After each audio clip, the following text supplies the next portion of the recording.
Every person in this world has some kind of talent that sets them apart from others, something that can help a person achieve great success in this life. However, our protagonist had a rather strange ability. It could even be called unique because of its specificity. No matter how much the protagonist ate, he could always keep eating and not feel any heaviness in his body. Also, no matter what he ate, herbs, meat of different animals, or even something that was not considered edible, his body was able to digest anything. And so, this time, the boy came across a turtle that was just passing by. Grabbing it with his hands, the boy lifted another victim above him and made the first bite, biting off the animal's head. In order to realize his rather strange talent, the boy has already tried many different methods to determine its suitability in various fields. Thanks to his talent, the protagonist decided to become a poacher. After some time, his team received an order, and soon the door to the boy's house opened, and his partner Hispanic came inside and said, "The Lightning General needs gorillas." This white-haired boy worked for the so-called Lightning General. Hearing the request for animals, the protagonist asked menacingly, "Bodies?" To which Hispanic replied, "No, he only wants heads and arms." When the benefit was obvious, the protagonist, loading his gun, said, "How many do you need?" And he heard the answer, 2 animals, or even more. To summarize, the lightning-fast general wanted to use gorillas' heads as jewelry and make ashtrays out of their hands. For this purpose, he needed at least 2 gorillas, not necessarily their bodies. When he heard that the hunting conditions were suitable for him, the boy got up from his seat with a loaded weapon and said, "Well, these conditions suit me. Let's go hunting tomorrow." When his partner agreed, Hispanic smiled slyly, then suddenly turned his back and waved goodbye, adding, "All right then, see you tomorrow." The next day, the pair of boys set off into the forest to fulfill the assignment from the Lightning General. Hispanic went ahead to show the place where the gorillas lived. The protagonist followed right in his footsteps, and now they have almost reached the right place to start hunting. Despite the fact that hunters are always more prepared than the prey, there were several pitfalls in this situation that could prevent them from successfully hunting wild animals. One of these problems is, of course, the same poachers who could also go hunting to catch a few wild animals for trophies, but the main problem was the rangers. These guys were patrolling the forest because it was their job, and they earned their livelihood. In the forest, you could also come across rebels who hunted the rangers themselves. And unlike ordinary poachers who were armed with double-barreled rifles, the rebels and rangers had much better and more powerful weapons. They carried assault rifles with them. If you suddenly encountered one of them in the forest, the best solution was to just run away and hope that they would not hit you while trying to stop you. Walking through the woods with his friend, the protagonist thought anxiously as he encountered many enemies in the forest that they passed. Where did so many soldiers come from today? I can't work properly while we're hiding in the bushes. Feeling something strange, the protagonist decided to ask his partner something and said, "Hey, are you sure we're going in the right direction?" Hispanic calmly answered his question. "Don't worry, I know where we need to go. Just follow me." Continuing to follow his friend, the protagonist thought anxiously, "Are we sure we're going in the right direction? Is it just me, or is the forest really thinning out and we can't hear any animals?" Hearing the last words of his friend, Hispanic, who was also called the Italian, exclaimed angrily, "Oh fuck, we are definitely going the right way. Don't annoy me with your stupid questions." As soon as the Italian shouted these words, soldiers came out from all sides around him, surrounding the guy who was following him and pointing their weapons at him. Taking out his ID so that the boy could see it, Hispanic spoke. "Member of the United Nations, Eddie Montoya of the Special International Police Agency. Mr. Kim, though not, Pat Shop is a most wanted criminal." As soon as his friend began to tell his true identity very nicely and told everything exactly about his partner, Pat Shop asked in surprise, "What? Korean? Do you really know that language?" Hearing this question from Mr. Kim, Hispanic took the handcuffs out of his pocket and began to unlock them, and said menacingly, "Yes, and this is all thanks to the fact that I have been following you for decades." After that, Hispanic looked at the boy with a hungry look and said smugly, "I have mastered not only Korean, Japanese, Chinese, Spanish, Thai, and English, of course." After telling us how many languages he had to learn, Hispanic said with trembling hands, "The languages of all the countries you've been to. I had to learn them all." Handcuffing the boy, Hispanic added, "You're involved in murder, poaching, smuggling, fraud, organizing a criminal group, drug trafficking. Fuck, that's a lot of stuff. And you will be detained on charges of these and other crimes." After some time of reading him his rights and telling him everything he was accused of, Hispanic and the military led Pet Shop to their car. After loading the criminal, everyone went to the police station. With his head down in annoyance at being caught in such a stupid trap, Pet Shop remained silent the entire way, lest he suddenly let out his anger at the people around him. It is still early. There was no need to rush. When the boy calmed down, he decided to ask a little about how he had been spotted and asked, "Poaching? General Lightning? It was all set up, wasn't it?" Hearing this question from the detainee, the joyful Hispanic smiled slyly and said, "That's right. It was all planned. What did you think? That you would be able to do all this with impunity for the rest of your life?" Recalling the path he had to go through to achieve the current result, Hispanic said irritably, "It took me 3 months to get closer to you. It took another 3 months to gain your trust." Talking about the long journey of acting, Hispanic added, "I almost died from the whole performance, which lasted 6 months. You can be nominated for an Oscar for Best Actor." Speaking about his long and thorny journey, Hispanic added, "Now you have nowhere to run." Immediately after these words, the Spaniard heard the phone ringing. Taking him away from his triumphant story, the irritated Hispanic picked up the phone and spoke aggressively. "What do you want? What kind of bullshit are you rubbing into me about 2 months?" Suddenly, after these words, the car in which the police officers were traveling with a particularly dangerous criminal shook. When the soldiers felt it, they were frightened and exclaimed, What's wrong? What's wrong with the car?" The reason? Why Mr. Kim became a poacher? The whole reason is his amazing ability to digest everything he eats. And before all that, Mr. Kim could take on the characteristics of everything he ate. Creating shark teeth in his mouth, Mr. Kim thought menacingly, "For example, I can change my teeth into shark teeth." Seeing that something strange was happening to the criminal, Hispanic said in fright, "The most wanted criminal is Mr. Kim, an international criminal who has gotten into the business of murder, poaching, fraud, drug trafficking, and much more." Looking at the monster the boy in front of him was turning into, Hispanic added, "He spent all his earned money to buy the rarest animals." It was also very well known that all the animals he bought with his money were eaten by this Mr. Kim. That is why he was nicknamed Pet Shop. The next moment, when the mutation began, Mr. Kim began to turn into a terrible monster. Turning his head to the left, one of the guards who was supposed to protect him was confused and just stared in amazement at the process. At the same moment, the military officer's partner, who noticed the change, nervously shouted to Pat Shop, "What are you doing? Stop. If you don't stop right now, we'll be forced to shoot." Having given the warning and not noticed any reaction to his words, the soldier opened fire after the words, "Stop it immediately or else fire." No one could understand Mr. Kim's motives, why he did it, and what his goal was. However, after Andy Montoya saw the boy's transformation, he immediately realized everything. Seeing a terrible big beast in front of him, Andy Montoya finally realized why Mr. Kim was constantly buying and eating all these numerous animals and poaching them. Standing in front of Andy Montoya like a fearsome monster, Mr. Kim said menacingly, "What will be your last words?" Looking into the eyes of his death, Hispanic only laughed nervously and answered frightened, "Fucking monster." Meanwhile, the driver of the car did not even realize that something was happening behind him until he heard a strange noise that caught his attention. To find out how his comrades were doing, the driver only had time to turn his head half a turn and say, "What's going on there?" when a huge hairy hand came out of the wall and reached for him. The next moment, the car crashed into a tree and stopped. All the soldiers were killed and their vehicles were completely destroyed. There was no communication with them. Of all the passengers in the police car, only Mr. Kim survived, and he was wounded when he got out of the wrecked car. As soon as he left the car, his attention was drawn to a strange picture that hung in the sky. Looking at it, the guy said in surprise, what is this? I was going to the North Pole to get a polar bear. I also went to the South Pole to eat a penguin."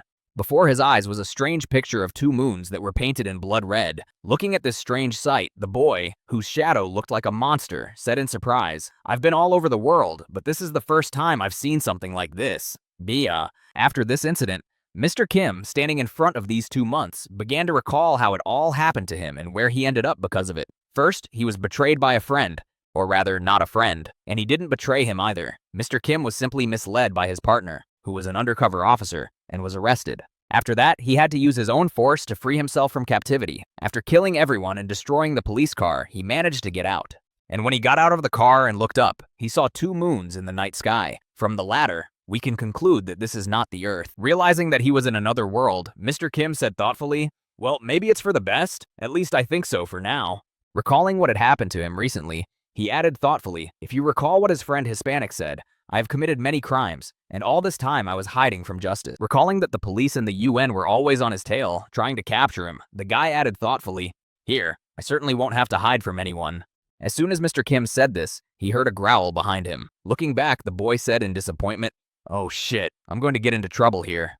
Looking around, Mr. Kim saw that he was surrounded by a herd of wolves on the prowl. Nervously rubbing his neck, he said, "But they said that predators can sense dangerous opponents. It must have been a complete lie." As he began to analyze the enemies to determine who was in charge, Mr. Kim saw one that stood out and said thoughtfully, "Is it you, the leader of this herd?" While Mr. Kim was analyzing his enemies, they slowly approached him to close his escape routes. When the distance became short enough, the wild animals decided to attack, rushing at Mr. Kim with all their might. Noticing that things were going badly for him, the boy began his transformation. This time, he turned into a tiger. His body took on the shape of a gorilla and his head the shape of a tiger, and then Kim roared loudly to scare his enemies. Hearing his opponent's fearsome growl, the predators were frightened, and their legs suddenly gave way. The next moment, all the wolves, except for the leader, fell to the ground. Only the leader himself remained on his feet, frozen in place with fear. Seeing the enemy in front of him, the leader began to run away as soon as his legs began to obey him, but Mr. Kim followed right behind him. Catching up with the fugitive, who had recently tried to hunt him down, Mr. Kim grabbed the leader by the neck and slammed him to the ground. Having received such wounds, the leader died immediately. Seeing what had just happened to their leader, and also to their strongest warrior, the rest of the herd became visibly nervous. The very next second, when they realized that their strength would not be enough to withstand such an enemy, all the predators ran away, tails between their legs, and Pet Shop remained standing there, holding the dead leader in his hand. When all the tension around him disappeared, Mr. Kim looked at the prey he had captured and said happily, "Oh my God, it's been a long time since I've eaten anything. You will be my first meal in this world." After that, Pet Shop took his first bite. His teeth got stuck in the monster's skin, and he was unable to eat the prey he had just caught. After a few more vain attempts to bite through the wolf's skin, the boy said in surprise, "It's strange. The tiger's fangs don't take it?" The next moment, the boy said thoughtfully, "Well, then we will try." After saying that, he turned his head into a hippo's head, changed his teeth to shark teeth, and then tried again. After eating the wolf, Pet Shop began to clean up. Wiping his lips of food residue, Mr. Kim said thoughtfully, "It's all so strange." Thinking back to the moment when he bit through the wolf skin, the boy said thoughtfully, "It was just the skin of a wolf, but why did I need the mouth of a hippo to eat it?" Then he added, "However, the mouth was not enough. I also needed the teeth of a shark to bite through it. It is strange that not only the skin of this monster was so hard, but also the enemies themselves are strange." Standing in front of these two moons, Mr. Kim thought, "It's strange, according to my logic, things should have gone a little differently here. Logic? Maybe in this world, logic doesn't work at all." After a while, the boy was again enjoying the meat of some strange inhabitant of this strange new world. When all the meat was gnawed to the last piece, the boy threw the bone back into the general pile of waste. It had only been a week since he had come to this world, and in that time he had already killed and eaten many different animals, judging by the number of bones that lay in his cave. During this short period of time, the guy managed to hunt different animals. First, he caught a bear with disproportionately large front paws. After that bear, there was also some kind of snake. It was not clear whether it was poisonous or not. In addition to these monsters, there was a deer with horns sharp as spikes and many other things. After finishing his feast, Mr. Kim went hunting again, thinking, all these animals were similar to those on Earth, but with some peculiarities. The logic of this place is different from Earth's. Moving further into the bushes in search of a new victim, the boy added, "There must definitely be some kind of system here. So, in order to find out, I have to learn as much as I can about this place. Today, I'm also..." Before he could say this, his words were cut off, because he noticed a strange yet familiar image wandering alone in the forest. Turning into a monster to avoid being killed by accident, Mr. Kim thought in amazement, "This is really a human being," and then began to follow him. When he noticed that there were also humans here, Mr. Kim walked toward him thinking, "There are humans here too. Unbelievable. Maybe I can even learn something from him." He then put his hand on the man's shoulder and tried to call out to him. The ability to add body parts of eaten animals to your own is far from omnipotent. It is limited by the fact that the body parts must be similar. That is, a hand can be transformed into a bear's paw, but it cannot be transformed into an alligator's mouth. In addition, it is almost impossible to adopt the features of a crayfish or millipede because of the huge difference in the anatomy of these species, and you also can't use inappropriate functions. For example, now that Mr. Kim had an eagle's head, he couldn't speak like a human. His speech was more like a bird's cry. When the man saw such a monster in front of him, he immediately broke free from his hands and ran away, screaming in fear throughout the forest. However, he was out of luck. While running away from one monster, he came across another. Halfway across the forest, he was pierced by a deer with sharp antlers, which resulted in a critical injury. Seeing what had just happened, Mr. Kim changed his appearance to that of a normal human being and headed for the poor guy who had been so frightened of him. As Pet Shop approached the half-dead man, he heard some incomprehensible words and then thought, "Just as I thought? Their language is completely different from the one I know." Then, after standing over the man's bleeding body for a while, Pet Shop said, "Unfortunately, I can't help you here, and there is no need to. Of course, I need to learn more about this world, but we wouldn't understand each other anyway." After the man eventually died, Mr. Kim ate him because it would be easier to get information. Thanks to his powers, he could read the memories of the man he ate through his brain, and with the help of this, he could learn the language of this world. After the man was eaten, the boy changed into his clothes. However, that was not all. The most important acquisition was the boy's book called The Encyclopedia of Monsters. In it, you could learn a lot of new and interesting things. Thanks to this book, Pet Shop was able to find out what animals were found in this world and what kind of system this world has. On one of the pages, there was a description of wolves. Name: impenetrable wolf. Size: on average meters. Weight: on average kilograms. Abilities: bite, growl. Thanks to the system that operated in this world, Kim would finally be able to achieve his goal, which he could not achieve on Earth. And so, 2 months later, he accidentally came across a troll, whom he also defeated. But after a while, he recovered, and then Kim said in surprise, "So this one has the ability to regenerate?" Looking at the head, which was now intact, Pet Shop said in amazement, "The brain that was smeared into mush regenerated in a month. The book didn't tell us about it. It's just incredible." After that, the guy began to conduct various experiments on trolls, which would still recover after a while. At first, the experiments were conducted on the insides. The boy carefully examined the entire body of the monsters to find out what features and shortcomings he had. All this was done for the sake of science. After some time of experimentation, the blood from the troll's body got on its head, which was separate from the body. Then the monster growled. Hearing the screams from the monster's head, the boy looked at it, then smiled slyly and said, "Good. You have finally woken up. I was waiting for you." After that, the boy went to the revived head. Wandering near it, he said thoughtfully, "How long do you have to be kept over the fire to get the skin to come off? At what temperature do burns appear? What is your resistance to poison?" After mindlessly wandering near the troll's head, the boy said thoughtfully, "What is the limit of your regeneration? I'm curious about that too. My God, there are so many more tests to be done." Turning his whole body to the troll and closing the book in front of him, Pet Shop said menacingly, "So, you choose what experiments we're going to do on you." Meanwhile, somewhere in the endless forest in the north, in the Onyx Oaks clan, a man met with the troll leader. Seeing that someone had arrived, the leader angrily asked, "You say you are Daredevil?" Hearing the question from the monster leader, the man answered, "It was predicted that a monster would be born here in the endless forest. It will devour everything in its path."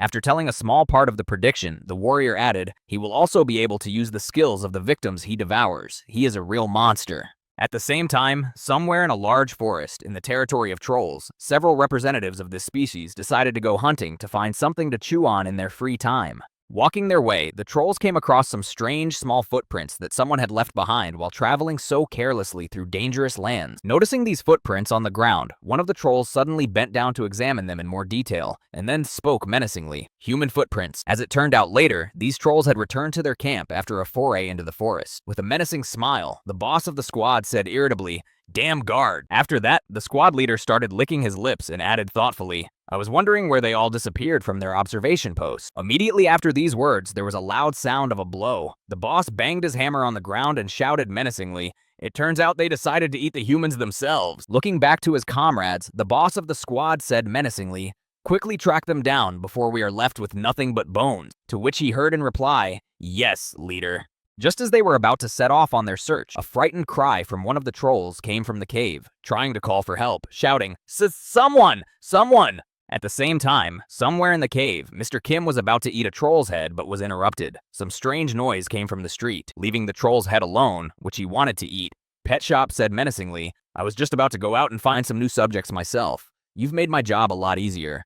While Mr. Kim was making preparations, the trolls who had returned from their hunt headed for the cave where the boy was. When they got close enough to the cave, one of the trolls said in surprise, "I smell a man. It's coming from this cave." As the leader walked forward, one of the trolls behind him said in alarm, "Leader, I have a strange feeling. Maybe we should get out of here, or at least be more careful."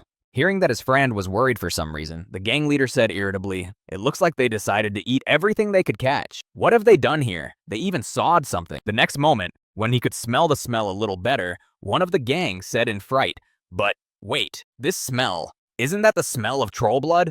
The next moment, the troll saw a strange image coming out of the cave. Seeing the threat coming from the cave, one of the trolls shouted in alarm, "Leader, here it comes."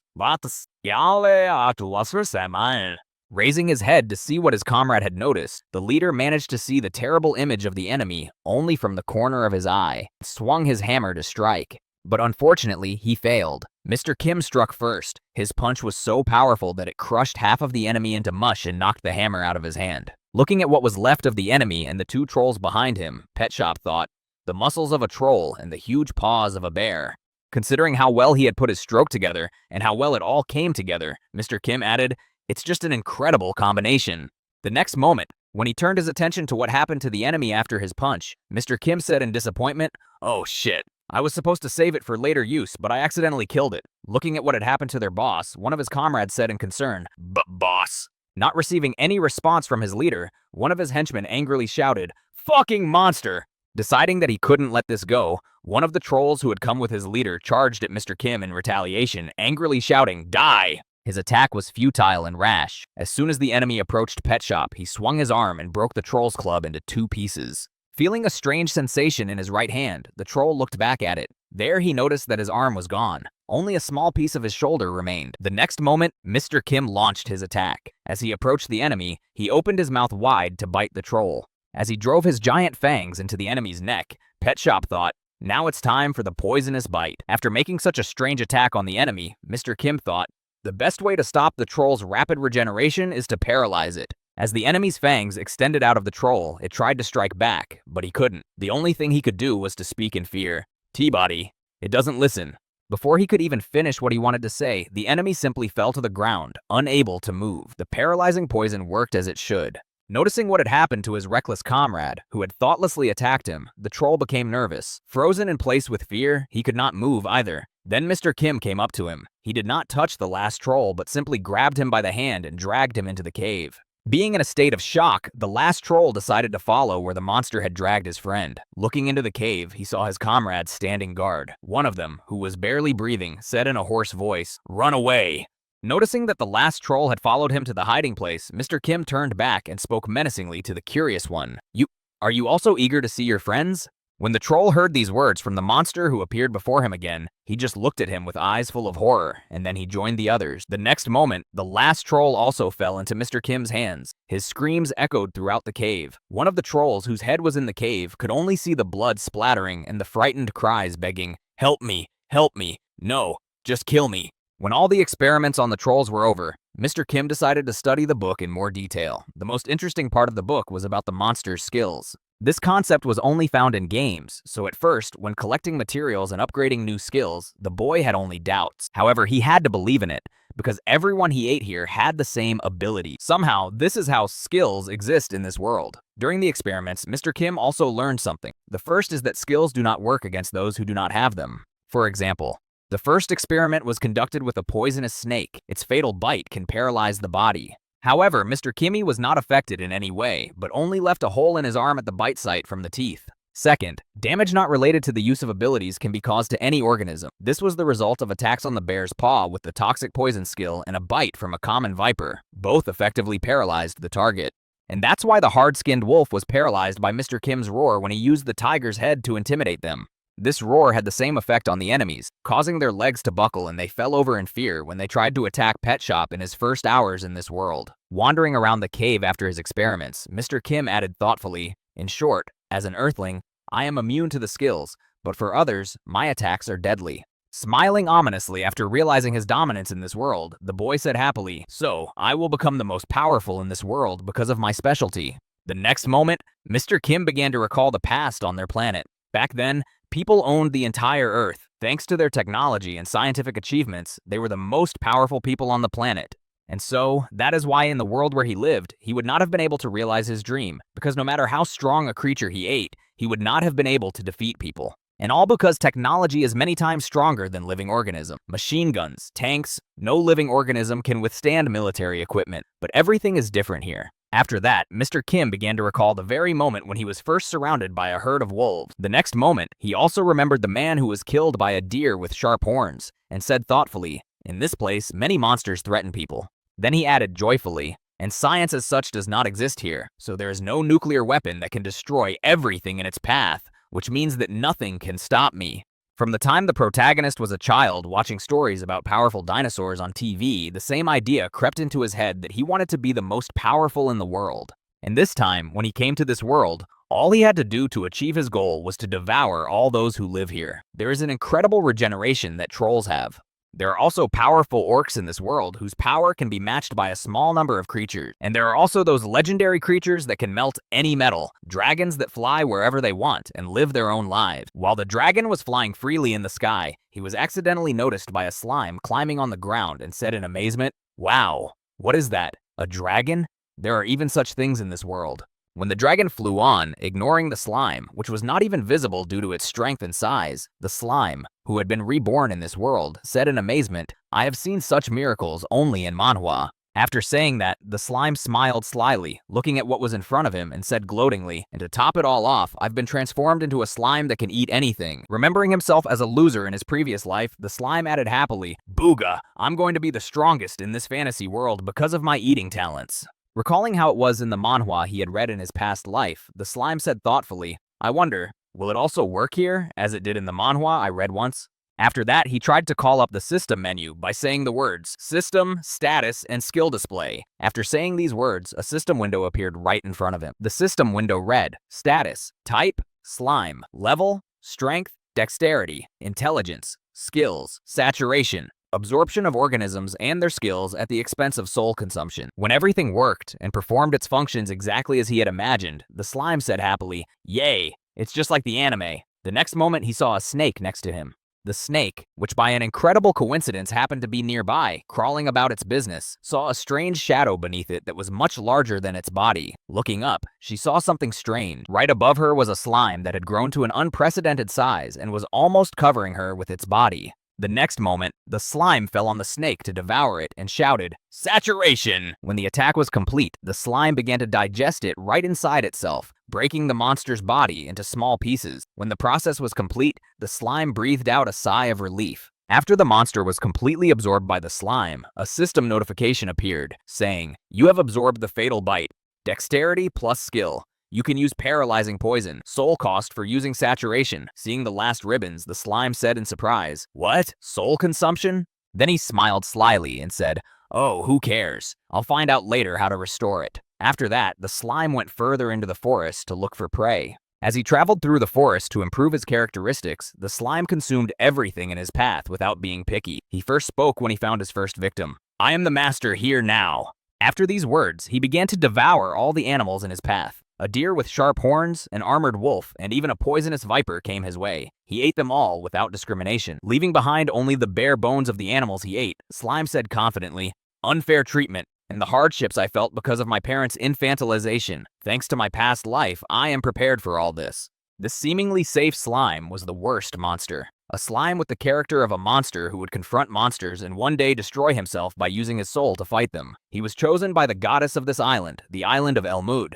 However, he was not chosen as a savior, not as the main character, but only as a consumable. However, the slime did not know this. He was already thinking about how he would become the most powerful in the world. Elmwood Island itself was a land blessed and supported by a goddess. There was also a warrior on this land whom she had chosen and supported with all her might. The same warrior whom the goddess chose. He follows moral precepts and protects people, and the more danger humanity is in, the stronger the warrior becomes thanks to the goddess's mercy. But neither he, neither I could. None of us could stop the monster of destruction at the right time, which with its incredible destructive power caused numerous disasters around the world. Even the very hero who was supposed to defeat it with the help of the goddess died at the hands of this powerful monster. However, when he opened his eyes again, after his death, the hero, who was blessed by the goddess herself, realized that he had returned in time, exactly 10 years ago, and he was standing in the ceremonial hall of the kingdom, waiting for the king's words. At that moment, the goddess gave him the last chance, saving his life, and this time he must not waste it and stop the monster.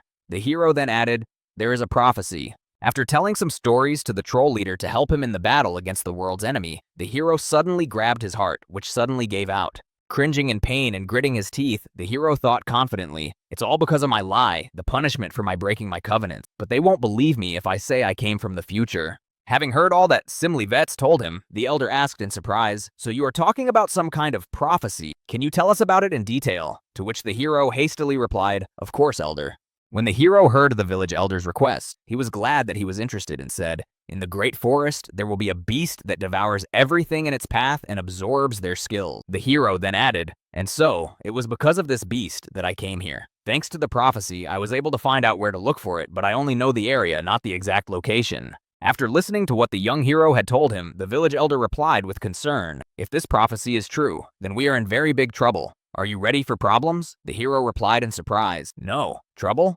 Seeing that the hero was also a little nervous about the words of the village elder, the elder continued, explaining what caused his words. To be honest, for the last 2 months, trolls have been disappearing in the area. Reporting on the problem that has recently appeared in his area, the troll added, if he has targeted their ability to recover quickly. Speaking about the problem, the elder also emphasized rapid regeneration and fire resistance in trolls. These abilities are possessed by every troll monster. After hearing the message from the troll village elder, the hero suddenly asked, so, if I search all the places where trolls can live in this area, why Then he looked at the elder's surprised face and added, then I can probably find the monster. Making a fearsome expression and clenching his hand into a fist, the hero said confidently, this time you will definitely not see anything. I won't let it happen. I promise. And at the same time, the monster the hero was talking about was filling a book with new information about his research, which he was doing with blood, because he had no ink. Having written down all the information he had gained from his experiments on trolls, Mr. Kim closed the book and said confidently, I think this will be enough. Looking around at the results of his research, Mr. Kim said sadly, the others died during my experimental research. It is a pity. In the cave, which was covered with troll blood, a fire was built in the middle as the only source of light, and also a place for research on trolls, because most of the experiments on them were conducted on fire. Looking behind him, Mr. Kim noticed another troll head that had recovered and could still be used for experiments, and then said, there's one more to go. In his predicament, the troll, who had already been through many different tests, said in a trembling voice, please, just kill me. Please, please. After the monster's pleas, Mr. Kim picked up a torch and walked toward the fire, saying, very well. Now I will fulfill your request and send you to the next world and rest your soul. Turning his back onto the monster while he was lighting the torch to end the troll's life, he said in disappointment, although I've even gotten used to you. Nothing can be done. I need new samples. When the torch was burning well, Mr. Kim held it up to the troll's head and said, I will fulfill your request. Hearing these words from the boy, the troll thought, at last, I have finally waited.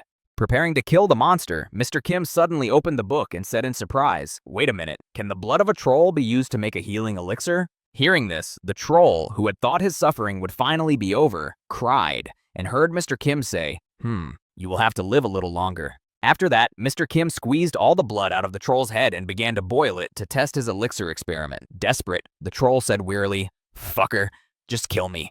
While the potion was brewing, Mr. Kim continued to look at the Book of Monsters to see what other monsters there were in the world. Suddenly, he noticed an interesting species that caught his eye. He came across the following in the book. Name, big forest maneater. Size, on average meters. Weight, on average grams. Skills, immunity to poison, underwater breathing, high-speed swimming, weakening of physical attacks. Independent creatures that live in a large forest. They are more like humans than monsters. They are hostile to strangers in their territory and try to kill them if they are detected. That is why they are listed in this guide. After reading the description of these monsters in the guide, the boy said thoughtfully, so, a man-eater, something between mammals and reptiles then. Well then, with a sly smile, for he had developed an unprecedented interest in this species, Mr. Kim said happily, I may need them. Sometime later, in the swamps of a large forest, the man-eaters went hunting. Suddenly, they noticed an image walking nearby between the trees. Then one of the man-eaters said irritatedly, is that a troll? The other one answered, they haven't shown up lately. Where did this one come from? Rushing at him with a weapon, the man-eater said angrily, filthy beast, how dare you set foot on our territory? Before he could finish speaking, one of his comrades flew past him. Looking back to see what it was, the ogre said in surprise, what just happened? The next moment, a strange monster with the head of a snake and the body of a troll appeared above him, looking directly at him, and grabbed the man-eater by the neck with its hand. The next moment, the enemy reached out to devour the ogre with its mouth wide open. And now, the man-eater was already in the throat of this strange monster. Seeing what had happened to his friend, the third man-eater exclaimed in fright, What's going on? Monster! As the monster swallowed his friend with ease, the third man-eater thought in fright, this is a nasty feeling of overwhelming fear. I don't know who he is, but I am sure, if we do not kill him, the further existence of our race will be jeopardized. Immediately after these thoughts, the third man-eater rushed into battle to finish off the enemy. He thrust his spear at the enemy and managed to wound him in the shoulder, shouting, Die! However, the wound inflicted by the man-eater quickly healed on the monster. Noticing that the wound had healed very quickly on the strange monster, the man-eater shouted in fright, Regeneration? It can't be. Then he added in surprise, but this is a troll skill. Immediately after these words, Mr. Kim released poison from his teeth directly at the man-eater. The venom hit the man-eater right in the eyes, blinding it for a while. Brushing the venom from his eyes with his hands, the man-eater tried to open his eyes. When the effect of the poison wore off, but he did open his eyes, he said in surprise, "What is this?" In front of him, he saw a monster that was already heading straight for him. Confused by the fact that he was blinded, the man-eater said in astonishment, "Is it poison?" "No." Wiping his eyes, which still had some poison in them, and watching the enemy get closer and closer every second, the man-eater continued, "The ogres. Immunity. How is that? Maybe?" After that, the man-eater fell into the swamp, unconscious from the venom that had been ingested. After that, Mr. Kim grabbed it by the leg and dragged it to his cave to eat it later. Meanwhile, a slime that was walking through the forest, devouring everything in its path, caught an orc, which it was also able to easily devour thanks to its skill. Having sucked the bones of his victim, the slime simply spat it back out and went on hungrily, looking for something to satisfy his hunger. With a heavy sigh of disappointment, the slime said, "The orcs have nothing either. I only raised one level. Why is it so difficult?" Walking further along the path, the slime suddenly smelled a strange odor coming from the cave directly ahead of him, and said in surprise, "What is that smell of blood?" After that, Slime immediately used his skill to get a better look at what it could be and said, "Hard wolf skill, search for creatures." After using his skill to see a lot of food in the cave, Slime headed toward it, saying happily, "It would be a sin to pass by such a gold mine, Bugaga."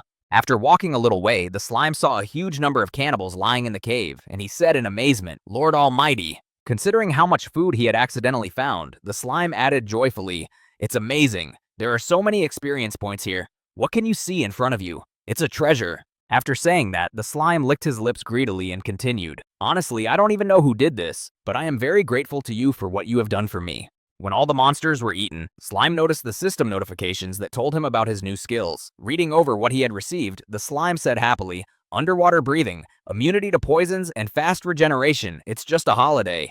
While Slime was rejoicing at what he had received, he didn't even notice that someone had crept up behind him. It was a hero who had received the goddess's blessing and had come to free the forest from the monster. Noticing a huge shadow above him, the slime looked back and said in surprise, "Who are you?" Hearing that the slime was also talking, the hero thought in surprise, "I was just following the troll's footsteps, and suddenly I felt someone's sinister aura from this side." Then he returned his gaze to the slime blob in front of him and continued, "But this is just a slime?" Looking at the slime, the hero continued, "No, it's not that simple. I have a premonition." Meanwhile, the slime looked at the hero angrily and said, "Hey, what are you looking at? Who are you, I ask?" When the slime didn't hear an answer to his question, he repeated it again in an aggressive tone. "Hey, are you ignoring me? I'm asking you again." At that time, the hero thought, "I feel that this creature is pure evil." After these words and his premonitions, the hero looked at the slime that was treating him so aggressively and said, "Yeah, a warrior." After these words, the hero's heart suddenly started to pound again. It was all because of the hero's commandments. One of them said, "One should not hide one's true nature from others." When Slime finally received an answer from the guy standing in front of him, he said indignantly, "What? A warrior? That sounds strange." After saying that, the slime added, "Isn't that a title given to the main character? I guess I need you to level up." Oh shit, the anime started with dragons, and here they send me some insignificant soldier. Looking at the slide, the hero blanched. I don't know what he's talking about, but it's definitely some kind of insult. Meanwhile, the slime continued to carry all sorts of insults. Wait, if you're a warrior, then you've received the blessing of the goddess? When the hero understood the slime's speech, he began to understand roughly what it was talking about. The next words of the slime were as follows, "What a lowly person you are, and you are blessed by a lowly person." Continuing to express his insults toward the hero and the goddess, the slime said, "Your patroness is such an empty head. I'll find a place for her in my harem later." Listening to the insults in his direction, the hero was still holding back, but when he heard the insults in the direction of his goddess, he reached for his sword. After that, the hero looked at the slime with a menacing look and said, "Many people have insulted me. They even threw mud at my parents. However, I forgave them all, as a warrior should." The next moment, the hero grabbed his sword and spoke menacingly. "However, I have never met anyone who would dare to insult the creator of Elmud. Moreover, such people should not exist." Hearing these words from the hero standing before him, the slime said sarcastically, "Are you really offended? Are you really offended by the truth I told you?" Then, immediately after these words, the hero pulled his sword from its sheath and waved it in the air, stopping the blade behind him. The next moment after this demonstration of his strength, the hero looked at the slug and said menacingly, "Shut up, or I'll make you shut up forever." Seeing that he was serious, the slime said in confusion, "What the hell is this? What's going on here? Why are you suddenly so categorical?" After these words, the slime thought irritably, "What kind of nonsense has suddenly happened? Why is he doing this?" Looking at the hero, who was already prepared for the battle, the slime thought frightened, "Don't you dare do that. I am the best here. I am the main character of this story, so you shouldn't do that. After thinking that, the slime looked at the hero who was preparing for the battle and said nervously, What? You want to fight me? Great. I'm wondering what rank I'll get if I finish off the warrior. And then he added menacingly, preparing to attack first. But the most important thing of all is that I will gladly absorb all your skills. Hearing what the slime had just said, the hero thought in confusion. Really? Did he just say, I will absorb your skills? Is he really that monster? As soon as the hero was distracted by the slime's words, it attacked him with the words, die. However, the hero had time to react, hacking the slime with his sword and thus repelled the enemy's attack. Having cut the enemy into two, the hero prepared to cast a spell and began to gather magic in his hand, creating a magic seal in front of him. The next moment, the hero burned the part of the slime that he had cut off from his main body so that it could not regain its original form. Looking to his left to catch a glimpse of the enemy he was about to face, the hero thought, no matter how much of a slime he is, if I destroy a part of him, he will not be able to recover. Left with a part of his body, the slime angrily exclaimed, what a bastard! But I don't care how badly you hurt me, because I can do this. After saying that, the slime shouted, fast regeneration! After he said that, the troll's skill was activated, and it began to restore the lost cells and return the monster to its original form. Having fully recovered from the boy's attack, the slime said happily, wow, fast regeneration troll, this is just some kind of cheat. Seeing that he could regenerate even without the lost parts of his body, the hero said in confusion, so it turns out that you are indeed the very disaster mentioned in the prophecy. Immediately after saying this, the hero decided to use his most powerful skill to finish off the slime. He plunged his sword into the ground and shouted, die right here, monster of destruction. Hearing such strange words from his opponent, the slime looked at him in surprise and said in a confused voice, what are you talking about? The destruction monster. Before the monster of destruction could finish his speech, the hero shouted, raising his sword above him and using the skill, Judgment Day. The next moment, a pillar of light fell on the slime and began to split it into small pieces, drying out the body part. Being right in the epicenter of the attack, the slime screamed in fright, feeling pain all over his body from such a sudden attack of light performed by the hero. At the same time, somewhere in the swamps of the endless forest, Mr. Kim continued to conduct his experiments. This time, he got something interesting. Before, he could not talk to the animal's head. But now, after he had absorbed a man-eater that he had caught by accident while hunting when it decided to attack him, he discovered a new ability. Now, even with the reptilian head, Mr. Kim was able to talk. It was a hybrid of a mammal and a reptile. Making some sounds to test his speech, Pet Shop thought how interesting it was. After he brought the previous cannibals he had killed to his cave, he went back to the swamps for a new batch of enemies. At that time, there were new warriors in the swamp. It was just perfect, because for his experiments, he needed new experimental rats on which he could experiment. While the patrol was walking through the swamp, one of the lizard men noticed some movement near him. It was a strange shape, but it looked like his comrades. When the enemy came close, one of the man-eaters asked nervously, raising his head up, man, lizard? Seeing the enemy standing right in front of him, one of the members of the man-eating squad shouted out in alarm, idiot, he's not our comrade. Attack him. Don't let him get out of here alive. The next moment, the two ogres stabbed Mr. Kim with their spears, piercing him through and through, but he still did not stop his action. He sprayed poison into his hand. After the poison was ready to use, Mr. Kim grabbed one of the cannibals by the head with his hand, so that the poison hit him directly in the eyes. Immediately after the venom hit the cannibal's eyes, it fell to the ground, losing consciousness. When his comrades saw that he was affected by the poison, they became very nervous. The next moment, regrouping, the two remaining cannibals decided that this could not be allowed to happen. Gathering their thoughts, one of them shouted, come on, let's attack together.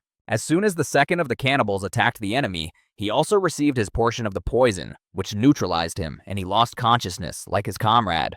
The last warrior left behind, who had not yet attacked the enemy, spoke in fright when he saw what had happened to his squad leader, Mr. Red Spark. A few seconds later, Mr. Kim took two of the cannibals by the tails and headed for the last one, which was standing still, but he still could not decide what to do next. As he approached the last of the enemies that decided to attack him, Mr. Kim grabbed it by the throat and dragged it into the cave to experiment on it. At the same time, somewhere in the endless forest, the hero was dealing with the slime, whom he considered the main villain of this world. When he saw that there was nothing on the tag, he confidently said, putting down his weapon, that's it, he's finished. After this battle, with a confident victory, the hero went away without making sure that the enemy was definitely destroyed. A few seconds later, when the hero left the battlefield, the slime fell from the sky.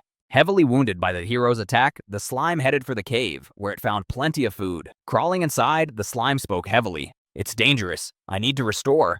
Trying to find something that would help him recover, the slime said exhaustedly, "Recovery is too slow. Food, some food. The vile warrior who did this to me." Cursing the warrior, the slime continued to crawl into the cave and said in an irritated voice, "Someday, I am right in front of your eyes, this worthless goddess of yours, so that you realize that you cannot treat me like this."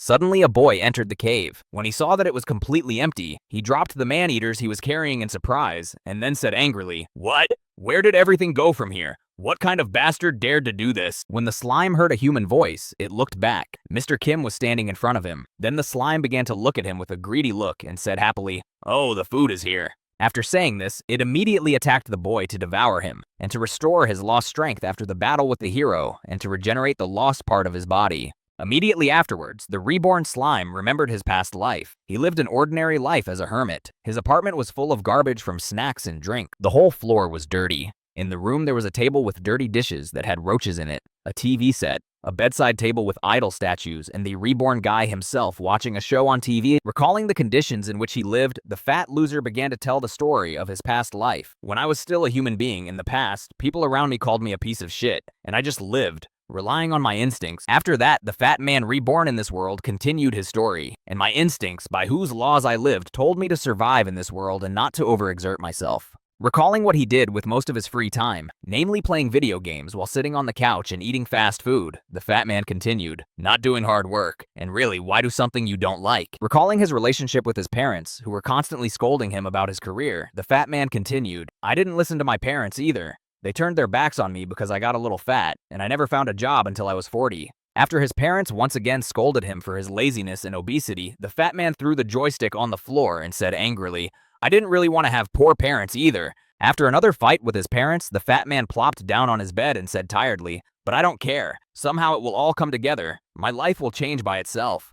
And so one day, it all happened by itself. Everything was exactly as he said, but a little different. One day, the fat man found himself in this world. Even more, he found himself in the body of the strongest slime, which can digest everything and take their abilities and then use them for its own purposes. And it was at that moment that I remembered the anime about my transformation into slime. It was about Rimura Tempest, whose life was similarly fated, and he became the strongest creature in the whole world. After such wet imaginings, the fat man, who believed that he would have the same happy fate, continued happily, "I am the chosen master of this place. From now on, I will be the strongest." Returning from his memories to reality, where his condition was not the best, the slime said resentfully, "Even though my appearance is beaten up because of this bastard, it's just another test for the main character. I will absorb all the skills of this world and take revenge on him." After that, looking back when he heard someone's voice, the slime said smugly, "I told you I was in charge. Look, the food is coming to me. Now I will restore my strength and gather skills." As soon as the slime began to speak, Mr. Kim spoke in surprise, looking at him with a bewildered look. "What the hell is this? Some kind of disgusting thing has made its way into my house? What exactly does it want to find here?"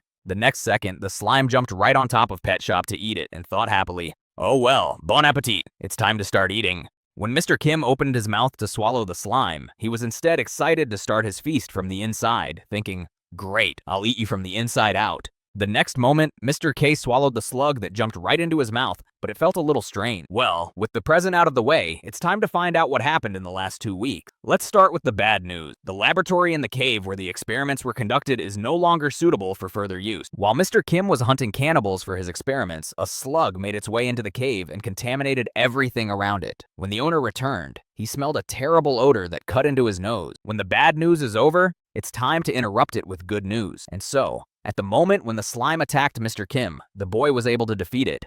To be more precise, defeated is a bit of a stretch, as if he had to fight him. It would be more accurate to say that he simply absorbed him, but he has already mastered it. By the way, this slime had quite interesting skills. Also, in the handbook that I managed to get from that guy, it was said that slimes can evolve into anything. It can take the form of anything it has absorbed before. The slime's diet is quite wide and varied. From mice and insects to poisonous grass and soil, slimes can also eat minerals, a variety of ore. If slimes eat mostly only ore, then some interesting things happen to them. Here's what happens to a slime when it eats only ore. Name: metal slime. Size: varies. Weight: varies. Skills: metallization, metal detection. This species usually lives in mines and eats only ore. That is where it can be found. At first, Mr. Kim could not eat the ore he mined in the mines. More precisely, he could, but it was simply digested in the gastrointestinal tract and had no useful properties. After that, the ore was excreted as excrement. It was of no use at all, only as a food product in the absence of anything else. Nevertheless, the slime was not restricted in any way in its food. However, now that Mr. Kim had absorbed the slime, he could even eat metals. In addition to this, he could also take their form to strengthen his body. Meanwhile, somewhere in the land of dragons, in the middle of an endless forest, there was a tall rock with a hole in it. It was the nest of a great and powerful dragon. Although this dragon was great and powerful, and he had his own subjects to protect, he had no name. Why did this dragon not have a name? That is an interesting question. It is because, in his own words, a noble dragon who has lived alone for many days does not need a name. The majestic dragon then added, "However, even though I had no name, my subjects gave me their own name to worship." When the dragon returned home, a baby was waiting for him in the nest, a spark of fire, the one that dances in the sky. That was the name given to this dragon. Upon his return, hearing the voice of his waiting passion, the mother dragon said joyfully, "My child." After that, the mother and her child touched each other with their noses to greet each other. The man-eaters who lived in this vast forest were the same creatures who worshipped the dragon and gave him a name to identify him. Sometimes these man-eaters brought jewelry as an offering to ensure their safety and prosperity. This way, they bought themselves protection from invading enemies. However, after the birth of the cub, the mighty dragon began to pay less attention to what was happening in the forest. The only thing that worried her the most was her cub.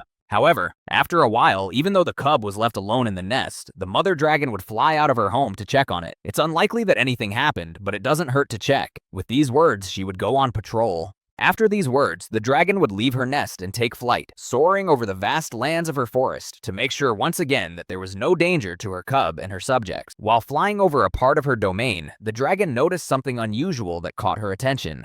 Without hesitation, the dragon landed to get a better look at what she saw from above. Someone's blood was spilled on the ground. Noticing it, the dragon said in surprise, "Here I see the marks of a confrontation. Is it possible?" There were also footprints on the ground near the spilled blood, leading in an unknown direction. Noticing them, the dragon added in surprise, "Did someone invade my domain? Who had the courage to do this?"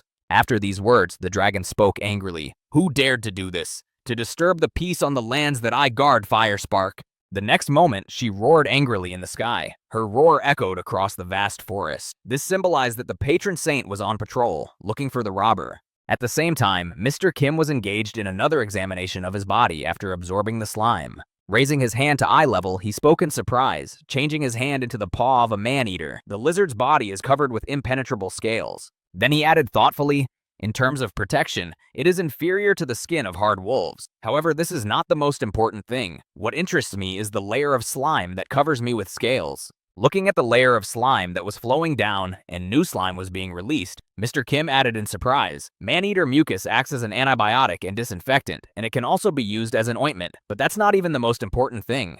A layer of mucus has one direction, while slime mucus is a combination of several. That is, if he absorbed metal and transformed the slime into a metal slime, Mr. Kim could definitely become stronger. There was only one problem left. Where could he find pure iron to absorb it and transform the mucus into metal?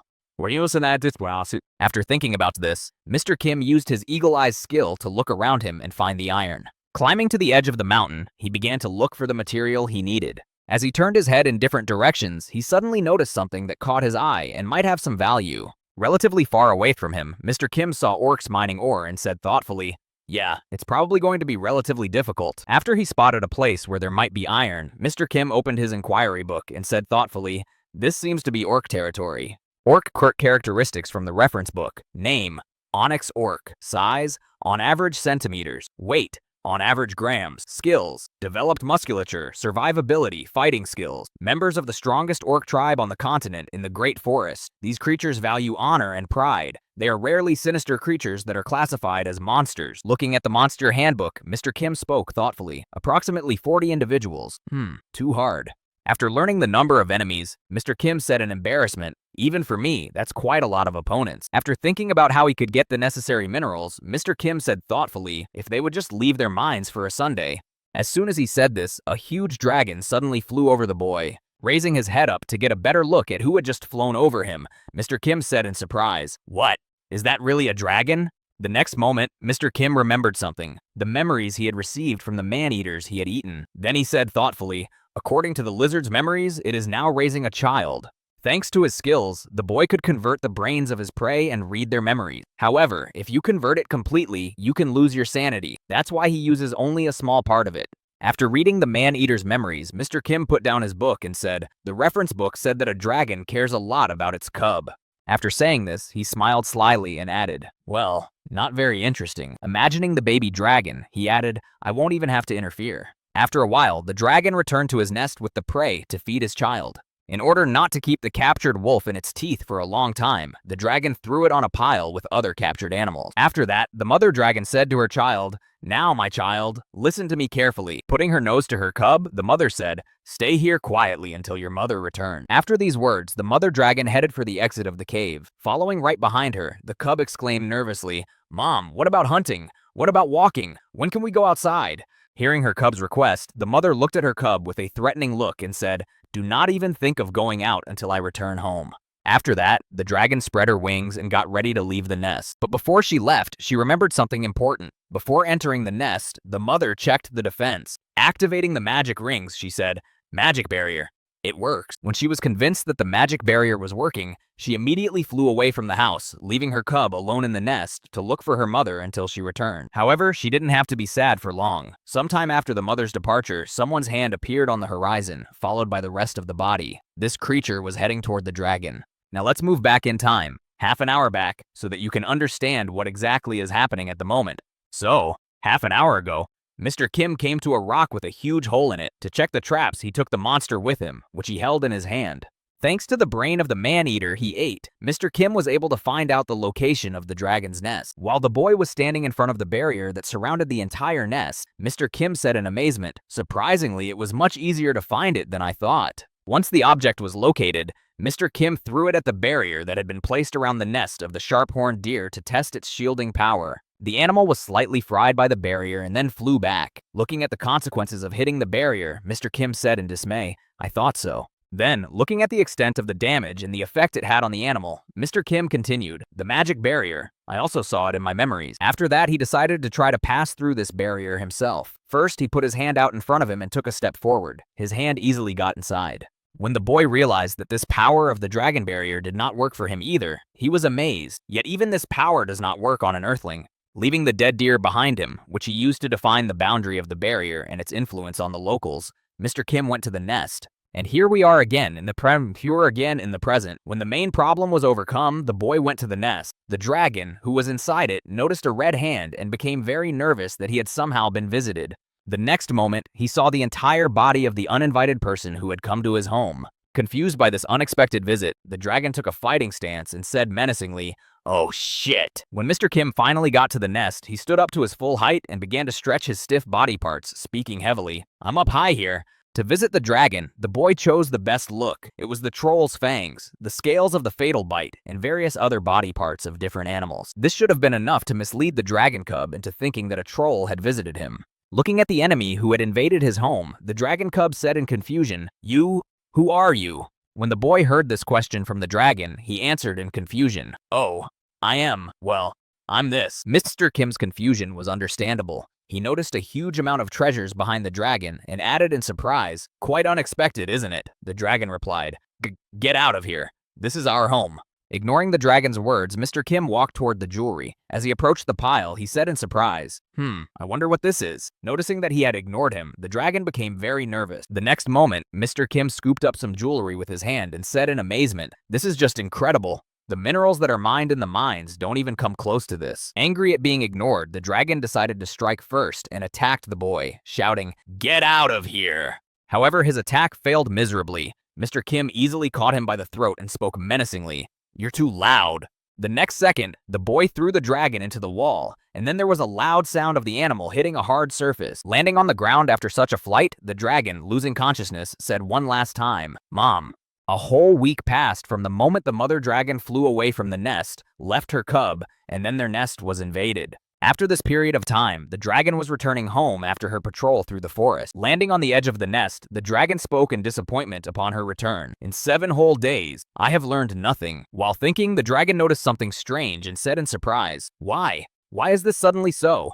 The next moment, the powerful monster added anxiously, "Usually I am always greeted for my travels, child." Going a little further into the nest, the dragon noticed her child lying injured against the wall and exclaimed in fright, "My child?" The nervous dragon began to ask him what had happened to him, but she received no answer. Then it decided to act a little differently. The next moment, the dragon used her skills to first bring her child back to consciousness and then treat him for his injuries. Having used all the healing magic she had, the mother dragon exclaimed in confusion, "Healing! Recovery! Healing!" After such procedures, the baby started to slowly come to life, moaning heavily. Seeing that his mother had returned home, the baby threw himself on her head and said with tears in his eyes, "Mother!" Taking her little child by the skin, the dragon took the baby off her and spoke to him to calm him down. "My child, everything will be fine now. Everything is fine." The next moment, the dragon asked him formidably, "Now tell me what happened here, and who dared to do this to you?" Rubbing her eyes with her paws, the cub said sadly, "A boy with big teeth. He also had red skin. He hurt me." After that, the cub added, pointing to the empty cave, "He also took my mom's shiny things and food. He took everything." Having received the details of the invader, the dragon spoke angrily, "Fangs and red skin. In the great forest, only orcs have such things." Preparing to take revenge for her baby, the dragon accumulated all her hatred and said menacingly, "You dare to touch my child. I will send them to the very depths of hell." The next moment, a loud roar of an angry dragon came from the dragon's cave. When the boy heard it, he said joyfully, "Good, I didn't even have to wait long." Meanwhile, the orc village became restless. One of the locals was running around the village shouting, "Elder!" Running into his leader's tent, one of the villagers said in alarm, "During our reconnaissance, we found a very strange object." The subject then handed his leader a dagger and added nervously, "In the thickets near our village, we found this strange thing." The elder took what his subject had brought him and began to examine the object closely and said thoughtfully, "How could such a precious thing be lying in the bushes like this?" Then the elder brought the dagger to his nose. When he smelled the fragrance on the blade, the elder said in confusion, "And this smell of blood." The next moment he added, "Is it really the blood of a dragon?" Immediately after that, the roof of his tent began to tear off. Immediately after these words, the elder of the village saw a dragon flying above him, which came after their souls. Noticing the dagger in the hands of the orc, the dragon said angrily, "Well, now is your time of reckoning, you lowly people." Immediately after that, the dragon covered the entire orc village in flames to take revenge on the brazen men for such a sudden invasion of her home. The first to fall was the village elder, who was discovered by the angry mother dragon. When the first enemy was defeated, the dragon noticed a dagger lying nearby. Sniffing it, the monster smelled a strange odor. It was the smell of dragon's blood, which was white on it. Realizing that the dagger smelled of the blood of her cub, the dragon exclaimed in anger, "So it was you." Reaching out to his people, the elder said heavily before dying, "This is a trap. Everyone run away from here, quickly." Hearing the last words of his elder, one of the orcs blew the orc horn to warn the rest of the inhabitants of the danger in the village. This sound of the horn summoned all the orcs of the great forest. The battle lasted 4 days and 4 nights. The confrontation was very fierce, but in the end the orcs won their victory, but the price of this victory was too high. After this long and difficult battle, only 15 orcs out of 40 remained. The rest, who survived the fierce battle, simply left this endless forest in search of a new home. The only one who was happy about this was Mr. Kim, who had a lot of goodies left over from the battle, a dragon, and 2.5 dozen orcs that he could eat. What a celebration. Meanwhile, somewhere in the nest, a little dragon with trembling legs said anxiously, "Mom, I don't feel her. I don't feel her anymore." Shedding bitter tears of unbearable pain, the little dragon added, "Mother." After a short time of suffering from the loss, the little boy realized that he had to be strong in spite of everything. Gathering his thoughts, he prepared himself for the fact that his survival would depend on him. Spreading his wings and taking the first steps to meet the unknown, the dragon took off into the sky, saying confidently, "Let's go. It's time to be decisive." So, let's now recall all those whom Mr. Kim ate during his stay in the forest. The first one he ate was a hard wolf. He had to be a little tense with it, as it was his first contact with the local fauna. He was followed by a troll. It was interesting with them. Experiments were made, regeneration. In general, we got a lot of information. There were also cannibals and orcs, which are no longer in this forest thanks to one person. And the most interesting thing is the dragon, which was eaten thanks to the orcs after Pet Shop's cunning plan was put into action. And besides these main monsters, which were mentioned in the first place, Mr. Kim also tried many other monsters. He tried all the ones in the book. Sitting on the trolley that took him to the city, Mr. Kim thought, "Well, now I definitely have nothing more to do in this place. It's time to change my location and look for something new."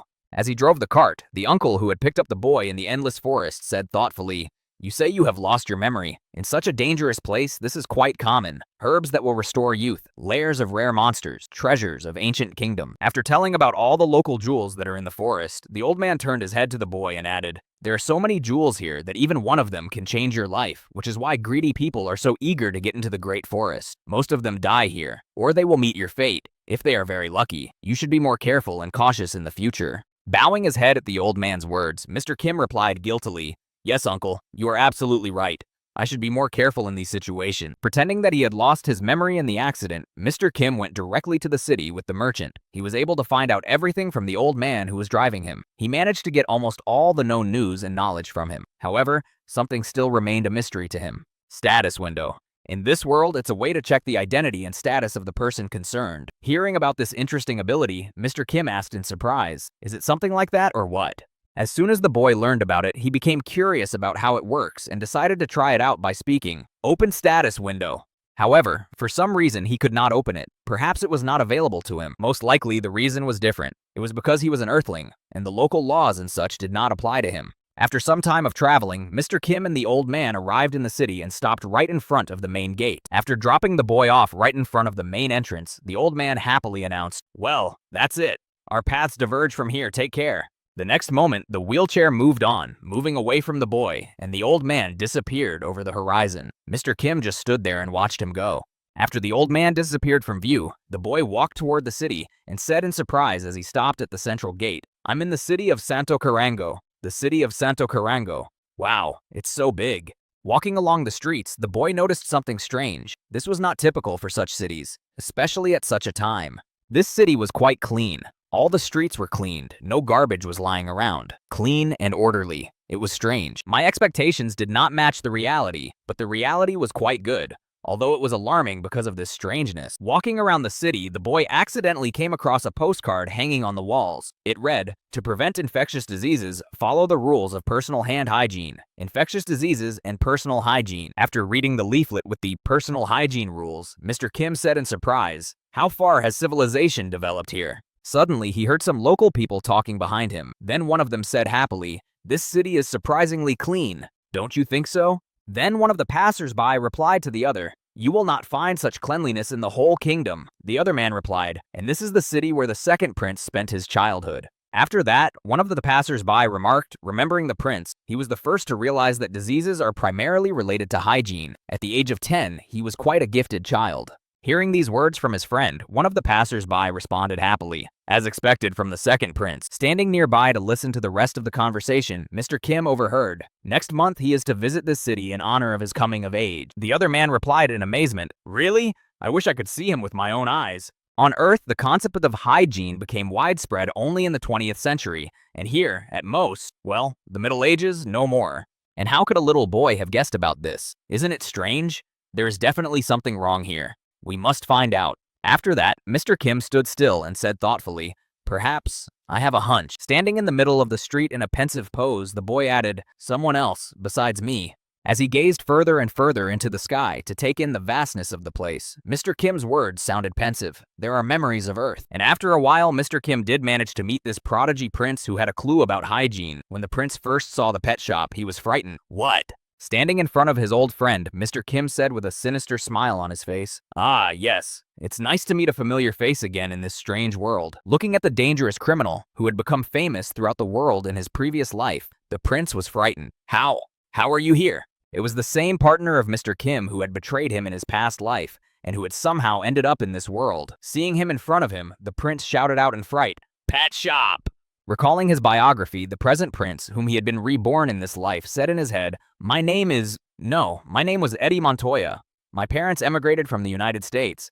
He was an investigator for the UN Special International Police Agency and a CIA agent. Eddie Montoya's life was truly luxurious. However, this beautiful life changed forever after he met a monster. It was a truly horrible death. But he was very lucky. Even after his death, he did not die. A new world awaited him, and a new life as a completely different person. After opening his eyes, Eddie Montoya was surprised. After he had died in his world, he opened his eyes and saw that he was in the body of a small child. His life was quite luxurious, and he was named Edward. Now Edward, into whom Eddie Montoya was reborn, was the second prince of the kingdom of Gran Continente. In this life, he did not have to work very hard to show that he was a very capable boy. All this is thanks to his memories, which he kept. Hygiene, basic knowledge and skills of self-care, science, various knowledge of chemistry, physics, and many other things that in the Middle Ages were something like magic. He also had a fairly broad knowledge of astronomy. All this gave him incredible advantages in the Middle Ages. Given the level of development of people at that time, Edward stood out among others. Thanks to the higher education that Edward had in his past life, he was able to engage in politics and shape public opinion through his ability to speak properly. Even if he had been born an ordinary man, it would have been quite easy for him to reach the top in this world. But he was already one of the royal family, so everything was even easier. The first prince of the royal family did not inherit the throne. More precisely, he simply could not inherit it. So for Edward, the second son of the king, it was only a matter of time before all power would pass into his hands. Prince Edward was also very much loved by all the townspeople. When he rode in his carriage, all the people gathered to greet him, and among the crowd, you could always hear joyful shouts. "It's a prince, the second prince!" Walking in his carriage through the city, Edward waved his hand joyfully, and he thought, "I will become the king of this world." After the walk, sometime in the evening, the second prince returned to his home in the residence of Santo Canargo.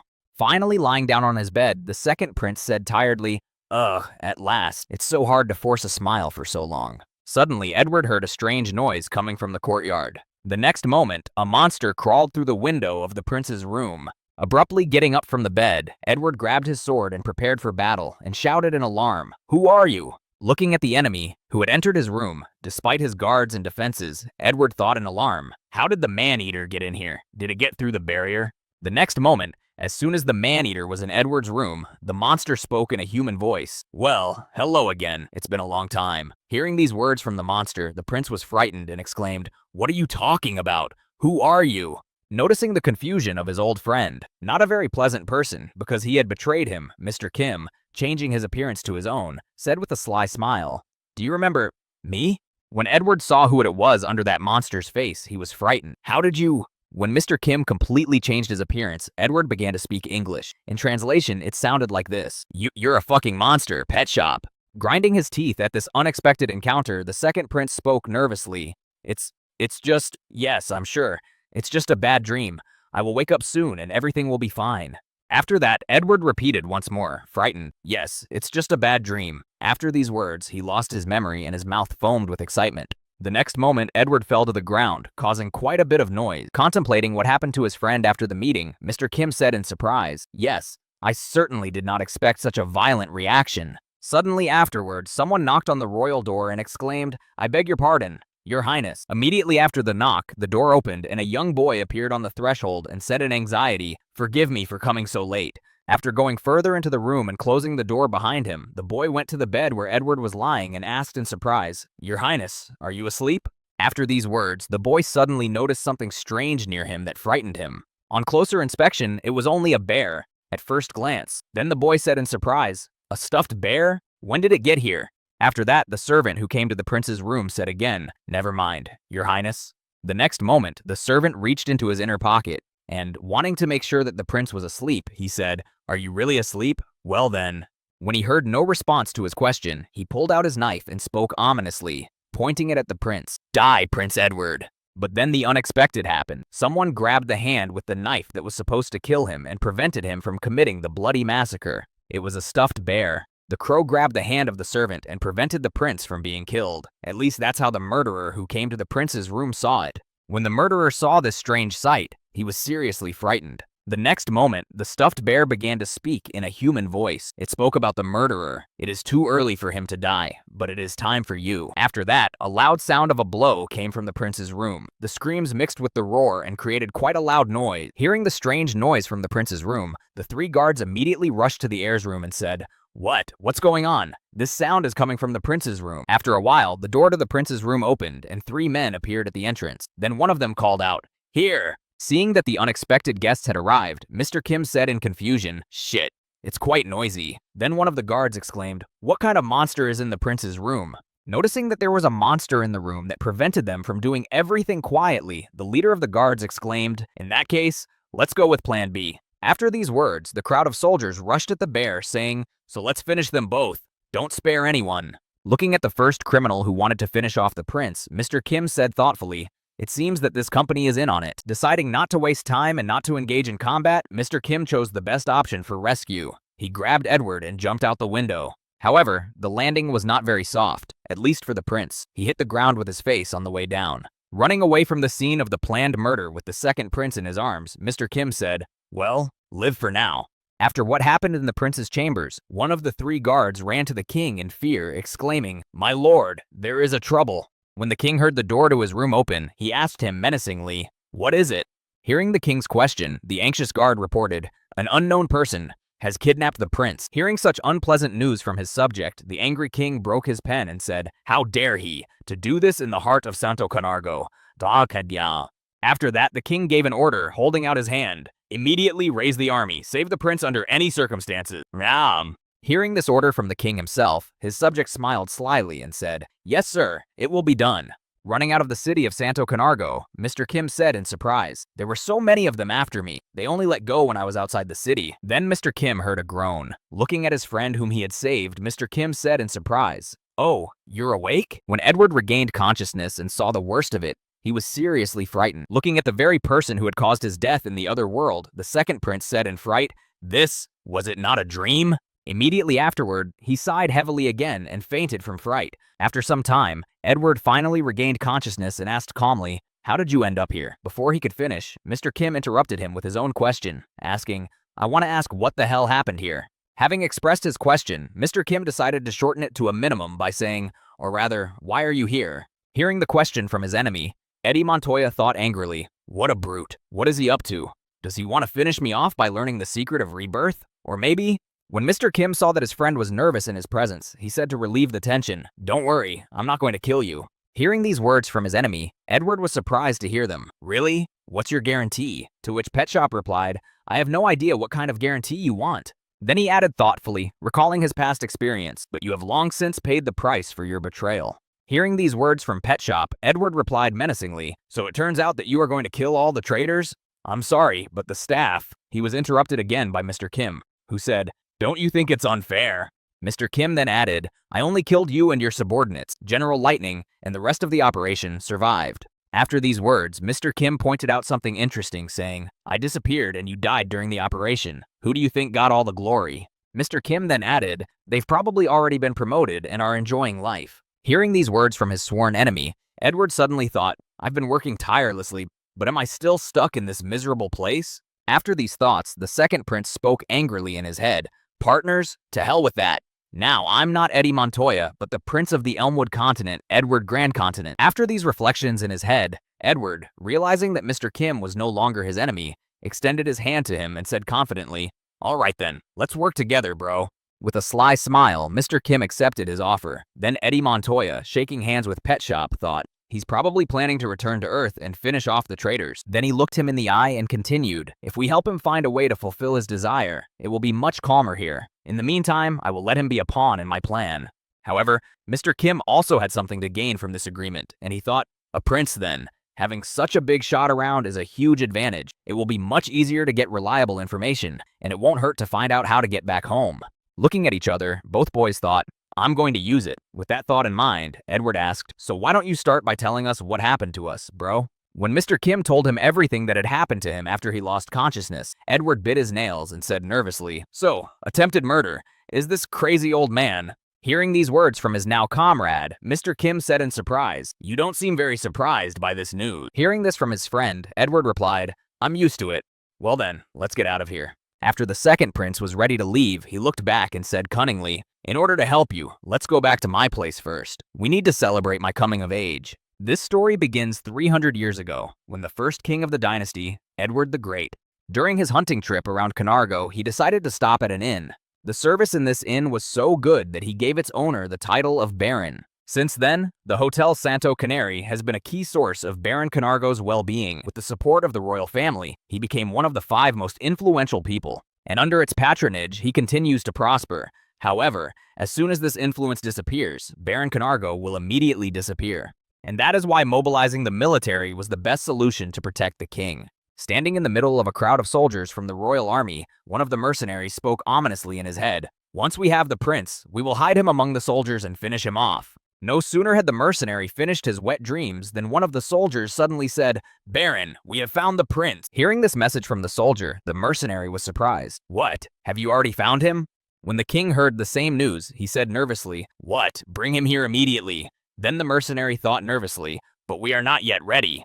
When one of the king's subjects heard this order, he was nervous. "But there is one problem, Baron." After these words, the soldier nervously added, "The prince. He came alone." The next moment, the prince appeared in front of the gate with Mr. Kim, who was holding a huge bagpipe. Pushing his way through the crowd of soldiers to see the prince, the Baron pushed everyone aside, repeating over and over again, "Your Highness." As he approached the gate and saw Edward standing in front of him, the Baron nervously asked, "Are you all right, Your Highness?" To which he confidently replied, "Yes, as you can see, I came back on my own. Then the Baron shouted to the prince, "Now, we will rescue you." To which the prince replied, interrupting them in mid-sentence, "No, remove the soldiers, Baron." Then the latter replied in surprise, "What? Really?" Raising his head up, Edward gritted his teeth and said menacingly, "I was attacked yesterday." Then, pointing to Mr. Kim, who was standing in front of him, Prince Edward said, "Thanks to Sir Kim, the knight of the bodyguard, I was able to survive." This was immediately followed by a sequel. "However, there were so many enemies that I had to flee to avoid my own death." Hearing this, the mercenary became nervous, and the Baron exclaimed in confusion, "Is it true? An attempted murder? Someone wanted to kill you?" Hearing that his plot might soon be revealed, the mercenary who had informed the Baron about the kidnapping said in confusion, "Don't be fooled, Baron." Then, pointing his finger at the bodyguard knight, the mercenary added in embarrassment, "I'm just sure that the kidnapper blackmailed him and made the prince say that." When Edward heard these words from his subject, he responded angrily, "What? The kidnapper made me say something? Did he blackmail me? Have you lost your nerve?" After that, he continued irritably, "Are you in your right mind to say such things? Do you really think you can intimidate me?" The next moment, the second prince looked up to see the insolent man who had decided to confront him. Immediately afterward, the second prince shouted out in anger, "My name is Edward Grand Continent. I am the heir to Edward the Great and his glorious name." Then, turning his attention to the insolent man who had decided to contradict him, Edward Grand Continue added angrily, "Do you think you can force me to say something I don't want to say?" When the mercenary heard such words from the second prince, he became very nervous. Afterward, Edward added, "Such thoughts from someone is a betrayal of his majesty." Taking into account everything that had just happened before his eyes, the Baron said thoughtfully, "The prince's behavior, and also he..." Looking at the bodyguard knight, as Edward had called him, the Baron spoke thoughtfully, looking at this person. "This man, he looks somehow..." Looking at the armor of the prince's savior, the Baron continued thoughtfully, "It looks rough and untidy, but you can see the alloy of Miriam on it." After inspecting the armor, the Baron turned his attention to the body of the bodyguard knight and said, "I'm impressed. And he's also wearing dragon scales, peeking out from under his armor. He definitely doesn't look like an ordinary kidnapper." Having drawn the right conclusions about who was lying, the Baron spoke confidently, looking back at the mercenary behind him. "There's nothing to think about. It's all obvious." The next moment, the Baron's voice came from the wall and he gave an order. "Guards, catch them." Seeing that Edward had convinced his subject of his rightness, Mr. Kim said in amazement, "You are quite a good speaker." To which he replied, "You bet I am, heh." A few seconds later, the mercenary and his accomplices were caught and tied up. They were forced to their knees so that they would not suddenly escape. After the prince and Mr. Kim were allowed inside, Edward went to the traitors. After a while, their leader heard them. "Did you know?" Hearing the voice, he raised his head. Immediately afterward, Edward added, stretching his bones and muscles after the journey, "Canargo is one of the 5 most powerful royal families." The next moment, licking his lips slyly, the boy added, "We have knowledge that others do not even know about." After that, the prince put his hand on the shoulder of the mercenary who wanted to kill him, and with a sinister smile added, "And that includes torture." After these words, Edward continued, smiling ominously behind him, "Don't even think you'll get off easy. You'll die quickly." Drenched in cold sweat from fear and imagining what would happen to him, the mercenary thought in confusion, "But how did everything turn out this way? Our plan was just perfect." The next moment, Mr. Kim appeared right in front of the rebel leader. He then crouched down so that his head was at the level of the criminal leader's head, and he heard him say in a nervous voice, "You damn bastard, what the hell are you?" When Mr. Kim heard this question from the mercenary, he decided to show himself and lifted his mask to reveal his face. Under the mask was the head of a bear. Seeing this head, the mercenary immediately remembered the bear that had prevented them from killing the prince in the chambers and said in alarm, "Is it you? You?" After that, Mr. Kim smiled slyly into the mercenary's face and said, "Well, have a nice stay." After he said goodbye to the mercenary, he closed his mask and walked away from him. When there was no longer any reason to leave the mercenaries in public, the guards took them to the prison to torture them to extract information. Old armor and a log that was stolen from a private house. Mr. Kim covered these materials with slime from a slime he had eaten at the time. And after that, he shaped them into mermium, which he ate along with other treasures in the dragon's cave. The slime came in handy more than once during the journey. It even helped to deceive the Baron himself. During a conversation with the Baron, he told Mr. Kim, in the end, during the torture, they did split. They call themselves Mutermejos. The Baron then added menacingly, "This can be deciphered as messengers of death. How such people managed to get into the royal army at all, and even to join the prince's personal guard." After these explanations, the Baron suddenly turned to more radical methods and asked, "Mr. Kim, do you know anything about them?" Then Mr. Kim thought, "I will stick to my plan." After these thoughts, Mr. Kim decided to respond by saying, "The Mutermejos, I heard about them from my former comrade, a bodyguard knight." Hearing this, the Baron said in surprise, "What? Really?" Then Mr. Kim continued, "They say that the second Queen's Devours died of illness, but in fact, she was poisoned." Hearing this news from Mr. Kim, the Baron was confused. "What? Poisoned then? I can't believe it." When Mr. Kim told him this sad news, he began to watch the Baron's reaction. Immediately after hearing the news, the Baron slammed his fist on the table and said angrily, "How dare they do such a thing?" The next moment, unable to contain his anger, the Baron stood up abruptly. Grabbing his sword, he said menacingly, "I can't forgive them this easily. I will..."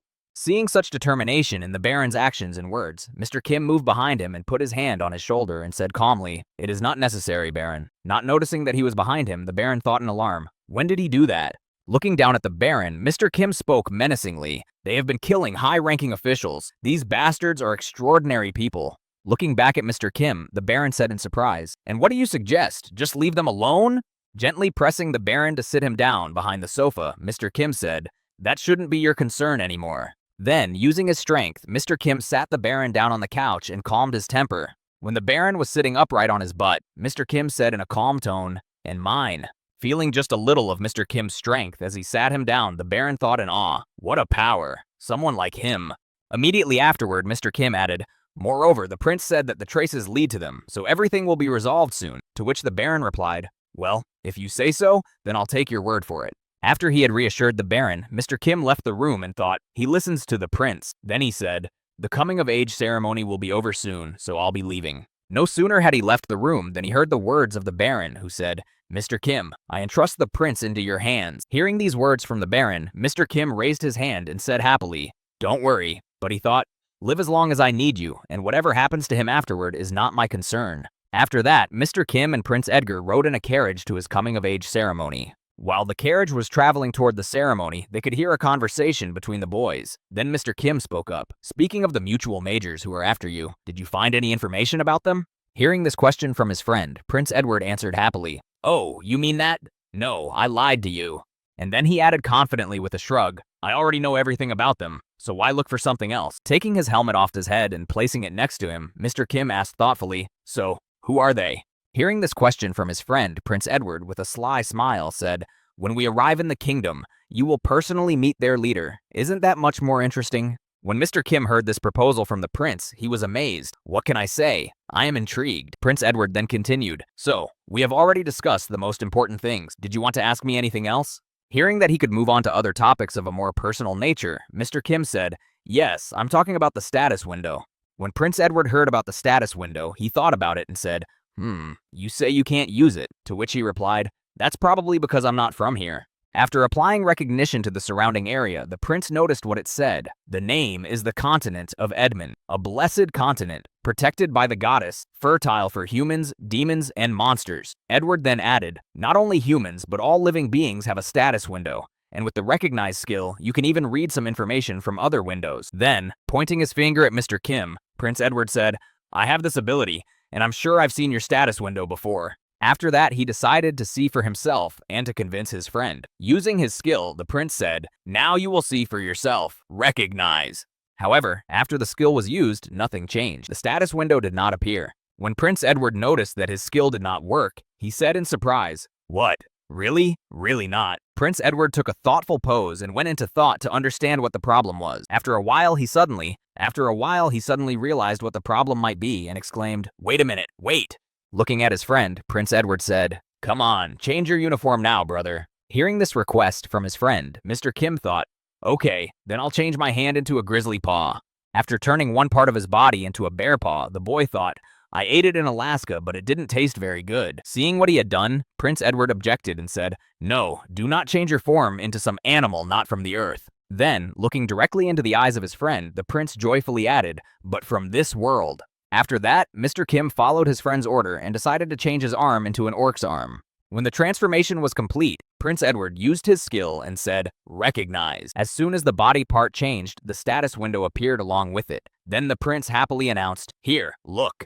Noticing that it was indeed working in a strange way, Mr. Kim replied in surprise, "Now I understand." Prince Edward then continued, "The recognition didn't work on you while you were in your earthly form, but once you change your form, it will work. Do you understand?" Hearing these words from his friend, Mr. Kim said with interest, "Then let's try it like this." After saying that, he changed his hand into a man-eater's paw. The next step was to change his skin to that of a troll, and also to the fatal bite arrow.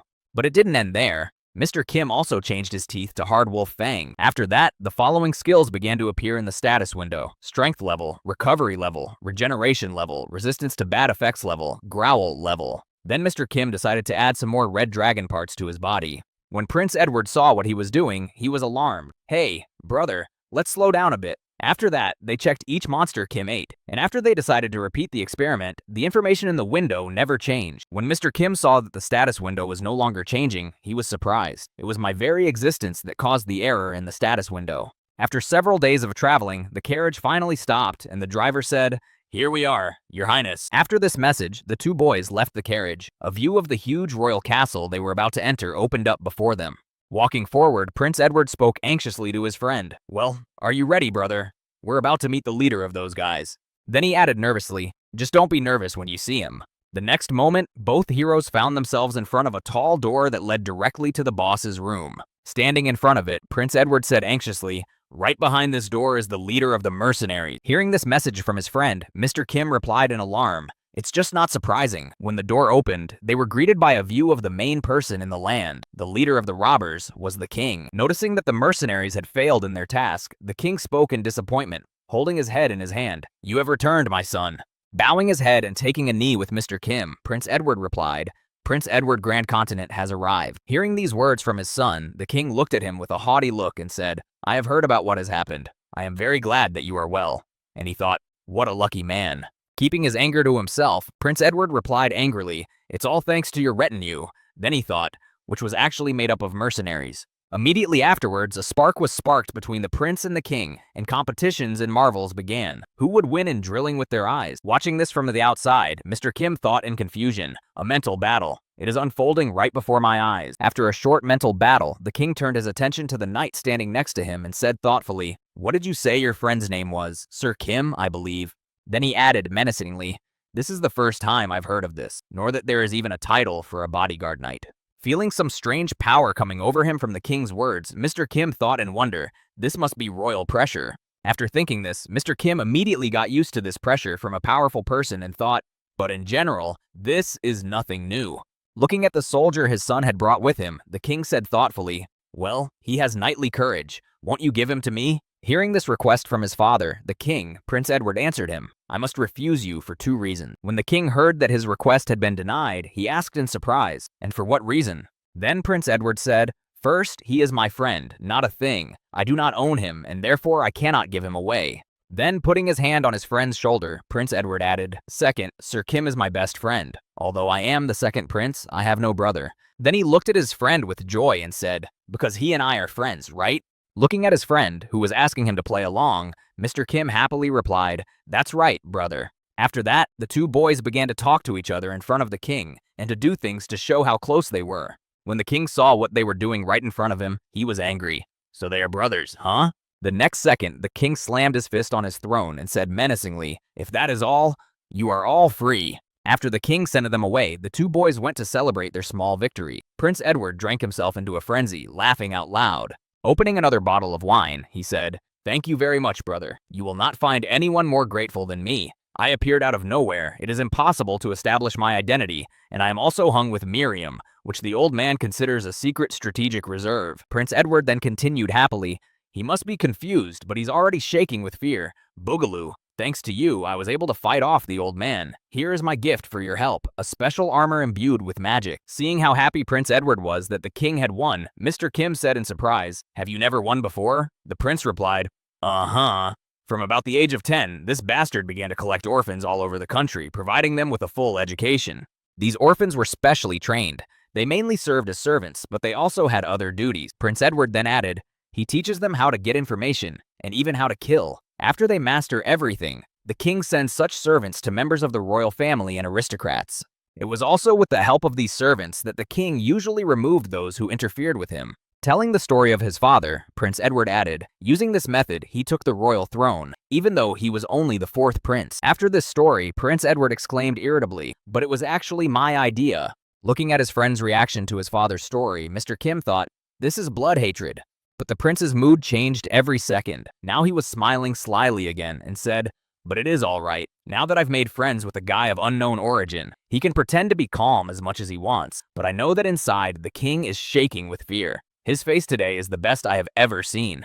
While Prince Edward was laughing happily because he was able to rub his father's nose in it, the door to his room opened, and the image of a girl exclaimed, "Brother!" Running into her brother's room, the princess exclaimed joyfully, "I heard everything. What did my father do?" Before she could finish, Mr. Kim stopped her in her tracks, not letting her go any further toward the prince. Standing like a huge wall in front of the girl, Mr. Kim said sternly, "Not a step further." Hearing such impudent words from a warrior who dared to order her, the princess replied angrily, "Do you even know who I am?"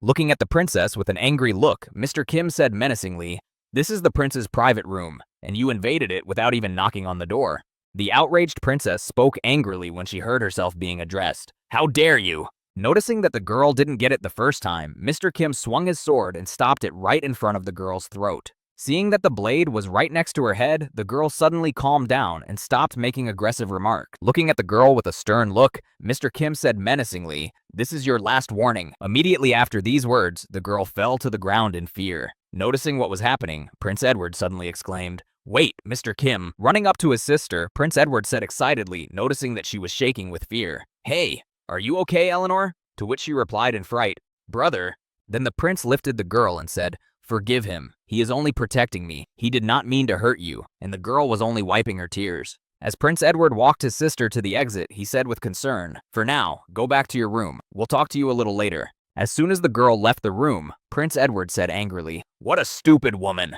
Looking at his friend, Mr. Kim asked, "So this is your younger sister? You were talking about her?" Clenching his hand into a fist, Prince Edward replied angrily, "Yes, that's right. She received her powers from the goddess. As soon as I become king, the first thing I will do is get rid of her." Eleanor Grankentine, the fourth daughter of the current king, one of the 3 surviving children. Note, 3 lost in the war for the throne, and now rest in the royal land.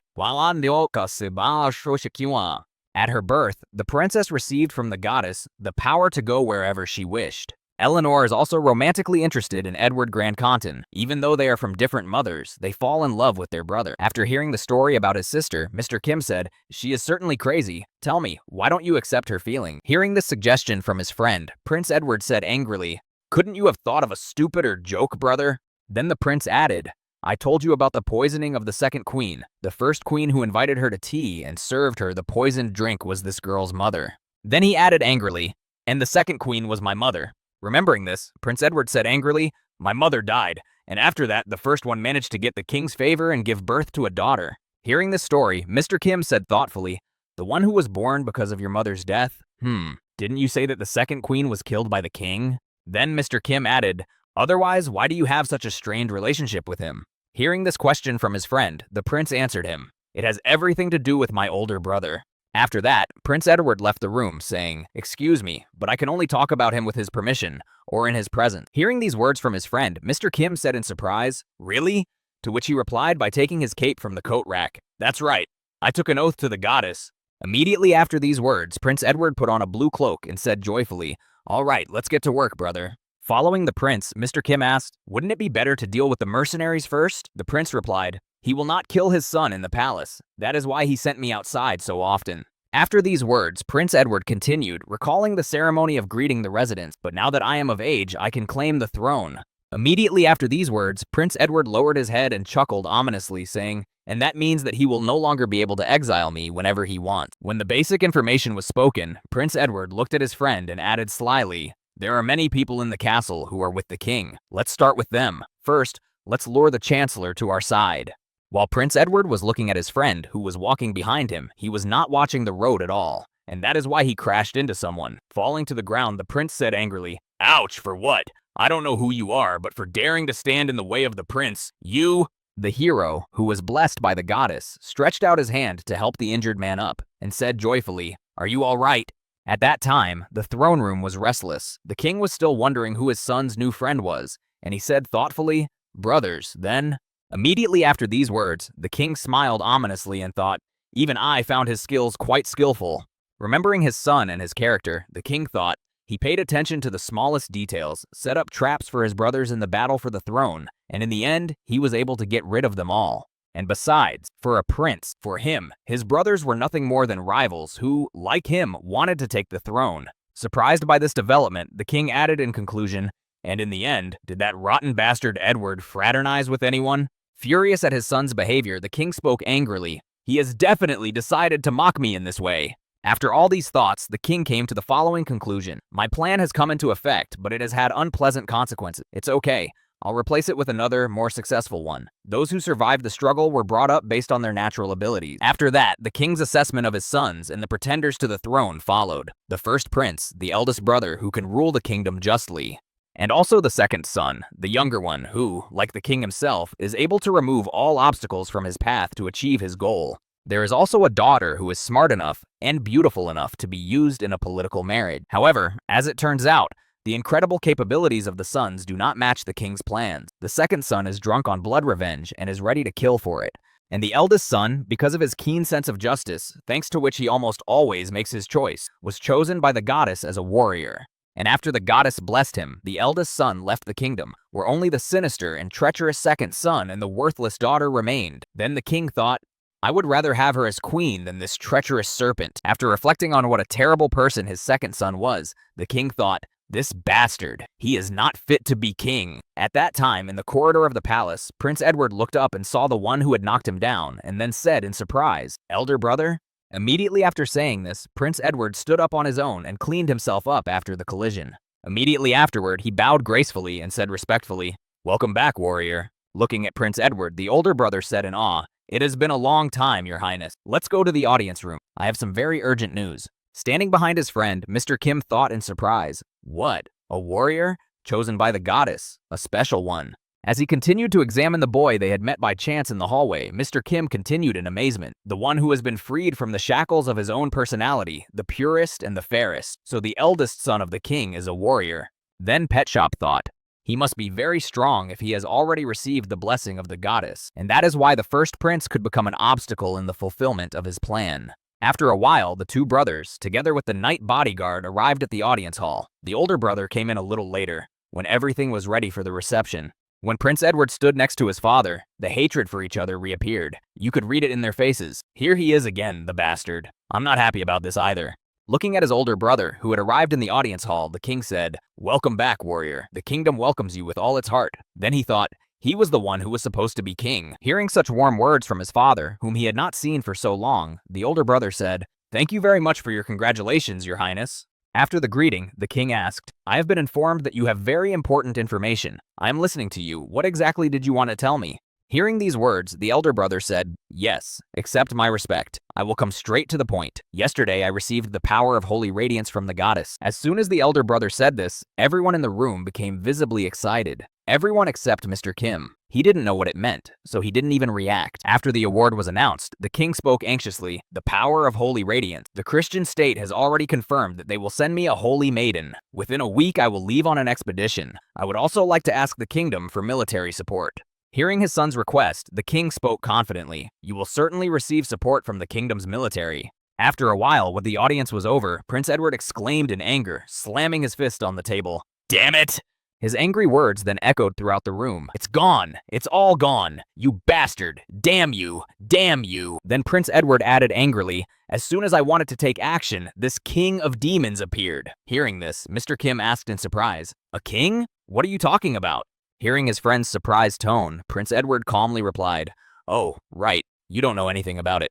And immediately after that, Prince Edward began his story. Since very ancient times, there has been a race of demons hostile to us, and their leader is the king of the demons. Thanks to the balance of the goddess, there is a balance between humans and demons, although they continue to be at odds. If one of the forces begins to prevail, the goddess calls a warrior to the other side. However, if after such a call the forces still do not become equal, the goddess grants her warrior the power of holy radiance. With this power, one can kill the king of an enemy race without incurring divine punishment. It would seem that all creatures are the creation of the goddess, and the demon king should also receive something similar. However, only a warrior is granted the power, and it allows him to mercilessly slay the king. After hearing this story, Mr. Kim said in surprise, "Then what is the problem?" To which Prince Edward said angrily, "Ha! Don't you understand anything yet?" Then the prince said, "After someone receives the power of holy radiance, the nation will be in a very difficult position, and since I am already an adult member of the royal family, I have to protect the kingdom with my life." Immediately afterwards, Prince Edward exclaimed in frustration, "This damned old man wants to send me to war, and even if I come back alive, he'll figure out a way to get rid of me in the meantime. Damn." One day later, the king summoned his second son to his audience hall.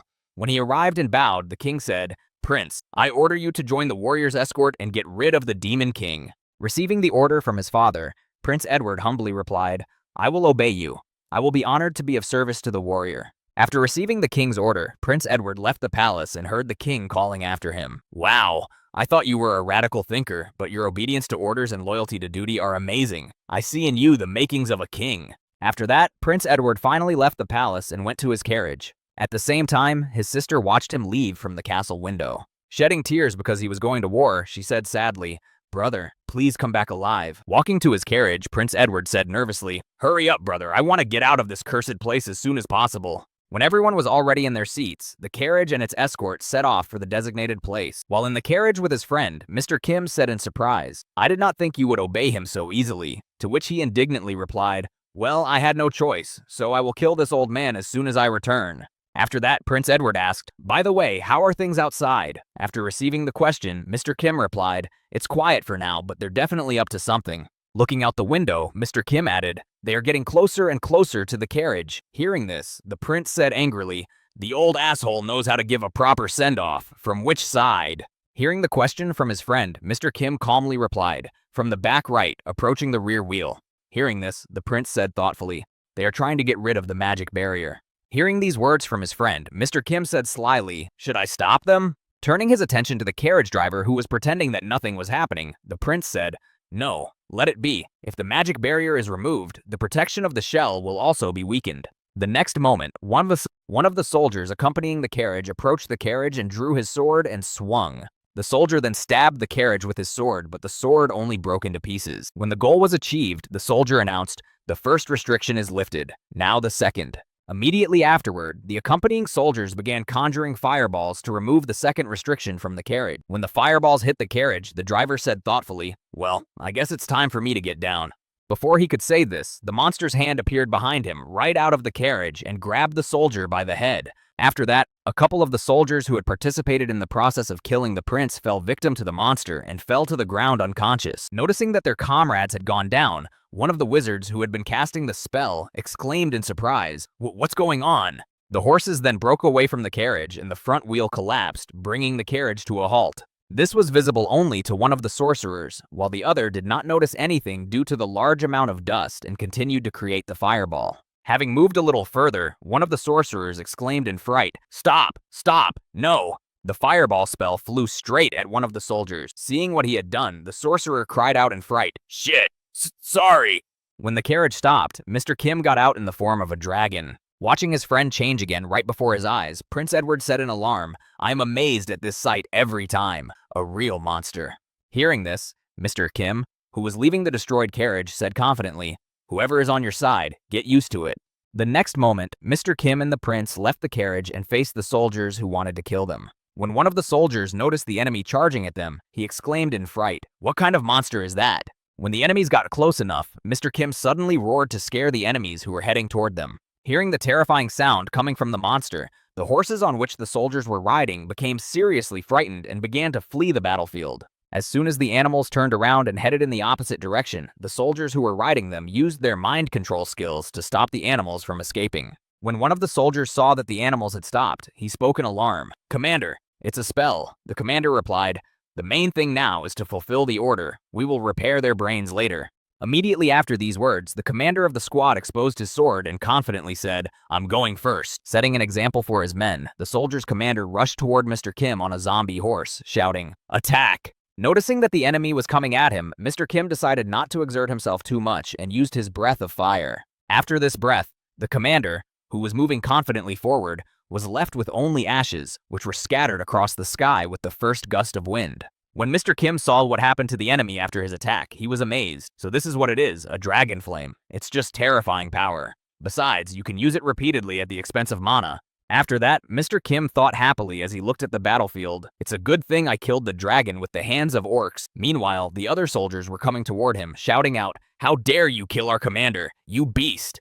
As he approached the monster, who had just breathed flames, one of the soldiers shouted, swinging his sword, "Die!" The next moment, the soldier, riding his horse past Mr. Kim, struck out, hitting him squarely in the neck.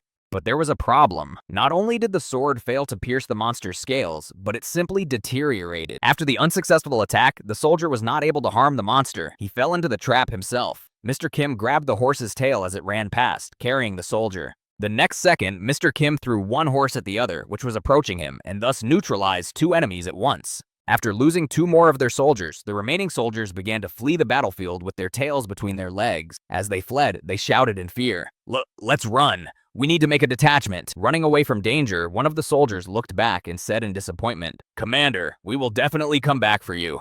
Before they could get far, they were caught up in an enemy attack. It was Prince Edward who shouted, "Quantum beam!" Seeing that the fugitives were killed, Mr. Kim looked back and said in amazement, "Magic or something?" Prince Edward replied, "Magic beam attack." After demonstrating his skills, which few people knew about, Prince Edward happily announced, creating a small sphere of light. "I have been good at light-related magic since birth." Hearing this, Mr. Kim replied in surprise, "The magic of light in a person as dark as you, who wanders in darkness, it does not suit you at all." Laughing at his words, the prince happily said, "I completely agree with you, brother." After these adventures, Mr. Kim and the prince returned to the hotel to wait for a meeting with certain people. In order not to waste time, Prince Edward ordered some food to recharge his batteries and spend the time with benefit. Looking at his friend, Mr. Kim said thoughtfully, "Something tells me that if we had gone with the warrior, we would not have gotten into such problems." When the prince heard this, he wiped his mouth with a napkin after eating and replied, "You are right, they would not have tried to kill me with him. That is why the old man gave me this route." Then, looking at his watch, Prince Edward said, "We are scheduled to join their unit in the afternoon. So, brother, do you want to go somewhere or talk about something?" Hearing his friend's question, Mr. Kim said thoughtfully, Maybe about the Holy Radiance Force. Doesn't its very existence put the Demon King at a disadvantage in advance? And if they try to kill the warrior chosen by the goddess, won't it be considered blasphemy?" Hearing what his friend had said to him, Prince Edward said, "A good question. I will answer it at once. It is possible to kill a warrior with the power of Holy Radiance. The goddess is just, and that is why the Holy Radiance absolves both sides of responsibility. Even if the Demon King kills the warrior, he will not be harmed." After saying this, Prince Edward picked at his teeth with a toothpick and said, "However, this has never happened before in history." Then he added thoughtfully, folding his hands in front of him, "If the Demon King succeeds in killing the warrior, humanity will no longer be able to resist the demons, and humanity will simply come to an end." Hearing the story from his friend, Mr. Kim laughed ominously and said, "So it is a struggle for survival." Then he thought, "It was exactly the same in my life." When Prince Edward heard that his friend had laughed, he asked offended, "Why are you laughing? It seems as if it doesn't concern you." Looking at his worried friend, Mr. Kim said, "But it is, isn't it?" To which he replied angrily, "You bastard. You're not going to stand aside, are you, brother?" Hearing this question from his friend, Mr. Kim happily said, "Of course not, because we have an agreement." Hearing this, the prince breathed a sigh of relief and said, "Phew, I was beginning to think otherwise. I'm glad we're on the same page." After that, Mr. Kim asked excitedly, "Are there any other monsters you know about that you can tell me about?" Hearing this question, Prince Edward happily said, "Yes, for example, the Holy Virgin. She has nothing to do with her name at all."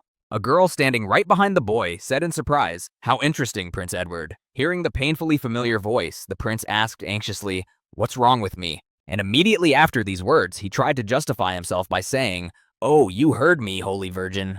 Looking directly into Prince Edward's eyes, the Holy Virgin smiled sweetly and said, "Do you really think that my ears were so blocked that I did not hear anything at all from a distance of several meters?" After these words, Prince Edward added anxiously, "Oh yes, monsters like you have quite acute hearing." Then the girl, barely able to contain her anger, said gently, "Monsters?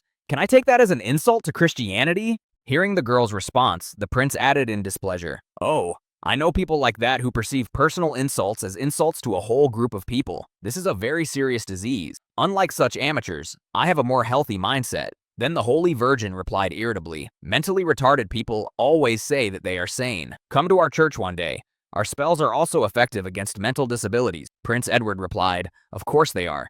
You are obliged to treat such cases when there are so many mentally ill within the walls of the temple." Suddenly, a thumping sound was heard inside the building, which attracted the attention of everyone present. It was a Holy Virgin who finally broke down and slammed her fist on the chair where Prince Edward was sitting. Mr. Kim, who had to witness all this, just grabbed his helmet and closed his eyes and heard the girl say, "Let's go out. I'll organize your funeral." To which she heard the prince reply, "You mean for yourself?" After these words, Mr. Edward slammed the table himself to interrupt the whispering of the people and shouted menacingly, "All of you!" The next moment, the boy gathered a handful of gold coins and told everyone present, "You have not seen or heard anything." Immediately after he said this, he threw the gold coins behind him so that they would be distracted by something else. Seeing the coins flying to the floor, one of those present exclaimed, "Gold!" and rushed to collect them quickly. After that, Prince Edward and the Holy Maiden headed for the exit, pulling each other. Meanwhile, the sounds of a battle for gold could be heard in the building. "Get back, I got it first." After that, Mr. Kim said indignantly, "That bastard, we didn't agree on this." Holy moly. It was an artificial warrior created by humans. Just as there is a goddess who gave strength to a warrior, so people created a holy virgin with the help of blessings and magic. But the goddess needs only a moment to create a warrior, and the church takes about 10 years to do so. And since it is quite expensive, there is only one holy virgin. She has tremendous power and is capable of many things. She has a metal skeleton, an incredible muscular exoskeleton, and superhuman abilities. Clenching his fist before the fight with the Holy Virgin, Prince Edward said angrily, "Damn it, I should have been the first." Afterward, Edward thought, "At that time, when I was only 6 years old, I was the one who saw the talent in her and wanted to make her my friend."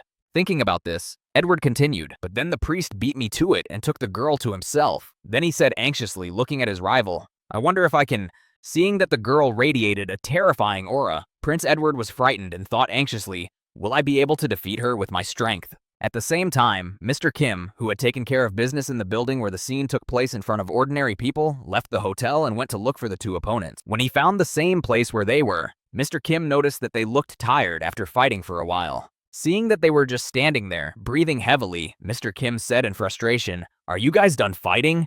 When the two soldiers heard Mr. Kim's question, Prince Edward was the first to respond, "No." Then the Holy Virgin added, "Not yet." Looking at what they were doing, Mr. Kim said in displeasure, "Then let's get it over with. The warrior should arrive soon." Hearing the words of the bodyguard knight, the Holy Virgin turned her back and walked away in anger, saying one last time, "I have things to do, so I will go." As the girl left the battlefield, Prince Edward shouted after her, "Well, next time, for sure." When the saintly maiden had already disappeared behind the houses, Prince Edward heard Mr. Kim addressing him and answered angrily, "What do you want?" "Oh." Immediately after that, he felt pain. Mr. Kim grabbed him by the neck and lifted him above him. Immediately afterward, looking at his friend with a menacing look, Mr. Kim said, "I'm doing my duty as a bodyguard knight, but I didn't sign up to babysit you." Then he added menacingly, looking at the prince with a stern look, "So I'm warning you in future. Don't make my job harder with your stupid behavior." After that, Mr. Kim let the prince go and headed to the meeting place. After coughing up a bit of a stranglehold, the prince replied to him, "You don't even know what you're talking about." When everyone gathered in the square and waited for the warrior to arrive, they were a little surprised. He came only on his own 2 feet. He didn't come down on wings from the sky, or even ride a white unicorn. The first prince looked like the most ordinary knight. Arriving at the meeting place, he said to his companion, "I see that everyone is here." When he noticed the girl, the warrior said happily, "It has been a long time, Holy Maiden." She replied, "I hope you have been in good health, warrior." Bowing before the girl, the warrior added joyfully, "Yes, by the grace of God." Then the prince broke into the conversation and said, The soldier then looked at Edward and continued, "Greetings, your highness. I am glad that you were able to join us safely." Hearing these words from his older brother, the younger one bowed, remembering all that they had to go through, and said, "We got here easily, except for some obstacles." Hearing this, the warrior laughed and added, "Well, that's good." After that, it was the turn of the bodyguard knight. Extending his hand to him, the warrior said, "This is the first time I have seen you, or rather, I have seen you in the kingdom, but I have never had a chance to meet you in person. I am a warrior." Accepting the offer of the prince's older brother, the bodyguard knight shook hands with him and said, "Kim." Watching Kim become friends with his brother, Prince Edward looked away from him in offense. Noticing the strange behavior of his friend, Mr. Kim thought indignantly, What childish behavior? Is he still offended? After greeting everyone and getting acquainted, the soldier said, "Our schedule is the same as before. The goddess has not withdrawn the holy light. The current demon king is the strongest of those who came before him." Then the warrior looked at his comrades and said anxiously, "On the journey we are about to embark on, I cannot guarantee your safety. Will you still come with me?" Hearing these words from the warrior, Prince Edward and the Virgin nodded in agreement, accepting his terms. The warrior then turned his attention to the bodyguard knight, who spoke anxiously. "And you, Sir Kim?" Hearing the question from the soldier, Mr. Kim said confidently, "Yes, I am the prince's bodyguard." When everyone agreed to take part in the campaign, even though it was quite dangerous, the warrior drew his sword in front of him and said, "From this moment on, the detachment to destroy the Demon King is officially formed."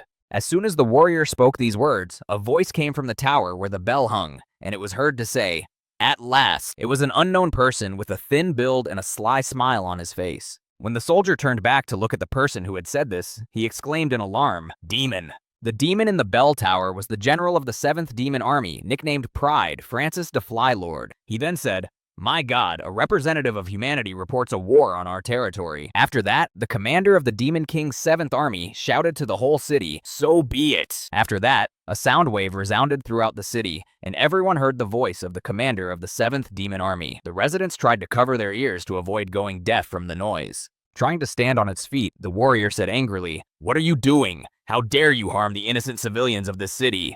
Hearing these words from the soldier, the commander of the demon army said, "Innocent? You must have misunderstood. I have already told you."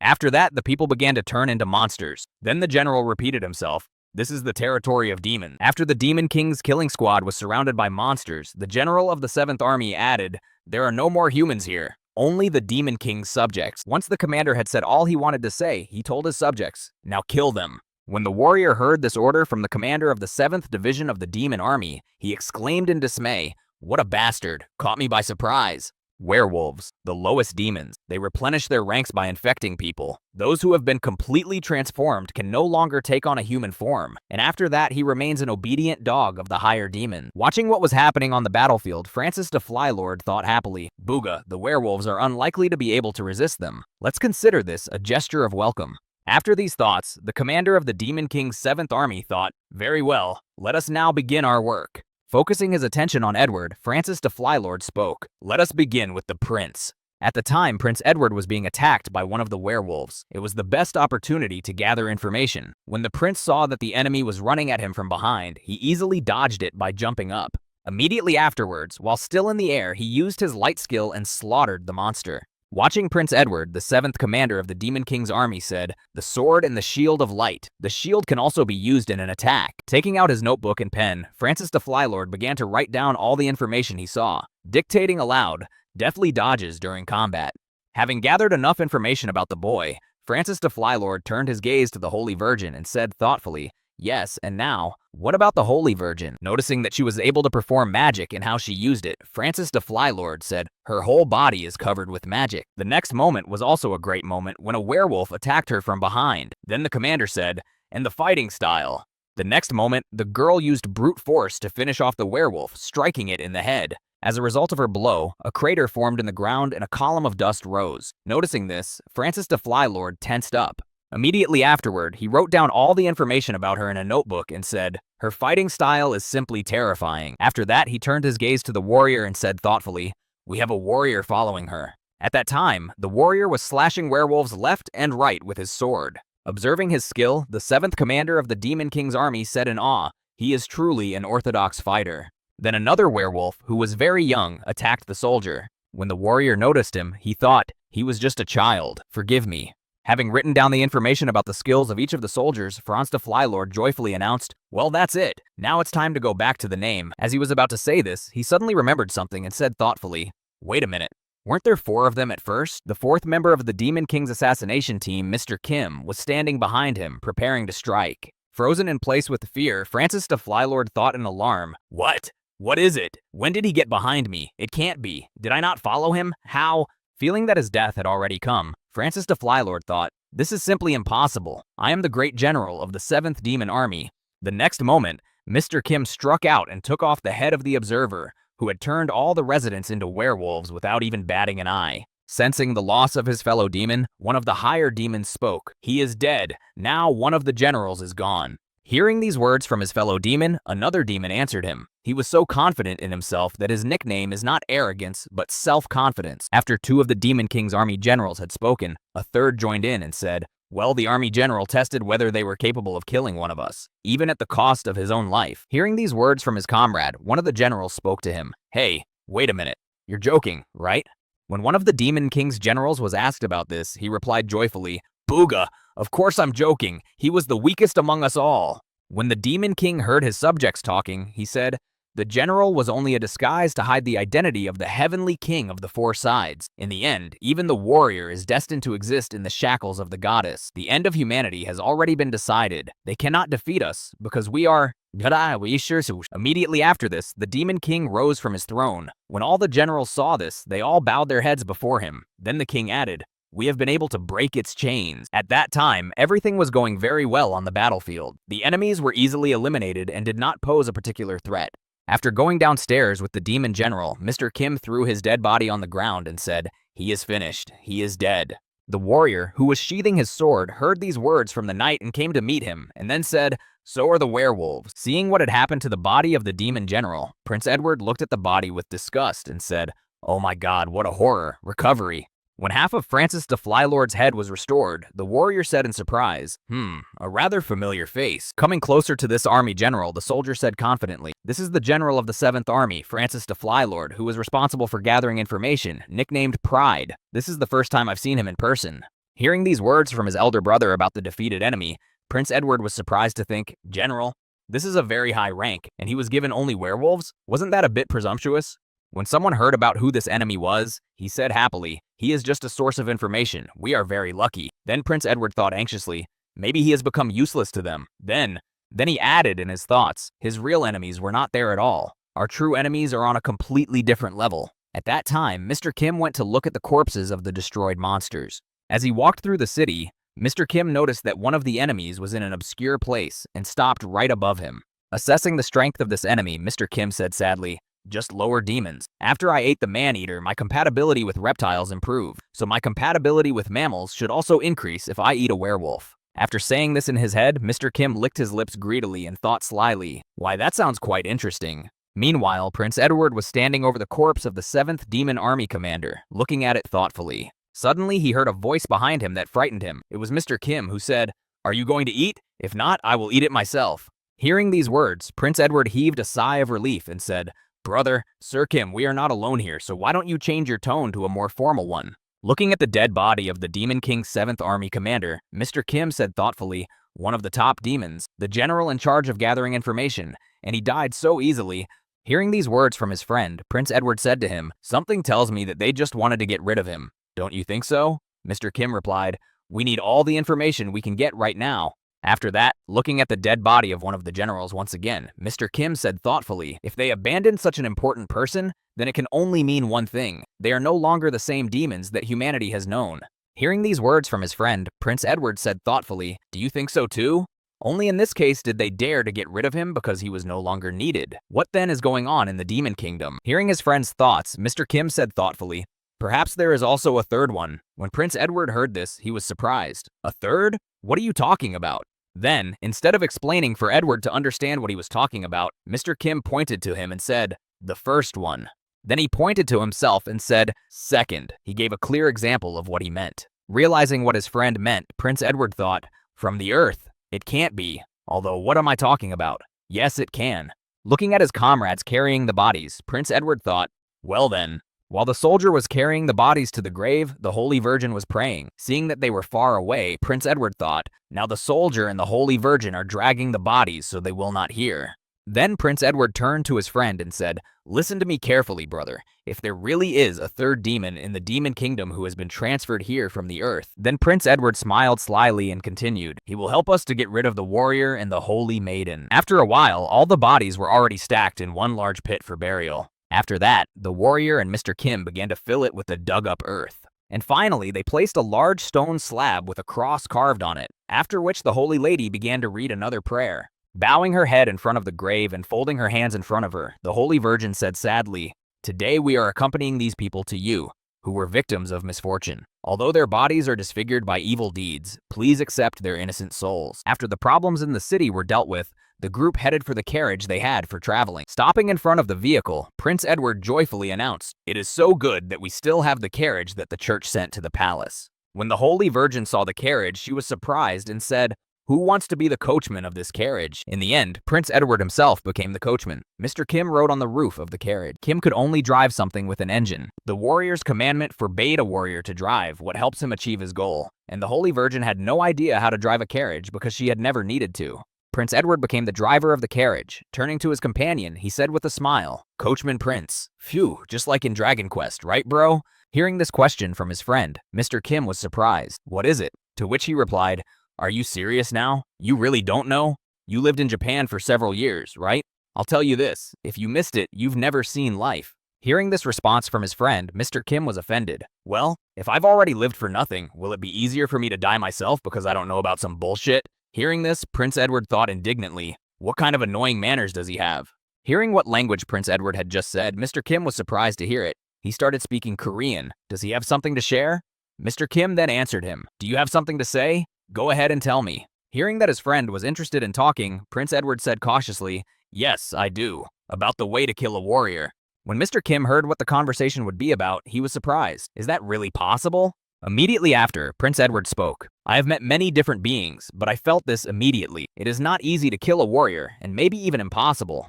Prince Edward then added excitedly, "The same feeling I had when I saw him in the village." The next moment, the prince continued, "And his swordsmanship, which has allowed him to kill most of the werewolves without using his own skills. His abilities are on a whole other level." Hearing this, Mr. Kim replied thoughtfully, "For me, someone who has a lot of abilities but who is unable to use them at the same time, he can be a serious opponent." After that, Prince Edward said, "The conditions under which one becomes a warrior. Only the most honest, just, and pure person has the right to be one. But if you violate them, the warrior will be punished and weakened so that you can deal with him." Hearing these words from his friend, Mr. Kim asked in surprise, "Do you have a plan?"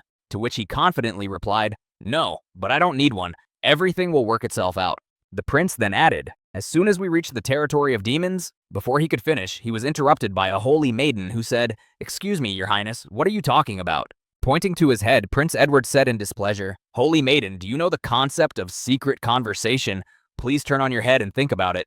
Hearing this response from the prince, the Holy Virgin replied irritably, "Is it just me, or did I hear a note of disrespect for the saint, your highness?" After that, a quarrel broke out between the Holy Virgin and the prince. Listening to all this, Mr. Kim thought, what kind of children are these? As soon as they have a word to say, it starts. Then he said, "That's enough. It's time to change places." After these words, the door to the carriage opened and a Holy Virgin came out. The warrior just watched what was happening. Then Mr. Kim entered the carriage. When the warrior saw him, he said, "Ah, it's about time. I was just about to ask you something, Mr. Kim." The next moment, the soldier folded his hands in front of him and said, "Sir Kim, if it is not too much trouble for you." Then he looked directly into his eyes and asked him confidently, "Please tell me how you became the prince's bodyguard." Hearing such a question from a warrior, Mr. Kim replied menacingly, "Why are you so curious?" Lowering his head, the soldier said sadly, "It's because I want to know about my younger brother's friends." Immediately after these words, the warrior's chest was stabbed. It was then that he remembered the warrior's commandment, be impartial to people. Seeing what happens to a warrior when he breaks the commandment, Mr. Kim thought, this is what he was talking about. As the soldier looked at him, writhing in pain and sweating, Mr. Kim said, "I guess I shouldn't have asked you that." As the pain subsided, the soldier still held his heart and said, enduring what was left, "For this I am ready to feel pain." Looking at the elder's brotherly devotion, Mr. Kim thought in awe, a brother who cares about his younger brother, who is willing to kill him. After some thought, Mr. Kim answered, "We had an agreement with him."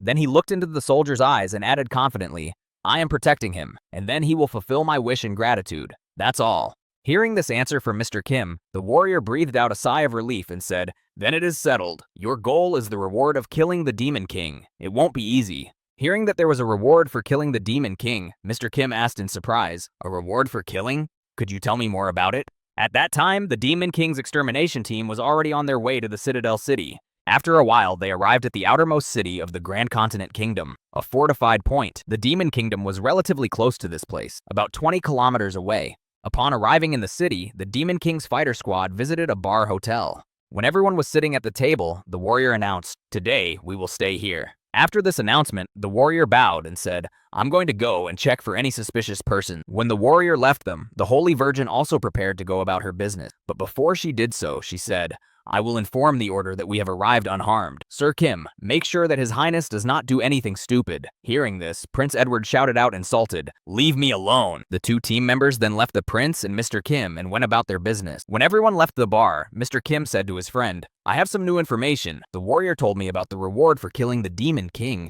When the prince heard what Mr. Kim had just told him, he was surprised. A reward? This is the first time I have heard of such a thing. Then Mr. Kim spoke. Goddess's holy radiance can be considered a revelation. She gives it to the warrior to destroy the Demon King. If he succeeds, the goddess will fulfill the wishes of everyone who has done something useful for this. After listening carefully to his friend, Prince Edward said in surprise, Is this really true? Hearing some doubts in Prince Edward's words, Mr. Kim answered him, Yes, he told me that himself. Having received confirmation of his words from Mr. Kim, Prince Edward said joyfully, If this is true, that's great, just incredible.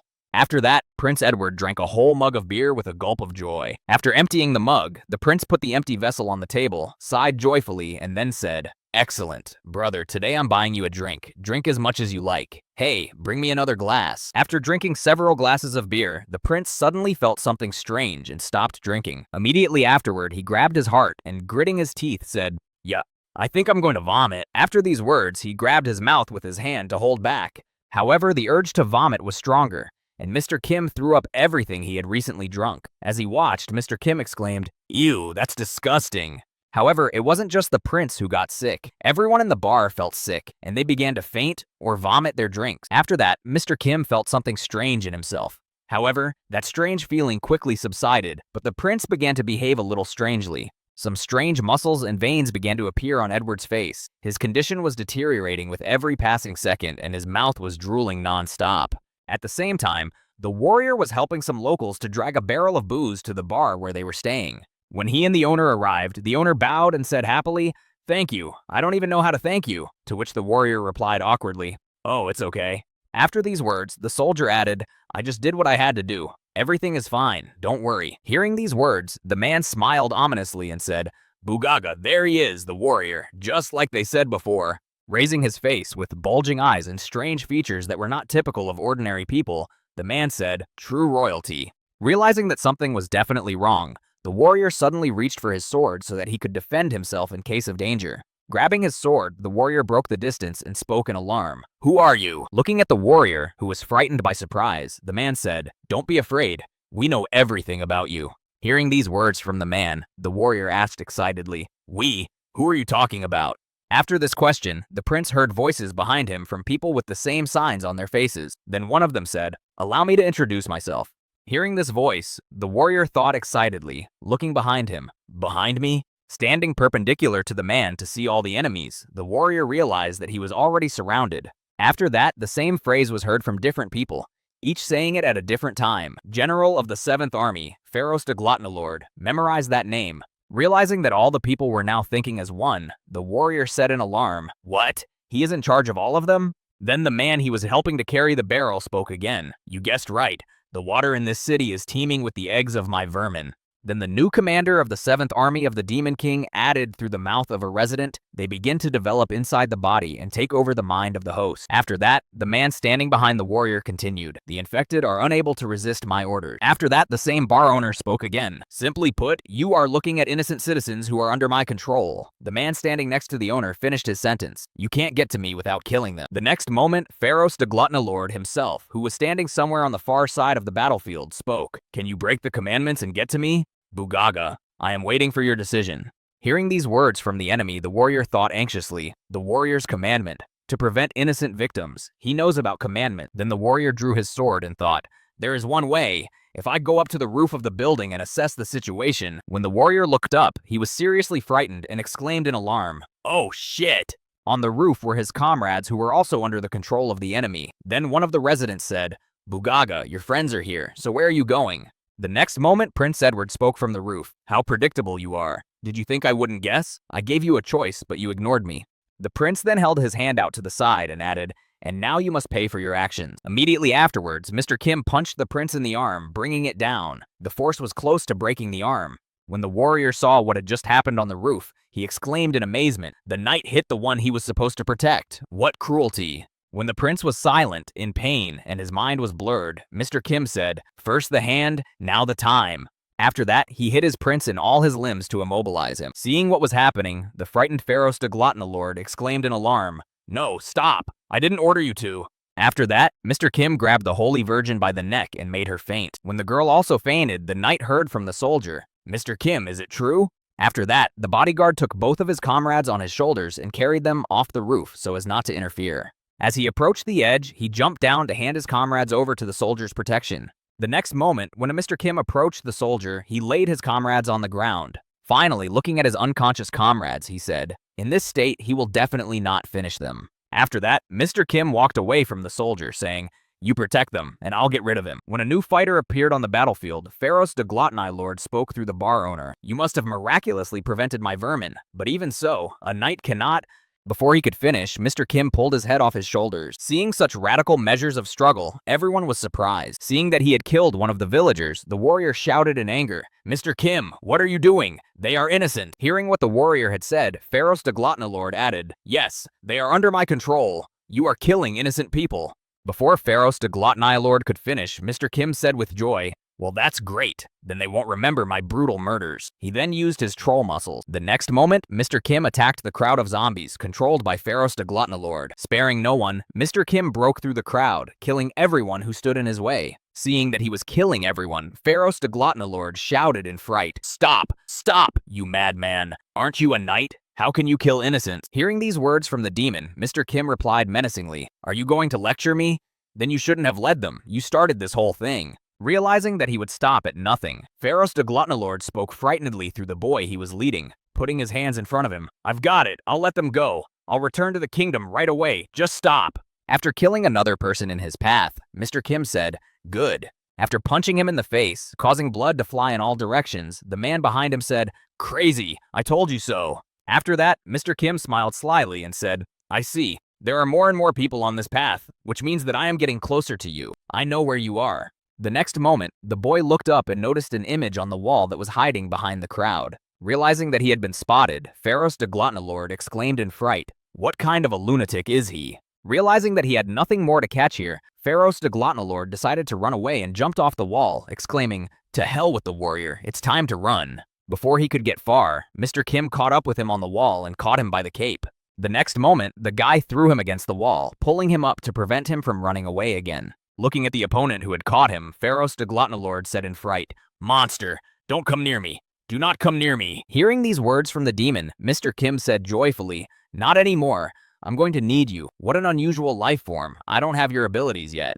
Immediately after that, the boy licked his lips ominously and said, "That's why you should stay quiet." Pharaoh Lord froze in his tracks, sweating coldly. Nothing like this had ever happened before. There are no creatures in the world that can live without water. That is why, by launching parasite eggs into the water, Pharaoh Lord would rule over everyone. After that, the 7th commander of the Demon King's army thought, and even if someone is immune, capturing his comrades would immediately decide the outcome of the battle. This is my method, the method of Pharaoh Lord. After that, the demon began to recall what his opponent had done and said in his head, "But this psycho," he began to mercilessly beat his own people. The next moment, Pharaoh Lord also remembered the continuation of his actions and thought, and he also began to kill innocent people without a shred of doubt. Doesn't he have any feelings? If that's the case, then I have nowhere to go. After that, Pharaoh Lord used his skill and opened his eye wide, speaking menacingly, "I will show you the ultimate control, against which your immunity will not help."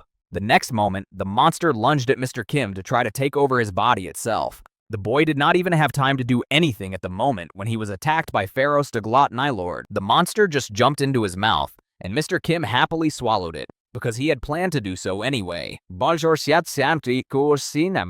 realizing where he was and what he had done, Pharaoh Lord said joyfully, "I will personally penetrate you and take control." After that, Pharaoh Lord began to dissolve in the boy's gastric juice, but he said one last thing. "It may seem like suicide." Clutching his chest, Mr. Kim said in astonishment, "What was that? Suicide?" Feeling the man just melt in a few seconds in his stomach, the boy said in amazement, "It's so soft, it was digested quickly." Thinking about the origin of this monster, the boy said thoughtfully, "So it must have been a parasite. I ate many things on the earth. Then he continued, however, I could not use the abilities of organisms that parasitize insects or fish. The next moment, the boy added thoughtfully, and this one could control a human. I can definitely use at least a part of his skills. Determined to test the abilities he was to receive after absorbing this parasite, the boy prepared to bite off his finger and said, shall we try it? The next moment, Mr. Kim bit off his entire left thumb and spat it out. Immediately afterward, a new finger began to grow in place of the lost one. Then the boy said happily, I am lucky to have regeneration. After that, the finger grew into something that Kim could control. Right when the time for controlling the body part expired, Mr. Kim thought, I can separate it and control it. However, the size and time are limited. After that, the boy looked at the city, which came back to life after the parasites died. Then he added, I think by eating other hybrids I can improve this. In the meantime, let's go back. Meanwhile, somewhere in the demon castle, not far from the village, sitting at a round table with his comrades, one of the commanders of the demon army reported, Gluttony is also dead. Upon hearing this news, one of the participants in the meeting said in surprise, how can he be dead? Then someone added, is there any chance that he is alive? They were answered, no. All the parasites in his laboratory have also died. Then someone else added, except for his old values, he was well suited to the role of king of the four sides. After that, one of the roundtable participants asked, how did he change? To which he was answered, some lunatic began to kill all his victims and found gluttony. Hearing this, one of the participants said, this lunatic, he is protecting the prince of the kingdom. Then the succubus girl said, if gluttony is dead, then only wrath and the king of the four directions are left. Thinking about the girl's words, one of the participants of the round table said thoughtfully, it's a pity to send wrath to fight a warrior. It is suitable for war with a large number of enemies, so let's use it against an army of people. After saying this, the great monster in red said, oh, what should we do? When everyone paid attention to him, the monster said, when he heard of the death of the worm, he immediately left the castle. After that, everyone began to look for the person he was talking about. Not seeing the same character, someone suddenly exclaimed, what? And after this adventure, Mr. Kim and his friends went on another adventure in another city. However, this time, the situation was more tense than usual. After the incident, Mr. Kim was riding in a carriage with a soldier, where he was scrutinized by him. Drilling his comrades with his eyes, the soldier thought, by all means, Knight Kim's method was the most appropriate and effective. Remembering how many innocent people had died in that battle, the warrior thought, but still. After that, the soldier could not stand it any longer and said angrily, Sir Kim, they were all just under control. The next moment, the soldier added, with your skills, you could have prevented so many casualties, couldn't you? Hearing these words from his friend, Mr. Kim said in surprise, what are you talking about? It was that parasite who started controlling them, and he is the one responsible for their death. Hearing this answer from Mr. Kim, the soldier thought, he does not feel remorse, and a knight like him is the bodyguard of a prince. Looking at his friend, who was also his brother's bodyguard, the warrior thought, Sir Kim, he's like a demon. Before he could finish, the other man interrupted him by touching his teeth and exclaiming, oh shit! When the warrior heard such unrestrained words, he thought, he has a terrible temper, and what a feeling this is. Looking out of the carriage and at his younger brother, the warrior asked, Your Highness, is something wrong? At that time, Prince Edward was looking up in fear and said, What? What the hell is this? There was a gigantic monster standing right in front of them, looking right at them. Their carriage was right in front of this monster, which was of a terrifying size. Then the monster spoke, I am Dracos the Wrath Lord. The next moment, the monster became very angry, and in an angry voice said, I have come to take revenge for my old friend, Pharos the Glutton Lord. After that, the giant monster took the first step toward the carriage. After his step, the ground shook and the carriage shook with it. When Prince Edward saw the great monster coming towards them, he was frightened and said, Dracos the Wrath Lord. Mr. Kim, who heard his name, asked in surprise, Do you know him? Nervous at the question, Prince Edward replied anxiously, Yes, bro, I have never seen him in person, but I have read about him. Then he said, This is the very Pharos the Glutton Lord we are talking about, a huge monster who burned a demon warrior. It was written that he was twice the size of a dragon. Hearing this answer from his friend, Mr. Kim said in surprise, That's about 30 meters, and this one is all of 60? When it came to the size of the monster, Prince Edward nervously explained, It has grown over 50 years. Reptiles, they grow all their lives. Looking once again at the enemy waiting for them, Mr. Kim said, It's like a mountain. How big is it? Hearing the two boys talking, the Holy Virgin said, This is not the time for tongues to wag. We need to do something with this monster. No sooner had the Virgin finished speaking than everyone heard a strange noise of trees cracking. It was a monster that decided to walk through the forest with its tail, clearing the whole area around it. The monster made a circle around its axis and cleared the whole forest, breaking trees on its way. And now the turn came to the Demon King's destruction squad. Having noticed what was coming at them, they did not even have time to react. They were only frightened. The next moment, the monster's tail hit the carriage and broke it into small pieces. After a while, the monster made a complete turn and leveled everything that surrounded it within the radius of its tail. Sometime after this leveling, the members of the squad to destroy the Demon King disappeared. They were buried alive in the debris of trees. After a while, everyone began to crawl out from under these fragments of trees. Everyone except the prince. He could not get out on his own. A holy virgin helped him by pulling him out by the hand. After they survived the devastation, Dracos the Wraithlord asked them, "Was it you? Did you kill my friend?" Hearing this question, everyone froze in place while they healed from the previous enemy attack and prepared for battle. Trying to answer, the warrior said, "This one," but he was not allowed to say anything. Dracos the Wraithlord suddenly said, "No, it does not matter anymore." Then the monster added menacingly, "I don't care at all whether it is your work or that of some other lowlife. If I kill all the worms like you that come my way." Preparing to attack, the monster added, "Then I can avenge him." After that, Dracos the Wraithlord swung his tail again to crush his enemies. Noticing that danger was approaching again, they began to run away from him, shouting, "Run away!" Having dodged this attack, the Holy Virgin spoke to Prince Edward. "Prince, Absolute Shield is your special technique, right? It is your turn to come forward." Hearing this, the prince was frightened. "Are you out of your mind? How can I stop him? Even absolute protection has its limits." After that, Prince Edward addressed the warrior with the words, "Warrior, can you use the parry skill?" Hearing this question from his comrade, the warrior replied, "It is absolutely irrational. It will not make any sense. I simply will not be able to resist this thug." Then the prince turned to the Holy Virgin and said, "Saint, will you be able to take the blow and recover from the sweat?" Hearing the prince's question, the Holy Virgin answered, "Only if I manage to stay alive. Such a blow would tear my body to pieces." Then the prince added, "It is too big. What shall we do?" When everyone was quiet, everyone thought of only one thing. To be more precise, about one person, someone who had not yet been mentioned. After that, everyone looked at him. Mr. Kim, who was standing behind them. When he saw them looking at him, Mr. Kim asked, "Do you think I can't beat him?" Realizing that he would not get an answer from them, Mr. Kim began to develop a plan of action. After some thought, the prince's bodyguard sighed heavily and said, "Yes, well then." Then he immediately added, looking at his opponent, "I have one way to defeat him." And at that time, the monster was thinking, "I may look clumsy and stupid, but I am not stupid at all, despite the fact that my comrade died." After that, Dracos the Wraithlord continued, "I have learned one very valuable lesson from my life experience. If I give in to blinding anger, it will not end well. Because of my recklessness, I still have a scar from the worms that laid a trap for me." Dracos the Wraithlord had an ideal technique that he invented himself, based on his combat experience. The first point of the strategy is to check the presence of the enemy using the skill of perception. The second point of the strategy is to sweep everything around so that the enemy has nowhere to hide. And the third point is to attack the enemy from the ambush after he approaches. Ranged attacks should not work on him. His tough skin is more than enough to protect him, and if he follows the rules that he has made for himself, he should definitely not lose, even if his enemy is the warrior himself. After discussing the plan of action, the warrior went to fulfill his part of the duties. Then the Holy Virgin said to him, "Isn't this too reckless?" When Mr. Kim heard the girl say this, he was surprised and asked, "Why? Do you have any better ways to defeat him?" When the warrior heard his comrades talking, he spoke before leaving, taking his sword from behind his back. "We can certainly run away, but that would most likely put the city in danger."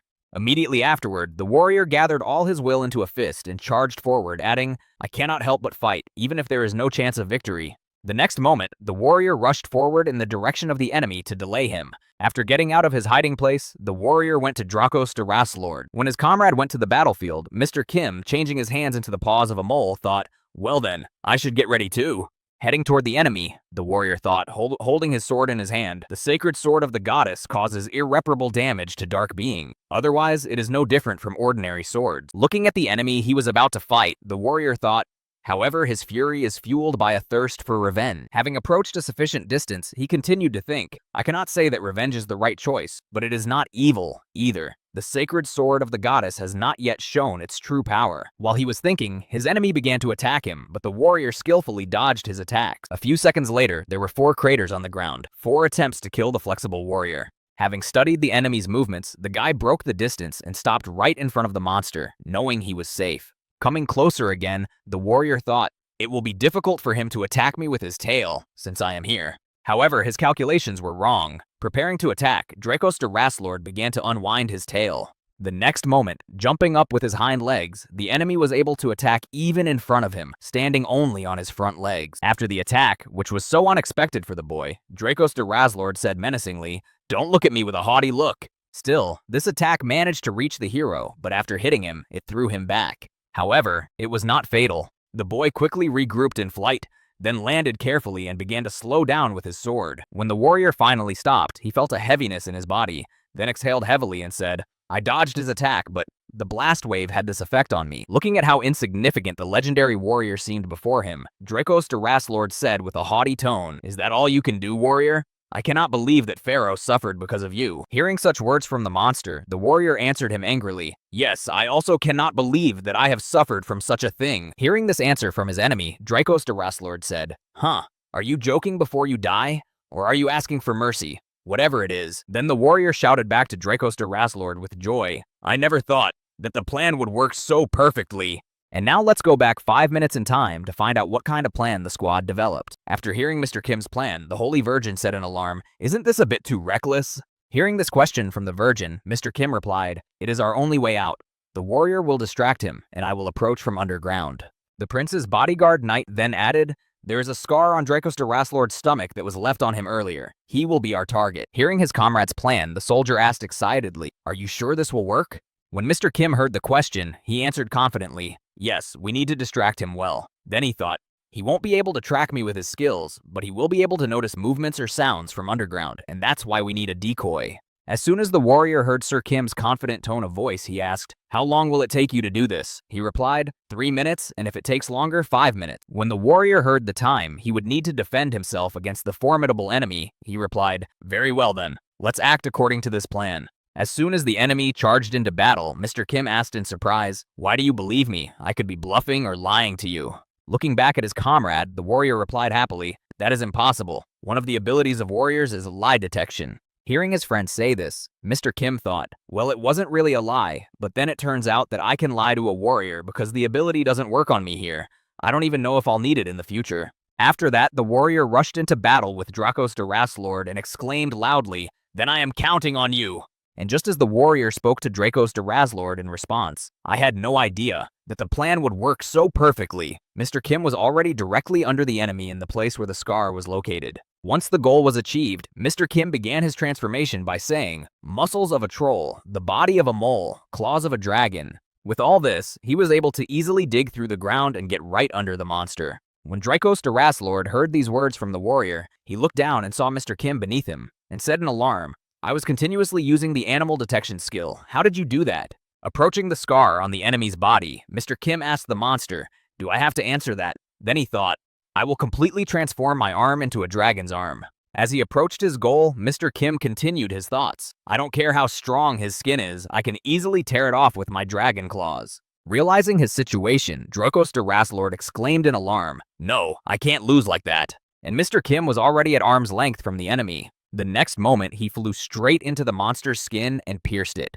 And eventually, the boy got inside the monster. Opening his eyes inside the body, Mr. Kim said, Yes, this is a success. Looking at the monster from the inside, he realized that its size was indeed gigantic, and he put his hand to its body, thinking, It's too big to take with me. I will use the parasite ability on him. A few seconds after these thoughts, Mr. Kim attached a large number of parasites to the enemy's body to control the enemy. A few seconds after installing the parasites, the guy said in astonishment, The information obtained through parasitization goes straight to the head, the heart, lungs, vessels, brain. After these feelings, the guy looked at his hand and said thoughtfully, And the skills of that parasite are certainly useful. So it turns out that it was his friend? After saying that, Mr. Kim smiled ominously and thought, He died because of his friend's abilities. What an unpleasant story it turned out to be. After gloating a bit about how things would happen in the near future, Mr. Kim felt something strange and said in surprise, There is something there. Following his senses, Mr. Kim got to the right place and began to tear the body apart from the inside to get to what he was so interested in, saying, Just bear with me a little longer. I'm almost there. After tearing at the monster's body from the inside, Mr. Kim finally tore out the last layer of muscle and finally broke through to what he was interested in. After that, looking inside, the boy saw what he was so drawn to. Seeing what he had been trying to get to for so long, Mr. Kim licked his lips greedily and said, Good, very good. While the rest of the team stood below, the monster writhed in pain from the pain Mr. Kim was inflicting on it from the inside. When the enemy lost its vigilance and did not react to anyone, the warrior spoke, And now, our best chance to strike at him. And at the same time, Dracos Deraslord was breaking out in a cold sweat. Tears were streaming from his eyes, and he was saying with a heavy groan, my stomach is on fire. Then he added in embarrassment, yup, I was very wrong. Like this boy, save me. Gritting her teeth, the Holy Virgin said, how terrible this is. It's just crazy. Then the prince added in surprise, wow, I'm just amazed. After that, losing consciousness, Dracos de Razlord said with difficulty in the end, yeah, I lost to some vile people. He did not even have time to finish his sentence before he fell to the ground dead. It was the end. The giant enemy was defeated thanks to Mr. Kim and his plan. A few seconds later, an explosion came from his eye. Someone was coming out of it. When the eye fell out, someone's hand appeared. The next second, Mr. Kim came out, but he looked like this. He was smeared with the blood of the monster. Seeing how he looked, his whole team was shocked. After the battle, the whole team went on to the Dark Kingdom. All the way, the atmosphere was quite tense. The warrior and the maiden kept their eyes on Mr. Kim the whole time. Feeling the tension, Mr. Kim said awkwardly, the atmosphere is different than usual. Is something wrong? Hearing this question from his knighted bodyguard, Prince Edward replied, oh, well, your current appearance is a bit of a shock, but of course, it doesn't bother me in the least. Hearing this response from his friend, Mr. Kim said in surprise, I don't understand what the problem is. Then he thought, never mind, all that matters is what I ate. The value of the huge dinosaur he had to fight did not correspond to its size. If you take the same amount of muscle, the muscle strength of the trolls would be much stronger. Also, the skin and scales that Mr. Kim received from the dragon are also stronger. However, not everything about it disappointed the boy. No, to be more precise, he got a lot out of it. First of all, it was the dinosaur's lungs. Its lungs are a huge bundle of strong muscles. This was because the monster needed a lot of air to support its giant body. If it can absorb a lot, it can exhale a lot. With the help of these lungs, Mr. Kim will now be able to release even more powerful dragon flame. The second thing that was useful in this monster's body was the circulatory system. Since its body is huge, the heart alone is not enough to disperse blood throughout the body. There are mechanisms on the arteries and veins at a certain distance that look like auxiliary little hearts. Now the blood circulation will not stop even if the heart stops. And the biggest catch was what he found then. After that, Mr. Kim thought cunningly, now that I have absorbed it, now I can fly. Meanwhile, the demons continued to sit at the round table, talking about their own business. Having lost contact with another of his comrades, one of them said, even anger, I was defeated, and in the end, only the heavenly king of the four sides remain. Hearing these words, the fat demon in the red jacket added, in the end, it ended up like this. He replied, exactly. The demon then smiled ominously and said,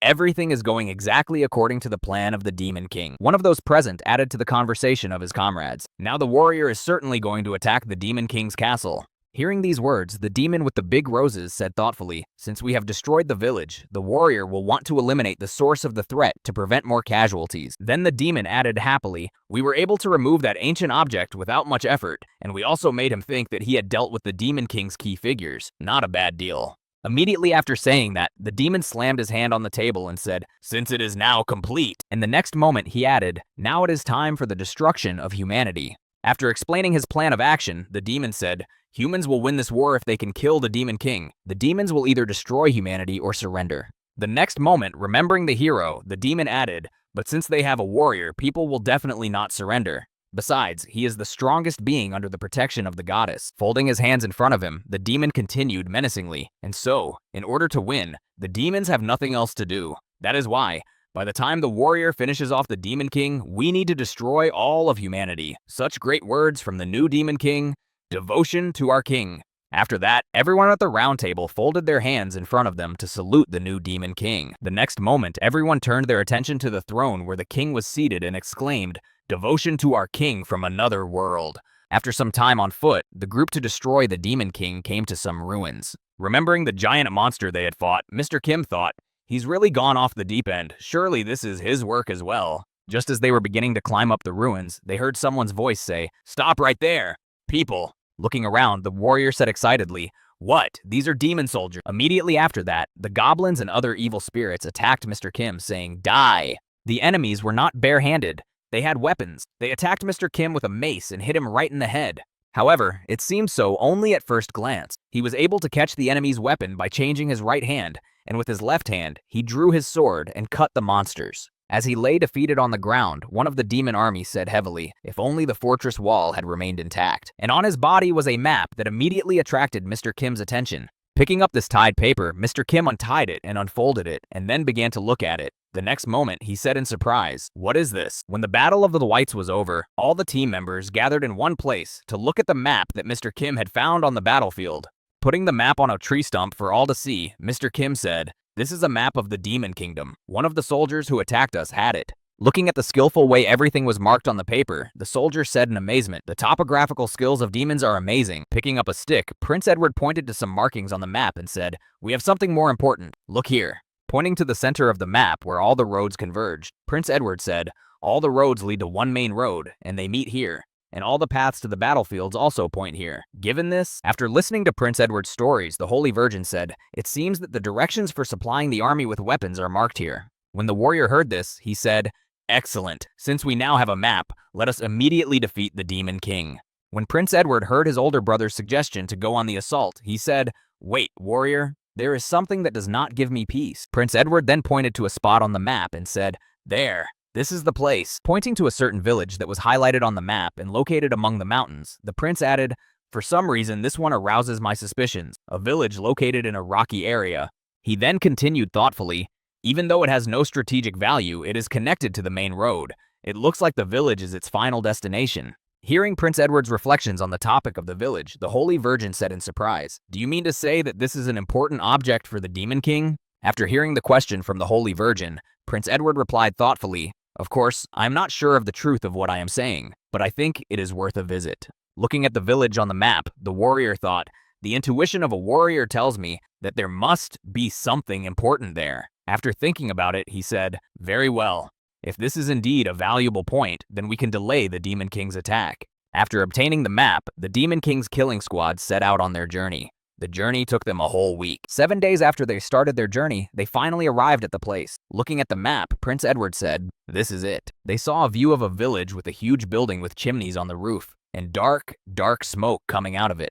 In this building, there was a whole factory for making weapons. The women were engaged in assembling and manning the weapons. The little demons heated the furnace, and if necessary, threw in coals to make the heat sufficient to melt the metal. Looking down at the road where the demons were carrying carts with various materials, Prince Edward said, "As we thought, weapons are being made here." When the warrior heard this, he was confused.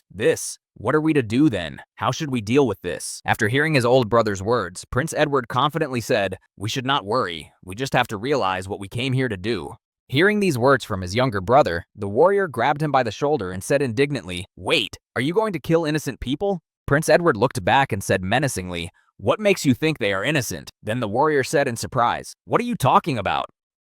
Prince Edward looked at his older brother and said, "Everyone in this village is involved in the creation of weapons. They are all making weapons for the demon army." Hearing this answer from the prince, his older brother grabbed him by the shoulder and shouted angrily, "Edward, what are you thinking about?"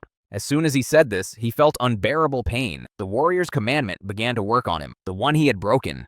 Seeing what happened to his older brother, Prince Edward calmly replied, "Calm down. You are breaking the commandments of a warrior. I will ask you only 2 questions." The prince then looked at his brother and asked, "First, is it considered an evil deed to kill the people who live in this village?" When the warrior heard the first question, he raised his head in pain and groaned, "Of course not. Animal murder cannot be considered a good deed." Prince Edward then asked his second question. "In this case, would it be right to penetrate the enemy's rear and destroy their strategic supplies, also killing the blacksmiths in the raid?" The warrior answered, "Of course it is. You have to cut off the enemy's support to prevent unnecessary killing that is of no use." After saying this, the warrior thought, "A warrior's precept. A warrior should always do what is right and just." After listening to his brother's quarrel, Mr. Kim said, "We will not achieve anything by arguing. We only lose time because of them. I will go first." As the warrior watched Mr. Kim walk toward the village, he thought, "Get rid of them, or let them all live. What is an atrocity and what is a right action?"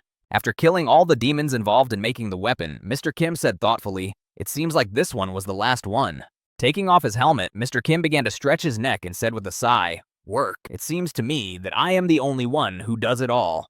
After saying this, Mr. Kim looked disappointed. The warrior said he would only fight those who attacked him first. The Holy Virgin was panicked because of the killing of the demon children. The Spaniard was comforting her. After that, Mr. Kim reached for the weapons that were made in the village and said angrily, "What a bunch of useless comrades." Picking up a pistol that was made at this factory, Prince Edward said in amazement, "So this is the kind of weapon you produce?" Looking closely at the weapon he picked up from the ground, Prince Edward said thoughtfully, A millimeter caliber Mauser? and the asshole seems to be a fan of the German. Raising the weapon in his hand to show it to his friend, Prince Edward said, "Brother, do you know what this means?" Hearing the prince's question, Mr. Kim wiped the blood of the demons from his cheek and said, "The third one is on the side of the Demon King." Smiling happily, Prince Edward said, "That's right." Coming up behind Prince Edward, who was talking to his bodyguard, the elder brother asked uncertainly, "Did you find out anything? Did you find out anything?"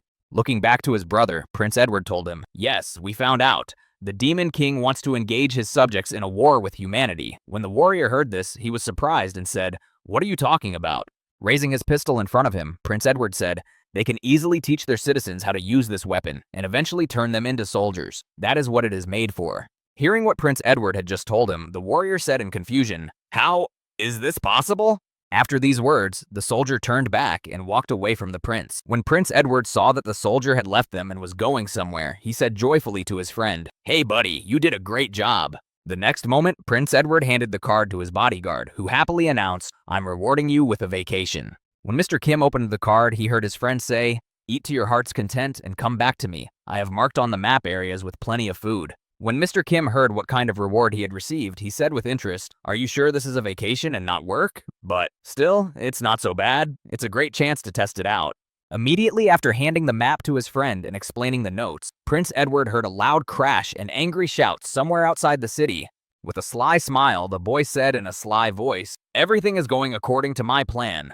And at the same time, somewhere outside the village, a warrior was venting his anger, destroying the flora around him. Unable to hold back his tears over what he should do in this situation, the warrior said sadly, "Yeah, what can I do?"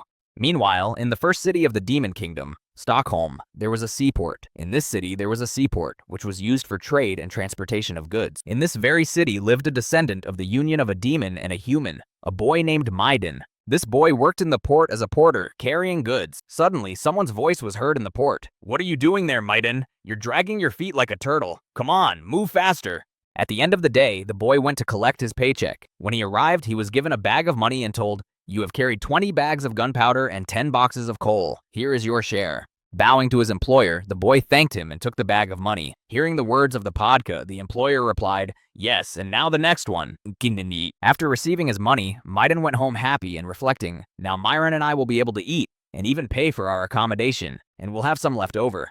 After spending the money on basic necessities and paying for the rent, Medine sat down at the table and poured out all the money he had left from the bag. Only one coin fell out of the bag. Seeing it, the boy said in disappointment, "Only one." Sighing heavily that almost all of his hard-earned money was gone so quickly, Maiden thought sadly, "I have to bend over every day to get food." After these sad thoughts, the boy looked back and smiled happily and thought, "But I have to be strong for Myron." Noticing that he was looking at her, the girl said, "It is so sweet. Brother, you should try it." Approaching his sister, Maiden began to pat her head and said happily, "My brother ate a lot on the way here. It's all for you, Myron." Then the girl replied with joy, "Really?"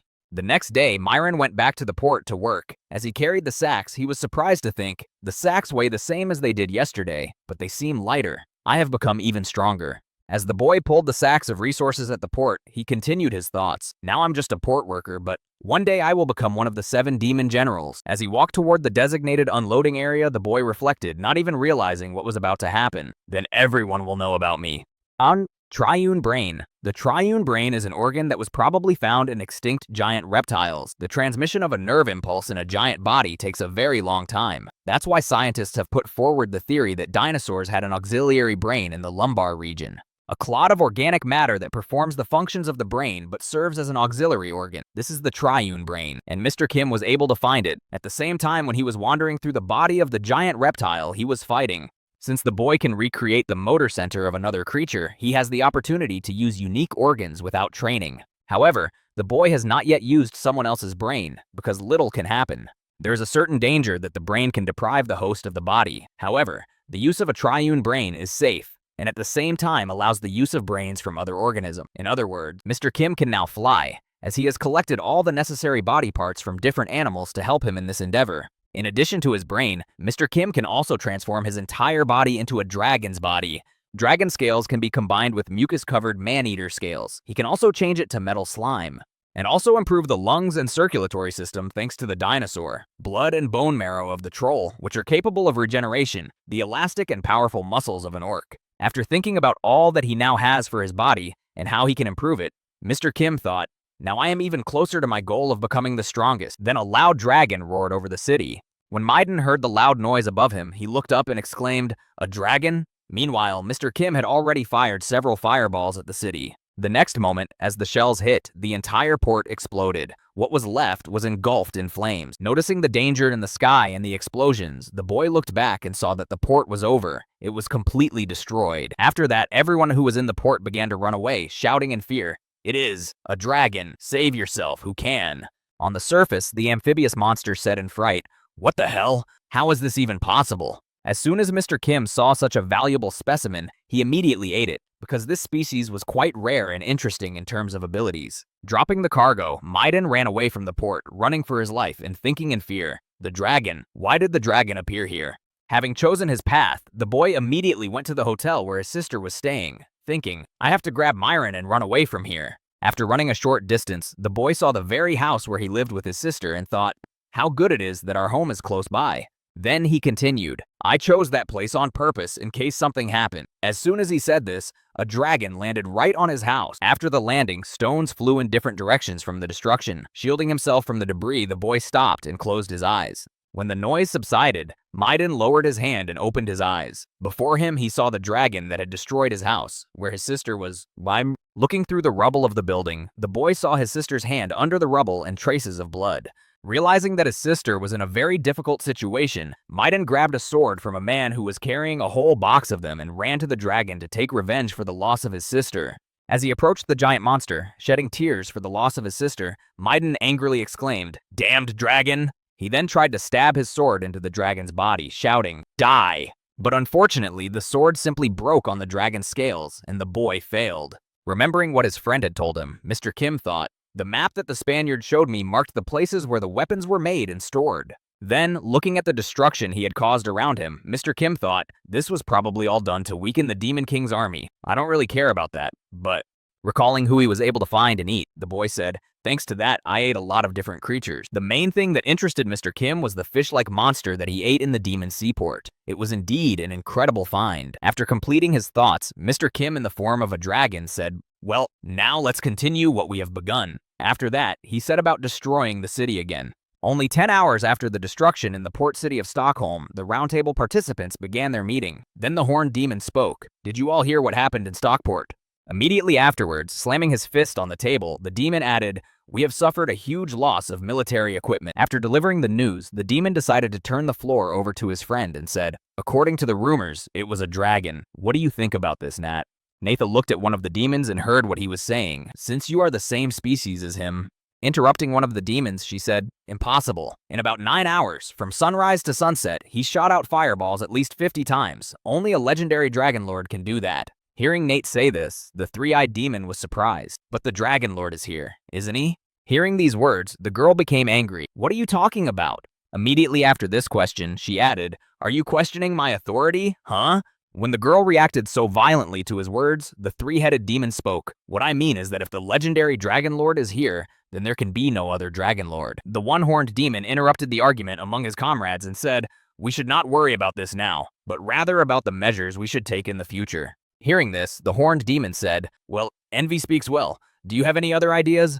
Envy then added, the rumors about Stockpile spread throughout the demon kingdom. In one night, the dragon from Stockpit managed to become an object of fear. If the celestial king of the four sides, no, the 7 demon generals kill him, it will boost the morale of the country. Hearing this suggestion from Envy, the horned demon said thoughtfully, you know, it makes sense. Spreading her wings, Nate said confidently, I'll go. Then she added, I may be a dragon too, but I'll prove that I'm different. Meanwhile, Mr. Kim was happily thinking, testing his new skills. The attack on the port city was the most profitable event since I joined the warrior group. After that, looking at his limbs, which were covered with some kind of crystals, Mr. Kim continued his thoughts. I absorbed sea creatures, representatives of the insect class, also hybrid species, and was able to appropriate their abilities. The mammalian body, which I thought was the most compatible with mine, actually met only the smallest requirement. Flying in the skies above the city he will soon visit, Mr. Kim added. It made me realize my ability better. This evolution will ultimately lead me to the goal I've been planning from the beginning. Soaring over another city, the boy confidently added, to become the strongest. And that means, at that time, the townspeople noticed a dragon in the sky and said thoughtfully,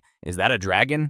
Is it from the demon army? After a while, when the dragon approached the people, they realized that it was an enemy, and they ran away in fear, exclaiming, "The dragon of Stockpit!" As he was running away from the monster to save himself, one of the villagers exclaimed, "Run away!" Before he could finish speaking, the dragon grabbed him with its paw. After landing on the ground and crushing one of the villagers, Mr. Kim added in the face of the dragon, "I will crush the rest of the living being." Upon landing, the dragon took in air and then used its fiery breath to burn everything in its path. At the same time, Nate was wandering in the sky, trying to find the very dragon that was destroying the demon continent. As she looked up in the clouds to see if there was an enemy anywhere, she thought, according to the report, he was seen in the 6th garrison. I don't know who he is, but I will teach him an unforgettable lesson. When the Dragon Lord arrived, she saw something that surprised her greatly. In the place where the city was supposed to be, there were only ruins. Feeling embarrassed and surprised, the girl said, "Who could have done this in just 1 hour?" At that time, Mr. Kim was feasting on the dead people who had died because of the destruction of the city. Grabbing them with his claws, the dragon lifted them to his mouth and then simply swallowed them without even chewing. At that very moment, the Lord of Dragons arrived. When the girl noticed what he was doing, she thought angrily, "Eating corpses, what a vile bastard." By the way, looking at the dragon that was destroying the city, the Dragon Lord said in surprise, "What the hell is this?" The report said it was a red dragon. Stretching out his hand in front of him, the Dragon Lord thought, "The dragon tongue skill. The feeling of fear causes panic and makes the enemy's body move at my will." Immediately afterward, the girl shouted out to the dragon that was destroying the city to stop it. "Stop!" Hearing someone shouting in the middle of the ruins, Mr. Kim stopped for a moment to see who else was shouting. Seeing that he was able to move freely, and that she didn't feel controlled by the enemy, the Demon Lord exclaimed in confusion, "The dragon's tongue doesn't work on him? That's impossible. My ability could suppress the dragons themselves." Looking at the girl who had decided to order him around, Mr. Kim said, "I don't know who you are, but you seem quite strong. However, I advise you to get rid of the idea that your authority and status can somehow influence me." Turning his back on the girl and continuing to eat the dead, Mr. Kim said, "Remember, if you try to use your skills again, I will show you what you will have to pay for it." Hearing these words from her enemy, the Dragon Lord became angry. "Impudent one, do you even know who I am?" After these words, the girl began her transformation of the body, saying, "I will not let you feel my despair then." When Mr. Kim heard a strange noise behind him, he looked back and noticed that the girl had begun to transform into a dragon. When the Dragon Lord had completed her transformation, she said indignantly, "Stupid little dragon." As she waved her hand to strike the enemy, the Dragon Lord added, "I will crush you by force." Immediately after these words came the blow, which struck the crystals in the enemy's hands. Mr. Kim blocked the attack of the Dragon Lord. The first blow was followed by the second, third, and so on. A flurry of blows fell on Kim, accompanied by angry shouts, "Die! Die!"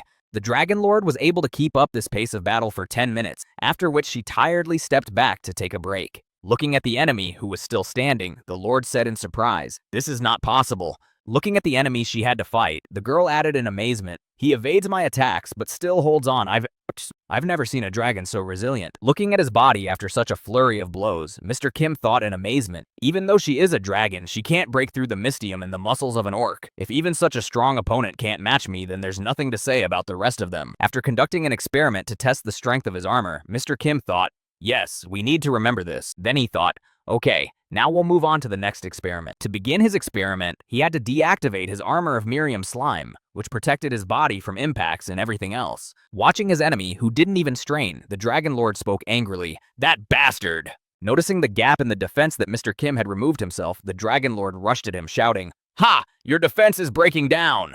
As she approached her enemy, she grabbed his head with one hand, his right arm with her tail, and his left arm with her right hand to immobilize him. Immediately afterward, she turned her enemy's head away and reached for his neck. The next moment, the Dragon Lord's teeth sank into the flesh of his enemy. This was followed by her gnawing a piece of meat from his neck, thus inflicting the first wound on her enemy. The next moment, the Dragon Lord kicked him with her foot to throw the enemy away from her as she gnawed a piece out of him to inflict additional damage on her opponent. The attack was so strong that Mr. Kim was thrown a considerable distance away, and when he landed, he kicked up a pile of dust. The Dragon Lord was happy that she had managed to hit him and asked, "Boogaloo, how did you like that?" Rising from the ground after this combination of attacks, Mr. Kim said in astonishment, "Teeth that can tear any flesh." The next moment, the Dragon Lord noticed the wound on his enemy healing and exclaimed in surprise, "A dragon has enhanced regeneration? Who are you?" Rising from the ground, Mr. Kim spoke confidently, "I'm almost used to it. This completes my body experiment. As he turned his back on the Dragon Lord and walked away from the battlefield to continue his work, Mr. Kim said in parting, "You helped me, so I forgive you and have mercy on you. You can go, I will not pursue you."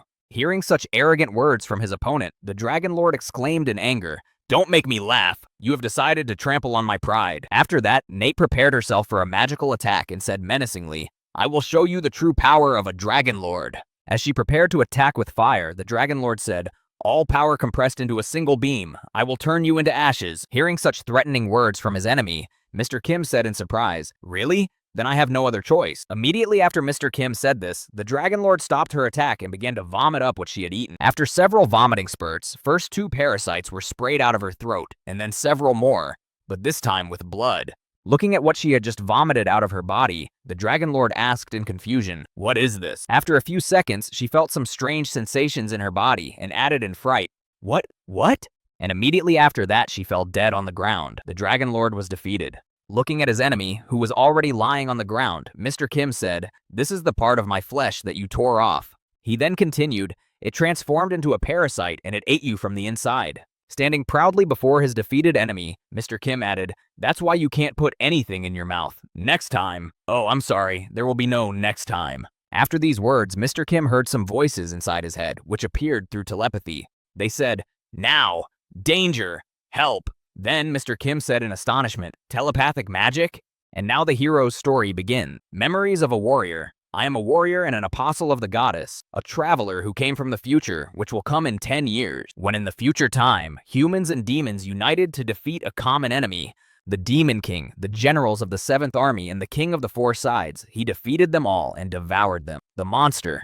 Along with the representatives of the demon army, the warrior also died in the battle with him. However, returning to the past, where all this had not yet happened, the warrior immediately went to a large forest and destroyed the slime, which was destined to become a monster of destruction. Thanks to these actions, Sir Kim survived in the Great Forest and was able to protect the prince from an assassination attempt. The warrior changed events and saved lives. However, the future of the present world is unknown to him. However, he does not regret what he did. However, the only thing he did not foresee was the actions of the demon army. If the warrior had known about it, he would not have found himself in such a desperate situation. No, if the warrior had known in advance about the skills and abilities of the demon that was now before them. And now, let's go back 30 minutes before the situation where the prince found himself at the gambling table with the demon. As the warrior was walking toward the demon capital, he said thoughtfully, "Your Highness, where did you send Sir Kim?" Hearing this question from his elder brother, Prince Edward answered confidently, "I have entrusted him with a very important territory. He can handle it on his own." Hearing such a confident tone from the prince, the warrior replied in surprise, "So that's how it is." Then the prince added, "By the way, according to the map, we will soon arrive at our destination." As soon as the prince said this, he noticed a strange image appearing in front of him on their way. The next moment, the image took its final form, and now everyone could see it. A demon was standing in front of them, which alarmed the travelers. When everyone turned their attention to the demon who had blocked their path, he spoke joyfully, "I am glad to welcome you, brave warriors." Bowing down before the guests, the monster said, "I am the general of the 7th Army, Venatio the Gridlord, nicknamed Greed, and behind me you can see my city, Grand Vagos." After the demon introduced himself to the soldiers, he added, "How about we stop this brutal killing and try to solve the problem peacefully?" To which the warrior replied in surprise, "What are you talking about? What are you up to?" With a sly smile, Venatio the Gridlord happily answered the warrior's question. "It is very simple. We will determine the winner by simply playing one game." When Prince Edward heard this proposal from the demon, he was displeased. What the hell kind of game? Are you kidding us?" Immediately after hearing his brother's displeasure, the warrior confidently replied, "I agree. I accept your offer." When Prince Edward heard that his elder brother had agreed to Venatio de Gridlord's proposal, he was surprised. A warrior? Then the warrior thought, "So many innocent victims have been killed. I just want to stop it all as soon as possible." When Venatio de Gridlord heard that the leader of the traveling team had agreed to his terms, he smiled slyly and said, "Very well." And he thought, "Bugaga, what an idiot he is." When Venatio de Gridlord brought the guests to his home, he joyfully announced, "Dear ladies and gentlemen, today an incredible event will take place." And then he continued, "A confrontation between brave soldiers and the general of the 7th Army, Venatio de Gridlord." After announcing what was to happen and who was playing against whom, Venatio de Gridlord solemnly said, "Who does the goddess Elmunda favor? Will we see the death of a warrior today? Booga, the hope of mankind will perish on this momentous day." After that, Prince Edward was the first to sit down at the gambling table, and he said confidently, Then I will try to play with him first. Seeing his first opponent, Venatio the Gridlord said with joy, "Great, we will play poker. If the prince wins, then you will cross this place safely." When Prince Edward heard the conditions for his victory, he said with joy, "Excellent." Then he thought, "I was a master at poker even before I joined the group of poachers. Even this monster is no match for me." After Venatio the Gridlord saw that they were ready to play and the first player had already sat down, he added in an ominous voice, "However, if you lose, then I will take your souls." At the end of the game, Prince Edward slammed his fist on the table and said angrily, "It can't be, it's all a fraud." Seeing that his opponent was angry, Venatio the Gridlord asked joyfully, "What? Cheating?" Putting the cards in front of him, which included a flush piano, Venatio the Gridlord added happily, "If no one noticed anything, then nothing happened. Didn't you say that?"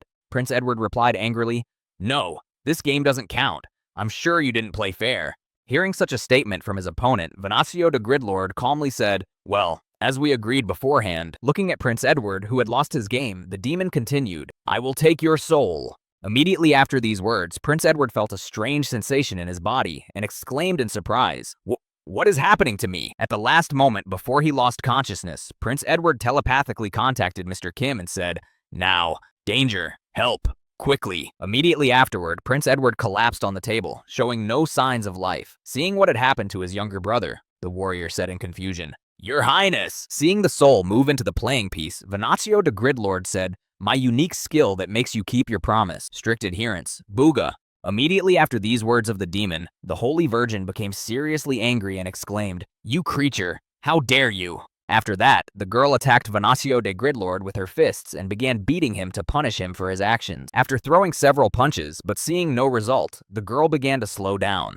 When the barrage of blows stopped, Venatio de Gridlord said, "Brute force will not work here. For now, my second skill, absolute peace, will work." After the demon told about his two skills that were in effect in this gambling hall, he said in his head, "Booga, as long as I have these two skills, I'm invincible in gambling." After these thoughts, Venatio de Gridlord suddenly spoke, making the Holy Virgin blush. "It seems to me that His Highness was very important to you." To which the girl replied embarrassedly, "Why would you say that?" Seeing the girl's reaction to his words, Venatio de Gridlord smiled slyly and thought, "She showed her feelings so easily. This is what they call simple-minded boogeyman." Then the demon looked at the girl and said, "Then you can play with me if you want him back." Having put his offer to the game, Venatio de Gridlord said, "The stakes will be as follows. I bet his soul, and you bet yours." Slamming her hand on the table, the girl confidently exclaimed, "I agree." Seeing that the Holy Virgin so easily succumbed to the provocation, the warrior said excitedly, "Holy Virgin? That's crazy." The girl replied confidently, "Don't worry, warrior."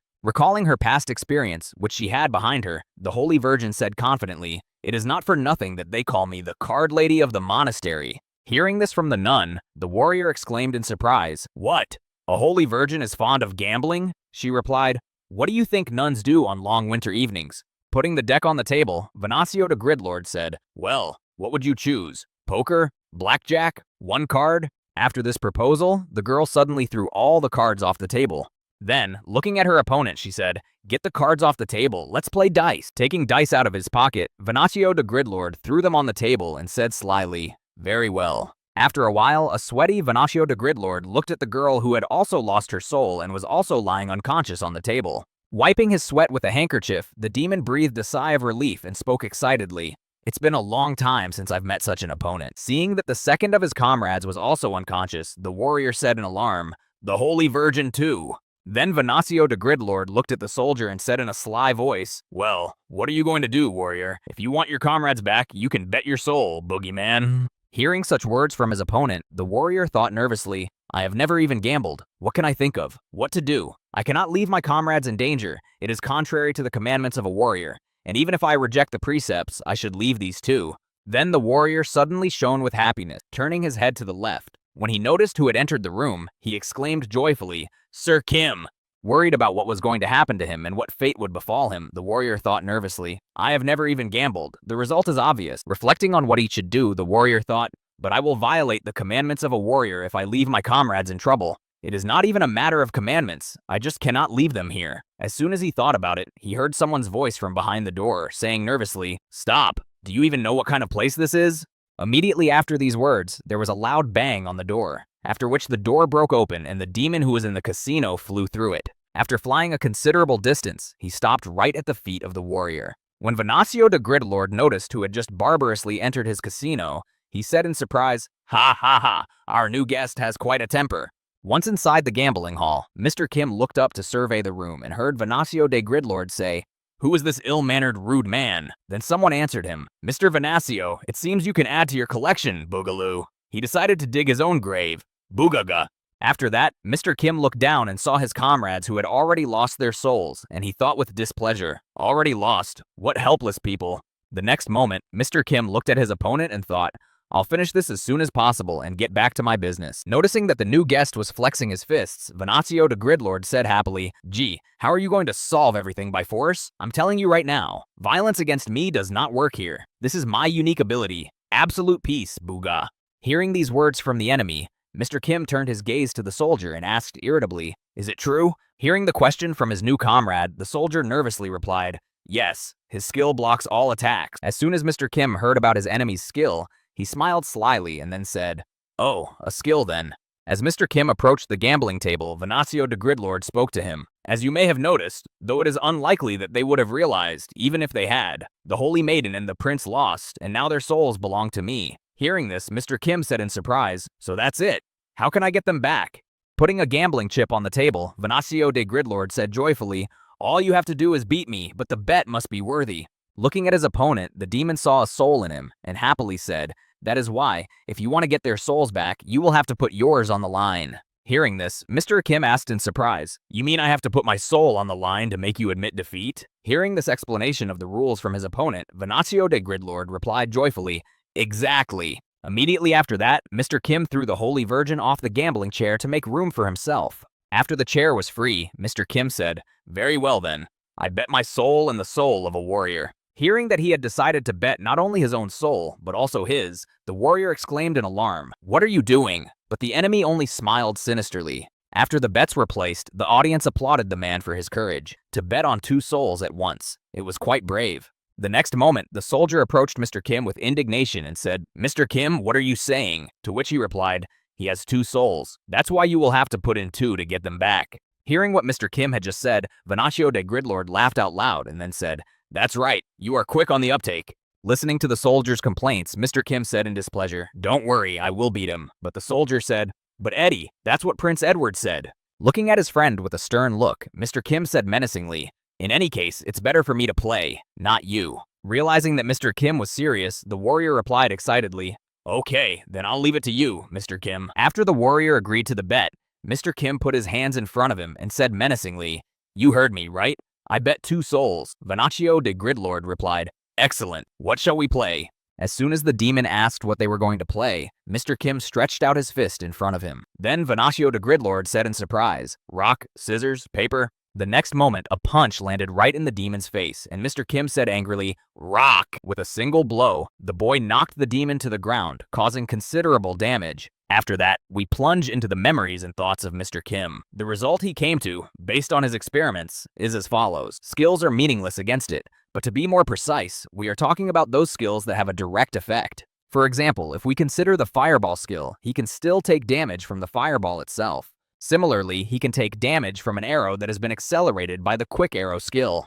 However, if the homing arrow skill, guiding shot, is used against him, or burn, which burns the enemy, the effect will not follow. And what about the unique ability Absolute Peace? As it turned out a little later, it has no effect against Mr. Kim, because it targets those who are close to the owner. After Venancio de Gridlord was lying on the ground, Mr. Kim raised his leg over him and prepared to continue. After that, he continued to beat the enemy to surrender and no longer dared to fool his comrade. Venancio could not understand the feeling he was experiencing for the first time. Having felt physical pain, he thought that absolute peace had ceased to work. After he felt what real pain was like, he began to admit defeat, which is why his second unique skill, strict compliance, worked as it should.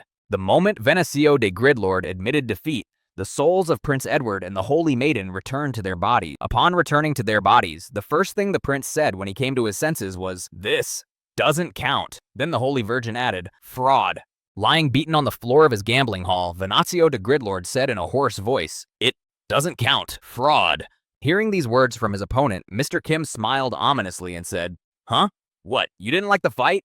Then let's have another one. This time, I'll bet your life, and you bet everything you have left. Then, with a sinister smile, Mr. Kim said, indicate whether I will strike you next with my left or right hand. As soon as you answer, the bet will be paid. Hearing the question from his opponent, Venancio the Gridlord answered in a hoarse voice, right, no, left. Changing his leg to the monster's leg, Mr. Kim happily announced, the answer is wrong. Immediately afterwards, the boy crushed the enemy with his foot, punishing him for the wrong answer. Seeing what happened to Venancio the Gridlord, everyone on the top floor was talking in a frenzy. What? How is this possible?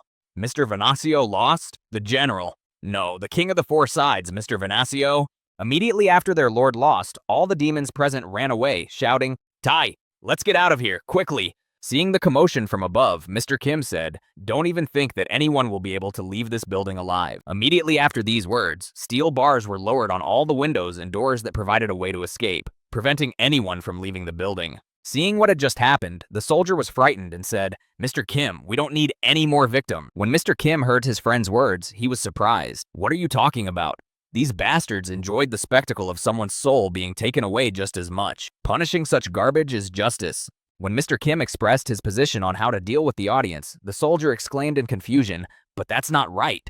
The next moment, the boy pulled his sword from its sheath and said indignantly, you are so boring. Immediately afterward, the prince's bodyguard knight put his sword to the warrior's throat. Seeing this action, the warrior asked excitedly, what are you doing, Sir Kim? When Kim heard such a question addressed to him, he answered menacingly, His Highness once asked me, will you act mercifully or righteously? After these words, cold sweat broke out on the warrior's face, and the hero himself was visibly embarrassed. The next moment after that, Kim added, now I will ask you, will you choose mercy or will you choose justice? After removing the sword from his neck, turning his back on his friend, and walking away from him, Mr. Kim added, if you're not going to help me, then just take these two out. You won't get any help from someone who doesn't even know what he wants. With the rest, the warrior made his choice. He took his comrades and simply took them out of the room to avoid seeing these numerous victims. After the unnecessary people left the room, the frightened cries of the demons could be heard from the second floor of the gambling room. Help! Get us out!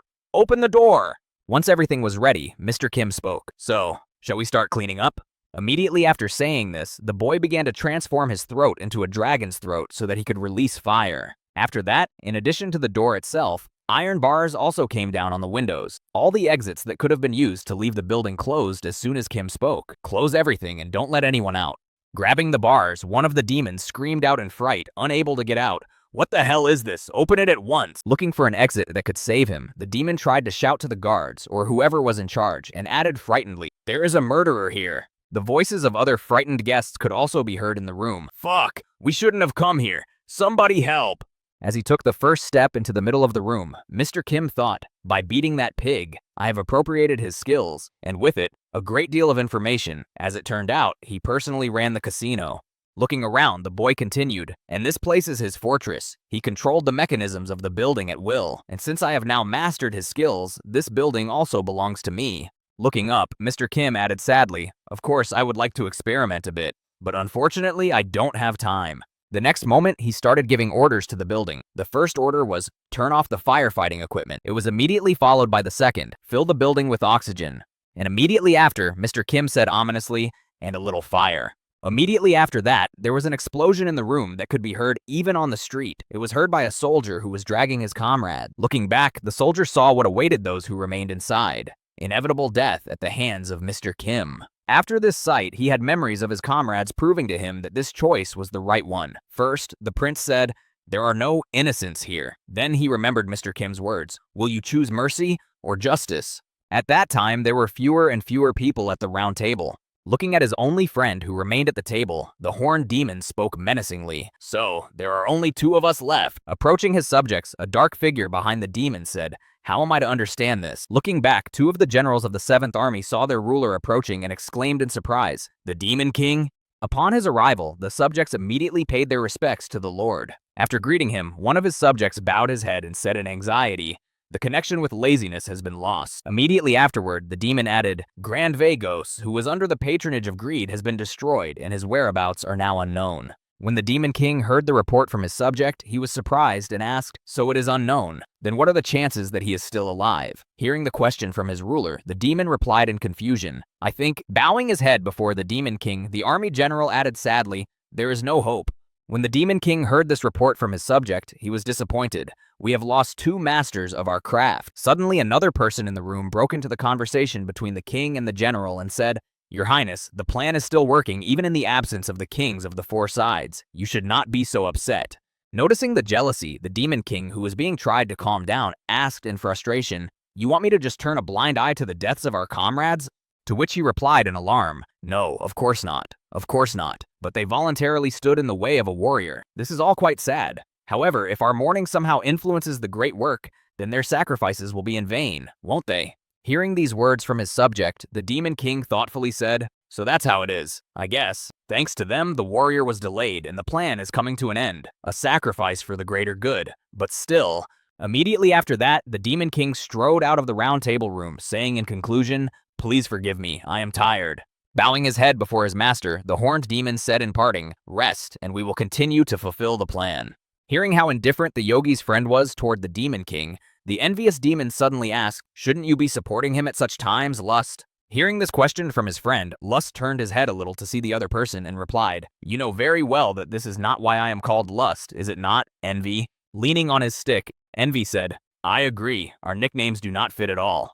However, what does it matter? The main thing is that the Demon King's plan is almost complete." Hearing these words from his friend, Lust added, "So much so that now even our deaths will not be able to change anything." Then Envy got up from his chair and added, "And now we still have to buy some time. You or me. Who will die first?" After these words, Envy said sadly, "Of course I will be the first." Hearing these words from his friend, who had decided to be the next victim, Lust was alarmed and said, "Envy," to which he confidently replied, "No way. Stop making that expression." Heading out of the room, the envious man said one last thing: "He who is born first, dies first." At the same time, Mr. Kim was getting out from under the rubble of the casino, and he said in alarm, "It turned out to be a rather risky idea to set the fire, and this is because the troll's regeneration is weakened by fire." Inspecting his wounds after the attack, the boy added, "Even though I hit it with demon scales and ogre slime, if you set fire to a regenerating body part, you can get quite a bit of damage." The boy then added thoughtfully, "Thinking about it, I realize how recklessly I fought that dragon. If it had attacked me with flames while I was recovering my shoulder, I would have had a very hard time." Suddenly, his thoughts were interrupted by a noise that came from the rubble of the building. An orange lizard came out from under the ashes and rubble. Looking at it, the boy said in surprise, "What is this? A demonic pet?" When the animal crawled out from under the rubble, it stood on its hind legs to intimidate the boy with its size, but the latter only added in amazement, "Wow! To withstand the fire of a dragon, you are an interesting lizard." Looking at the size of the animal, Mr. Kim continued, "It's about 3 meters tall." Pulling back his cheek, Mr. Kim said, "Well, let's give it a try." Changing his teeth to dragon teeth so he could bite through her skin, the boy added ominously, "What do you taste like?" Seeing that the boy was not the predator, the lizard tried to run away in a hurry. However, it did not succeed. Grabbing the lizard by the tail, Mr. Kim said, "Where are you going?" Pulling the animal toward him, Kim sank his teeth into the animal's flesh. After Kim had eaten the lizard, he returned to his friends who were waiting for him relatively close by. Holding his head, Prince Edward said in frustration, "Ouch, it's still ringing in my head."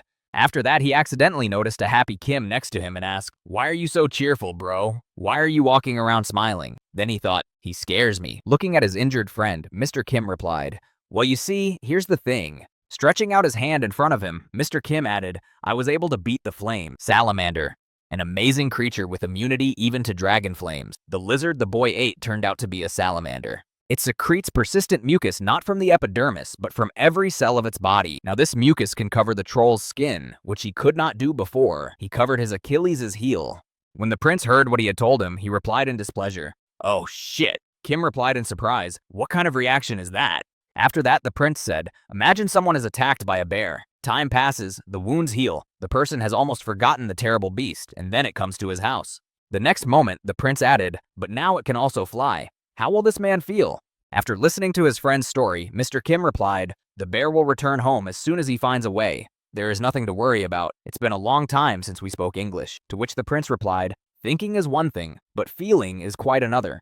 Recalling the moment when they signed the agreement with Kim, the prince thought, "It looks like we have a deal, but what if he feels threatened by me? It could get in the way." After that, Mr. Kim spoke in a disgruntled tone. "Even though the bear is fierce, I think that person will calm down a bit when he learns that the bear has been helpful to him." Hearing these words from his friend, the prince was surprised. "What are you talking about?" Then Mr. Kim answered Prince Edward, "While your soul was flying somewhere, I did the work for you." Hearing this message from his friend, the prince exclaimed in surprise, "Really?" Recalling what happened then, Mr. Kim continued, "Yes, the warrior has once again rejected justice." Hearing this, Prince Edward said ominously, "Yes, excellent. This is the second time. One more time."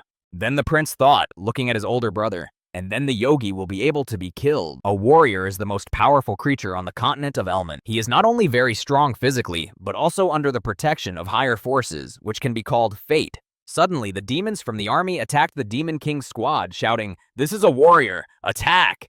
The warrior manages to survive, even in situations where an ordinary person would have died long ago. After the first demon missed, another, much larger one with an axe, came right behind him. Noticing him, the Holy Virgin exclaimed, "Be careful! They are demons!" In a desperate and hopeless situation from which there is no escape, someone will certainly come to his aid. If he meets a strong opponent whom he cannot defeat, luck is on his side. And if he decides to rely on a miracle, he can be sure that it will happen. And that is why to kill a warrior, you need to beat fate itself, which is not so easy.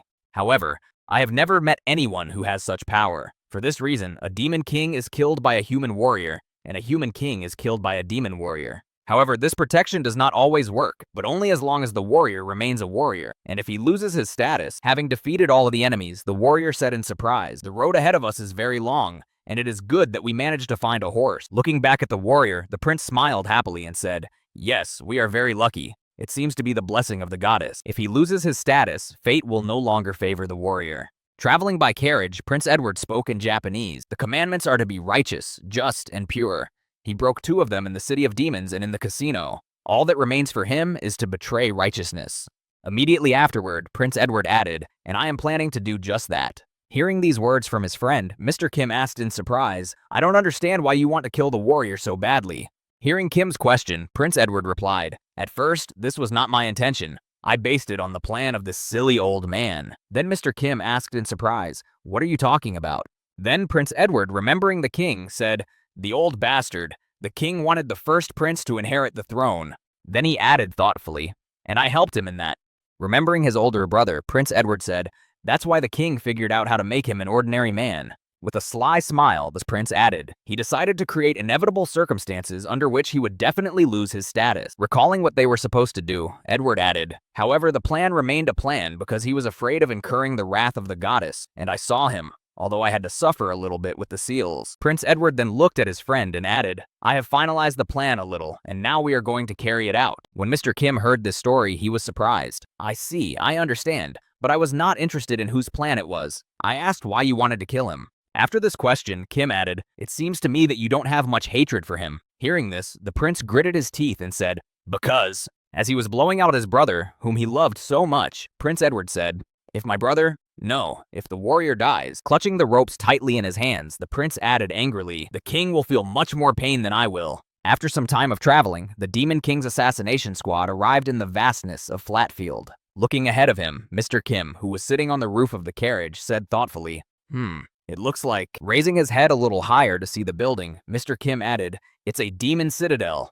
Looking at the building in front of them, Prince Edward said in alarm, "This is strange." Hearing this from the prince, Mr. Kim asked, "Isn't there a defense force in front of the fortress?" The prince replied, "No, not that." After that, recalling the games he used to play, Prince Edward said thoughtfully, "Usually in games, demonic fortresses are located in the middle of lava ponds or poisonous swamps, but this one is right in the middle of a field, which is a bit disturbing." Hearing the prince's words, Mr. Kim added, "What kind of idiot would build a fortress in a place like this? If there is such an idiot, I would like to see him." Mr. Kim then turned his gaze to the castle and said thoughtfully, "I agree with you that it is indeed very strange." Hearing his friend's words, the prince asked in surprise, "What exactly do you mean?" The friend replied, "There is not a soul around."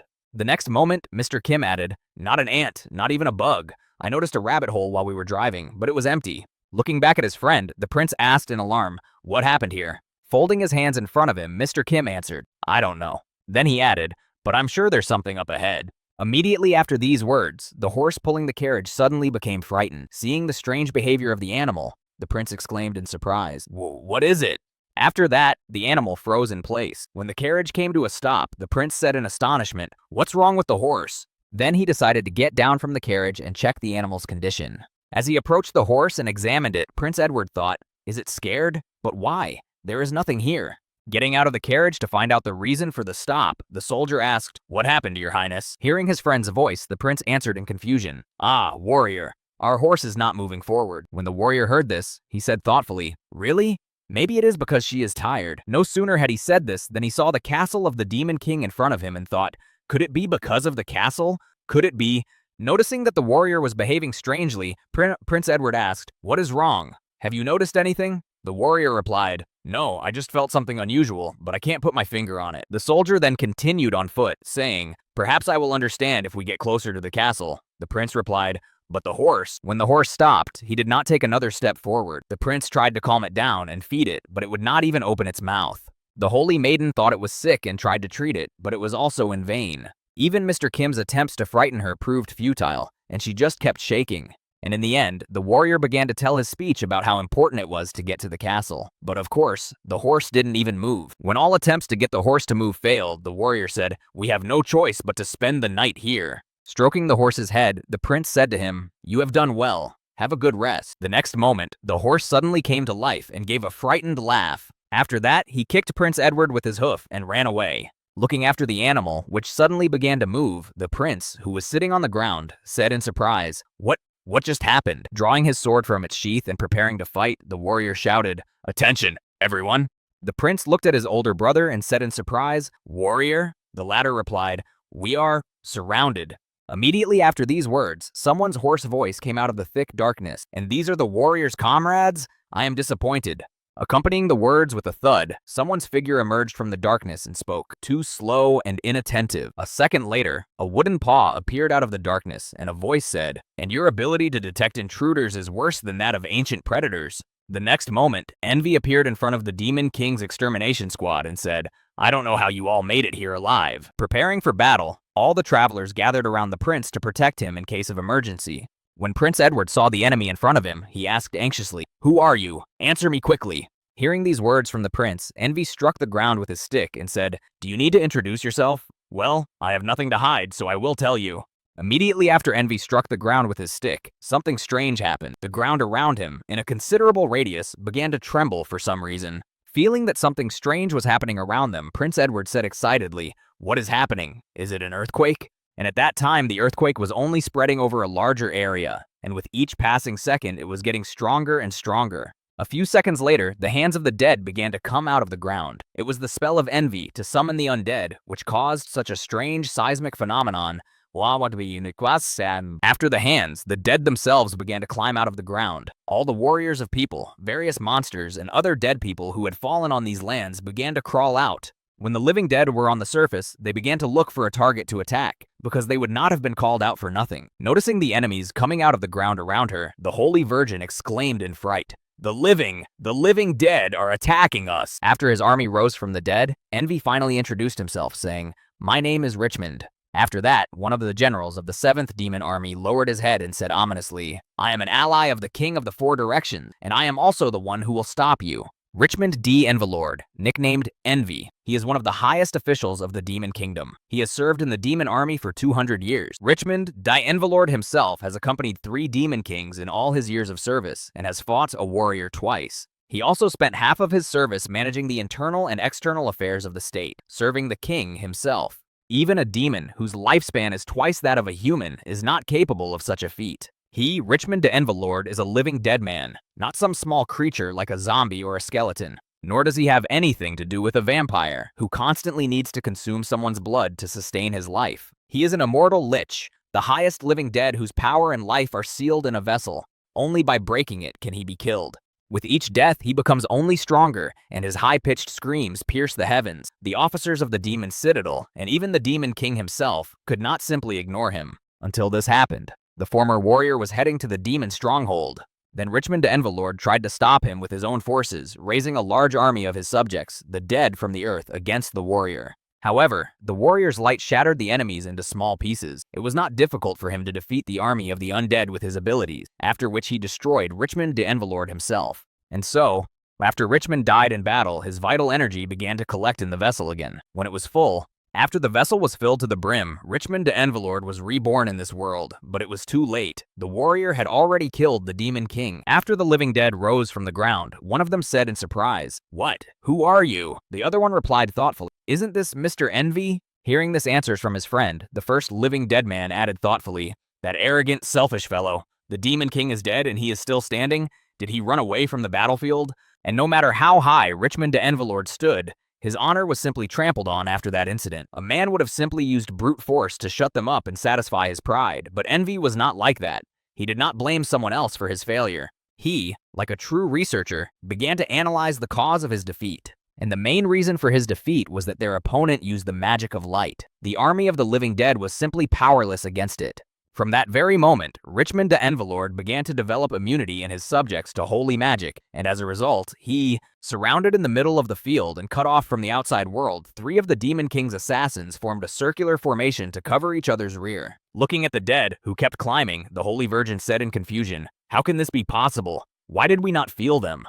Looking at the enemies who surrounded them, the warrior replied excitedly, "I myself do not understand. After all, the living dead should radiate hatred and anger toward the living, yet I did not feel anything of the kind from them." Looking at her friend, the girl added excitedly, "These living dead, even with my own holy magic, I can't feel their sinister aura at all." Hearing this from the holy maiden, the warrior exclaimed in confusion, "They are still the living dead. Use the sacred magic." When the Holy Virgin received the order from her team leader, she confidently exclaimed, "I understand you, saints." Then she began to use her holy spell. Immediately afterward, she fired a volley of holy magic at the undead to destroy them with the power that worked most effectively on them. However, the enemy was not defeated after the attack with holy magic. In fact, he was not defeated. He even recovered and healed from his previous injuries. Noticing that the enemy remained unharmed, Prince Edward exclaimed in surprise, "What the hell? Is he healed?" After which the Holy Virgin added in amazement, "What the hell? Doesn't it work on the living dead?" When Richmond de Envelord saw the reaction of his rivals, he said joyfully, "Boogaloo, are you confused? Wait a little longer. The most interesting part is yet to come." After saying this, Richmond de Envelord slammed his staff on the ground again, and a magic seal appeared under it, which looked like holy magic. After a while, the mark grew larger and covered the entire battlefield where his men were fighting. Noticing something strange beneath them, the undead looked down to see what was going on beneath them. Seeing what the enemy had done, Prince Edward exclaimed in amazement, "It can't be! Sacred magic?" Immediately afterwards, the girl expressed her opinion, adding nervously, "Sacred magic? From the living dead? How can this be possible?" Looking at his enemies, who were confused by what they had seen, Richmond de Envelord said cunningly, "If you are still curious, then I will share with you the method." Immediately after these words, a very familiar book began to appear in the air, which the Holy Virgin immediately recognized. Noticing the book in the hands of the enemy, the Holy Virgin added in alarm, "This is the Bible of a nunnery?" Then she asked Richmond de Envelord, "Where did you get this?" Raising the book to his eye level, the enemy said, "It is because I am an adept." Pointing to his entire army around them, Richmond de Envelord confidently said, "All these living dead, including me, are believers. That is why we have no hatred and anger toward the living." Hearing such words from her enemy, the Holy Virgin answered cautiously, "This cannot be, for the living dead to be supporters of the monastery." Hearing such words from the girl, Richmond de Envelord laughed and then added in surprise, "So you say she can't? You are quite funny. How long have you belonged to the convent? 10 years? Looking at the embarrassed girl, Richmond de Envelord added angrily, "I became a believer long before you were born. To become immune to the light, I read the Bible for 50 years. I studied the biographies of the saints and their deeds, and I put it all into practice." Right after Richmond, de Envelord confidently made his presentation, "My faith is much stronger than yours." After that, the living dead man looked at the book with the Bible and added thoughtfully, "Your 10-year experience is the shortest of us all." Although, the next moment, pointing to one of his army members, Richmond de Envelord added, "You're about his level." Looking back to see who he was referring to, the girl saw a horrible-looking zombie. After seeing it with her own eyes, the girl added in fright, "What? I'm about his level?" After that, Richmond de Envelord added, holding the nunnery's Bible in his hands, "The anger and hatred that radiates from the living dead. These are all consequences of envy." And then he added confidently, "However, I mastered it by filling myself with faith. Yeah, I was able to overcome it." As soon as the master of the undead said this, he immediately added in an ominous voice, "I am the true master of envy." And then he concluded, "Richmond de Envelord." Hearing what the enemy had just said, the girl objected in confusion. "It cannot be. The very existence of the undead violates the natural order established by the church. A living dead person cannot receive any kind of faith." Hearing this, Richmond de Envelord replied, There is nothing in this world that the goddess cannot touch. Faith can be born in a worm, and even in a sandstone. The body of a living dead man was created by a goddess and set in motion by her own magic. That's why even a living dead man can have faith. Didn't you know that? After all that Richmond de Envelord had said to the girl, he added, "These ribbons, the epistle to the holy Elin, chapter 6, page 11, line 22. Hearing this, the girl replied angrily, "But even if they are capable of believing, the goddess would never give powers to the dead." Hearing the girl's words, Richmond de Envelord said, "Those who have been able to do the impossible will be honored more than those who have achieved what anyone can." Memoirs of St. Alexis, chapter 3, page 21, line 7. Pulling out the Bible in front of him, Richmond de Envelord said, "Is it any wonder that power was given to the one who could master pure faith, even if he is an unholy being?" Clenching her hand into a fist, the Holy Virgin spoke angrily, "Filthy undead, using necromancy, which is forbidden in the temple of the goddess." After that, the girl gritted her teeth and thought resentfully, "But everything he says is true. He really is a believer." The next moment, trying to get around the enemy by another way, she spoke to Richmond de Envelord. "Then why don't you give us a little way? After all, we are carrying the will of God." When Richmond de Envelord heard the girl's proposal, he replied, "As there are heavenly laws in heaven, so there are earthly laws on earth. Do not use heavenly laws as a reason to violate earthly laws." Noticing that the girl was offended by his words, the living dead man added, "Your truth ends on earth, and as soon as your days are numbered, you will be held accountable according to heavenly laws." After that, Richmond de Envelord said confidently, "Whomever the goddess favors, I submit to my king. I follow his will." To which the girl replied in confusion, "Confessions of a Goddess, first page, 15th line." Having said the last words from the Bible, Richmond de Envelord put the Bible away and said, "Well then, let us conclude with this." Immediately after these words, the commander of the 7th Army of the Demon King gave his order to his subjects, "My living dead, they have been waiting, kill them." Immediately after the general's order was given, all the undead immediately attacked the travelers. Seeing that the horde of enemies was too large, the Holy Virgin prepared a protective spell. Immediately afterward, she put her hands to the ground and said, "Holy barrier." After these words, a holy dome appeared over the carriage and the travelers, which was supposed to protect them from enemies. However, it turned out to be worse than expected. The living dead could easily overcome it and move on, despite the holy protection. Noticing that the enemy had easily passed through her defense, the girl said nervously, "Just as I thought." When the enemy approached the girl and grabbed her arm, she continued frightened. He cannot stop them. As soon as the enemy got hold of the girl, he tried to bite her to cause irreparable damage. However, he failed. The Holy Maiden was saved by Prince Edward, who used a shield of light on the living dead man and crushed him with a physical attack.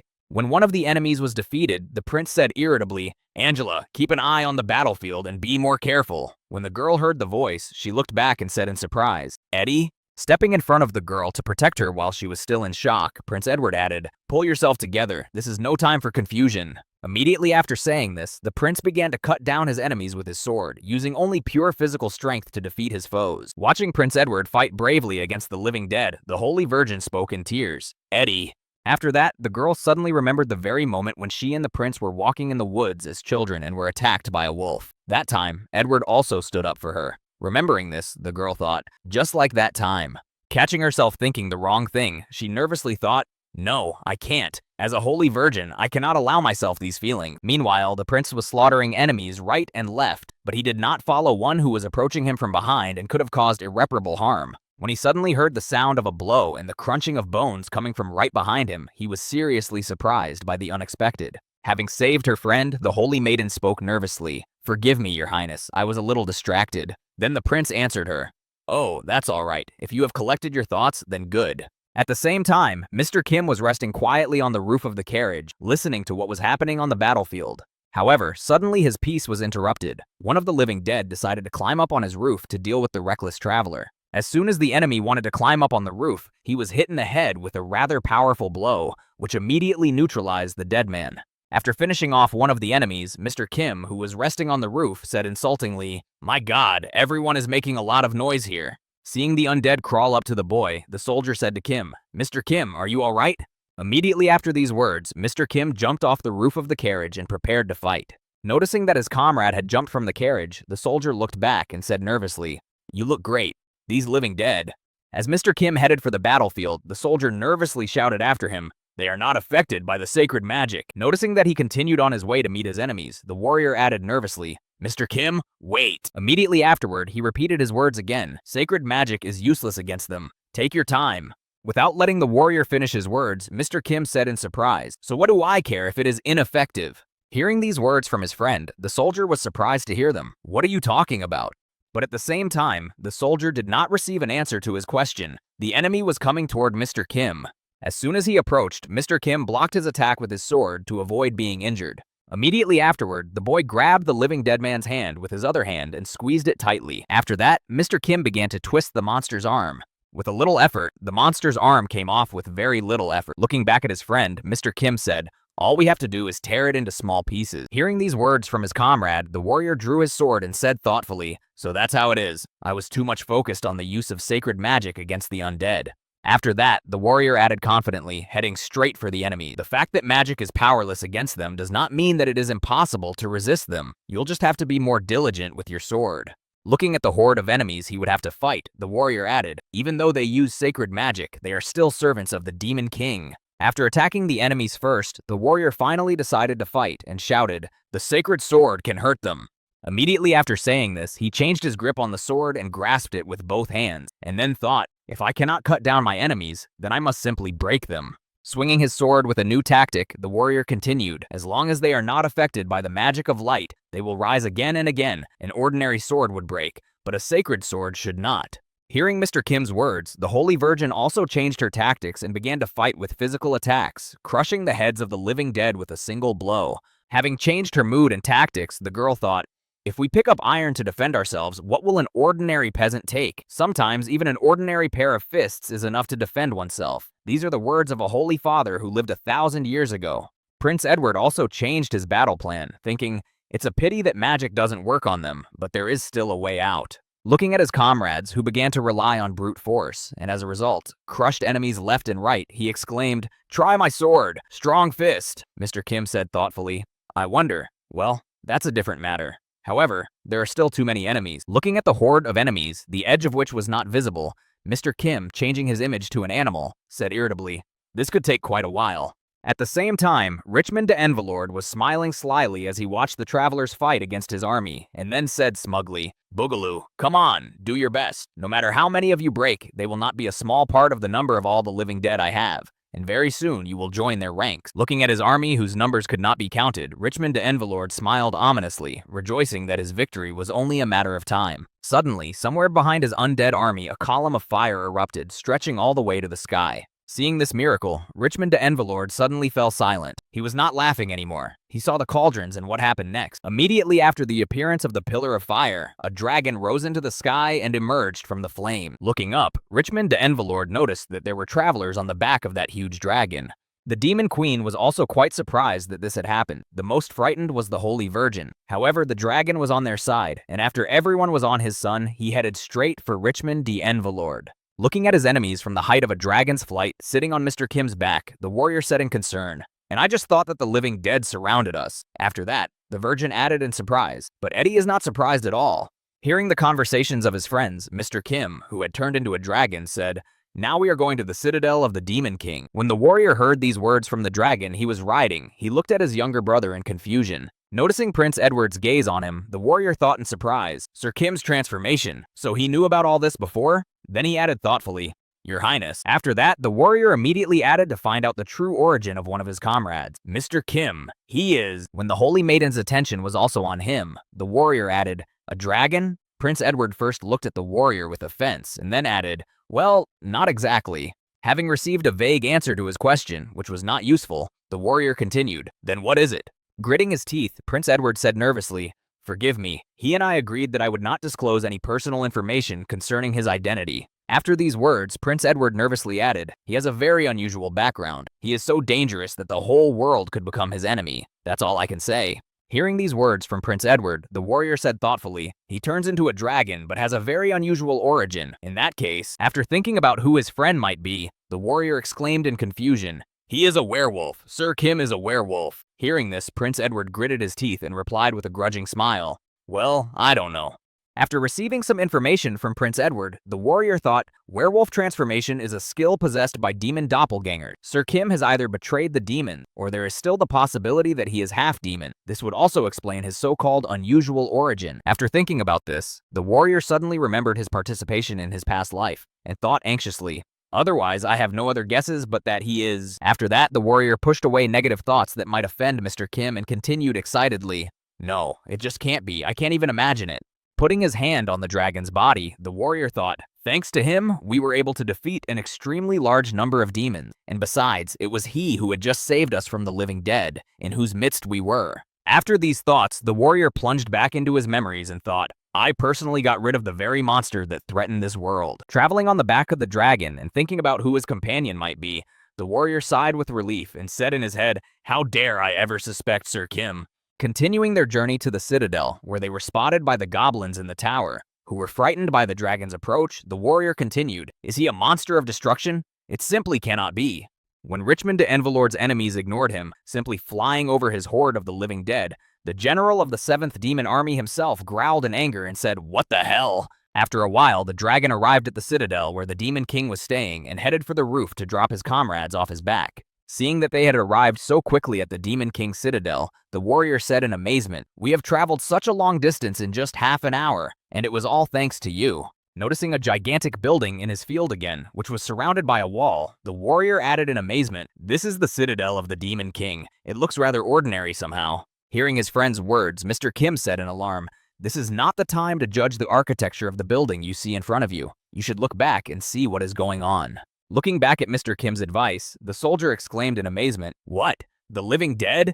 Don't they get tired to chase us for so long? Looking at the enemies who were chasing them, the Holy Virgin, estimating the distance between her comrades and the enemies, as well as the speed of their movement, said thoughtfully, it will take them about 2 hours to catch up with us. Looking back at the living dead behind them, the warrior said thoughtfully, 2 hours, we have 2 hours. Looking down, the warrior thought, kill the Demon King and leave this place. We will fly away from here on the back of Sir Kim. But will we be able to do it in these 2 hours? Gritting his teeth as he thought about the right thing to do, the warrior continued his thoughts. We have too little time. If we don't deal with the Demon King before the living dead arrive, we'll be in the same situation again. After thinking about the fact that someone would have to hold back the enemies, the warrior thought, someone has to win some free time for us. He then spoke to Mr. Kim. Mr. Kim, I have a request for you. After these words, the soldier and his comrades arrived at the right place and landed to storm the citadel. Immediately after everyone got down from the dragon, they headed for the building. As the warrior was moving away from Mr. Kim, he shouted one last time, I am counting on you, to which Mr. Kim replied, I hear you, everything will be done. After these words, the comrades moved further and further away from the dragon, and it was at that time that they were noticed by the guards who were standing guard at the citadel. When one of the demons noticed the invaders who had gotten behind the defensive wall, he immediately shouted out to warn his comrades, there are outsiders here, it's a warrior and his comrades. Rushing after them, the commander of the guard shouted to his subordinates, they are heading for the castle, stop them immediately. Catching up with the travelers who had come to kill the Demon King, the commander of the building's defense shouted angrily, wretched human beings, how dare you? Before he could finish, his sentence was interrupted. Some strange purple liquid fell on them and completely covered their bodies. Not realizing what had just happened, all the demons suddenly stopped. Then the commander, looking at this strange viscous substance, said in surprise, what is this? Oil? Poison? As soon as he said this, he noticed that the flames that the dragon had just exhaled on the enemies he had recently sprayed with the strange viscous substance were approaching him. As soon as the flames came into contact with the mucus, an explosion occurred as a result of the contact. All the demons who were attacked were immediately engulfed in flames and began to run like crazy to extinguish the fire on themselves. But it was all in vain. Looking at the scurrying enemies, Mr. Kim said thoughtfully, the combustible from my body, which explodes at the slightest contact with the flame. Now there will be no one to open the gate. As long as everything here is on fire, they will not be able to enter the citadel. And at the same time, Richmond de Envelord was on his way to the citadel with his band of the living dead, who had been flown around on a dragon, making fools of themselves. As he approached the citadel, Richmond de Envelord noticed that a full-fledged battle was already taking place within the walls of the citadel,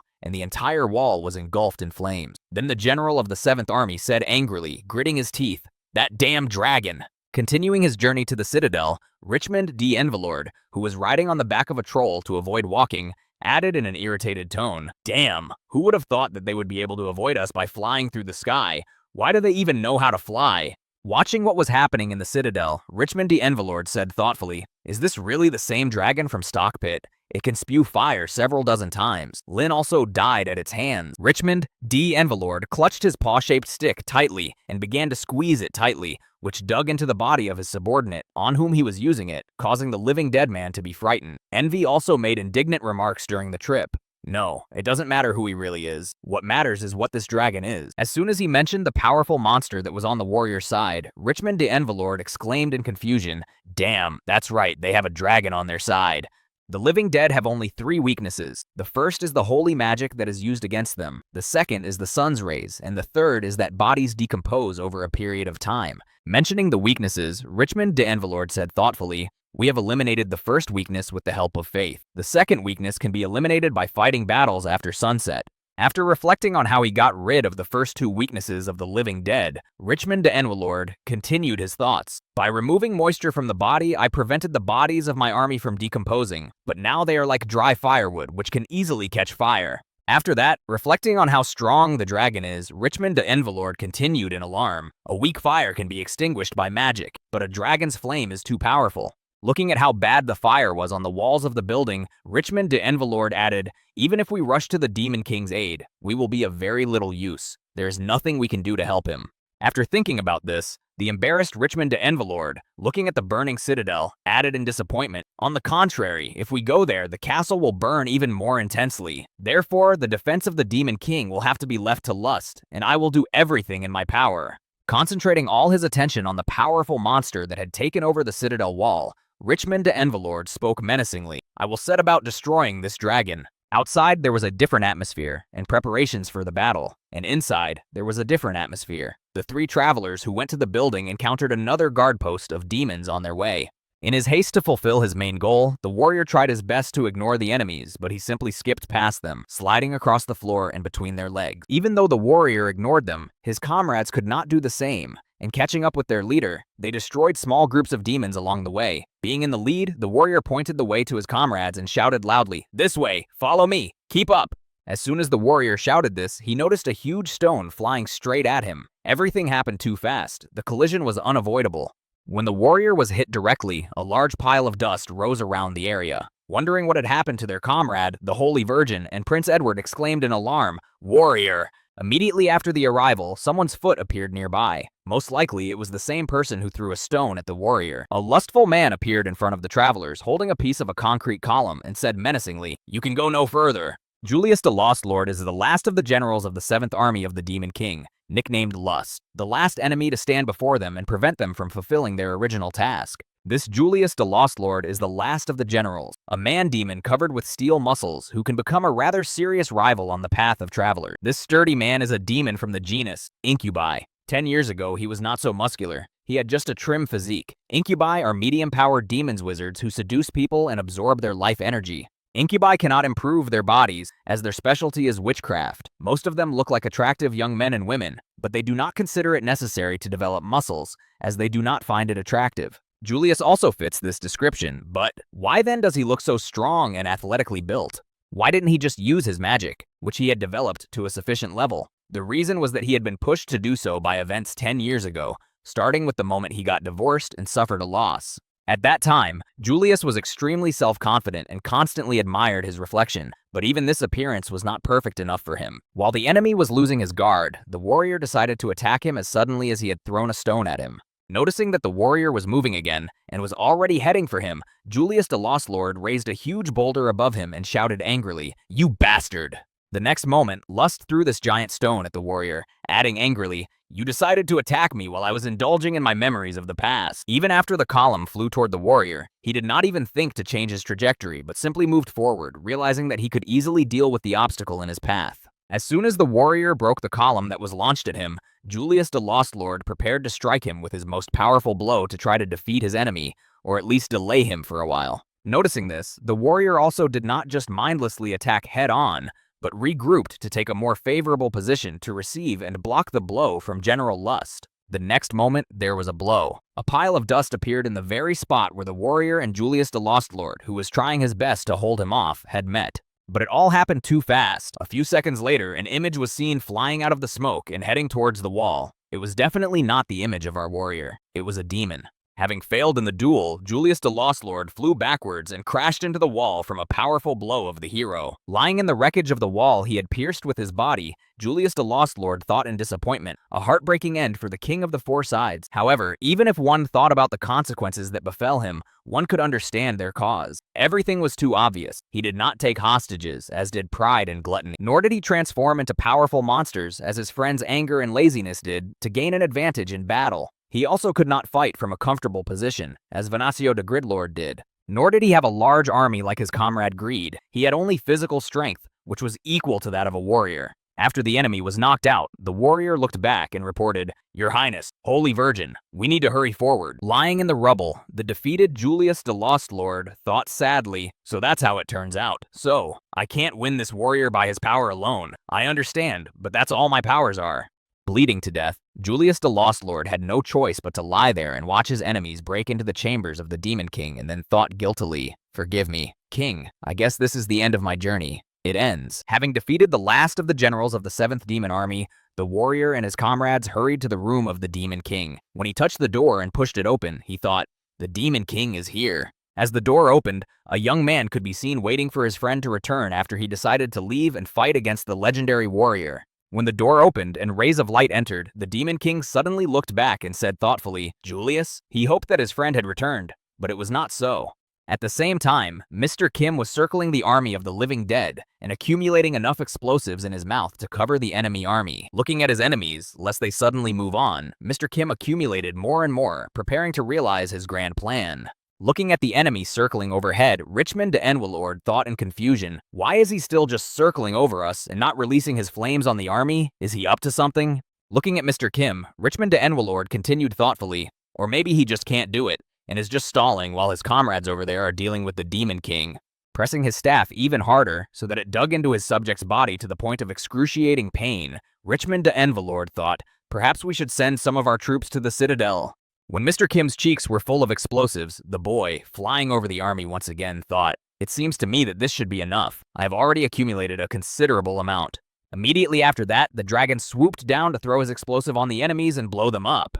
Noticing that the enemy still decided to attack them and came closer, Richmond de Enwelord shouted in fright, "He is coming down to us!" As soon as Richmond de Enwelord noticed the enemy approaching, he began to cast a fire resistance spell and a fire resistance enhancement spell on all of his subjects to help them withstand the onslaught. When the defense was established on his entire army, Richmond de Enwelord slyly exclaimed, "Well, now come here, dragon. Let's play with you and find out who is stronger." But at the last moment, the dragon straightened up and began to pour the substance accumulated in its mouth on the enemies to cause a grand fire show. Noticing that the attack was successful and they were not hurt, all the living dead were a bit confused by the fact that they were doused with something. Also, a rather large particle of this substance flew at Richmond de Enwelord, who was above all his subordinates and was an easy target. When the substance hit him directly, Richmond de Enwelord said in surprise, "What is this all of a sudden? Did he decide to throw something on us? But why?" After a little thought about what it could be, the living dead man asked in surprise, "Really? Is it poison? Really?"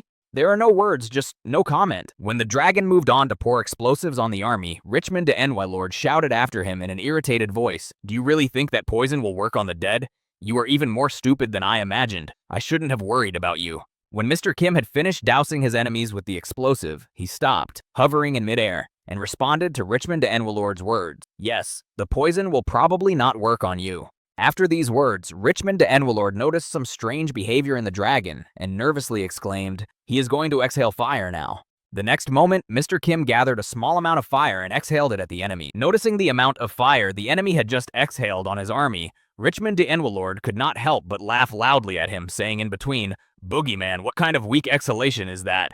No matter how resistant to fire my living dead are." However, Richmond de Enwelord's laughter was abruptly interrupted when he heard an explosion and saw a cloud of fire spreading over a certain area. It was then that Richmond de Enwelord began to worry, as a strange thing began to happen among his army. Looking at the cloud of fire that had risen, Greed said in astonishment, What is this?" At the same time, some of the particles from the enemies that had already exploded flew to another part of the troops, who were also covered in explosives. As soon as the fire on the remaining arm of the torn skeleton reached the other part of the army, the substance exploded again due to the reaction with the fire. Watching the explosions from the air, Mr. Kim said thoughtfully, Even though this substance is quite poisonous, it is actually a fuel that can increase the fire breath 30 times. A chain reaction ensued, with more and more explosions, all of which were headed directly toward Richmond d'Enwelord, who was behind his troops. As he watched his army visibly thinning, Richmond d'Enwelord said in disbelief, "This simply cannot be true. I just don't believe it." After that, the explosions covered the entire army of the living dead and tore them into small pieces. As a result, the vessel of life of Richmond d'Enwelord was not indifferent and suffered from the damage to its owner.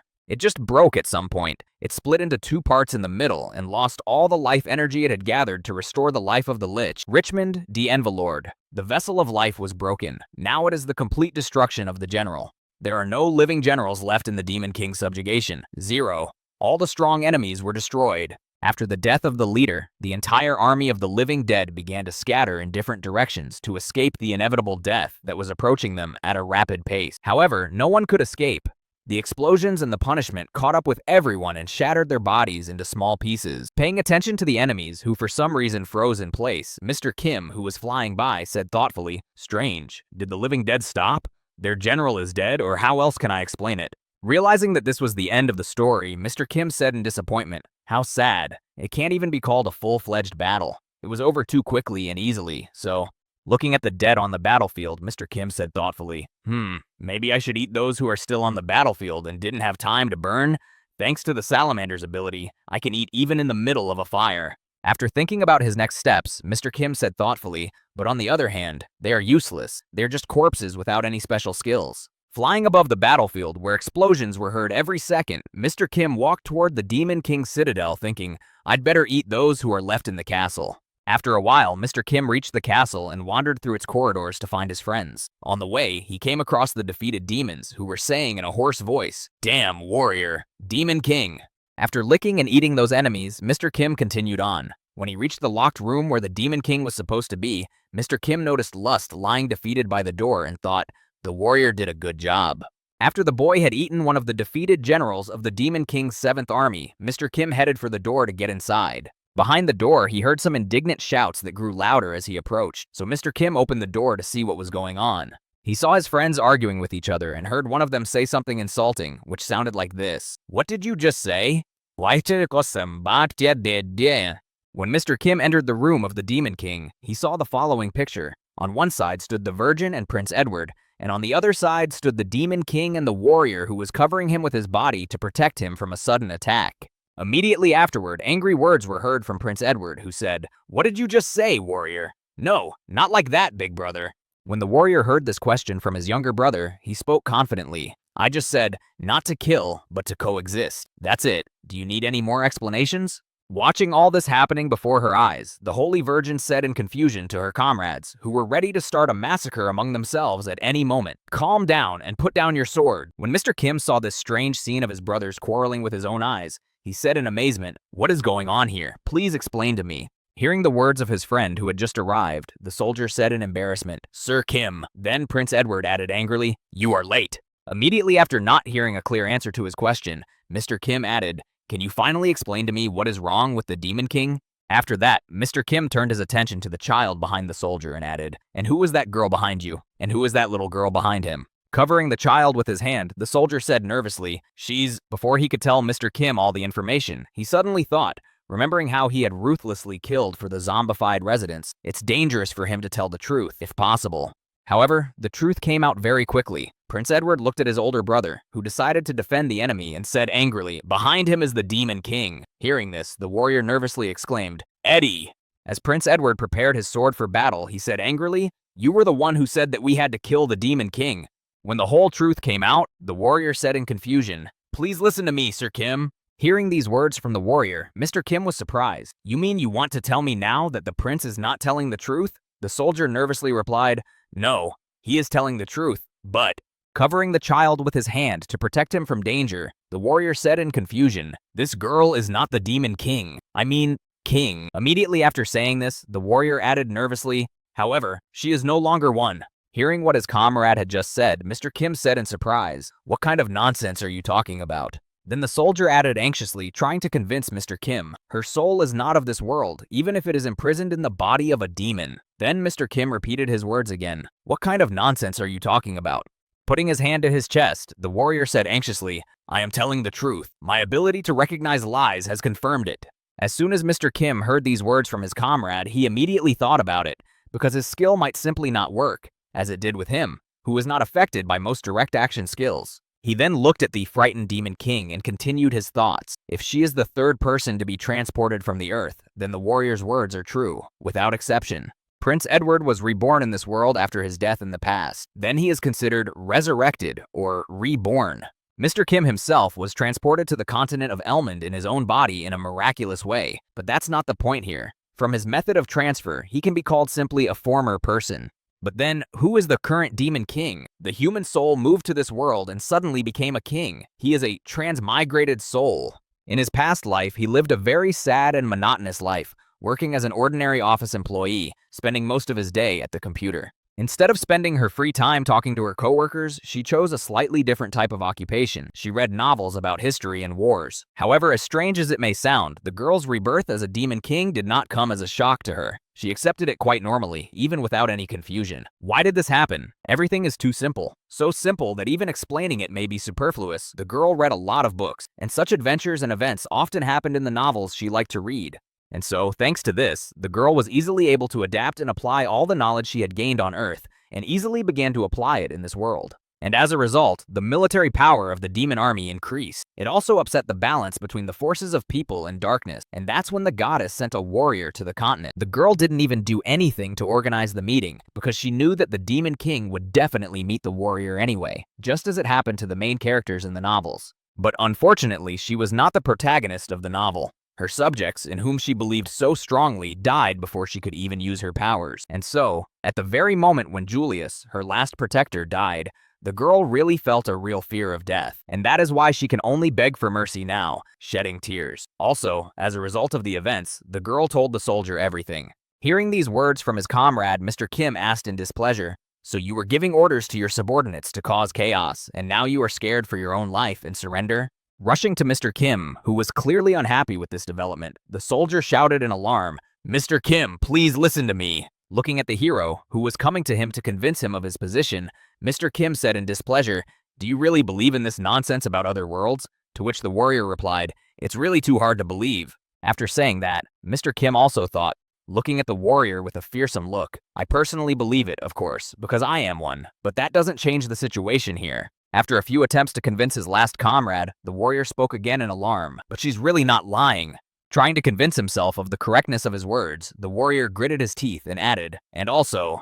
After long stories and attempts to convince, the warrior shed tears and added sadly, "So many lives have already been spent. I just want to stop this series of killings that has been going on for so long." After these words, the soldier, shedding his tears, turned away from his comrades to protect the frightened girl. Seeing the strange behavior of the saint, the virgin said in alarm, "Warrior." Hearing these words from the warrior, Mr. Kim turned away from his friend and said, "So that's how it is." Then Mr. Kim added, "Well, the time has come." Immediately after these words, Prince Edward drew his lightsaber and charged at his older brother to finish off the Demon King whom he was protecting. Hearing these words from his comrade, the warrior said in surprise, "What are you talking about?" Immediately after these words, Prince Edward's sword was pointed in his direction. Noticing the danger that was approaching him, the warrior at the last second blocked the attack of his younger brother, which was aimed directly at the Demon King. But everything turned out to be a little worse than it could have been. The warrior's sword broke, and Prince Edward pierced through his brother, along with the Demon King who stood behind him. Everyone was amazed by this development, both the warrior and the Demon King, who was hiding behind him, supporting the warrior so that he would not retreat in case of emergency. A warrior must be perfect, and also just, and kind to everyone. Although these concepts may seem similar, they can actually clash with each other. The hero himself is obliged to overcome the moral dilemma and make the most correct decision, and so he did. But it worked until the hatred of the prince and Mr. Kim trampled him to the ground. In the same village where the weapons were made, the soldier also took part in a massacre against the inhabitants who were unable to resist. He did the right thing then, but his decision was not merciful. The warrior also did not punish the demon in the casino, but used his powers to save his comrades. In that case, he did the right thing, but his decision, although good, was unjust. And finally, the third time, when he abandoned the mission he had undertaken from the very beginning and tried to protect the Demon King, which deprived him of his last quality, impeccability. Feeling pain in his body and choking on blood from his fatal wound, the warrior said in a hoarse voice, "Ed, D." Looking at his older brother, whom he had just finished off, Prince Edward said thoughtfully, "You didn't feel any pain when you said my name, did you? This is because you stopped being a warrior when you decided to protect the Demon King." Immediately after saying that, Prince Edward looked down at the traces of blood and the pieces of iron that were lying there and continued, "And your unbreakable sword is now just a piece of iron." Looking at his younger brother, who had just dealt him a fatal blow, the warrior spoke in a hoarse voice, choking on blood. Why did you?" Taking his sword from his hands, Prince Edward said thoughtfully, "I can guess what you want to tell me. You are disappointed in me, aren't you? Am I right?"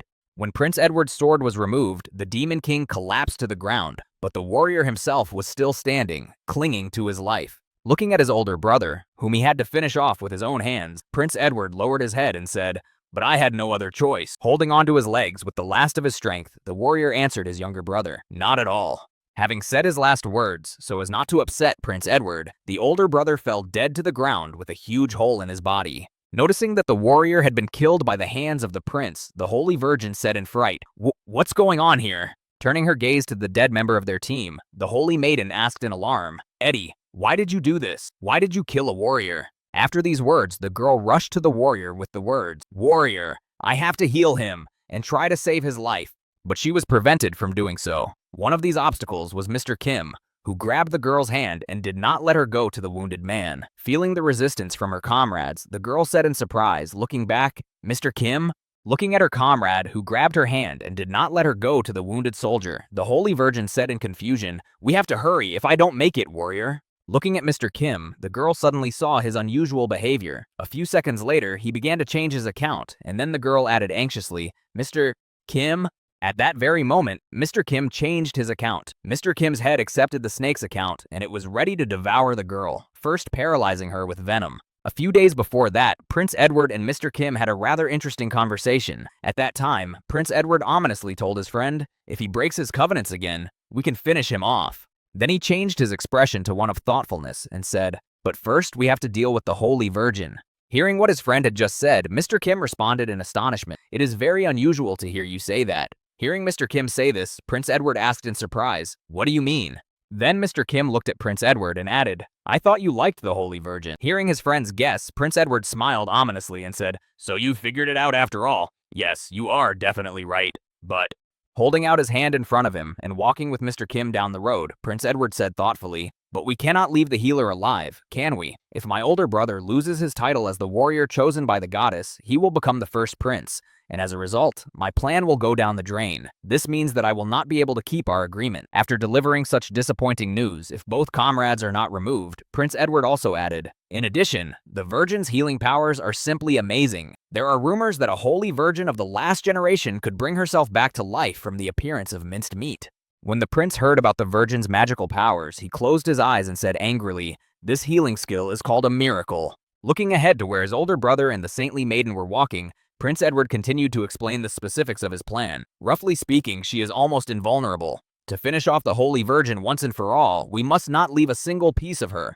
Glancing at his companion who was walking beside him, Mr. Kim said thoughtfully, "But how do you plan to do all of this without leaving her with absolutely nothing?" Putting his arm around his friend, Prince Edward said happily, "You know how to turn into a dragon and swallow whole carcasses, right?" Hearing these words and feeling his friend's touch, Mr. Kim expressed his irritation. As soon as he heard his friend's question, Mr. Kim lowered his head and said with a heavy sigh, "You're wrong about that." Looking at his friend who was walking beside him, Mr. Kim changed the appearance of his teeth to those of a monster and said ominously, "I don't even have to turn into one for this." Seeing such an ominous smile on his friend, Prince Edward, hearing Mr. Kim's words, said in embarrassment, "Phew, I am very glad that you and I are allies after all." After Prince Edward expressed his embarrassment, he added thoughtfully, "I'm a little worried that it won't start to growl in your stomach." To which Mr. Kim replied with confidence, "Don't worry, that won't happen." Putting his hand to his chest, Mr. Kim said confidently, "Based on my experience that I've had, whatever goes into my stomach just disappears in no time." After saying this, Mr. Kim was deep in thought, and then added thoughtfully, "And besides, I don't even know where it all goes. If it's not a biological process, it's impossible to get out of there." After the Holy Virgin was eaten by Mr. Kim, Prince Edward looked at the corpses of the Demon King and the warrior chosen by the goddess to destroy him. There were 2 dead bodies in front of him, and he looked at them carefully to make sure they were really dead. Before him lay the body of the Demon King with a huge hole in his chest. The king was not moving, and most likely he was dead. Turning his gaze to his friend, Prince Edward said thoughtfully, "What do you think, brother? Will you eat him?" Leaving his body is a rather dangerous decision. I want to make sure he's dead." When Mr. Kim heard the Prince Edward proposal, did he respond irritably? "Come on, you'll deal with it yourself somehow. There's no point in me eating it if I don't get any powers from it. We were told that the goddess fulfills the wishes of those who made efforts in the slaughter in the land of demons. If she appears, it will definitely mean that the Demon King is dead." Hearing these words from Mr. Kim, Prince Edward assumed a pensive posture and said thoughtfully, "But how will she fulfill—" No sooner had he said this than a bright light appeared in front of him. It was so bright that it blinded both boys. Mr. Kim put his hand over his eyes, and Prince Edward looked at him confidently as if he were not blinded. Immediately afterward, Mr. Kim felt something strange beneath him. The place where he was standing seemed to have changed, and he was transported somewhere else. The next moment, when the bright light disappeared, Mr. Kim saw a strange cube in front of him, with emoticons with different emotions on all sides. Surprised that such a strange thing had appeared in front of him, Mr. Kim asked uncertainly, "Are you a goddess?"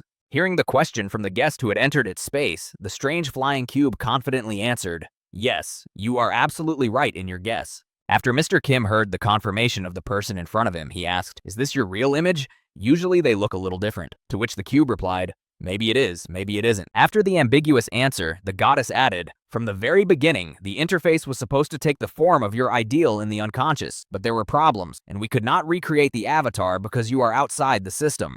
After hearing this answer from the flying cube, which was a goddess, Mr. Kim asked, "What is the goddess herself?" Having received the question from the user of this world, the goddess answered, "It will be a heavy system that is responsible for consciousness and maintaining the world. Its duties include managing skills and status." After that, a screen appeared in front of Mr. Kim with cannibals standing on their swamplands. Then the goddess continued, "Also the creation of monsters and the reincarnation of souls." Hearing the explanation from the cube in which he found himself, Mr. Kim smiled slyly and thought, "Then you are not a goddess, but a deity who gives life. So that's your true essence." When Mr. Kim understood some of the basics, he spoke to the goddess of this world. "I will ask you a few questions. First, how did I come to this world?" Having received the question from Mr. Kim, the deity answered, "Our world and the world of people are adjacent to each other, which is why sometimes people are brought here because of some mistakes in the system. The prince and the demon king are a direct example of this." After that, Mr. Kim mentioned the beasts of this world and continued, "Why do the monsters here look so much like the beasts from fairy tales and biological objects from our world?" Creating holograms in his hands for a more visual explanation, the deity said, "Biological objects and fairy tale monsters from your universe were taken into account when creating them." And finally, Mr. Kim asked anxiously, "And then one more thing. The fact that we killed your chosen warrior, is there anything wrong with that?" To which the deity confidently said, "No, there is nothing wrong with it." After receiving the answer, Mr. Kim asked, "Then it turns out that I am here only because I fulfilled the conditions on the battlefield against the demons." He received the answer, "That's right." Then Mr. Kim added, "But we also killed a holy virgin." Then the deity added in a calm tone, "I know about that as well." Hearing the indifference in the deity's words, Mr. Kim said in surprise, "You don't seem to be angry at all." To which the goddess replied, "I'm just a system, and therefore I can't have any feeling. It's the same as if you had no feelings about downloading or saving a game." After some explanations for its indifference, the deity added, "However, if I had my own opinion, I would most likely say you did well." Then Mr. Kim asked in surprise, "But why?" The deity then said, "From the beginning, the hero system was intended to allow humans and demons to compete and develop society without unilaterally destroying each other. But the result was quite the opposite. After the introduction of the hero system, humanity and demons continued to coexist without much change." After these words, the deity spoke, "But thanks to recent events, we can get rid of the hero system, and from now on, there will be no heroes on the part of humans or demons." Then Mr. Kim said in surprise, "You mean from this very moment, we have every right to destroy the opposite race? What about competition?" Changing the shape of his cube, the deity said, "Not only humans alone are called humanity, but also elves, dwarves, werewolves, and cannibals." After describing all the different kinds of beings that are considered humanity, the deity added, "Although they have been united under one concept, now that the demons are gone, they will begin to compete with each other." Hearing such an extensive answer, Mr. Kim said in surprise, So that's it. Well, that's the end of my personal questions." After that, Mr. Kim also added what he was most interested in. "Now let's get to the most important thing. As far as I know, if you kill the Demon King, you can fulfill any wish." After saying his question, Mr. Kim immediately added, "Can you bring me back to Earth?" Hearing Mr. Kim's question, the deity froze in place and then began to stare at the boy with his mouth open. The next moment, the deity turned to the boy with the part of the cube that showed the emotion of confusion and said, "This is impossible. We can't bring you back because your existence has already had a great impact on this world. This is against the rules." Hearing these words from the system, Mr. Kim thought in his head, I am affecting this world by my mere existence, and that is why I cannot be returned. After reflecting on these words, Mr. Kim said thoughtfully, in other words, the system is simply unable to send me back directly, to which the deity replied, absolutely. After that, Mr. Kim asked, what if there is some way to return on my own? Will the system tell me about it? Having received a new request from Mr. Kim, the deity said, this information is currently being studied by Edward Grand Continue. You will have to wait. Hearing this, Mr. Kim said in disappointment, then it's not necessary. When he heard who was currently studying this question, Mr. Kim thought happily, then I'll just ask him about it. He is unlikely to break our agreement. Then Mr. Kim thought, okay, we have solved the issue of returning to Earth. Now the next step is to get to the top of all living things. I may have eaten a dragon, but it is only one of countless others. Thinking about this, an image of a red dragon appeared in Mr. Kim's mind. Then he thought, no matter how strong it is, if monsters or humans unite, they will be able to kill me, even though I can feed on its kind. Recalling how that dragon was killed by a mob of ogres, Mr. Kim continued his thoughts. I need pain to be powerful. Mr. Kim then asked the deity, do you have any living beings that can transcend the laws of physics just because of their physical structure and cannot be approached by ordinary methods? Hearing this question from Mr. Kim, the deity remembered the strange monsters that exist in this world and spoke confidently. Yes, we do have such monsters. Immediately after saying this, the deity passed on all the knowledge about these monsters to the boy who had asked about them. Clutching his head, Mr. Kim smiled ominously and thought, huge streams of information suddenly began to pierce my head. Then the deity asked, you saw the creatures from the stories about Cthulhu. They are still under development because they do not fit into the cultural and technical norms of this world. Having said that, the deity added, however, using desire, you can recreate one of them. Now tell me, what will be your decision in this regard? Hearing that he could now have a powerful being whose skills he would immediately take away, Mr. Kim was deep in thought and thought, what should I choose now? As he thought about what skills these creatures possessed, Mr. Kim thought, speed that exceeds the speed of light 400 times, instant teleportation, the ability to create a body that goes beyond super regeneration. Taking a thoughtful pose, Mr. Kim thought, each of them has incredible abilities. However, I can choose only one of them, so who should I choose? After much thought, Mr. Kim spoke to the deity. I choose the reservation. Hearing this request from Mr. Kim, the deity was surprised and said, is there no one you like? To which Mr. Kim replied, no, it's not like that. It's a little different. After these words, Mr. Kim looked at the deity and thought, such powerful beings cannot exist in this world only for now. This means only one thing. Someday, they will definitely appear here. Imagining himself on a mountain with other beings climbing it, Mr. Kim continued, if I climb to the top too fast, I will start to ignore other skills and become lazy, and then there may be those who can match me. Then, with a sinister smile, the boy added, the real advantage over others is that no one, no matter how good they are, can reach you. When Mr. Kim finally decided on his next steps, he said in his head, besides, there are still many species to eat, so I'll start with them first. After Mr. Kim finished his thoughts, he asked the deity, is it possible for me to make my wish at a later date? Is that even possible? After that, the deity said joyfully, of course it is. Object Kim. Wish fulfillment is suspended. We will resume the process after a second request. When the boy heard that his wish had been postponed, he asked, okay, now tell me when I can come back? The deity replied, whenever you wish. At the moment, the wish of your partner is being fulfilled, so this operation will take some time. After announcing that Prince Edward's wish had been granted, the deity added, would you like to return first, or would you like to wait for him? To which Mr. Kim confidently replied, I'll go first. After a while, the image of Prince Edward began to appear in the middle of the Demon King's room, and he was also talking to the system. When Mr. Kim saw his friend returning, he said wearily, well, you're finally back from there. I've been waiting for you for so long. Wiping away his tears of emotion, Prince Edward said, oh, I was a little scared. I did not even know that the goddess looks like this. Hearing these words from his friend, Mr. Kim asked thoughtfully, looks like this? What exactly do you mean by this definition? The next moment, Mr. Kim remembered the words of the deity and said in his head, right, she said that the interface takes the form of an ideal, and his ideal. Looking at his worried friend, Mr. Kim asked, are you sorry? Clenching his fists in anger, Prince Edward said sadly, every time. But he immediately controlled his anger and turned his head to Mr. Kim and said, however, there is no turning back now. By the way, don't you want to know what I made a wish? Rising from the floor while he was waiting for the prince, Mr. Kim asked, well, what did you wish for? He replied, valuable knowledge for the future, and among them. Hearing these words from his friend, Mr. Kim asked happily, I hope it contains information about how to find a way to bring me back to Earth. Hearing this, Prince Edward folded his hands in front of him and said happily, well, of course, because I have no desire to leave a nuclear time bomb in the world I'm going to rule. Now I can't even kill you. Hearing these words from his comrade, Mr. Kim said thoughtfully, "And how did we manage to achieve this?" To which Prince Edward said, "We will discuss this on the way home. I think the demon army is about to knock on the old bastard's door."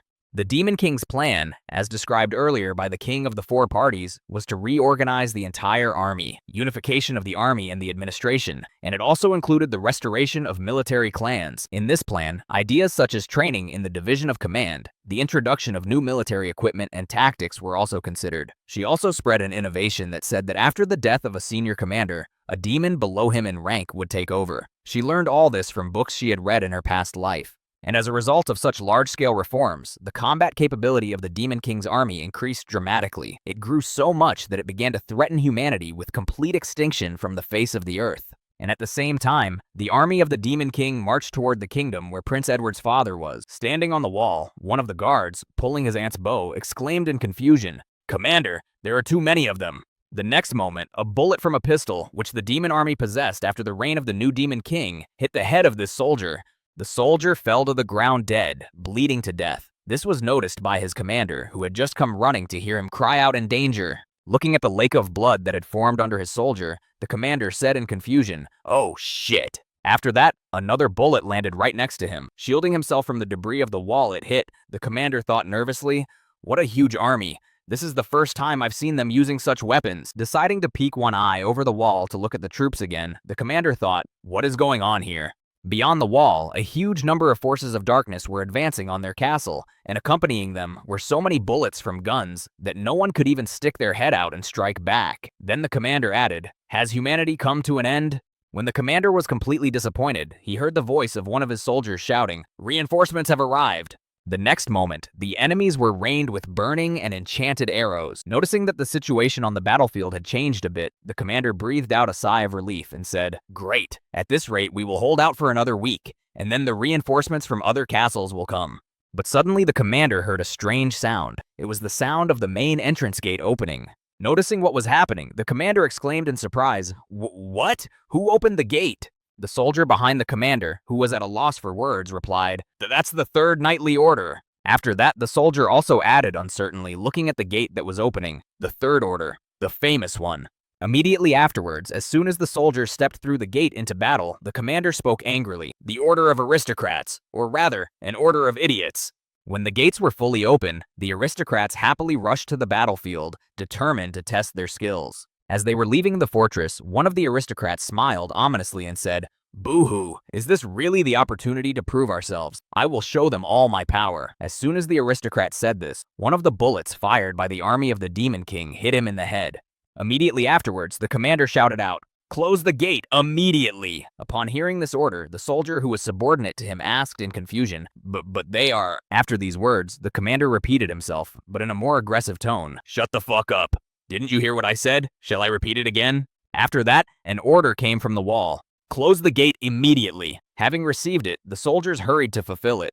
Grasping the chains that closed the gate, the soldier began to pull them toward him to close the gate, listening to the orders from the mountain. "Faster! The gate!" However, the order was not carried out, and one of the bullets hit the soldier who was closing the entrance. Then the commander heard the demons shouting with joy, "Hurrah! The gate is open! Kill all the humans!" Then the commander said in frustration, "Well, that's it, you bastards." Then he thought, after all, this is the end of humanity. Immediately afterwards, one of the soldiers nervously exclaimed, pointing upwards, "Commander, look at the sky!" When the commander heard the message from one of his soldiers, he began to peer up to see what he meant and asked thoughtfully, "What did you see there?" A huge dragon landed right in the middle of the demon army, with Prince Edward on its back. They had come to help their kingdom. Raising his sword above his head, the prince joyfully told his soldiers, "Now you are all safe." Putting his majestic figure on display for all to see, Prince Edward added joyfully, "Edward the Grand Continent is now with you." After a while, the commander of the troops arrived at the king's chamber with his report. After hearing it, the king said in disappointment, "Is this true?" Hearing the king's question, the army commander bowed his head and added, "Yes, it is as I said. His Highness Edward has defeated the demon army." Hearing this report from the army commander, one of the people in the room exclaimed, "Wow, this is really our prince. As expected, he is so brave." After hearing the report and thinking about it for a while, the king of the kingdom of Grand Continent said in surprise, "How could he have handled all this on his own?" Then the commander of the troops, bowing his head, humbly answered the king, recalling the very moment the dragon that Prince Edward rode in on burned everyone to ashes. When the king heard this report from his subject, he was confused. What? A dragon? Prince Edward controlled a dragon? This is impossible. What nonsense are you talking about? When the army commander heard the king's surprise, he spoke joyfully, recalling the very moment of his despair when the prince came to their rescue. I'm not lying to you. What happened on the battlefield was simply incredible. After listening to his subject, the king said irritably, "Do you really want me to believe what you say?" Hearing such irritated words from his king, the army commander added, "Your Highness, I'm telling you the sincere truth. I saw it all with my own eyes." Hearing such confidence in the words of his subject, the king was confused. Yet I see that he is not deceiving me. If he really saw it with his own eyes, then I will have to take his word for it. But that was not all. He turned his head to the left, where his guests were. The aristocrats in the hall, the king thought excitedly as he listened to their whispers. Besides, there were aristocrats near the king who were saying in astonishment, "Controlling a dragon. He is really the prince of our kingdom, and he is an outstanding personality, a true hero of mankind." Hearing these words from the people in the room, the king thought excitedly, "If I continue to treat him badly, it may undermine my authority." Immediately after these thoughts, the king spoke. "He has done a great thing. Well, now you can go back." Hearing the order, the commander humbly said, "Yes, Your Highness." After that, the king simply watched in silence as his subject, the commander, left the room after telling his story to the dignitary. The next moment, as soon as the door closed behind the commander, the king spoke angrily. "A hero of humanity, huh? This is nonsense. He's just like me." After that, the king continued his thoughts. Did I strike a decisive blow in the fight against the Demon King? Perhaps it was so. I cannot reject this development of events. He is quite capable and intelligent, but that was not all. The king had another problem that worried him. Looking at the door, he remembered the Holy Virgin and his eldest son, and then thought, but how could the warrior and the Holy Virgin have died? After some thought, the king came to the following conclusion. It cannot be otherwise. I think that they died not at the hands of the Demon King, but at the hands of the prince. Slamming his fist on his throne in anger, the king thought, if I were in his place, I would have done exactly the same thing. Immediately afterward, the king thought of a plan he had once made, but had not been able to carry out. Then the king thought, besides, the plan to return the warrior to the place of the first prince has been lost. If this is all the work of the prince, as the king thought about where the plan could have gone, he thought, it is not surprising that Edward did away with his older brother. This was to be expected. Realizing that it was most likely Prince Edward who killed the hero,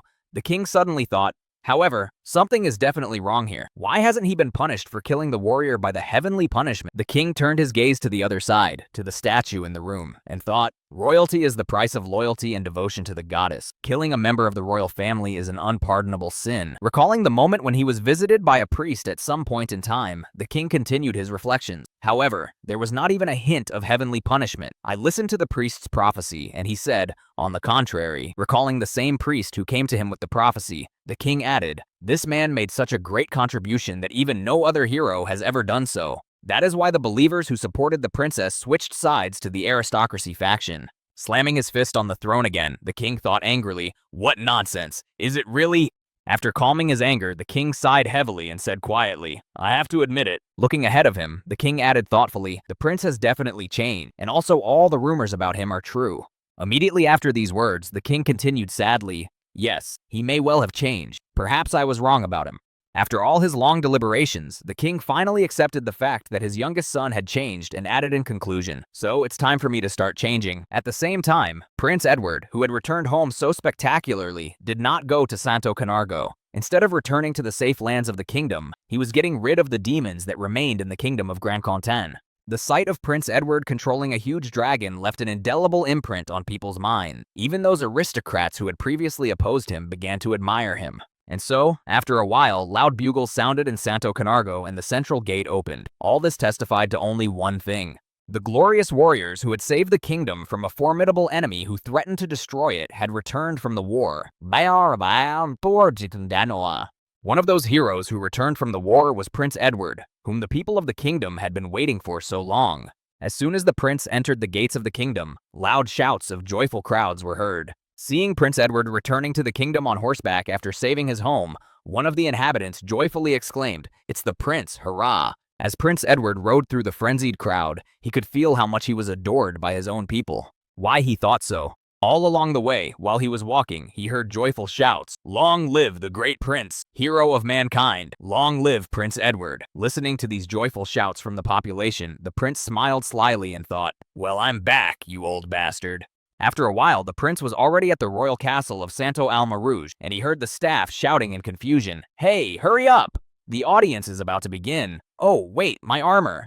From all sides came the embarrassed shouts of the subjects who were preparing for the reception and trying to do everything as quickly as possible. Then the newly arrived heroes heard themselves nearby. "Butler Eric, where are you? Sir Robert is looking for you. Sir Cavier, where?" Leaning on the fountain in the palace courtyard, Prince Edward said to his friend, "Everyone is so preoccupied with these preparations for the audience. It seems to me that you and I are the only ones who are relaxed here." Looking back at Mr. Kim, Prince Edward said happily, "The old man is very wary of you. Last time he at least let you in. That was your chance to win the title, don't you think?" Hearing these words from his friend, Mr. Kim said indifferently, "I am not interested in such things. What is more important now is whether this planning is accurate." When Prince Edward heard this question from his friend, he said confidently, "Of course it is accurate. This plan was given to me by the goddess herself." Immediately after these words, Prince Edward spoke to Mr. Kim. "Well, it seems that it is time for us to leave, doesn't it?" And he heard his friend reply, "I know." As Mr. Kim walked away from him to his position, Prince Edward said to him in closing, "I'm counting on you, brother." After a while, the bells began to ring, and then the doors to the palace opened. The next moment, Prince Edward appeared at the gate, walking confidently inside. As he walked, one of those present read out, "Archduke Jalcon Azula, Duke of Escudo Blanco and Rojo Espada, Regent of Ferreta Alta, and Guardian of Santo Canargo." After reading out all the titles that Prince Edward had as he walked down the red carpet, the man added, "The first warrior of the Order of the Holy Sword, the owner of the Staff of Light, and the heir to the 7 crowns. After these words, when Prince Edward was already standing in front of the king himself, his full name was called to introduce him to the supreme ruler, Prince Edward Grand Continent. Looking at his son, who was standing right in front of him, the king said in confusion, "Am I doing the right thing?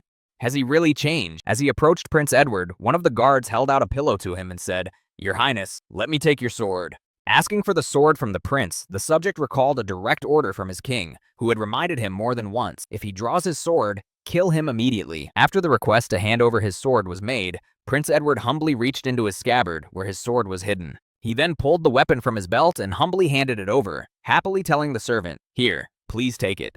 When Prince Edward handed his weapon to the servant, he bowed his head before the king, kneeling down to greet his ruler. Taking this posture, Prince Edward of Grand Contine said, "I am glad to see you in good health, father." The king replied, "I am also very happy that you have returned safe and sound." As soon as the prince heard this from the king, he bowed his head even lower to hide his sinister smile, and then added, "This is all thanks to you." When the prince heard his son say this, he decided to ask him right away, "Have you learned any life lessons from your long journey?" Hearing his father's question, Prince Edward said, "Yes, I now realize the sacrifice you made for the sake of ordinary people, and I also realized how difficult the royal niche can be." After saying this, Prince Edward of Grand Contine added, "And also," after the prince said this, he got up from his knees in front of the king, causing him to be confused. When the king saw that he had acted in such a disrespectful manner, he shouted angrily to his son, "Who gave you permission to get up from your knees, Edward?" Ignoring his father's words, Prince Edward added confidently, creating a sword in his hands, "Now I know exactly what I have to do next." As soon as the prince said this and began to create the sword in his hands, the weapon he had given to the servant began to disintegrate and disappear from the pillow. As the pieces of the weapon disappeared from the pillow, they gathered in Prince Edward's hands, creating a weapon for him. Looking at his father with an angry look, Prince Edward said menacingly, "You will no longer have to suffer for the sake of your people, nor will you have to bear the burden of this crown. I will take care of it all myself." When the king heard these words from the prince who had decided to rebel, he was terrified and exclaimed, "What is this? My son, what are you doing? Have you really decided?" After these words, Prince Edward began to draw his sword and smiling ominously said, "What's not clear here? I plan to become a king from now on, father." When the king heard the words of the prince, the room immediately fell silent. No one dared to say a word. But the king was the first to break the silence, shouting angrily at the prince who wanted to kill him, "You bastard! How dare you even think of such a thing?" The next moment, the prince was surrounded by 4 soldiers with spears who were to stop him from harming the king. Looking around, the prince assessed the situation, the enemies around him, their length of weaponry, and their number. Having gathered all the necessary information, the prince began to call upon his skills in turn to help him in the battle with his enemies. First, he called upon his Sword of Light. Immediately after that, the prince called upon his armor of light to protect him from injury. And finally, he summoned a Zith of light to repel the attacks of his enemy. As soon as Prince Edward had assembled a complete set and was ready to fight, one of the soldiers who surrounded him exclaimed in confusion, "Your Highness, what are you doing? Stop!" Before he could say what he wanted to say, he fell as the first victim of this uprising to finish off the king and take the crown for himself. After finishing off one of the soldiers who surrounded him, the prince pulled his sword from his throat and changed the position of his hand on the hilt. The next moment, with one deft movement, Prince Edward beheaded the rest of the soldiers who were threatening him. Looking at what his son was doing, the king exclaimed in anger, "This is treason! How foolish and stupid I was to think that you have changed, but in fact you are still the same." Immediately after these words, the king smiled slyly and thought, "However, I had foreseen even such a development of events, and that is why I know how to act in this case." Feeling under the throne for the emergency call button, the king thought, "That is why I have prepared a group of mercenaries who will save me and finish off the prince if necessary." Watching his soldiers beat him, the king tried to find a button to press to call for help. After a few seconds of futile efforts, the king finally managed to press the button, but something was wrong. After pressing the button several times in a row, the king said in surprise, looking at his hand, "What is happening? Why is it no one?" Then the king looked at the aristocrats behind him and said, "What are you doing there? You have a traitor in front of you. Call him here immediately." Looking back, the king noticed that something was wrong with his subjects. They looked strange, as if under hypnosis, and smiled strangely, giggling from time to time. Frightened by this strangeness, the king, who was looking at the zombies, said in fright, "What's wrong with them?" This was all possible thanks to the skill of Pharaoh's Glutton Lord. He was one of those eaten by Mr. Kim. This character had the most amazing and unusual ability. This parasite had the ability to survive in any conditions, and its skills included the ability to unite the minds of people into a collective mind. And also, thanks to this, Pharaoh's Glutton Lord was able to control a huge crowd of people. At first, Mr. Kim was not very good at using his power because of the peculiarities of his own skills. However, after Mr. Kim devoured a large number of demons he caught in the city's port, he was able to develop his skills and gradually began to use his powers. Although he did not achieve a perfect result, he managed to release the parasites and infect several people with them. Mr. Kim's skills were not enough to control a person, but they were enough to erase his memory or deprive him of his emotions. When Prince Edward Grankentine learned of his friend's skill, he immediately suggested a use for it with a flourish: wash their brains out. When Mr. Kim heard this request from the prince, he was unhappy. "It doesn't really matter to me. The main thing is not to get caught." Then the prince answered him, "Don't worry, brother. I'm not asking you to thoroughly brainwash them." Immediately after these words, Prince Edward smiled ominously and added, "Just work on the frontal lobe and make them sympathetic to me. Make them feel admiration when they see me achieve my goals." After that, Mr. Kim went to the pond where there was water. It was not very difficult to infect the inhabitants. He placed the parasites in a structure with water for easy consumption. This time, Mr. Kim used the same method that the demon had used before to influence him in the same way, and to take him over. And now let's go back to the events that took place at the king's audience. When the prince had killed all the guards, he looked at the embarrassed king, who could not call for help. Stepping on the blood of the dead guards, Prince Edward spoke menacingly to his father, "You killed my mother." Leaving behind bloody traces of blood, Edward Grankentine added angrily, "You also put mercenaries against me and sent Angela to the convent." Looking at his son, who was approaching him at an inexorably fast pace, the king simply remained in place, frozen in fear on the throne. Looking at the prince, who was almost in front of him, the king heard, "I had many other things I wanted to show you, but none of them matter now. It is not worth it, I have decided." Grabbing his father by the shoulder to prevent him from dodging the punishment he deserved, Prince Edward drove his sword straight into his heart and said menacingly, "Now, die." At the last second, before the prince pierced his cloak and drove the sword into his flesh, the king cried out in fright, "You bastard! How dare you do such a thing to a king?" As soon as he said this, blood immediately poured out of his mouth and he began to choke on it. Then, gritting his teeth, the king tried to pull out his youngest son's sword. Realizing that this attempt would be unsuccessful, the king reached out to it with his hand and said in a cursing tone, "I hope so. Hell has prepared a separate cauldron for you, son." Immediately after these words, Prince Edward drew his sword from the king's hand and said in parting, "Well then, we will meet there next time. And now, farewell, old man." As soon as Prince Edward said this to his father, he fell to the ground dead, showing no signs of life. Together with his falling body, the crown fell from the king's head. After that, Prince Edward stood before the dead king, leaning on his sword after the execution was completed. Standing in the middle of the room, Edward Grankentine felt some strange movements behind him, as if they wanted to finish him off even after the death of his client. But the enemy did not succeed. Immediately after the prince noticed him, the enemy in the dark suit fell awkwardly to the ground, revealing himself in disguise. Groaning from the pain of the fall, the ninja assassin said, "Who are you anyway?" Before he could finish, Mr. Kim, who landed right behind the mercenary, finished him off and said, "That's it, I'm done." When Prince Edward heard his friend's words, he reached for his crown, which was lying on the ground, and joyfully announced, "Great, we have gotten rid of the obstacles on our way." After these words, Prince Edward put his father's crown on his own head to proclaim himself the new king of this continent. Sitting on the royal throne, the boy continued, "And now, no one will stand in my way." As soon as the new king took the throne, all the aristocrats who had been brainwashed by Mr. Kim began to applaud, happy that Prince Edward had finally reached the highest position in the kingdom. However, this applause did not last long. After a while, the applause disappeared when the new king began to talk to himself for some reason. First, he brought the king to his throne, which was rightfully his after the death of the previous king. Edward was knee-deep in blood, and the throne was covered with blood spatter. As he entered the throne, the boy slammed his sword on the ground to silence the aristocrats. After that, the new King Edward lowered his head and said guiltily, "I know all this, brother." The ghost of his brother appeared before King Edward with a huge hole in his chest. Noticing this, Edward said angrily, "Brother, I know what you want to tell me." King Edward made a wish to the goddess that she would reward him with true wisdom. Using this wisdom, King Edward could easily point out to Kim the location of the goals that he had to eliminate in order to achieve the main goal. But that's not all.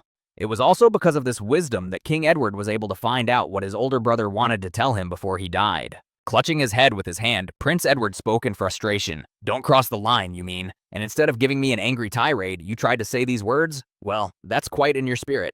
Rising from his throne, King Edward said to the ghost of his brother in a formidable voice, "But it is too late to say that. You see, it is too late, brother." Looking at his brother's ghost, King Edward added confidently, "Now your words mean nothing. You should have said them before shaking hands with that monster." Creating a sphere of light in his hand, King Edward added in displeasure, "That is why you should just leave. From now on, I will become someone you do not want to see." Immediately after these words, King Edward shot a beam of light at his brother's ghost to destroy it. Having gotten rid of his older brother's ghost, King Edward Grankentine confidently said, "The idiot who clung to humanity to the last is gone. The demons are gone, and now it's the turn of my enemies among men." After these words, King Edward lowered his head and said thoughtfully, "Since I have come so far only because of this monster and its incredible power, I have to do something to thank it, and also to bring it back to the earth." As soon as the subject of Earth and the return of his monster back to his world came up, King Edward spoke. "The king of the elves, the king of the dwarves, the king of the beasts, and the king of the man-eaters. The heads of the 4 kings must be placed on the sealed altar in the cathedral." After telling what is needed to bring Mr. Kim home, King Edward added, "Let there be an era of war for one purpose, which must be achieved." Sometime later, Mr. Kim was just finishing something in his book. His last lines were as follows: "The noble prince finally overthrew the terrible king, and his reign was long and just. A journey into a gourmet fantasy world." End of chapter 1. When Mr. Kim finished writing the novel in his book, he immediately closed it, out of sight and out of mind, so that no one could read it. Noticing that he had finished what he had been doing for so long, King Edward suddenly spoke. "Listen, brother, I've been meaning to ask you something." To which Mr. Kim replied, "What is it?" When King Edward heard the title of Mr. Kim's novel, he asked in surprise, "What is this, a gourmet fantasy journey?" Hearing the question from his friend, Mr. Kim said irritably, "Didn't I tell you I'm going to return to Earth, kill your friends, and live under a different name?" Putting the book on the table, Mr. Kim added, "Based on this, it will be quite difficult for me to get money, and that's why I decided to take up writing and selling books. And since I live in a fantasy world and eat everything, the book is called Gourmet." Hearing his friend's explanation, King Edward said with a smile on his face, "The title just sucks. Your book won't sell that way. Maybe we can come up with something more interesting. If you are the main character, how about..." Recalling how his friend gained his skills, King Edward said, "Eating makes me stronger?" Hearing his friend's position, Mr. Kim said, "The title doesn't make any sense. I'm going to hire a screenwriter anyway. I can eat anything that moves, but writing is not my thing." King Edward replied, "And if the book doesn't sell?" Hearing King Edward's suggestions about sales, Mr. Kim said joyfully, "This is simply impossible because it is an autobiography. Besides, it is set in another world, so millions of copies are guaranteed. And if you make a fantasy trilogy..." Hearing this, King Edward suddenly gritted his teeth and winced in pain. After his longing and acceptance passed, the king said, "I understand, brother, so you will do this when you return to Earth? Then let's decide how you will do it." The goddess said. Hearing what the king wanted to tell him, Mr. Kim said thoughtfully, "We have to sacrifice kings. Is it possible to bring back such a thing?" Hearing the question from his friend, King Edward said sadly, "Not yet." Taking out a large amount of paper from a drawer, King Edward added, This is different from killing the Demon King. We can certainly assemble an elite force and hunt the king. After speaking of this option for obtaining the heads of kings, Edward added angrily, but when his descendant comes to the throne, he will decide to show the human king for his insolence and will come here, united with the other races. After that, King Edward spoke thoughtfully. The elf race uses magic and arrows. The next moment, the king began to talk about all the races whose heads they would have to get and added, dwarves work with iron, which can also be called magic in a way. After that, King Edward also mentioned other races in combination with animals and said, and the man-eaters and the beasts are many times greater than men in their destructive power. After speaking about all the races, King Edward added, we cannot win, even if our army outnumbers them. That would make my head fall off my shoulders. Rising from his chair, King Edward stood in front of the table, placing his hand on it, and spoke confidently, that is why we are going to do things differently. The new king then left his desk and walked toward Mr. Kim and said, only by centralizing power and uniting with other countries will my frontal attack be possible. King Edward then placed all the letters he had taken out of his drawer on the table and handed them to Mr. Kim, saying, here are some for you to begin with. Mr. Kim picked up the sheets of paper and said, this is astonishing. On the sheets was written all the information about everyone who was to be killed or who could interfere with the plan. Then Mr. Kim added, a list of targets? Feeling some strange pressure from King Edward, Mr. Kim looked back and said in a menacing tone, I don't understand. Are you telling me what to do now? Sitting down opposite his friend at the table, King Edward said joyfully, no, I am not ordering you. I'm just making suggestions. Take this, turn the page. Following King Edward's advice, Mr. Kim turned a few pages, and what he saw was very shocking. The letters contained a map with notes and information on it. The first note was about the habitat of griffins. There was also information that a port had been destroyed by a kraken, and finally, information about the manticore. As he turned the pages further to see what else was interesting, Mr. Kim spoke thoughtfully. The place of laying eggs of wyverns, Lake Sophent, Green Dragon Mountain, and here we have... After turning a few more pages, Mr. Kim exclaimed, is this a treasure map? Looking up to see the king who had provided him with this information, Mr. Kim heard Edward Grantantine say, glad you liked it, bro. After King Edward gave Mr. Kim the treasure map, there was one more thing he needed to do to make his stay in the kingdom easier. So the king reached into his pocket and said, very well, Mr. Kim. Pulling out a royal order, King Edward joyfully announced, as a descendant, I am appointing you as the Royal Auditor General. Looking at his friend, who had just spoken some nonsense, Mr. Kim asked in surprise, do they even have such titles here? When King Edward heard his friend's question, he sat down on the couch across from Mr. Kim and said, I just thought of it, but the title of knight-errant didn't exist either, did it? The most important difference between an auditor and a knight-errant is the ability to move freely and remain on the king's side, while a knight-errant would have to give up his title to be free. Hearing this explanation from King Edward, Mr. Kim replied in surprise, I see. Then he thought, I've received a treasure map, freedom, and the ability to avoid public scrutiny, but in exchange for this, I have to get rid of his enemies. Not a bad deal. Picking up the royal coat of arms on the pendant, Mr. Kim replied thoughtfully, well then, we have a deal. Rising from his seat, Mr. Kim said, then I will go. When King Edward heard that his friend was leaving, he said, hey bro, try to come back next year around this time. I have a coronation ceremony to perform. If you don't come, rumors might spread that the heroes who killed the Demon King have a bad relationship. Hearing the request from his friend, Mr. Kim, who was preparing to leave the room, said in closing, don't worry about it. Immediately afterward, standing on his feet, the now secret auditor, Mr. Kim, was deep in thought, searching his mind. Well, where should I go now? And which way should I go? Looking down, the boy added, where should I start my journey and what work should I do first? Looking at his book and the notes King Edward had given him, Mr. Kim thought, I will have to analyze this information carefully and put it to good use. After thinking about what he should do, Mr. Kim finally set out on his journey, saying, but what I know for sure is that I will be much stronger after this trip around the world. After Mr. Kim left the room, King Edward himself just watched him go, smiling sweetly, happy that his plan had worked out as planned. But suddenly, someone's voice came from somewhere and spoke to Prince Edward. Your Highness, are you sure you will be all right? Prince Edward looked up and said in surprise, what do you mean? Then one of the ninja mercenaries sitting above the ceiling added, Sir Kim is a powerful warrior. His absence could affect your safety. You haven't thought about it. Who knows what might happen? Hearing the question from his mercenary, Prince Edward spoke confidently. Don't talk nonsense. That's why I hired you all, to take care of all these problems that will arise. Immediately afterward, Prince Edward heard back from the mercenary. Please forgive me. He replied with a yawn.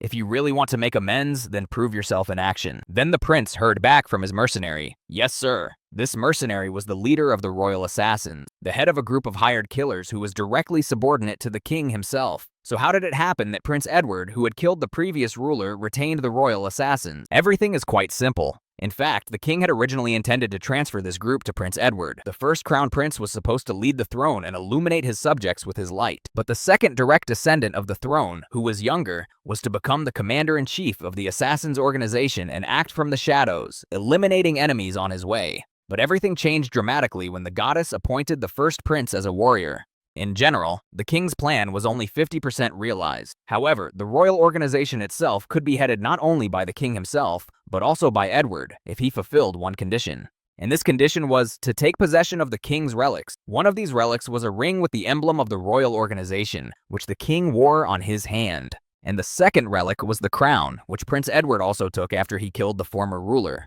And so, in the end, he took possession of the relics. After Prince Edward put on the crown and had the ring in his possession, the organization went over to his side. Thus, one of the two armed organizations that had access to the royal castle was under the full control of the prince. The other organization, which was also under the leadership of Prince Edward, was the Royal Guard, which also obediently followed his orders because they were infected with parasites and brainwashed. Reflecting on all that had happened so far, Prince Edward thought anxiously, but if this monster leaves the kingdom, then the parasites will stop working. I must force them to come over to my side.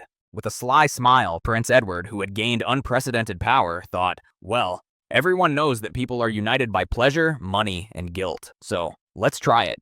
And at the same time, Mr. Kim, walking through his treasure maps, suddenly began to look at his armor and thought, the armor he gave me. It is simply amazing in its functionality, but it is not suitable for further use. It is too conspicuous. Moreover, it is remembered by everyone as the armor of a knight bodyguard of a prince. As soon as he thought about it, he immediately changed his mind and added slyly, and it is not at all suitable for the kingdom's secret auditor to travel in. With these thoughts in mind, Mr. Kim went to the store and ordered a new suit of armor for himself. It was leather, but not as recognizable. Looking at the new armor, Mr. Kim thought, it doesn't look that impressive, but like the old armor, it has magic, and the most important thing is that it's suitable for traveling. Looking at his new outfit, Mr. Kim said in amazement, I can't believe it was made in just 2 days. This is what political influence means. This must be the best thing in the world. After placing the sword behind his back and setting off on his journey as a completely different person, Mr. Kim said, but politics? I am not interested in it anymore. When Mr. Kim reached the main gate leading to the outside of the kingdom, he said, well, it is time to travel. In this kingdom, Mr. Kim is called a hero by everyone, and a blessing from the prince for his military services in the battle against the demon. However, back on Earth, he was still a common criminal, and he was also on the international wanted list. Not only the police, but also the intelligence service, as well as various criminal groups and organizations are looking for him in that world for various reasons. Because of the constant persecution, Mr. Kim had to have lonely hobbies. He simply could not afford many different ones. Sports were forbidden for him, because he could accidentally reveal his identity when he was in contact with people. In addition to sports, computer games were also forbidden. One day, Mr. Kim, because of his love for video games, could not restrain himself, and several times he was almost on the verge of death. And it was because of such events in Mr. Kim's life that reading became his main favorite pastime. Most of all, he liked to read novels that were only 1 book long. He had to read them because he had no other choice, but that was only in the beginning. Over time, Mr. Kim did not realize how he got involved in this field. It's a pity, but the culture of writing and reading in this world is not so well developed. That's why books are mostly only available to aristocrats. Thanks to the prince, Mr. Kim was also able to get a few, but compared to the books on Earth, they don't compare at all, because they are so bad. However, this is not a reason to be disappointed in everything. Perhaps Mr. Kim was not destined to find a good book, but there is always a chance to hear an interesting story. Standing in the square in front of the kingdom, where the common people were gathered, Mr. Kim said, before people learned to write, they composed songs and legends, thus passing on their wisdom of life in ancient tales. Meanwhile, on the square, among the crowd, there was an old woman on a stage somewhere who gathered the crowd with her stories. This time her story began as follows. In ancient tales and songs sung to children by old people. Smiling sweetly at the people gathered around her, the woman said, the history of our land should not be forgotten. That is why we need people who preserve this knowledge. The woman then added, if any of you want to preserve this knowledge and the wisdom of all the times of our ancestors, then enter the school of bards and become a hero. Among this crowd of people, there was one girl who really wanted to enter this academy. Her name was Felina Grinsmus. However, at the moment, this Felina Grinsmus was a traveling bard who traveled the world to earn some quality money. Wandering through yet another city, the girl said with a sigh, what a fool I was to believe her words. Walking through the streets of the city, Felina Grinsmus thought in disappointment. People like provocative and vivid stories most of all. They are not interested in ordinary stories about traveling to different places. Returning back after a hard day, the girl continued her indignant reflection. So it turns out that the bard is just a clown who sings provocative tales to cheer up the sad people. When she reached one house and opened the front door to the bar where she wanted to perform, she added, "This is not why I became a bard." This girl, Felina Grinsmus, who decided to become a traveling bard, lived in the county of Febro, in the city of Santo Febro, and came to him with her stories. As soon as the girl came inside, she immediately closed the door behind her. When the patrons heard that someone had entered the bar, they immediately paid attention, but then continued to go about their business. Slowly walking with small steps, the girl was looking for a place to sit down and make a scene. At the same time, she was looking around at all the people present and analyzing their skills and abilities. The first thing she noticed was a small group of mercenaries sitting near the entrance, enjoying a drink. The next person she noticed was Mr. Kim, who was looking at a map at a table in a cape. As she passed him, she wondered, is he a traveler? And finally, Felina Grinsmus noticed another man sitting in the very corner of the building, drinking alcohol alone. Then the girl thought in her head, and there, looking a little closer at the man sitting alone at the table, she added thoughtfully, a man who was deliberately pretending to be drunk. Then she noticed his outfit and added in surprise, his armor is pretty good. He's not as simple as he looks. It's better not to mess with him. Sitting down on a free chair and taking out her musical instrument, the girl thought, mercenaries and a traveler. Mercenaries fight people, and travelers fight monsters, and they don't like each other anymore. You can't sing about one without mentioning the other.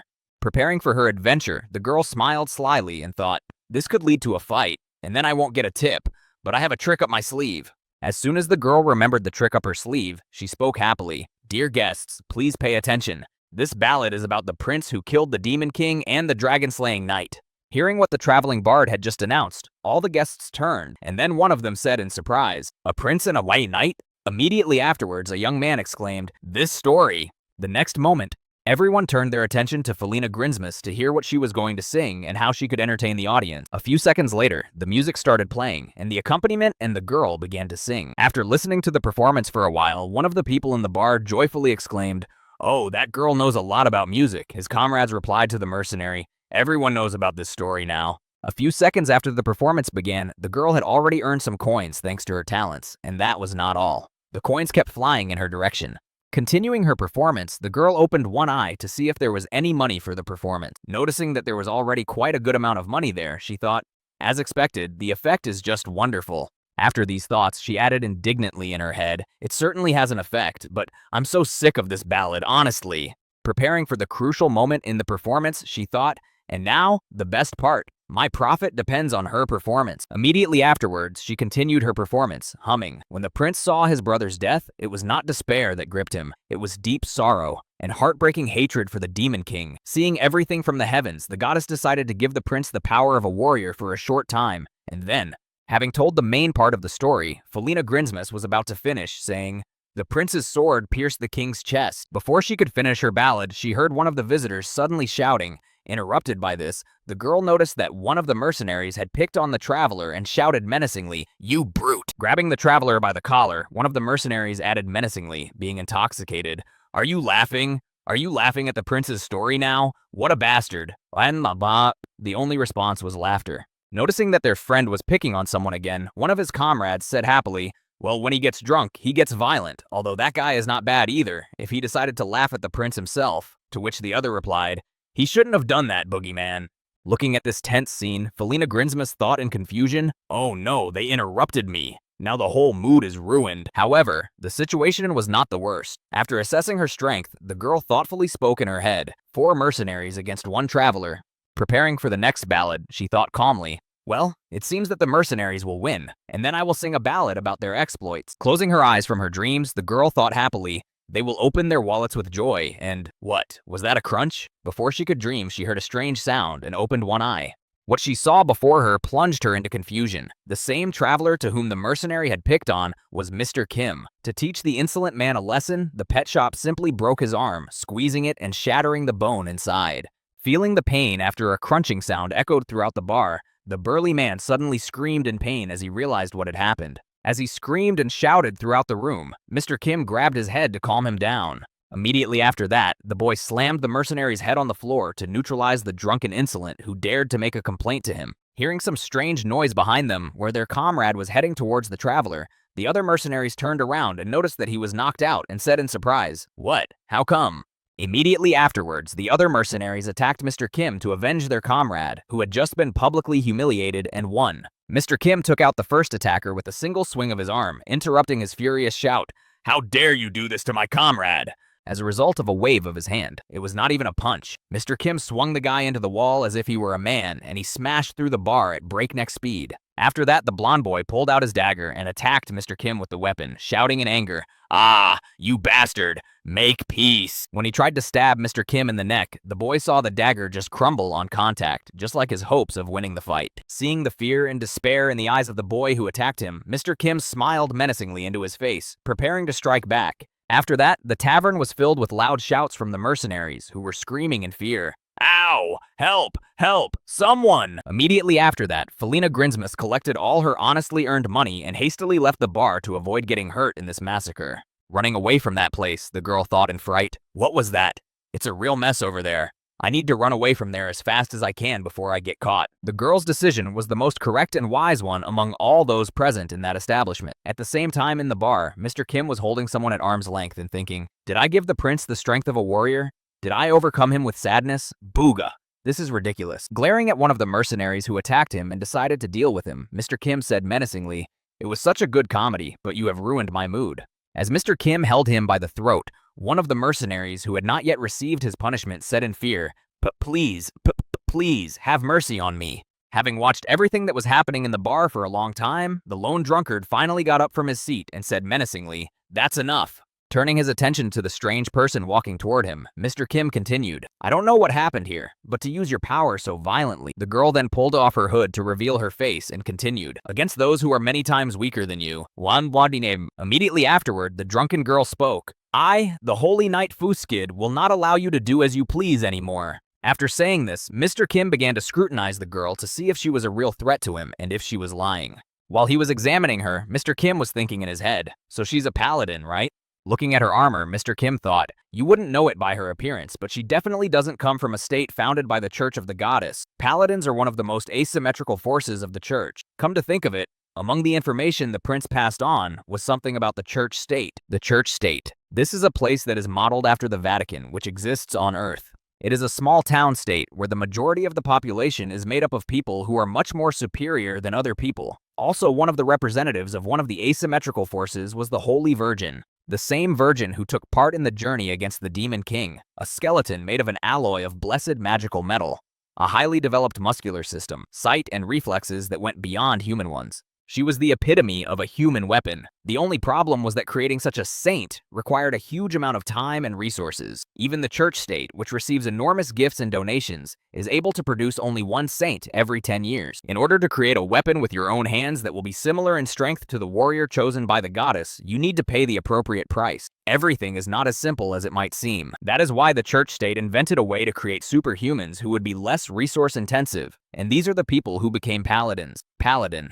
Just like the saints, they are modernized humans created with the help of blessing magic. One unit requires only 1/200 resources of a saint to create, and its lifespan is 2/5 of a saint's. In addition, by setting up the system, you can mass produce about 15 paladins in the same time. Of course, their effectiveness cannot be compared to the saint.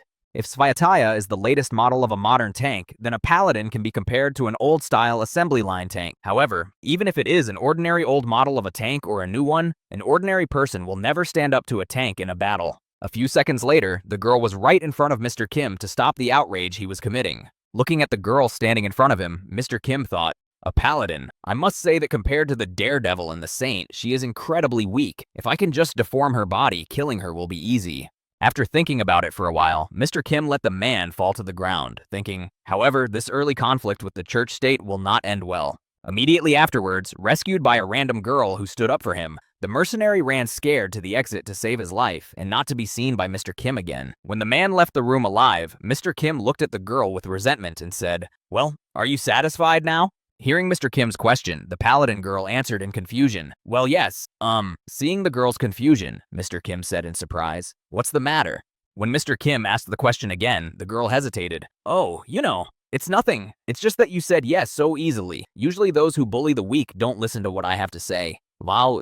Hearing these words from the paladin girl, Mr. Kim spoke confidently. "I think there was a misunderstanding. I was only responding to their threats and intimidation. Hearing this explanation, the girl was confused. What? Then my recent actions towards you? As the girl continued to say her words in confusion, Mr. Kim dusted himself off and said in disappointment, "For a performance, it was rather weak. I'm not going to pay money to see it." Hearing Mr. Kim's words, the girl became very nervous and embarrassed, exclaiming in embarrassment, this one." Immediately afterwards, she ran behind the bar and said in embarrassment, I'll have another beer." Trying to avert Mr. Kim's eyes, the girl hid her gaze in every possible way and pretended to be disinterested. Noticing these actions, Mr. Kim turned to the exit and started walking toward the door and thought, "Perhaps I have already had enough rest." As he left the tavern, he said in his head as he set out on his journey, "It's time to go to the meeting." Devours County was one of the few domains that suffered little or no damage from the demon army's invasion because it was not a strategically important location. At that time, the strategy of the demon army was to concentrate on important strongholds for humanity and paralyze their activities. Having lagged behind in terms of technology and development, Devours with its small population did not pose any threat to the demon army, and so they simply bypassed it. However, after the war ended, these lands changed quite a bit. Many new and modern things appeared here. First of all, refugees from the neighboring lands, which had suffered numerous losses from the demon army, came here, and now they supplied the county with a new labor force. Also in the county of Devours, which had not been destroyed by the demon army, mercenaries who had survived the war gathered and now also lived here, finding work or just living their lives. With the suddenly increased demand, the number of eateries and inns increased, helping the economy to grow rapidly. Devours County was bathed in luxury like it had never known. However, this also had the opposite effect. Due to the huge number of foreigners, the class system underwent strange changes. The lowest tier of the population was made up of refugees who had lost everything but their bodies. The middle layer was made up of Devours citizens, and between them all, mercenaries rose to prominence. They became the biggest problem. Having occupied the economic layer, the mercenaries squared their shoulders and walked the streets with their heads held high. Since the mercenaries understood that they occupied the highest stratum of the population here and were the main reason for the prosperity of the county, they solved all their problems with brute force and money. But what about the governmental structures that were supposed to prevent the tyranny of mercenaries? Of course, they did not exist. Count Devours pursued only his own gain. He was not interested in the safety of people. At the same time, somewhere in the streets of a large, prosperous city, Mr. Kim met with a hooded man who, together with him, was drawing up a plan for decisive action. After explaining everything in great detail, the guy added in the end, "This is the current situation in the county." After receiving the information from the informant, Mr. Kim said, "I understand." Immediately afterward, the boy asked Mr. Kim, "So when do we take decisive action?" Folding his hands in front of him, Mr. Kim said thoughtfully, "Well, we can start right now." Hearing this, the boy replied, "Then, in 30 minutes we will begin." Mr. Kim replied, "Okay, that's fine." When all the details were agreed upon, Mr. Kim walked away from the informant and said in closing, "I will send a signal when it is time to act." Immediately afterward, Mr. Kim walked off the street and into the city when he suddenly heard a menacing voice. In addition, many mercenaries gathered in the city square. Looking back in the direction of the noise from which the menacing voice was coming, Mr. Kim suddenly heard, "What kind of bastard did this to you?" Not far from him, he saw a whole crowd of mercenaries with torches, and one of them was familiar. It was the same mercenary from the bar, whom he had only managed to break his arm. Immediately afterward, the giant man standing next to the crippled man repeated himself menacingly, "Who is this lowlife who dares to insult our Firestorm mercenary group, I ask?" Turning his head toward his leader, the angry mercenary who had been beaten by Mr. Kim angrily shouted, "Hey, you bastard, where are you?" After taking a better look at the crowd, Mr. Kim did recognize the crippled man as the guy in question, and said in surprise, "Is this the same guy who was in the bar?" Recalling who he had left for the very end, but was interrupted, Mr. Kim added confidently, "Oh, that's right, that's him, the poor guy who escaped by accident." Abruptly hiding behind the edge of the house from the crowd of mercenaries, Mr. Kim said, "Well, I've seen how things work here." As he watched the crowd, which was still standing still and calling him over, Mr. Kim thought, "The plan will have to be implemented a little sooner than I expected." At the same time, the leader of the mercenary squad in that county thought with a grudging smile, "What bad luck. I don't want to strain myself once again." Dripping with anger and gritting his teeth, the leader of the group added in his mind, "I simply have no choice. My subordinates have been injured, and if I do nothing, my reputation will suffer." After that, the leader looked again at his subject, who was boiling with anger, and shouted over and over again, "Come out, you bastard, I'll kill you." And then thought in confusion, "That guy is quite dangerous. If only this asshole survived in a 4-on-1 battle. Here he is, crawling all beaten up from somewhere." After that, the leader looked back at all his comrades and thought, If we intimidate him with numerical superiority, then this guy will not want to come forward again. Then I'll call him a coward, and after an instant victory, I'll buy all my subordinates a drink. That will be the end of it." After these thoughts, the leader of the mercenary group thought confidently, "Now I will shout one last time and then I will leave." The mercenary leader then took in a full lungful of air for his last shout. Immediately afterwards, he shouted, "I'm warning you for the last time, if you don't show up right now." In response, he heard someone shout, "Shut up, you thug!" Hearing someone's voice interrupting him, the leader of the group began to look around in confusion to see who had said it, breaking out in a cold sweat of fear. A man with a bottle in his hand appeared in front of him, looking like he was drunk, and said, "You are in Santo Fevro. This is our city. We live here, and strangers like you have no place here." Clutching his chest, the leader of the mercenary group breathed a sigh of relief and thought, "That's lucky, because he scared me quite a bit. Who is this drunkard?" Then the mercenary leader smiled slyly and thought, "But this is even better. Now we'll beat him up so that others can see him and be afraid to come to us. That's how order will be maintained." Immediately after these thoughts, the leader spoke to his subjects. "Okay guys, quickly, teach him a lesson." One of the mercenaries replied, "Yes, leader, we will." Having received the order from their leader, the mercenaries went to the drunkard, brazenly saying, "Hey, asshole, you won't dare open your mouth again." And at that time, somewhere on the roof, there was a crossbowman who was shooting at the drunkard. When he noticed him, the drunkard, who was ready to execute the plan, simply laughed in the face of the mercenaries. Immediately after his laughter, an arrow flew straight into the man's heart, knocking him to the ground and killing him on the spot. Having knocked the man down, he flew straight down the stairs, which guaranteed his death and disappearance from the public eye. Seeing that someone had shot an arrow at the drunkard, all the mercenaries froze in surprise, trying to determine who had done it. Immediately afterward, the leader of the mercenary group shouted angrily to his subordinates, "Hey, have you gone completely crazy? I didn't order you to kill him." As soon as the drunkard was killed by an arrow, someone in one of the houses where he was watching the showdown shouted in alarm, "The mercenaries killed a man. They want to take away our Santo Fevro." While listening to the shouts of people echoing each other, "We can no longer turn a blind eye to their impunity. People, let's get up." The leader froze in place in fear. Finally, one of the residents confidently shouted out, calling for an uprising, "Let's drive the mercenaries out of Santo Fevro." Hearing this, the leader of the mercenary group thought in confusion, "Oh shit, we are really in trouble. We need to do something, otherwise we're screwed." And at the same time, the drunkard who pretended to be Mr. Kim pulled the arrow out of his body and quickly healed the wound, listening to the shouts of the population. This is how Prince Edward did. At that time, Edward was not even a crown prince yet, not the king of the Grand Continent, Count Fevro estimated. At the same time, Prince Edward, sitting in his study, drinking strong alcohol, said, "Hopeless sick bastard." Describing the state of Fevro County, Prince Edward added, "Back when his grandfather ruled, you could count on one hand the number of more prosperous counties than Fevro in the kingdom. It's hard to believe, but in just 2 generations, it has become this." After taking another sip of the strong drink, the prince said, "Because of the death of his parents, he became a lord at a very young age. Usually after that, one grows up quickly, right? However, this jerk is already 50 years old and has the abilities and intelligence of a 12-year-old.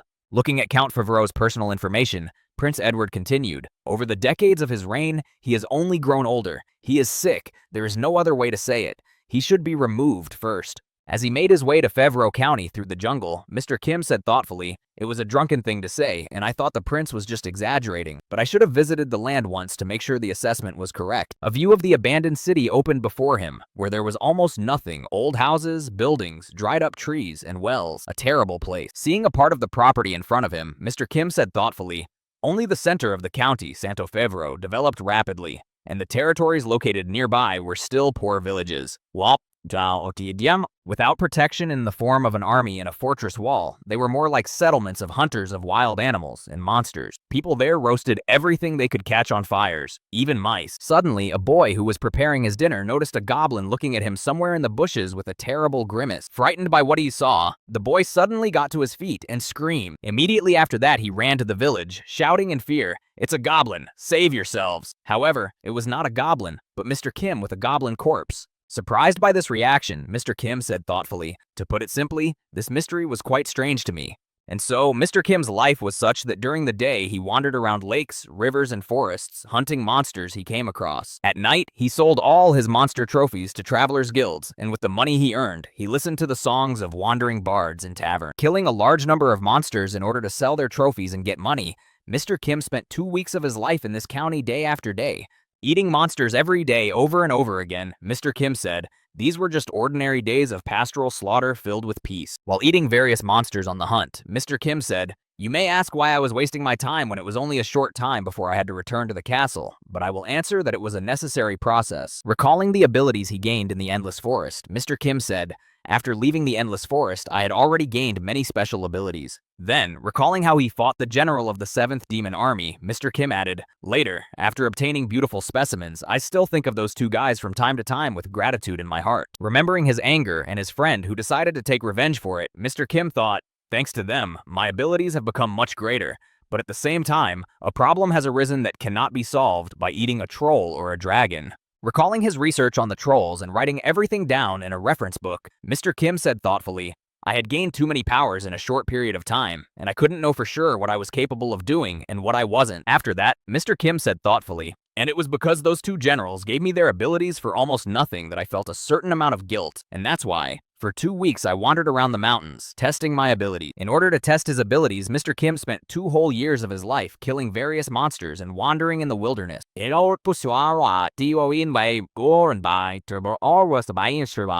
Afterwards, recalling the meeting with the boy, Mr. Kim said, but finally today, after an altercation in an inn, I came to the place I had booked in advance. The same guy was the prince's deputy, the royal assassin. After reporting on the situation in the city, the guy said, That's all, end of report.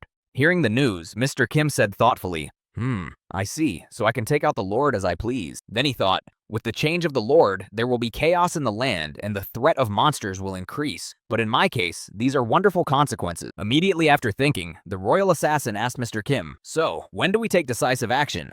Hearing the deputy king's question, Mr. Kim answered slyly, well, you know, it's not that hard to start a riot in the city. We can do it right now.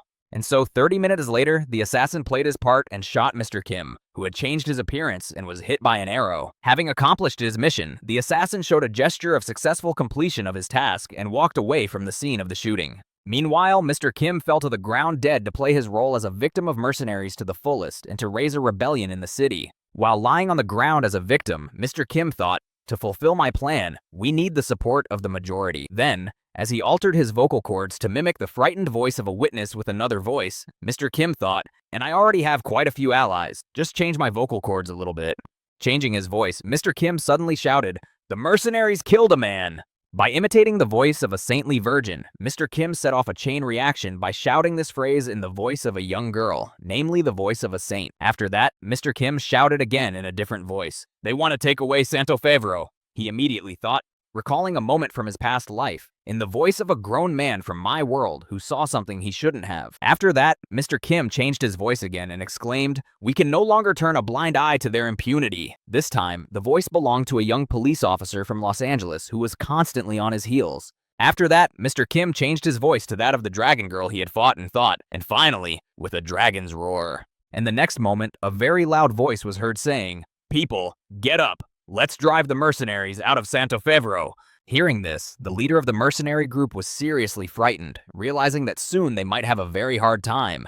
And then all the mercenaries ran away from the Duchy of Santo Favero. Listening to the mercenaries' souls making loud noises, gradually fading away, Mr. Kim thought in amazement, I have no idea who came up with this, but the staging is just amazing. After that, the doors of the residents' houses suddenly opened after loud shouts. Then Mr. Kim thought, and on top of that, all of the residents who appeared on the street late at night as a result of the shouts and calls from various people looked very aggressive. Then Mr. Kim continued, if the residents infected through the drinking water increased their tendency to violence.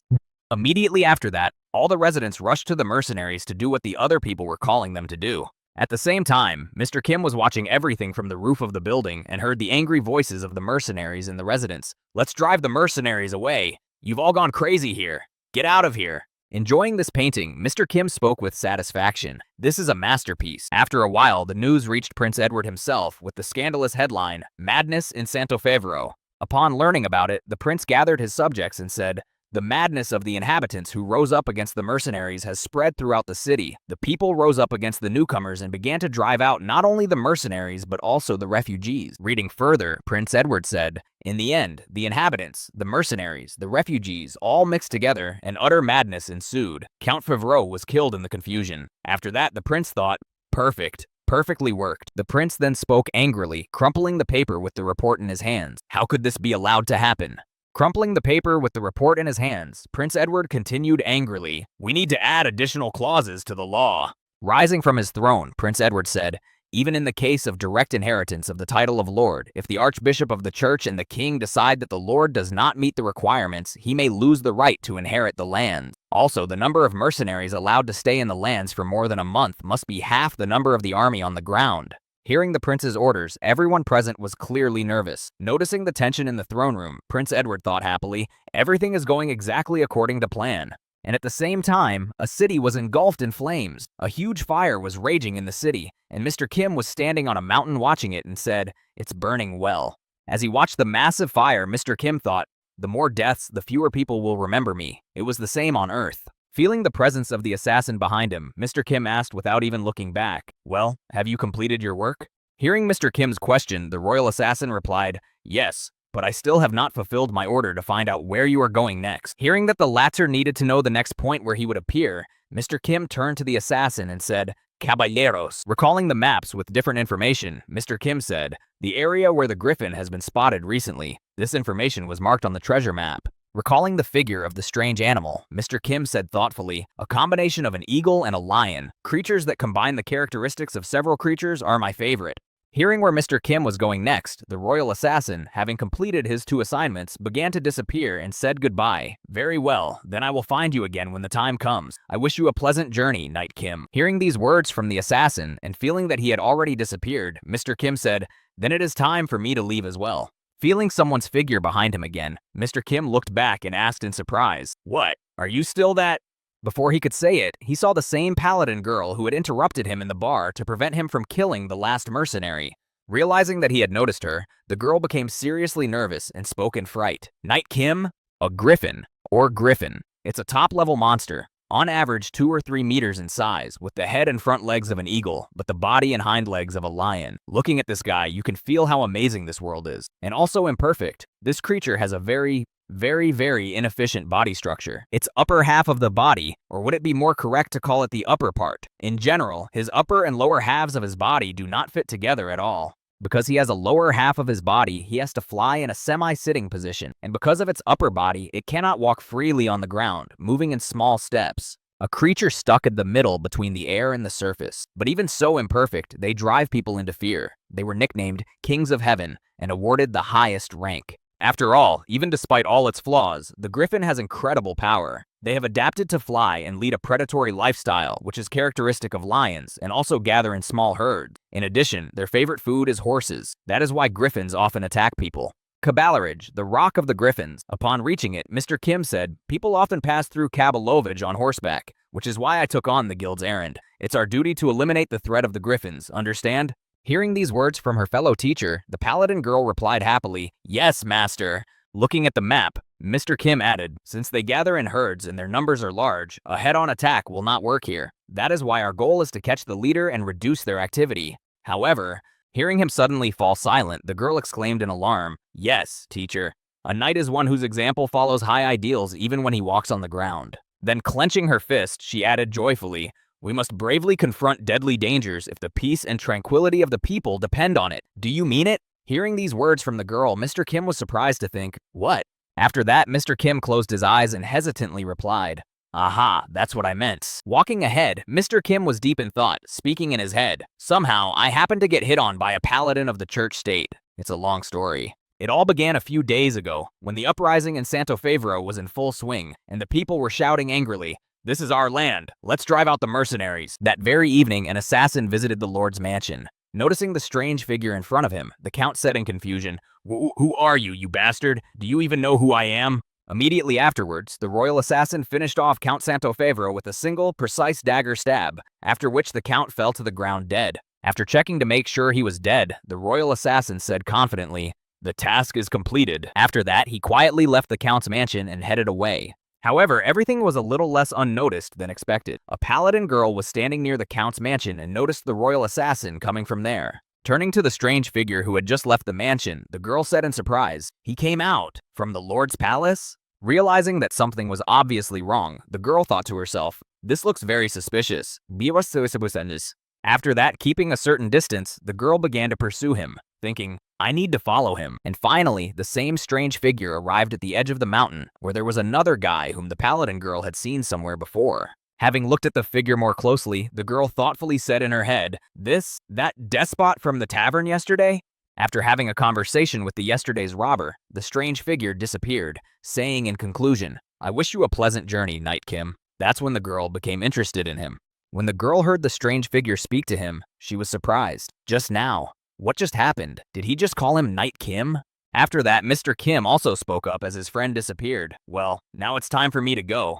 Hearing these words, the girl quickly ran out of the thicket and headed toward the knight. Standing right in front of him, she spoke in surprise when he noticed her. Knight Kim? Noticing the girl in front of him, Mr. Kim began to transform his hand and thought in confusion. I need to destroy all the witnesses. Bob was sealed by it. Immediately afterward, the paladin girl exclaimed with joy, It can't be the Knight Kim who traveled with the daredevil. The best of knights, the living legend. Are you really the one? Then Mr. Kim took out his coat of arms that the prince had given him and thought, it will be better if we can solve everything quietly. Immediately after that, Mr. Kim said, That's right. I'm on a secret mission right now. In any case, keep what you saw a secret. Hearing these words from the legendary knight, the girl said happily, Then take me as your student in return. When Mr. Kim heard the girl's offer, he did not have time to understand the words, but he immediately agreed and then added confusedly, Okay, wait, what? And so, after this incident, Mr. Kim had nowhere else to go and had to take the girl with him. Recalling the assassin's words, Mr. Kim heard his voice in his head saying, Paladins are an asymmetrical force of the church state, and unlike the saint, who could not be wounded, each paladin was tracked by magic to minimize losses in the army. Moreover, in the event of a murder, the tracking magic automatically marks the murderer. The girl had already told the girls this part about the tag. Simply put, by destroying just one witness, I will have the entire church state as my persecutors. And in the end, Mr. Kim had no choice. He decided to simply exhaust the girl with hard tasks to force her to escape, but the girl came out of the cave in the wall and said happily, Break through the cave with your bare hands without making a sound. Everything is ready, teacher. Gritting his teeth in frustration, Mr. Kim thought, This girl is absurdly efficient. After that, Mr. Kim and the girl went through the cave to the top of the mountains where the griffins' nests were. Noticing that there was no one on the mountain but the eggs, Mr. Kim said thoughtfully, Apparently they are returning to their nests with their prey. All that remains is to accept the fight with the griffins. Instead of following the trail recklessly, it would be more useful to be on the lookout. After saying this, Mr. Kim looked back and thought awkwardly, By the way, to destroy a cave like this with just my fists? I really underestimated the bodies of paladins. When the girl noticed that the griffins had arrived at the nests, she ran to her teacher and shouted, Teacher, over here! Running to the other side of the cave, which led to the animals, Mr. Kim and the girl noticed the griffins returning to their nests after a hunt. Looking at the crowd of animals arriving at their nests with prey in their paws, Mr. Kim said in confusion, They're back. His student then asked, Teacher, what should we do? Hearing the girl's question, Mr. Kim said in embarrassment, Try to deal with them yourself. Hearing these words from her mentor, the girl said happily, Really? You want to test my abilities? Very well. Immediately after these words, the girl took her sword out of its sheath and sighed heavily, preparing to fight the enemy. The next moment, when the preparations were completed, the girl rushed at the enemies with loud shouts, attracting all the attention of the enemies. Watching the girl recklessly rush into battle, Mr. Kim could not even find the words to describe how amazing it was. He just watched her skills in silence. A few seconds after the fight started, the girl grabbed the griffin by the neck and the tie with her paw by the head. Trying to escape from the clutches of the beast, the girl nervously exclaimed, Oh, come on, let go of me. Who are they talking to? Let go, I said. Putting his hand to his face, Mr. Kim just sighed heavily, unable to look at what was happening on the battlefield. How inept it all was. After a while, the battle finally ended, and the girl turned to her mentor with the words, Teacher, I'm done. When Mr. Kim heard that the girl had returned and looked at her, he said thoughtfully, I've evaluated your fighting ability. After a few seconds of anticipation and intrigue, Mr. Kim took the girl by surprise by saying, You're a mess. Hearing this, the girl was shocked that her skills were so bad. After Mr. Kim gave his assessment, he added to it by explaining where the mistakes were and what caused them. Because you were afraid that the sword might break when you attacked with full force, you loosened your grip and then lost the attack. Her next mistake was different. Then Mr. Kim said, After the strike, you check to see if the sword is intact, which greatly reduces your ability to assess the situation. In addition to these two mistakes, Mr. Kim pointed out another, saying, Worrying about these two items also reduces your magic speed and accuracy. Hearing this from Mr. Kim, the girl thought sadly as she closed her eyes. My mentor in the church state always told me exactly the same thing. After these thoughts, the girl made a fist and continued her thoughts. But after hearing it in person from the teacher I aspire to, in my heart. Noticing that she was very disappointed by his words, Mr. Kim decided to give her some advice from himself, saying, I advise you to forget about the sword. It will be better for you. Hearing these words from her mentor, the girl was frightened. What? Forget about the sword? Does he mean to lose the rights of a knight? Was I that terrible?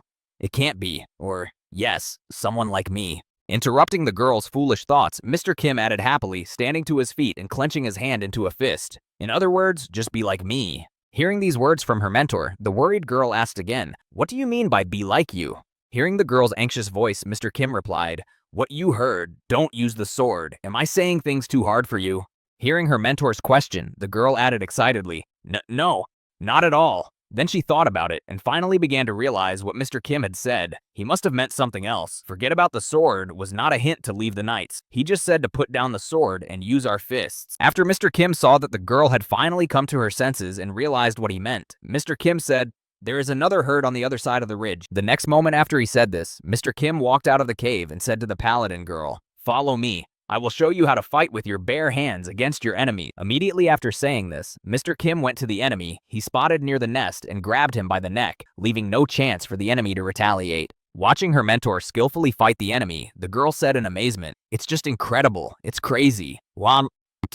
Immediately after that, Mr. Kim threw the griffin to the ground and crushed it to finish the monster. Blood splattered in all directions. Mr. Kim then let the dead beast go as soon as it stopped twitching. Looking at Mr. Kim's strength, the girl fell into a stupor. Being in a kind of trance from what she saw, she asked Mr. Kim in surprise, what kind of fighting style is this? Hearing the question from the amazed girl, Mr. Kim looked at her and thought, there is nothing special or interesting about a paladin's fighting skills. After that, Mr. Kim suddenly remembered her fighting and weapon skills, and then added in his mind, despite her sword skills, her skills are far from the highest level of skill, like a daredevil. After that, Mr. Kim's thoughts flowed smoothly to the mastery of sacred magic that a paladin can use, and he continued his thoughts. Even if I have the magic of light, I can't create a flame as bright as the prince's, much less use techniques. Remembering how she tried to fight with her bare hands, Mr. Kim thought, as an advanced human being, she has outstanding physical characteristics, but it goes without saying that they are nothing compared to the Holy Virgin.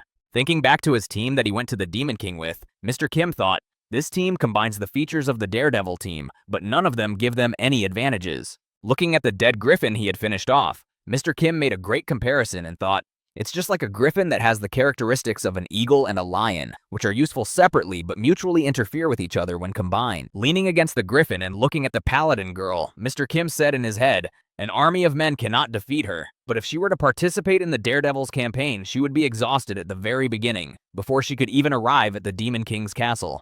After thinking this over, Mr. Kim got to his feet and looked at the girl out of the corner of his eye, then thought, however, there is still some sense in her training, although I was not very willing to accept her as my student. After that, Mr. Kim smiled happily as he remembered her hand-to-hand combat with the monster and thought, but I changed my mind while watching her fight recently. I sincerely wanted to train her. Looking at the girl, who was happy to have mastered a new fighting style that she was much more comfortable with, Mr. Kim thought, why is that? It's because Paladin Ranhan's Perkrid. She's a monster of the same type as me. Noticing the huge crowd of monsters approaching him, Mr. Kim spoke in astonishment. 1, 2, 3, 4, 5. There are more and more of them. When the boy looked closely at the number of monsters heading toward him, he said thoughtfully, there must be about 100 of them, right? After that, Mr. Kim reached into his inside pocket and said thoughtfully, it would be easier to kill them all at once. Maybe we should tease them a little. It seems like there was... Pulling a bag out of his pocket, Mr. Kim said happily, oh, I found it. He pulled out a magic pouch, which was created with the sweat and blood of a great spatial wizard of the Grand Continent Kingdom. It looks small on the outside, but the space inside is quite large, and it is designed so that the user can always get what they want.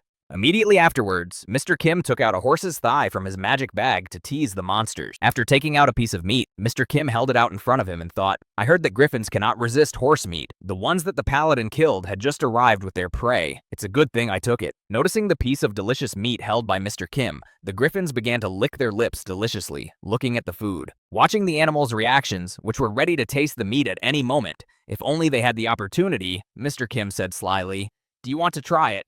Immediately afterward, Mr. Kim threw the horse's hip to the ground and then stood on top of it with his foot to push it to the ground and tease the animal. Confidently standing with one foot on the piece of meat lying on the ground, Mr. Kim said confidently, if you want to eat the meat, then first try to take it away from me, you fools. When the griffins heard Mr. Kim's provocation, they were a little confused at first, not understanding what he meant. Immediately after that, All the monsters rushed at Mr. Kim, realizing that they just needed to take away the tasty morsel to eat. Noticing that his enemies were eager to take advantage of him, Mr. Kim watched their movements and behavior closely. After that, the boy thought, there is such a thing as the imitation fist. It is a Chinese hand-to-hand fighting technique that, as the name implies, imitates the way different animals attack. Recalling his past life on Earth, Mr. Kim said in his head, I learned it a long time ago while I was in China. At the time, I thought that with my ability to use animal bodies, this technique would make me much stronger, but I gave it up pretty quickly. While learning this technique, Mr. Kim recalled a mentor coming up to him and saying, do it right. After that, Mr. Kim grabbed him by the neck, and then the mentor said in fright, my fault, my fault. Recalling this moment, Mr. Kim thought, after all, in the end, even when imitating animals, you are still using a human body. For me, someone who really uses animal bodies for real, she was not a nice addition. It was the most wasted time of my life. Martial arts were originally created to increase the effectiveness of strength, which is limited by the limits of the familiar. However, for Mr. Kim, who has unlimited strength, it became something like a shackle. That's why he simply trampled his opponents into the ground by force, without any techniques or martial arts. It was a pet shop fighting style. Immediately after these thoughts, Mr. Kim regained consciousness and saw the griffin's claws in front of him, which the griffin was already pulling toward him. In order to repel the enemy's attack, Mr. Kim changed the structure of his hand into a dragon's hand and swatted away the enemy's attack. After the usual attack did not work on the boy, the griffin decided to try a beak attack, and he started to use it, but something unexpected happened. Who would have thought? Mr. Kim stopped the enemy's attack with his hand, using it as a shield, but his hand was wounded and pierced through by the monster's beak. Immediately afterwards, Mr. Kim grabbed the monster by the beak and said with joy, I got it. After that, he changed his other hand and said menacingly, rejoice. This is the first large animal I'm going to test this technique on. Immediately after these words, Mr. Kim threw an uppercut to the vulture and easily took its head off its shoulders. Looking at the finished monster, Mr. Kim thought, because of the demonic monsters that were eaten in the stockade, there was not only one merman, but also creatures that were very close to arthropods. Recalling the monster that looked like a large shrimp, Mr. Kim thought, by absorbing it, I was able to synchronize with these forelimbs of the mantis. That arthropod had a powerful punch that was capable of delivering a blow 250 times its own weight, a killing force that can put down even large monsters. That's a lot of luck.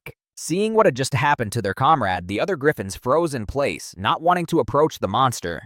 After finishing off the first monster, Mr. Kim spoke ominously to the rest of the griffins. Come on, who's ready to be the next one for my experiments? Then Mr. Kim remembered a strange ability of the lizard species and thought, if I think about it, horned lizards had the ability to shoot blood from their eyes. After bleeding from his eyes, Mr. Kim suddenly thought of an interesting idea and said in his head, what would happen if we replaced it with fugu blood? At the same time, Mr. Kim's student was in shock at what she was seeing with her own eyes. This battle was just incredibly horrifying. Mr. Kim destroyed the monsters one by one without exception and without any regrets, simply crushing their heads. As she watched Mr. Kim use his skills and brute force against the monsters, she thought, too rough, too careless. When the blood from his eyes fell on the enemies, it acted like acid and ate away at the flesh and feathers of the monsters. Looking at this, the girl added, there is no skill, no technique, no strategy, only one unbridled violence. Feeling the oppressive atmosphere, the paladin girl thought, a battle that is fundamentally different from the paladin's fighting style. But where did this feeling come from? My heart is beating like crazy. Clutching the sword tightly in her palms with both hands, the girl thought in surprise. Everything I learned in the church state was wrong. Looking at how ruthlessly and efficiently Mr. Kim was destroying his enemies, she thought, why do you need a martial art when you can tear steel with your bare hands? After that, she saw Mr. Kim receive a wound on half his face, but it quickly healed, and then she continued her thoughts. Why dodge if you have a supernatural ability to regenerate? After that, she noticed Mr. Kim tearing off the head of another monster and thought, what if your enemy is very good at defense? Then flatten him from all sides along with his defense, and that's all the trouble. After these thoughts, it seemed to dawn on her, and she thought, if I fight like this, I will throw away my fragile sword, and I will obey the inner impulse, using strength. Interrupting herself from her bad thoughts, she thought, shaking her head, no, I am a paladin, a humble servant of the great goddess, and the face of the church state. As a knight, I must not give in to this impulse. After finishing the battle against the monsters, Mr. Kim turned to the girl and said thoughtfully, did you follow my battle closely? Hearing that she was being spoken to, the girl opened her eyes and said in confusion, oh, what? Yes, teacher. Then Mr. Kim asked thoughtfully, well then, how did you like the fight? The girl replied, well, this one. Not getting a clear answer from his student, Mr. Kim said, I'm sorry you're hesitating. You don't have to make a decision right now. However, Interrupting her mentor's sentence, the paladin girl confidently exclaimed, "Yes, teacher, Knight Kim's quote. The more balanced the decision, the better. But we have to make them quickly, right?" 3 days later, all the enemies were destroyed, and the monster nests were empty. The disfigured bodies of the monsters were lying everywhere, and most of them were headless. After finishing killing the griffins, Mr. Kim took out the order sheet to see if they had killed all the monsters that were listed in the order. Wow. With his finger on the order, Mr. Kim said, "It's done. We have destroyed everyone in the marked area. It's time to go back." Hearing the order, the paladin girl obediently replied, "Yes, master." As the girl was walking away from the mountain where many monsters had been destroyed, she looked back and was frightened at the mountain of corpses. But sometime later, when Mr. Kim returned to the Adventurers Guild in the city of Santo Caballeros, he heard the rejection and exclaimed in surprise, "What did you just said?" When he brought his license and order sheet to the guild, Mr. Kim was impressed with the service and bureaucracy. Hearing the adventurer's angry voice, the guild worker calmly said, "Crank adventurer, Jack. I understand that you're angry, but no matter how much you protest, we can't cancel your request." Immediately afterward, the female manager of the Adventurers Guild added, "We received orders from above to give the credit for killing the griffins to another team. Jack, 27 years old, C-rank adventurer, Santo Almaru's branch. A new ID that allows you to move freely." Hearing these words from the manager, Mr. Kim said in displeasure, "I have to give up the credit for killing the griffins? Why would I do that?" Hearing the adventurer's question, the manager added in displeasure, "That's an order." Mr. Kim asked her, "Then tell me directly whose order?" Hearing the question from the guild's adventurer, the manager replied with a grudging smile, "I can't tell you that." When Mr. Kim received this answer from the guild manager, he smiled and said, "Very well then, I understand perfectly well." After that, Mr. Kim folded his hands in front of him and said thoughtfully, "So there is a sick bastard in the Santo Caballero Adventurers Guild who is arbitrarily taking credit for the work of other adventurers. What's more, the guild staff is in on it." Looking away from this guild manager and smiling slyly, Mr. Kim added, "It will be very funny if such rumors spread to other areas, won't it? Of course, I won't do it on purpose, but once I drink, the crank will be unleashed." Hearing Mr. Kim say that, the manager took off her glasses and sighed heavily. After that, the girl smiled very boldly in his face. Immediately after that, the girl's face changed to a look of unprecedented anger. Looking at Mr. Kim with eyes full of hatred, the manager said menacingly, "Know your place, adventurer. Do you think that some street kid has the right to threaten the head of the guild?" Hearing the girl say that, Mr. Kim smiled slyly and said thoughtfully, "So, guild head, I see who's behind this." Putting her glasses back on, the guild manager said sarcastically, "Yes, a very powerful and influential person, but there is no way for you to get in touch with him." Immediately after, with a heavy sigh, she continued, "It makes no sense for a man who is equated with a hero to meet with ordinary adventurers." Extending his hand to the guild manager, Mr. Kim said slyly, "Of course, I never even thought of meeting him on my own." Immediately afterward, Mr. Kim grabbed the girl's arm, which frightened her, and added in a sly tone, "He will come here himself anyway, I'm sure of it." When the girl felt Mr. Kim grab her hand, she thought he was courting her, but she calmly said to him, "What are you doing? I already have a fiancé."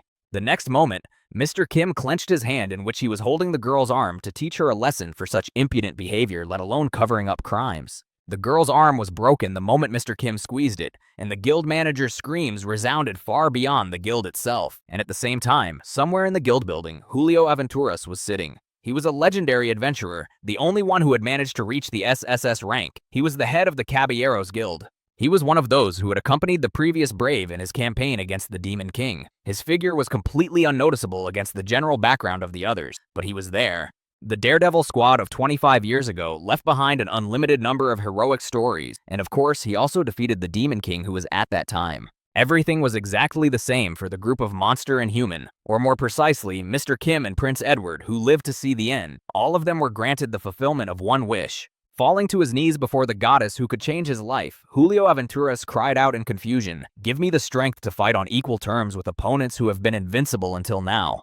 And upon his return from the campaign, this Julio Aventuras became the head of the Adventurers Guild. During his 20 years of hard work, he was able to achieve high status and enormous influence. Thanks to his hard work, the adventurer is no longer just a mercenary to do work and destroy monsters, but a true symbol of freedom. All of these things became possible only because of the power he gained through desire. This was the political power. Sitting in his chair, Julio Aventuras was thinking in confusion. If the adventurer is a symbol of freedom, then the one who controls the adventurers controls freedom. This power over the masses was made possible by the enormous influence of the Adventurers Guild.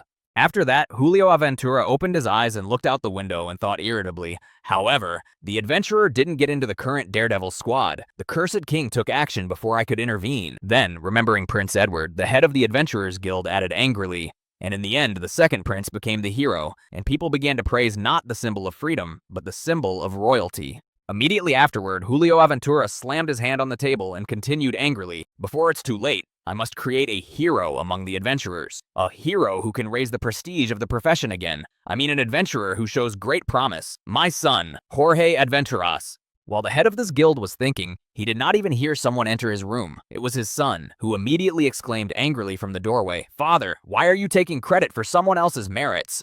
When Julio Aventuras turned his attention to him, the boy added confusedly, "Even if I become a hero, what good will it do?" Hearing these words from his son, the leader of the Adventurers Guild said in displeasure, "You are very much mistaken about this. Do you think I am doing all this because I love you so much?" After these words, Jorge Aventuras' father continued confidently, "You don't become a hero, you make one." After that, looking at his son, who felt even more guilty with every word he said, Julio Aventuras said, "You are my son, the son of the adventurer who 25 years ago defeated the Demon King side by side with Daredevil. My so-called support is just an investment for the birth of a hero. Remember, the future of adventurers depends on whether you become a hero or not." After listening to such long lectures from his father, Jorge Aventuras said guiltily, "Yeah, I understand you." Suddenly, after these words, the head of the Adventurers Guild and his son heard a scream coming from the guild's office outside the door. In response to the scream, Joker Aventuras opened the door to the guild house and angrily exclaimed, "What is going on? What is going on here? Why is there so much noise?" In front of him, he saw the guild manager lying on the ground, as well as several adventurers lying on the floor. And in the middle of this scene, Mr. Kim was standing there, holding another adventurer's head. When Jorge Aventuras noticed this terrible scene before his eyes, he said in confusion, What's going on?" As the guild head's son took a closer look, he noticed the guild manager on the floor and shouted, "Angela!" When the boy saw the injured girl on the floor, he said angrily, "Did you do this, you bastard?" Turning his head in the direction of the shouting and the noise that suddenly ensued, Mr. Kim noticed a boy trying to figure out something. Immediately after, Jorge Aventuras rushed at Mr. Kim with his sword, shouting angrily, "How dare you touch Angela!" As a result of this sudden attack, Mr. Kim stopped the enemy's attack right in front of his eyes. The sword's blade was a few millimeters away from him. Immediately after, Mr. Kim broke the sword of the insolent boy and grabbed it by the throat while holding it tightly to prevent it from being dropped by accident. His other hand held the blade of the sword of the same Jorge Aventuras that he had broken with his own hand. Raising the blade above him, Mr. Kim prepared to strike back. Holding the boy in front of him, Mr. Kim swung the blade and prepared to attack. At the same moment, the head of the Adventurers Guild also came out of the room and saw what was happening and the position of his son. He only had time to exclaim, Immediately afterwards, Mr. Kim drove his sword blade straight into Jorge Aventuras' head, instantly killing the arrogant boy. When another enemy was defeated, Mr. Kim simply dropped him from his hands to the ground. Seeing his son killed in front of him, the guild head fainted with fright. Looking at his dead son, the head of the Adventurers Guild, Julio Aventuras, repeated in fear, "Ho, Jorge."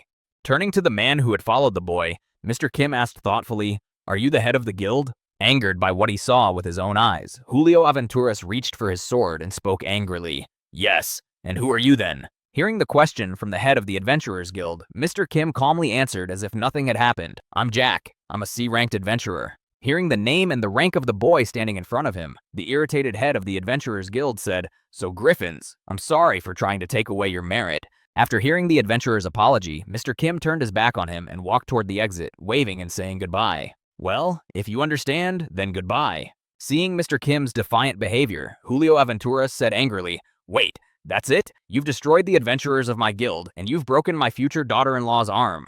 He looked back at the angry head of the Adventurers Guild, who had run out of his office to hear the screams, and added, "And he also took my son's life." Mr. Kim then pointed to a girl with a broken arm lying on the ground and said, "She wasn't going to call anyone, so I made her do it." Mr. Kim then pointed to another adventurer who was lying on the floor and said, "He was going to hit me, so I defended myself against him." And finally, Mr. Kim pointed to the son of the guild head and said, "And this one tried to kill me, so I killed him first." And that's how it worked out. After these stories, Mr. Kim pointed to the head of the Adventurers Guild with his bloody hand and added, "I apologize, and that's why I'm backing off. Everything that needed to be done is done. I have achieved my goal." Hearing what Mr. Kim had just said to him, Julio Aventuras, barely able to control himself from aggression, said angrily, "What did you just say?" Immediately afterward, Julio Aventuras could not contain his emotions and exclaimed in anger, "All this for this? This simply cannot be. Other demands? Did you deal with everyone on your own? Who put you up to this?" Interrupting the guild head, Mr. Kim added in frustration, "I don't understand, then." After that, Mr. Kim smiled happily as he looked Julio Aventuras in the eye and said, "I am not interested in any kind of achievement or merit, nor do I care whether they are mine or not. But something bothers me. If something belongs to me, I will not allow someone else to take it without my permission." Turning his back on Julio Aventuras, Mr. Kim headed for the exit again, saying in closing, "Should I have warned you beforehand? Then the consequences would have been completely different and not so sad. Well, goodbye." After leaving the guild, Mr. Kim slammed the door, leaving Julio Aventuras alone with his injured comrades. Left alone with his thoughts, the guild head, boiling with anger, thought, what you sow, you reap. I did it not only for my own sake, no, for the sake of all adventurers, but I chose a completely wrong way. I demanded a sacrifice for a noble cause, and I brought trouble on myself. My greed." After these thoughts, Julio Aventuras began to clench his hand into a fist, releasing his anger. The force of the squeeze was so great that his hand bled from the pressure. The next moment, the head of the Adventurers Guild hit the floor with his fist and thought angrily, "Why did it have to be this way?" The eyes of the head of the Adventurers Guild were bloodshot. His rage knew no bounds, and his thoughts were filled with hatred. "The bastard destroyed my family. The bastard took away my future."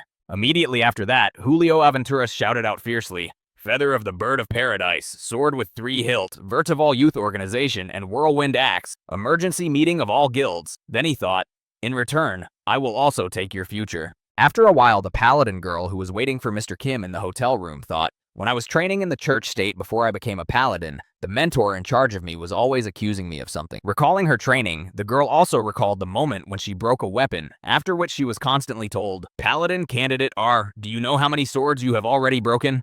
Immediately after that, she remembered other words from her mentor. "You have very unusual physical ability. If you were a predator in the wild, you would have become a king, but that's not good enough for a paladin."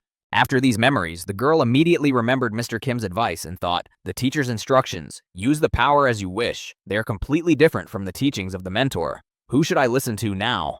Thinking about this, the girl suddenly heard a noise outside the windows, which was getting louder and louder with each passing second. A large number of adventurers gathered in the courtyard under the hotel where the girl and her teacher were staying, and suddenly one of them exclaimed, "It's here! The adventurer of the rank of Sea Jack is staying here." And at that time, Mr. Kim was just returning from his walk around the city on business. Almost reaching his hotel, he suddenly noticed a familiar figure he had recently met outside. It was the head of the Adventurers Guild, Julio Aventuras. Seeing him in front of him, Mr. Kim said in surprise, "What is it? I have already accepted your apology." When Julio Aventuras heard Mr. Kim's calm tone and his surprise at seeing him, he spoke angrily. "Do you remember that boy you killed half an hour ago?" Hearing the question from the head of the guild, Mr. Kim replied in surprise, "Of course I remember. It wasn't that long ago."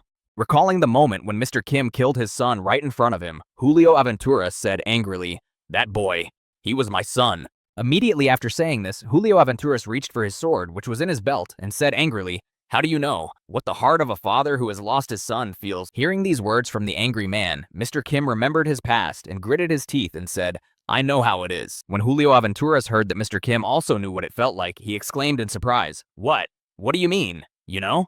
Immediately after Julio Aventuras was confused by Mr. Kim's previous words, the boy smiled ominously and added, "I have left many orphans and widows, and they all told me that they would take revenge." After these words, Julio Aventuras boiled with anger. The veins on his forehead bulged, and his teeth were grinding. Having calmed his rage a little, the head of the Adventurers Guild asked, "And what? What happened to them all after that?"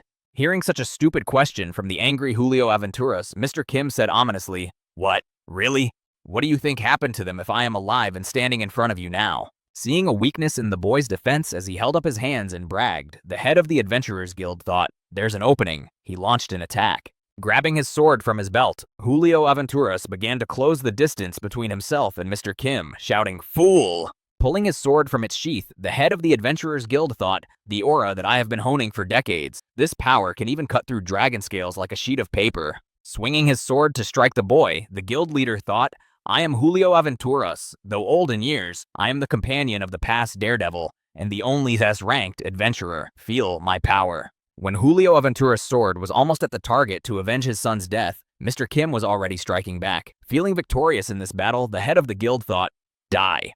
However, the result was a little different. Blood splattered the square in the middle of the city. Mr. Kim struck first and beheaded the old man of the Adventurers Guild before he could, thus winning the fight. After that, his mind was filled with silence and peace, but it didn't last long. The euphoria quickly wore off, and Mr. Kim heard some frightened shouts coming from nearby. A few seconds later, the frightened adventurers started running past Mr. Kim, shouting over and over again, "Mo! Monster!" Running for their lives, the adventurers who had thought about beating Mr. Kim were now running with their tails between their legs, not even thinking about fighting, shouting in fright, "Let's run!"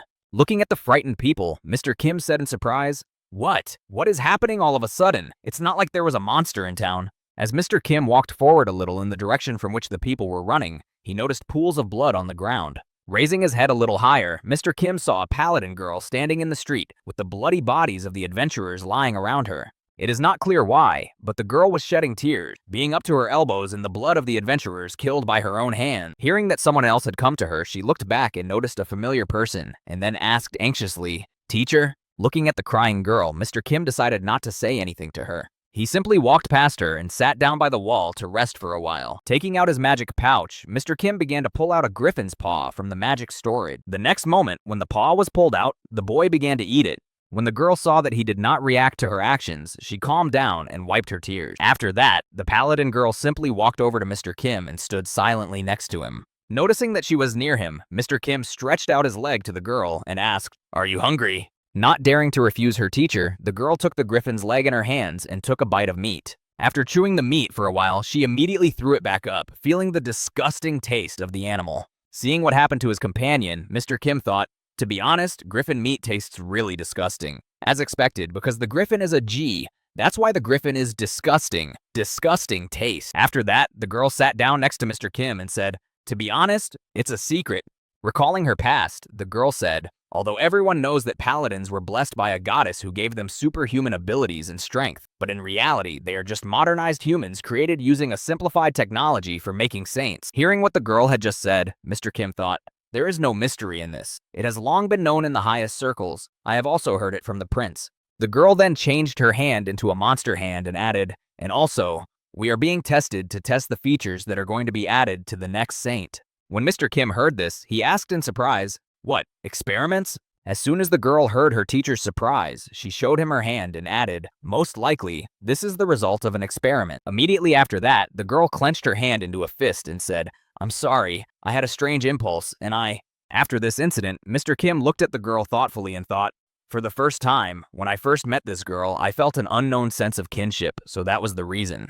Remembering his past family, Mr. Kim thought, "I never once thought that even my parents were living beings like me. It was the same with my vile older brother, who looked like a pig. For this reason, I was cautious of everyone around me and hid my ability." After that, Mr. Kim smiled slyly and continued his thought. "However, I immediately showed her my power without any shyness, and that's because she's a Sing nephew, a monster of the same type as me." After that, Mr. Kim remembered what had happened in the square recently and thought in confusion. Speaking of which, she and I made some noise here. We tore the Caballeros Adventurers Guild to pieces, and their head...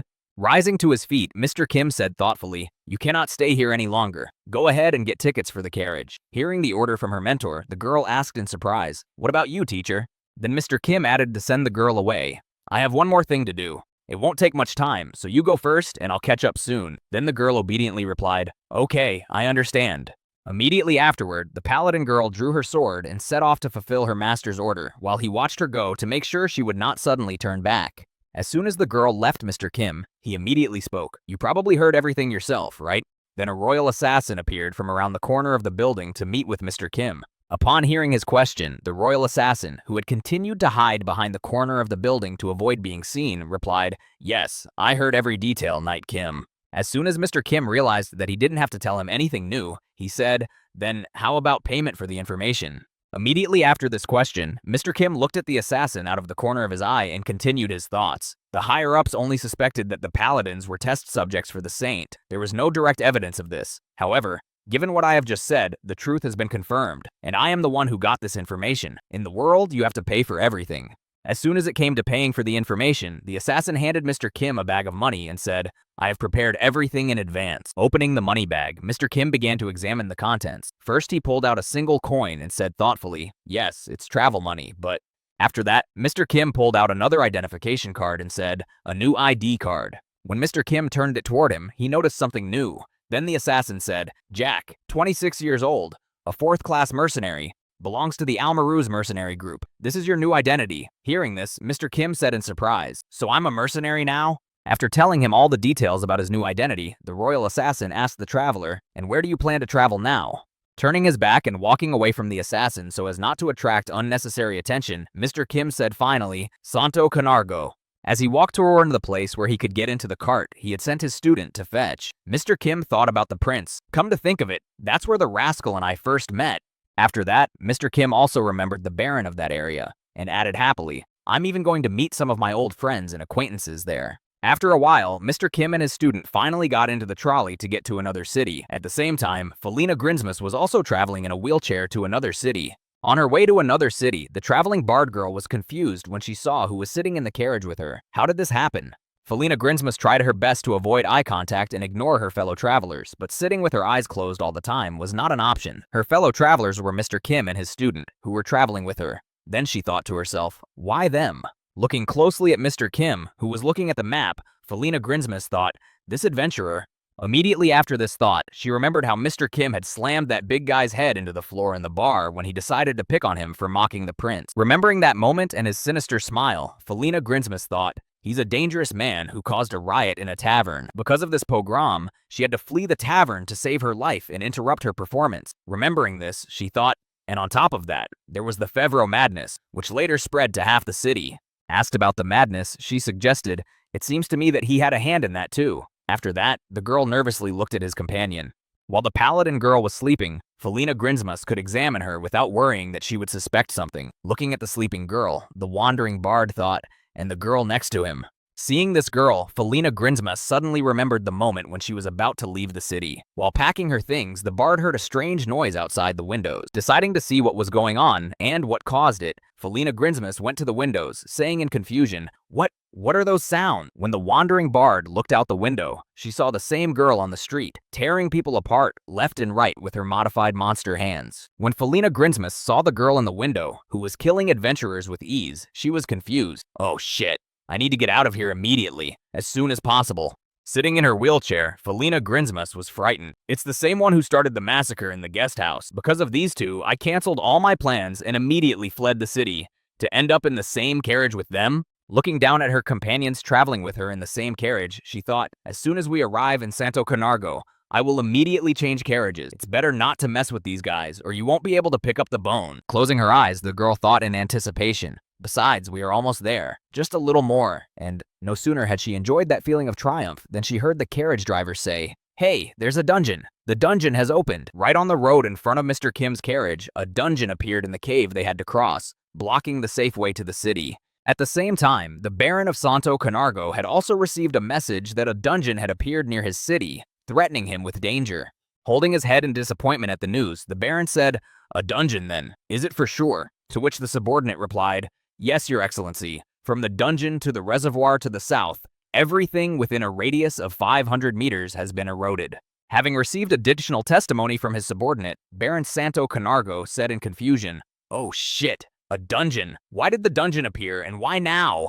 Slamming his fist on the table, the Baron said angrily, Only damned adventurers will be happy about this. These lowlifes don't even pay half of the taxes, enjoy all the privileges, and when you need their help, they won't lift a finger, caring only about their own benefit, and all because of this crazy man. As soon as the Baron of Santo Canargo said this, he immediately remembered a figure he hated so much and spoke menacingly, Julio Adventuras. Immediately afterward, the city's Baron added, This bastard has raised the profile of trashy adventurers. He created his own damned adventurers guild and established a crazy law that dungeons are the property of the adventurer. A bunch of freeloaders who claim to be free and do whatever they want. This whole guild of adventurers does nothing but defend the rights of lazy people. As soon as the Baron of the city said this, he remembered the man he hated so much, and he spoke angrily in his head. This is all because of this bastard. After his angry thoughts and statements, Baron Santo Cargano spoke in confusion, looking down at his head. How about we get permission to destroy the dungeon? Lowering his head in front of his Baron, the subordinate said in disappointment, About that, so far no one has responded. It's a risky business, and adventurers are most likely only concerned with making a safe living. Hearing this, the Baron added angrily, They are of no use. Then how about allowing the troops to invade the dungeon? Hearing the next question from his Baron, the subordinate reported back, They said they are considering our application for that. Hearing the answer, the Baron said angrily, "Damn it!" Suddenly, the door to the Baron's office swung open, and one of the city's soldiers entered, hastily exclaiming, "Your Excellency!" Hearing that his office had been broken into without knocking and without any tact, Baron Santo Canargo spoke menacingly, rising from his seat. "What is the matter? I'm having an important conversation here." Then the soldier, holding the coat of arms of Prince Edward, which Mr. Kim had for unimpeded movement around the kingdom, exclaimed, "Pardon me, but I was told to convey this to you under any circumstances." Noticing what the soldier who had just broken into his office was holding, the Baron of Santo Canargo suddenly fell into a stupor, recognizing the coat of arms that was depicted. Realizing what was happening, the Baron said to his soldier in confusion, "This is it." After a while, the Baron of the town was sitting in the reception room, smiling happily as he learned the latest news from the neighboring town. After laughing a lot, the Baron said, "Julio Adventuras, that lunatic is dead. We can breathe a sigh of relief, finally. Booga." Finally calmed down by the good news, the Baron said to his guest who had arrived with the good news, "Well done, Knight Kim. You bet, best of the best, on a whole new level." Hearing Baron Santo Canargo's name for her teacher, the Paladin girl said in displeasure, "Your Excellency, the teacher is using a different name now." When the Baron heard the girl's remark, he said joyfully, "Ah, ho ho, indeed. I understand. Pretend you didn't just hear me say that. Knight Jack, then." To which Mr. Kim replied, "You don't add knight to an ordinary mercenary." Hearing how to call his friend, Baron Santo Canargo said, "Very well then, Mercenary Jack. I suppose there is no need to tell you what is happening in our Santo Canario. Dungeons, an unknown phenomenon that sometimes appears. The dungeon is a huge being that can be called the most mysterious life form on the entire continent of Endmund. They are just like the earthly nautilides that develop underground. They eat their way up, and thus create a maze of spiraling shells. When this shell becomes large enough, the underground opens the entrance to the maze on the surface, which, as a result of its opening, lures monsters inside with its pheromones. Those monsters that get inside are changed by the mana of the dungeon and turn into the most ruthless predators. These monsters become the shield of the dungeon, protecting its core, which is located at the very end. However, after a while, this dungeon becomes overrun with different kinds of monsters. After that, the changed monsters break out, attacking all creatures in sight. And it is when this phenomenon occurs that people usually say that the dungeon has overflowed its bank. However, their existence does not only cause damage to people. Eating up the earth in the process of development, the underground separately makes up foreign bodies, which are mostly ores and minerals. Also, these dungeons grow various rare plants that have special power due to the fact that they are full of mana. That's why many adventurers seek out the dungeons that have opened up, and it rarely happens that they are overcrowded. The Lord and the people of the land, not knowing the exact time when the dungeon will overflow, want to end it as soon as possible. However, the adventurers themselves delay the destruction of the dungeon as long as possible so that it can collect as many different benefits as possible. In this regard, the Lord and the adventurers can only confront each other. After telling everything about the dungeons themselves, what monsters they contain, what minerals and plants they have, the Baron added, "This is the situation we have at the moment in Santo Canargo." After hearing this informative report, Mr. Kim said, "I understand." Immediately afterward, the Baron of the city looked slyly at Mr. Kim and said thoughtfully, "And that is why I have an errand for you." At the very entrance to the dungeon that opened near Santo Canargo, there was already a post of adventurers who made sure that no one accidentally entered without permission. After a while, not far from the dungeon itself, Mr. Kim appeared on the path, confidently heading for the checkpoint.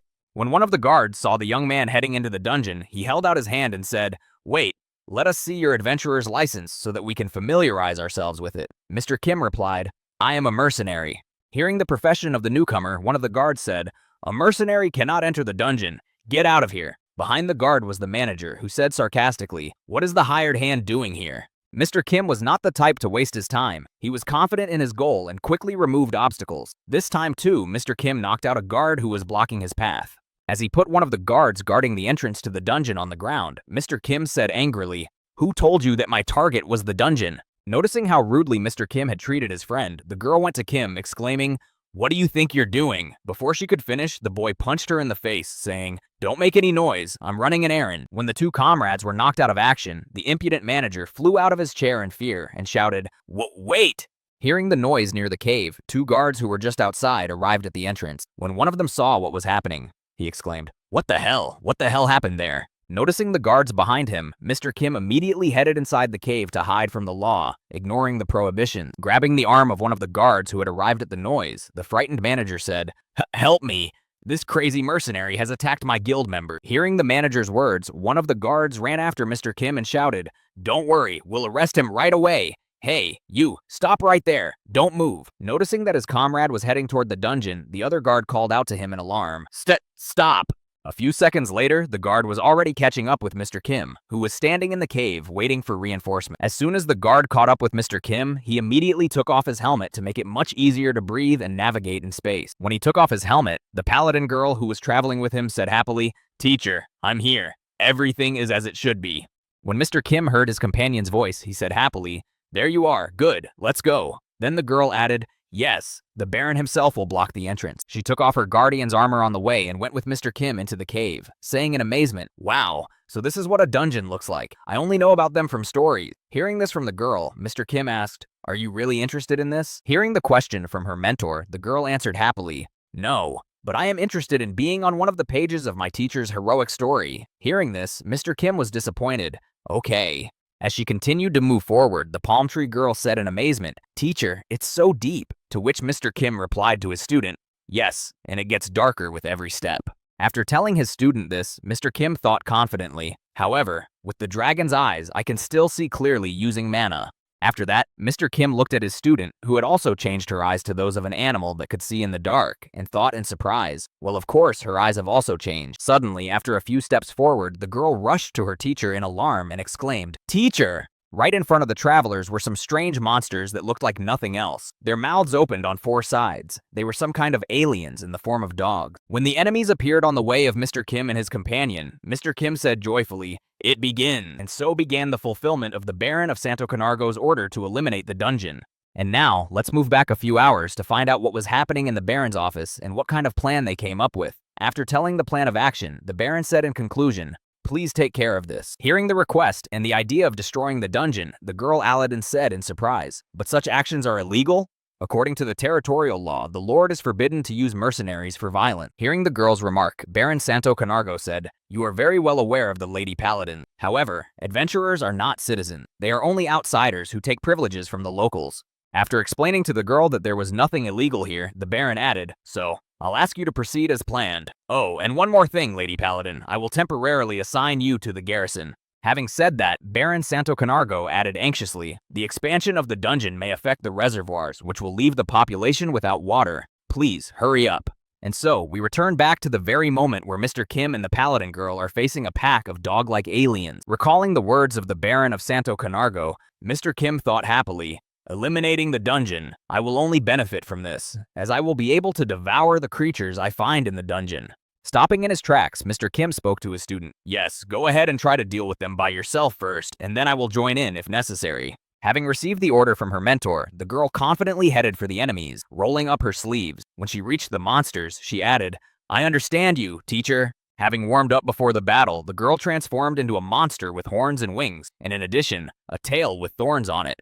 Noticing that she could also change her whole body, Mr. Kim thought, "She has the same transformation, but the method is different from mine." Recalling how he ate griffin meat and the girl didn't tolerate it, Mr. Kim thought, "Unlike me, she's not changing because of eating. If this is the result of the experience she mentioned, then there is a high probability of surgical transplantation." At that time, the girl had already changed completely and was ready to fight, but first she growled to intimidate the enemies in front of her. Immediately after that, she rushed in her battle form into the crowd of strange mutant monsters. She impaled the first enemy on her horns, hitting it in the neck. At the same time, a second monster was flying at her to tear her apart while she was busy with the first. Noticing that another one was approaching her, the girl strengthened her leg muscles and jumped up, impaling the second enemy on her horns as well, and pinning them to the ceiling. The first two were ready. After removing them from her horns, she looked around ominously, looking at the enemies behind her. Immediately after, she attacked another one, breaking its jaw and nailing it to the ground with her horns to keep it safe while she destroyed it.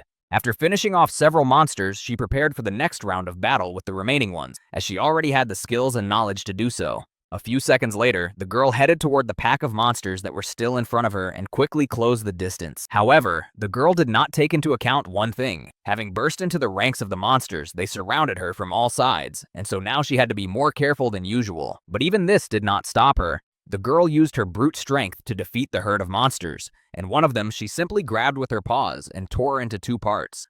Watching how skillfully his student coped with the monsters, Mr. Kim was simply shocked. The girl really seemed very capable. After the battle, Mr. Kim slowly began to approach the girl to see if she was really okay after such a confrontation and transformation. However, the girl was even more than fine. After the fight, the girl began to transform back, smiling happily and exhaling with relief. When Mr. Kim got close enough to the girl paladin, he asked in surprise, "Are the other paladins like this? And can they do the same?" Hearing this, the girl asked in surprise, "What?" Immediately afterwards, she turned her gaze to her hand and added wearily, "Oh, you mean this? No, I'm the only one who has this. My brothers and sisters had only some muscles and bone tissue transplanted."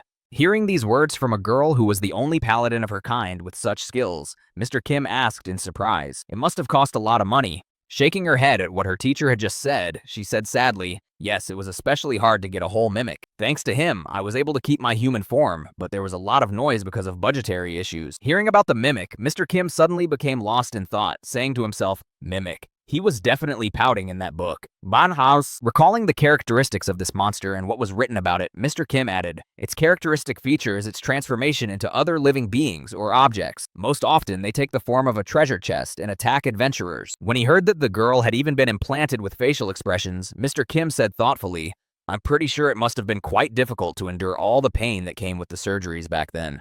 Hearing Mr. Kim's attempts to sympathize with her, the girl replied nervously, "Not at all. They erased my memory, so it's nothing more than just dry facts for me." When he heard that she had no memory of the pain she had experienced during the surgeries, Mr. Kim moved on, speaking with a nonchalant expression. "Very well then." After saying that, Mr. Kim headed toward the dead monsters to taste them. As he approached the first enemy, the boy stopped right in front of its carcass. Then he took its body in his hands and raised it to the level of his eyes and said thoughtfully, "Quite unusual. I haven't seen anything like this in the reference book. Did the dungeon mana change it?" Pulling the monster's body to his mouth, the boy said with anticipation, "Well, now it's time to eat. Let's taste it." Immediately after saying this, Mr. Kim sank his teeth into the monster's body to take a bite out of it. With a little effort, the boy was able to tear off a piece of the monster's body, which was unlike anything else. After that, he took a piece of the monster's meat into his mouth and began to chew it thoroughly. But everything seemed very bad and unusual.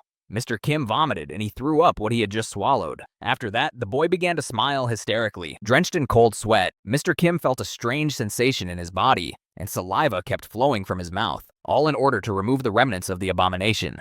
Turning his attention into the monster's body, Mr. Kim thought in surprise, "What is this? This is not just monster meat. It's the dungeon. It's all because of his mana." Mr. Kim fell to his knees and leaned on his hands and thought in amazement, "They're not alive. They're just bioweapons that are powered by an energy called mana." Realizing how it all worked, Mr. Kim said in his head, "Because they move solely through mana, and not by sending an impulse to the muscles, I can neither copy them nor absorb them." Exhaling heavily after such a strange treat, Mr. Kim thought, "It feels like I've chewed on a metal brush." As he stood on the ground from the unpleasant sensation and scraped the ground with his fingers, Mr. Kim thought, "Such foreign objects are not compatible with my ability. This is the second time in my life that I threw up." It was at this point that Mr. Kim recalled how he had devoured the Holy Virgin and added, "I had a similar feeling when I devoured a saint who had mana flowing through her veins instead of blood." However, at least the saint was a human being before the transformation, and the transplanted muscles and bone tissue belonged to a living being, and the mana in her veins acted as blood, which is why there was no such strong rejection. Finally getting up from his knees after such a strange effect of eating the enemy, Mr. Kim thought, "But these guys." Then the boy said, "No, it won't work like that." Seeing that something was wrong with Mr. Kim and he was clutching his head, the paladin girl said in surprise, "Master, are you all right?" Hearing the question from his student, Mr. Kim raised his head and said confidently, "We must hurry." Hearing this from her teacher, the girl said happily, "Yes." From a quote by Knight Kim, "A knight raises his sword not for fun, but to shed fewer tears." Right? The less time the people of Santo Canargo suffer from the dungeon, the better. Embarrassed at how well and highly his student thought of him, Mr. Kim said in response, "Yes, that's exactly what I meant." Immediately afterward, Mr. Kim gritted his teeth and thought angrily as he recalled the descriptions and expectations of the dungeon. Compared to the monsters on the surface, the dungeon monsters have more different abilities. Clenching his fists in anger, Mr. Kim continued his frustrated thoughts. "Maybe there is a monster here that is stronger than a dragon then." After these thoughts, Mr. Kim became even more eager to clear the dungeon as soon as possible, and he strode forward confidently, stopping at nothing and trampling on several monster bodies along the way. As he destroyed the dead monsters, Mr. Kim thought angrily, disappointed in his premonitions about the dungeon. "What an idiot I was!" Confidently stepping forward, making the girl run after him, Mr. Kim thought, "I'll destroy the dungeon as soon as possible, and then I'll go in search of areas where I can eat properly." After these thoughts, Mr. Kim immediately remembered a book, The Encyclopedia of Monsters, written by the SSS-ranked adventurer, Julio Aventuras. This is how the famous adventurer Julio Aventuras described dungeons. The first thing that catches your eye is the bizarre landscape, which you won't see anywhere else. A dense flow of mana circulates throughout the space. There are also monsters in the dungeons that evolve in an unusual environment, and that's not the end of the dungeon's features. There are also treasures hidden everywhere. If the adventurer is confident in his abilities, he can get great fame and fortune. Remembering how Julio Aventuras described the dungeon, Mr. Kim thought angrily, "What nonsense!" Mr. Kim continued his angry thoughts as he burst through the dungeon, not slowing down for a second. This is ridiculous. This isn't evolution, it's a posthumous mutation. Clenching his hand tightly into a fist, Mr. Kim thought irritably, "All I want to do now is beat the author of that book to death again. It's a pity I can't bring him back to life and kill him again after he's already been torn to pieces." Changing his hand into a dragon's paw when he noticed enemies on the way, Mr. Kim thought, "At least this is the only thing I can do in this situation."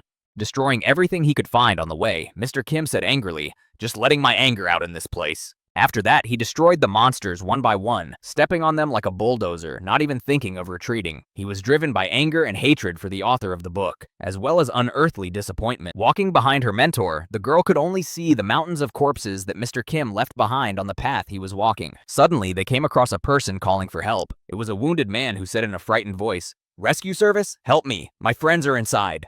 Mr. Kim did not restrain his emotions, and he made no exceptions to anyone. And that is why he blew off the head of this mutated monster, shouting, "You also die." Catching up with her mentor, the anxious girl asked anxiously, "Ooh, master? Why are you killing this man?" Without even turning to face his student, Mr. Kim continued at the same pace and said, "Be careful, these were the living dead." Looking at the man's body a little closer, the girl noticed that something was really wrong with him and said, "Indeed, he has a hole in his chest." Mr. Kim replied, "It's still fresh, so you were wrong." Moving on, Mr. Kim not only destroyed enemies, but also explored the dungeon, and so he touched the walls of this dungeon with his hand and felt that they were soft in some places, and his parasites could move along them.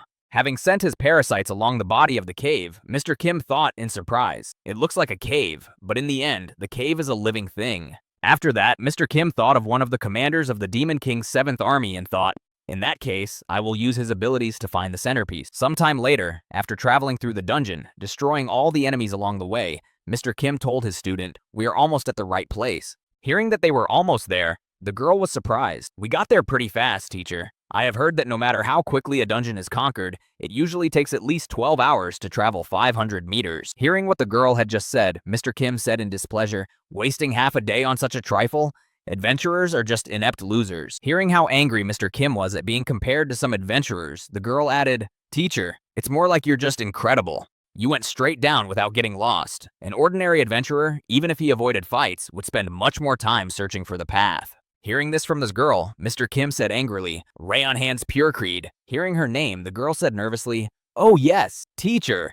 When the girl was quiet, Mr. Kim said, "I understand that you want to praise me in any way you can, but please don't compare me to incompetent idiots because that doesn't sound like praise." Immediately afterwards, Mr. Kim looked at his hand and continued thoughtfully, "Besides, it might sound like an insult to the guy who gave me this ability." Hearing her mentor's remark, the girl said in embarrassment, "I'm sorry, I have no such intentions, but about the gentleman who taught you this ability, was he a friend?" Hearing such strange words from the girl, Mr. Kim replied nervously, "A friend, you say? We were not close friends at all. We fought more than we talked." Immediately afterward, Mr. Kim recalled the exact moment he met this demon army general and how he had spoken out against killing people. Then Mr. Kim said, however, he did not tolerate innocent people suffering from violence. Mr. Kim's mind also recalled the same memories where he had beheaded people infected with parasites. Seeing that he did not spare anyone in his path, the commander of the demon army nervously shouted, Stop, you psycho!"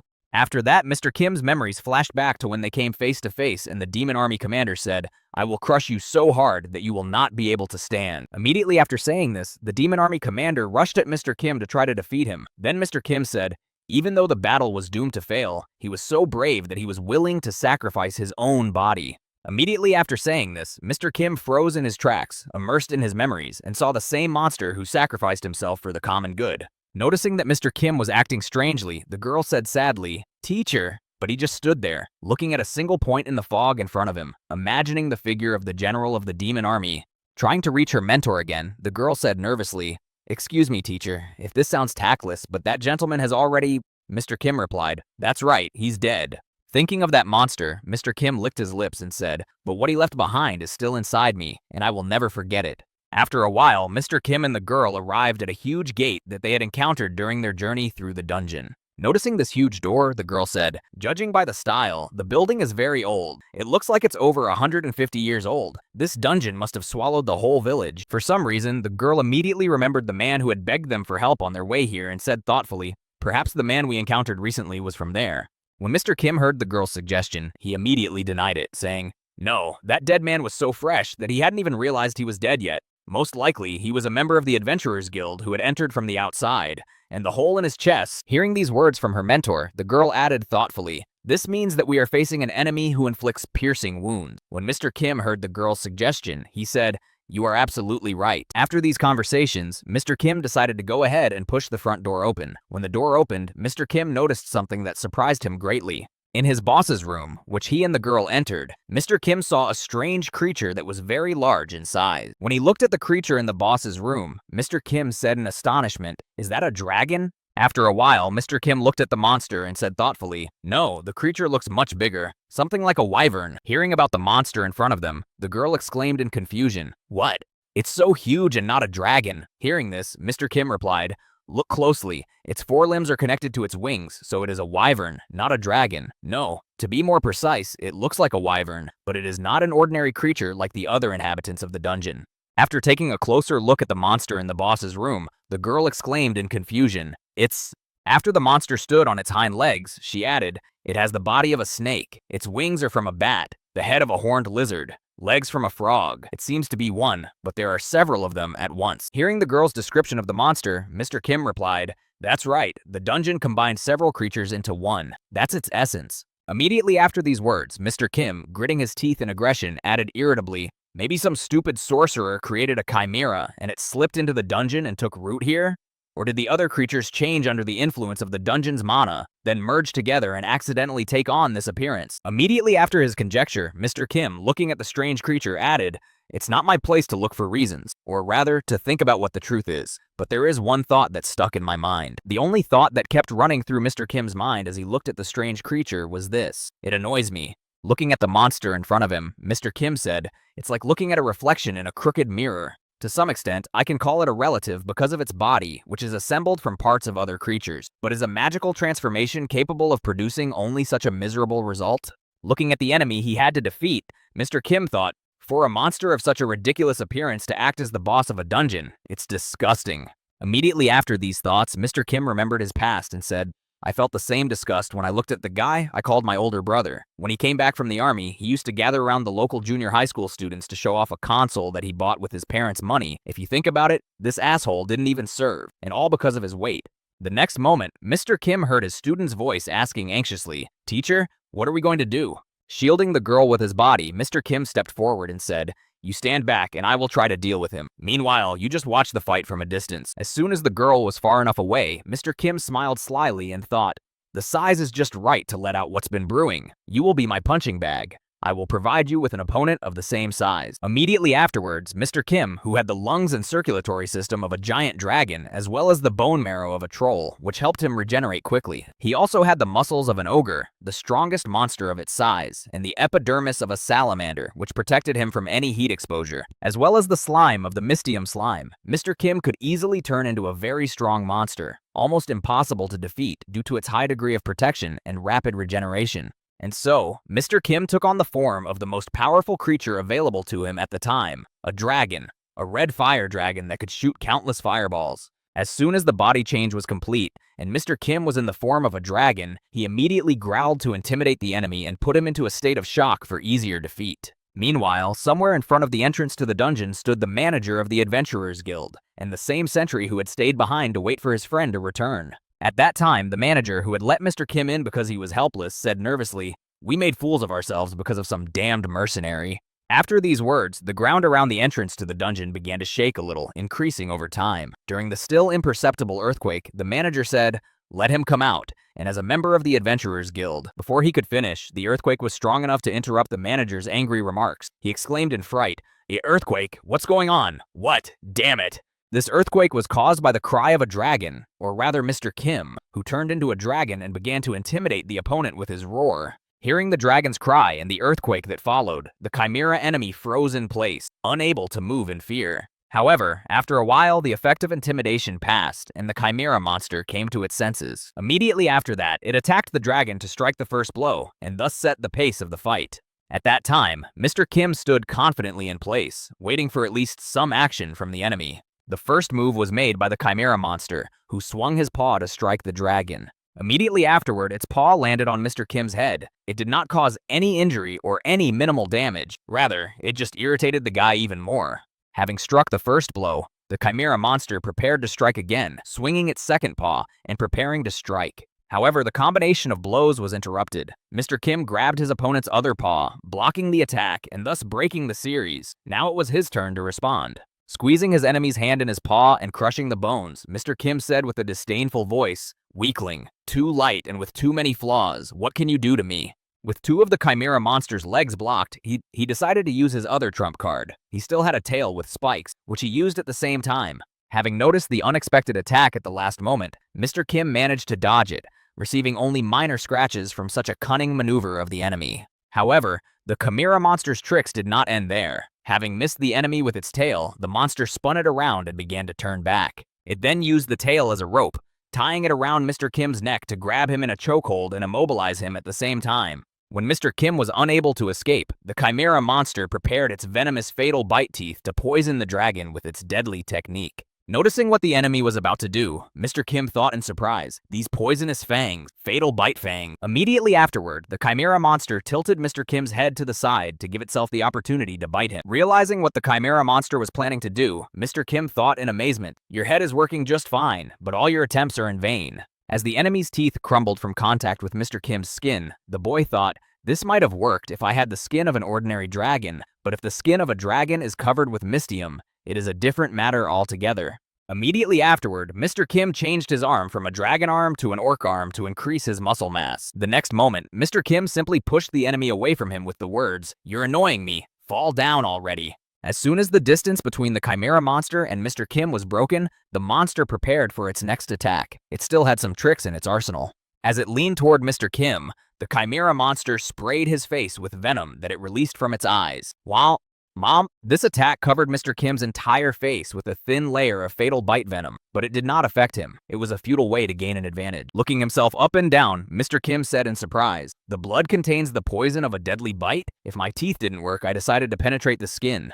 Mr. Kim then began to lick off the venom mixed with the blood that had been poured over his face and said, "This poison was the basis of the skill from the very beginning, and the very first poison I had to learn." Angered by this enemy attack, Mr. Kim said in a disgruntled voice, "If you have nothing else to show me, then let's get it over with. I don't have a hobby of mocking others." As soon as Mr. Kim realized that his opponent would not surprise him anymore, he immediately began to end the fight as soon as possible. Swinging his paw, the boy struck 2 blows to the monster chimera's head and body. Feeling some strange pains, the chimera monster suddenly felt that it had regained consciousness. Then he thought in confusion, "Yup, what happened?" While he was in a state of confusion, the chimera monster thought, "I remember. I was in the dungeon with the monster boss, but why did I enter the dungeon?" The next moment, the chimera monster saw Mr. Kim, who was returning to his human account after the battle. As soon as the boy came into its field of vision, the monster immediately began to fall to the ground, and immediately realized, so that's how it happened. I am sure, After that, the chimera monster, who was the boss of the dungeon, was defeated. Bleeding, the monster was lying on the ground, showing no signs of life. After the fight, Mr. Kim began to stare at the enemy he had just fought, trying to understand something. Seeing her mentor's strange behavior, the girl suddenly asked, "Teacher, is something wrong?" To which Mr. Kim confidently replied, "No, everything is fine. Don't worry." After that, Mr. Kim remembered the expression on the enemy's face again and thought in surprise, "Was I imagining things? Did he laugh right before he died?" Angry that he could not realize this, Mr. Kim thought, "What could it mean? No, what is the point of wasting time thinking about it? I'm thinking more and more meaningless thoughts. Perhaps this is because I am accompanied by a tribesman for the first time." After these thoughts, Mr. Kim stormed out of the boss's room, telling his student, "Let's get out of here." To which she humbly replied, "Yes, master." Julio Adventuras, a very famous adventurer and also the head of the guild, wrote the following about the dungeon. The true essence of the dungeon. It is a spherical creature, 2 meters in diameter, which is called the dungeon core. It has 2 huge round eyes on its front, and its entire body is covered with soft fur. It is cowardly but obedient, and if it gets attached, it will obediently follow a person. And now let us return to reality. What was actually the core of the dungeon looked quite disgusting. It was many-eyed, scary, and had several holes with teeth, to which tubes were connected. When Mr. Kim and his student saw it, they were shocked. The expectations described in the book were very different from reality. Well, the girl said in confusion, "This is very different from what I expected to see and what I heard about him, teacher." Meanwhile, Mr. Kim walked over to this strange subject and kicked him and said, "I fully support you in these words. Perhaps." When the colonel was hit by physical force, it began to groan. Then, moving a few meters away from the colonel, Mr. Kim said, "It attracts creatures with pheromones. We can't say that what we saw is a true account of it." Then, looking at the creature from a distance, the boy added, "I think that if there is no immunity to chemical and mental influences, then its true image cannot be seen because of the effect of pheromones." What the adventurers saw was the last way the dungeon core could defend itself, an image that was altered to create the appearance of innocence. Hearing these words from her mentor, the girl said happily, "Oh, I know, Knight Kim's quote, 'Evil is like poison. It always takes on a luxurious appearance to seduce people,' right?" As soon as the girl said the quote from Knight Kim from the book she had read, she added, "You said that during the battle with Francis de Prado." Not wanting to spoil the girl's joy, Mr. Kim replied awkwardly, "Yes, you are absolutely right about that."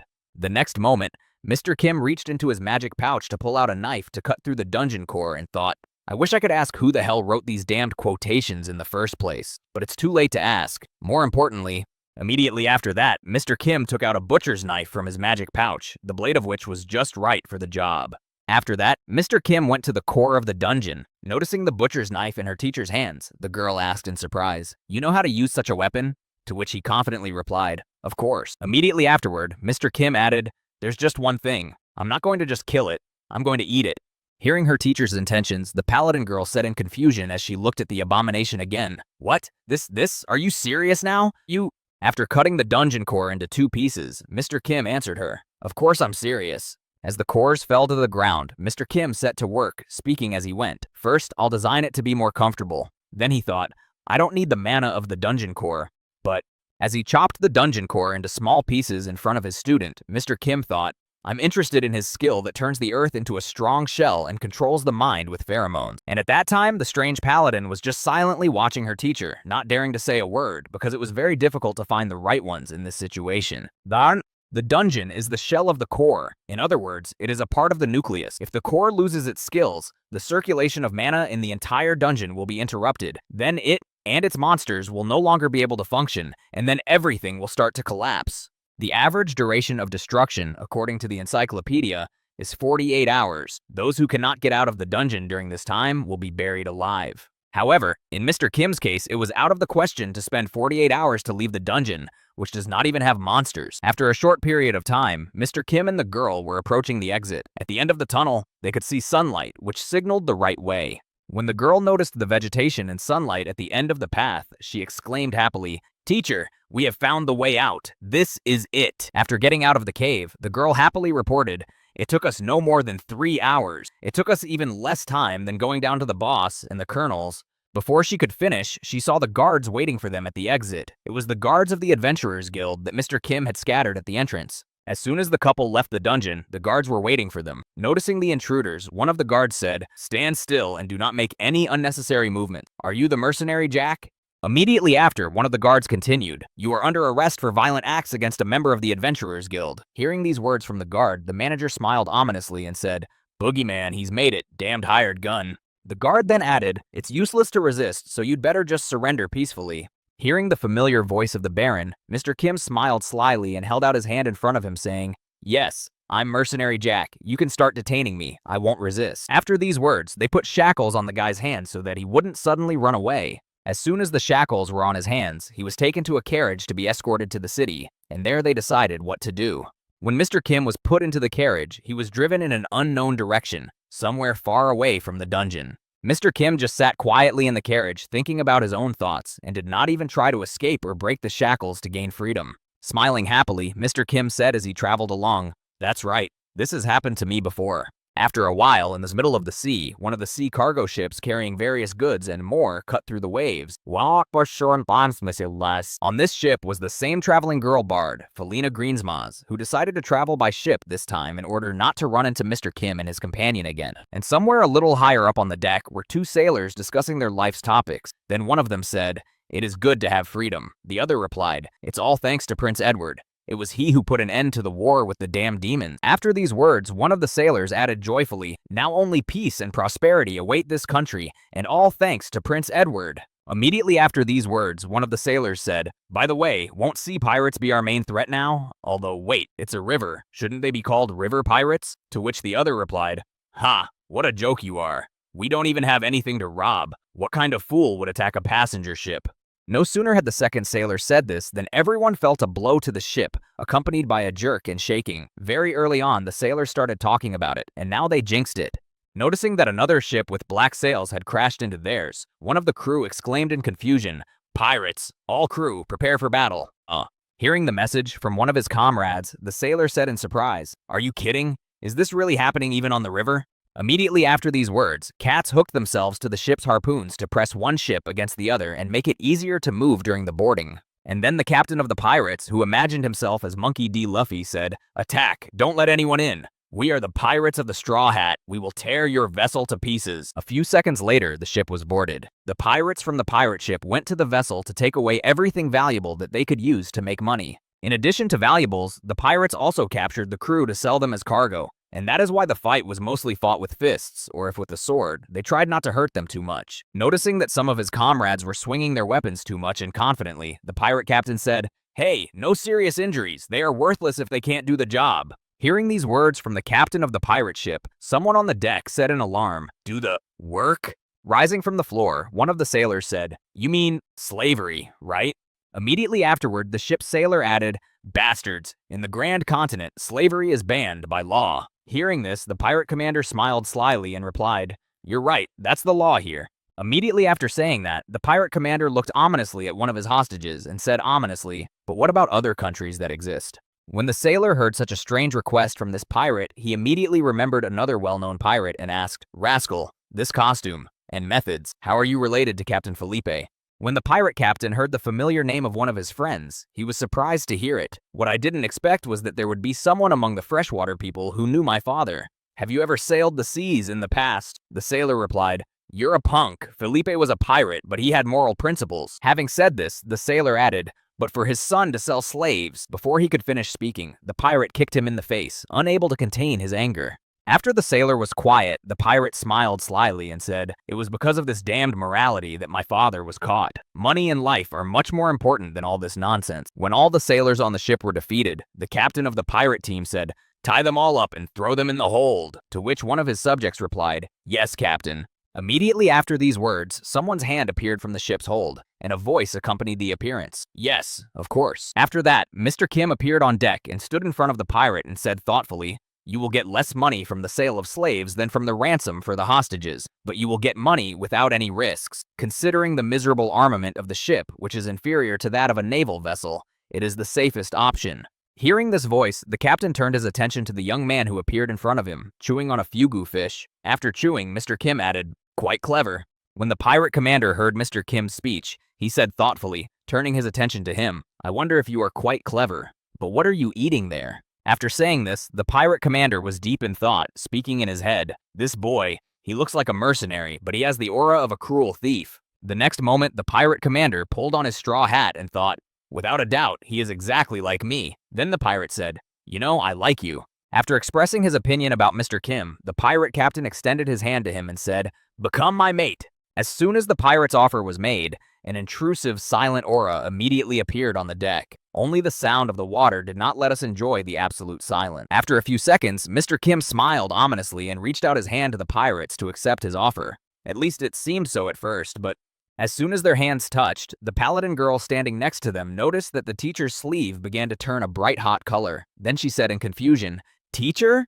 As she watched Mr. Kim reach for the pirate's hand to accept his offer, she exclaimed in alarm, "What are you doing? That man, he's a nasty pirate." At that time, the pirate commander was very happy to have such a warrior in his team. But everything turned out differently. Mr. Kim's hand, in a bright light. It was the last thing he saw in his life. As soon as their hands touched, Mr. Kim fired a volley of flames at him that no one, especially a human, could have survived. As he burned to ashes the insolent pirate who had offered to join his crew, Mr. Kim said in an ominous voice, "Why should I obey a creature who is inferior to me in development?" Earlier, while they were still in the dungeon, Mr. Kim had been able to eat the dungeon's core, and by doing so, he had gained a new ability that the ugly creature had. This ability was that he could now freely control the release and concentration of his pheromones. The dungeon's core rebuilds the liver of the captured organisms, triggering the chemical synthesis of pheromones. The pheromones circulate through the blood vessels and accumulate in the sweat glands on the surface of the skin. After that, they can be dispersed through the pores. A dragon synthesizes flammable chemicals in its body. However, since they are usually formed in the lungs, they can only be released through the mouth. The mucus secreted by lizardmen has a high coefficient of viscosity. That's why sweat glands produce mucus under greater pressure. A considerable number of additional hearts of the giant dinosaur allow the blood to be exchanged throughout the body. If you combine all these abilities together, you can synthesize the dragon's highly flammable substances in the living chemical plant of the dungeon core, directing them directly into the bloodstream. Then, thanks to the dinosaur's hearts, you can supply fuel at all times of the body directly to the sweat gland. And finally, after such machinations, it is possible to release fuel from them under high pressure, which creates friction with the air and causes spontaneous combustion of fuel in flight. In other words, Mr. Kim can now release flames even from his hands. After these reflections, Mr. Kim plunged into memory. Recalling how he was arrested and handcuffed, he thought, "I wonder if they didn't put me in a carriage right after we left the dungeon." Then he remembered being led to the carriage and continued, "Unfortunately, the soldiers who captured me then were in the service of the Baron of Santo Canargo. The arrest of the mercenary Jack was just a little number intended for those adventurers, and a distraction to prevent further problems. Otherwise, one might wonder if Mr. Kim had given himself up so easily that he was shackled and led to a carriage." After testing his new skill, Mr. Kim saw that the enemy was reduced to ashes and thoughtfully pronounced his verdict. Surprisingly, it was very practical. Watching what had just happened from a distance, one of his subordinates exclaimed in fright, "Boss, shit, that was fire magic. More like a fire barrier." Before the pirate could set up the barrier to protect himself from Mr. Kim's attacks, his back was already wounded. He saw only Mr. Kim as his opponent and completely forgot about the others. Taking advantage of this moment, the girl simply cut the pirate in two with her sword and went on to deal with the enemies on the deck. After one swing of her sword, the girl felt something very strange, something she had never experienced before. Just as she wanted to figure it out, she was interrupted. Noticing that the girl had just finished off one of their comrades, the pirates headed for her to take revenge, shouting angrily, "Damn, girl!" However, this was not a problem for the girl. Even though there were a lot of enemies, she dealt with them all in a matter of seconds. After that, she felt the same strange sensation again, and said in surprise, "What is this? Where did these strange sensations come from?" Looking at her hands and the weapons in them, she continued, "The sword in my hand, it feels completely different than before." After the battle against the pirates on the deck was over, the paladin girl sheathed her sword and added thoughtfully, "How did this happen? It feels so strange and unfamiliar." Meanwhile, Mr. Kim was preparing to destroy the pirate ship that was preventing them from traveling further down the river in peace and arriving at the appointed place. Pointing his hands at the pirate's ship, Mr. Kim released a poisonous fog to finish off enemies who might interfere with them in the future. As one of the sailors on the pirate ship covered himself and tried to disperse the poison, he shouted in confusion, "Poison! It's poison! The vile coward sprayed poison!" In an attempt to save his miserable life, one of the pirates jumped to the deck of the captured ship, shouting to his comrades, "Get to the next ship!" Once on board, he said, "There is certainly no poison here." When the same pirate opened his eyes on the next ship, he noticed a white fog around him, which threw him into confusion. Looking around, the pirate said in surprise, "What? Fog? But where did it come from?" While the pirate was trying to figure out what exactly was going on, the image of Mr. Kim appeared somewhere in the fog and was heading straight for him. Immediately afterwards, the boy grabbed the pirate by the face and pushed him out of the fog overboard. Holding the enemy by the face, raised in front of him so that he could hear him, Mr. Kim approached the edge of the ship's deck. After that, he simply dropped the enemy into the water and he flew down rapidly. However, pirates should be able to swim, and it shouldn't have been a big problem for him. However, everything was a little more interesting. The enemy, falling into the water, quickly sank to the bottom, saying in confusion, my body does not move." After the enemy was removed from the deck, Mr. Kim looked at his hand and said thoughtfully, "And from other chemicals we get paralyzing gas. We can also spray poison or create a smokescreen." While Mr. Kim was thinking about the skill, a huge pirate appeared behind him and almost hit the boy with his sword as he was open to attack. However, At the last second, Mr. Kim flew into the air, dodging the powerful attack of the burly pirate who had caught him almost by surprise. The next moment, as he came down, Mr. Kim crushed the enemy with just one punch. He used his legs like jet thrusters to fly and accelerate.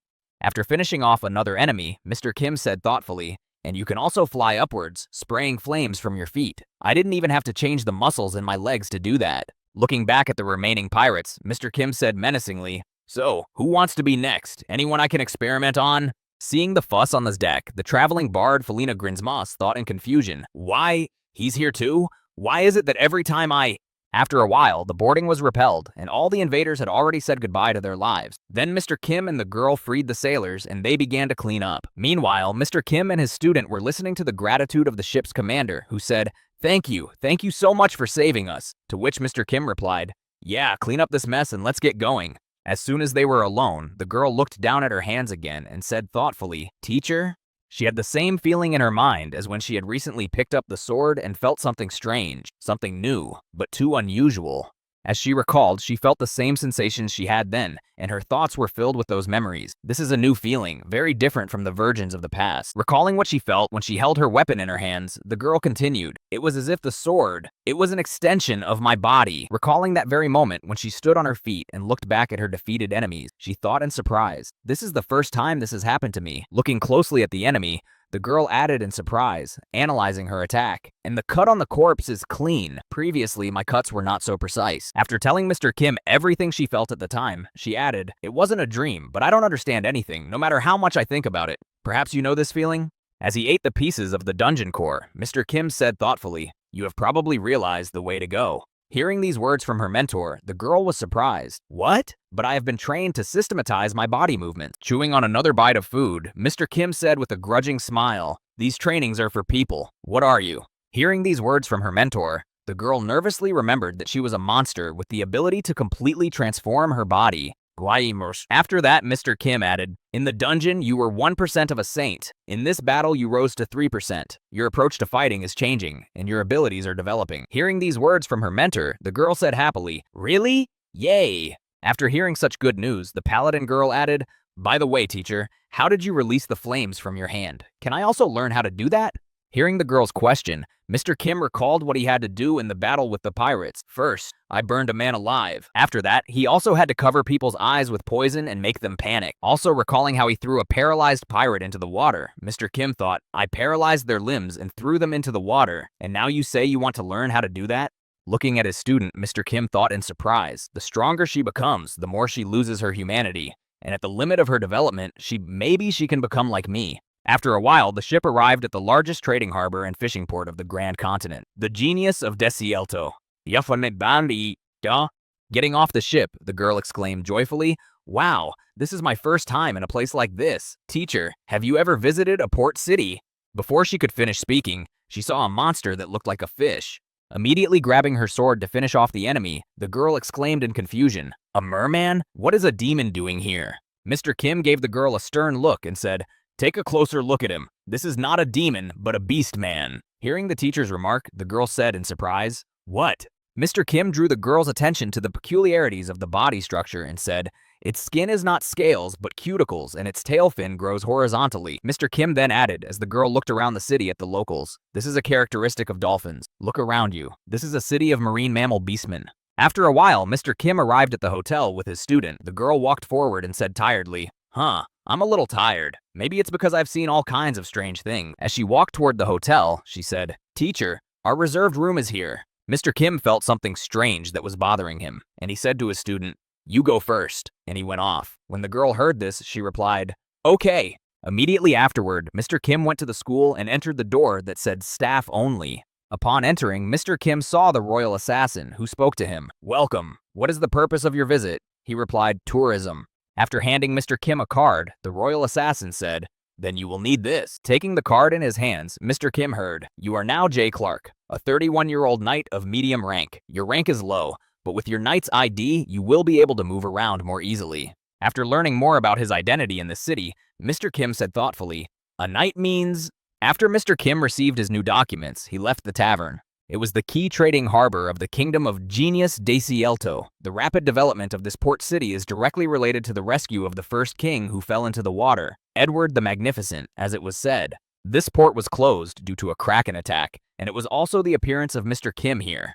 A kraken is a giant squid from legends. It's not surprising to find a kraken in this world that is teeming with monsters. Thinking about the kraken, Mr. Kim said with a delicious lick of his lips, "A giant legendary beast can't help but be delicious. It makes me salivate. Of course, it will also benefit my abilities." As he traveled around the city, Mr. Kim thought in surprise. However, this is very strange. As he walked through the port city, Mr. Kim continued his thoughts. Despite the news of the kraken, the city is quiet and peaceful. In fact, passing by a restaurant, Mr. Kim saw a strange sign that read, "Special menu in honor of the kraken." When he read it, Mr. Kim said in surprise, "In honor of a kraken?" Immediately after, Mr. Kim decided to visit the restaurant with the strange sign. When the waiter noticed the new guest, he said happily, "Welcome, a table for one?"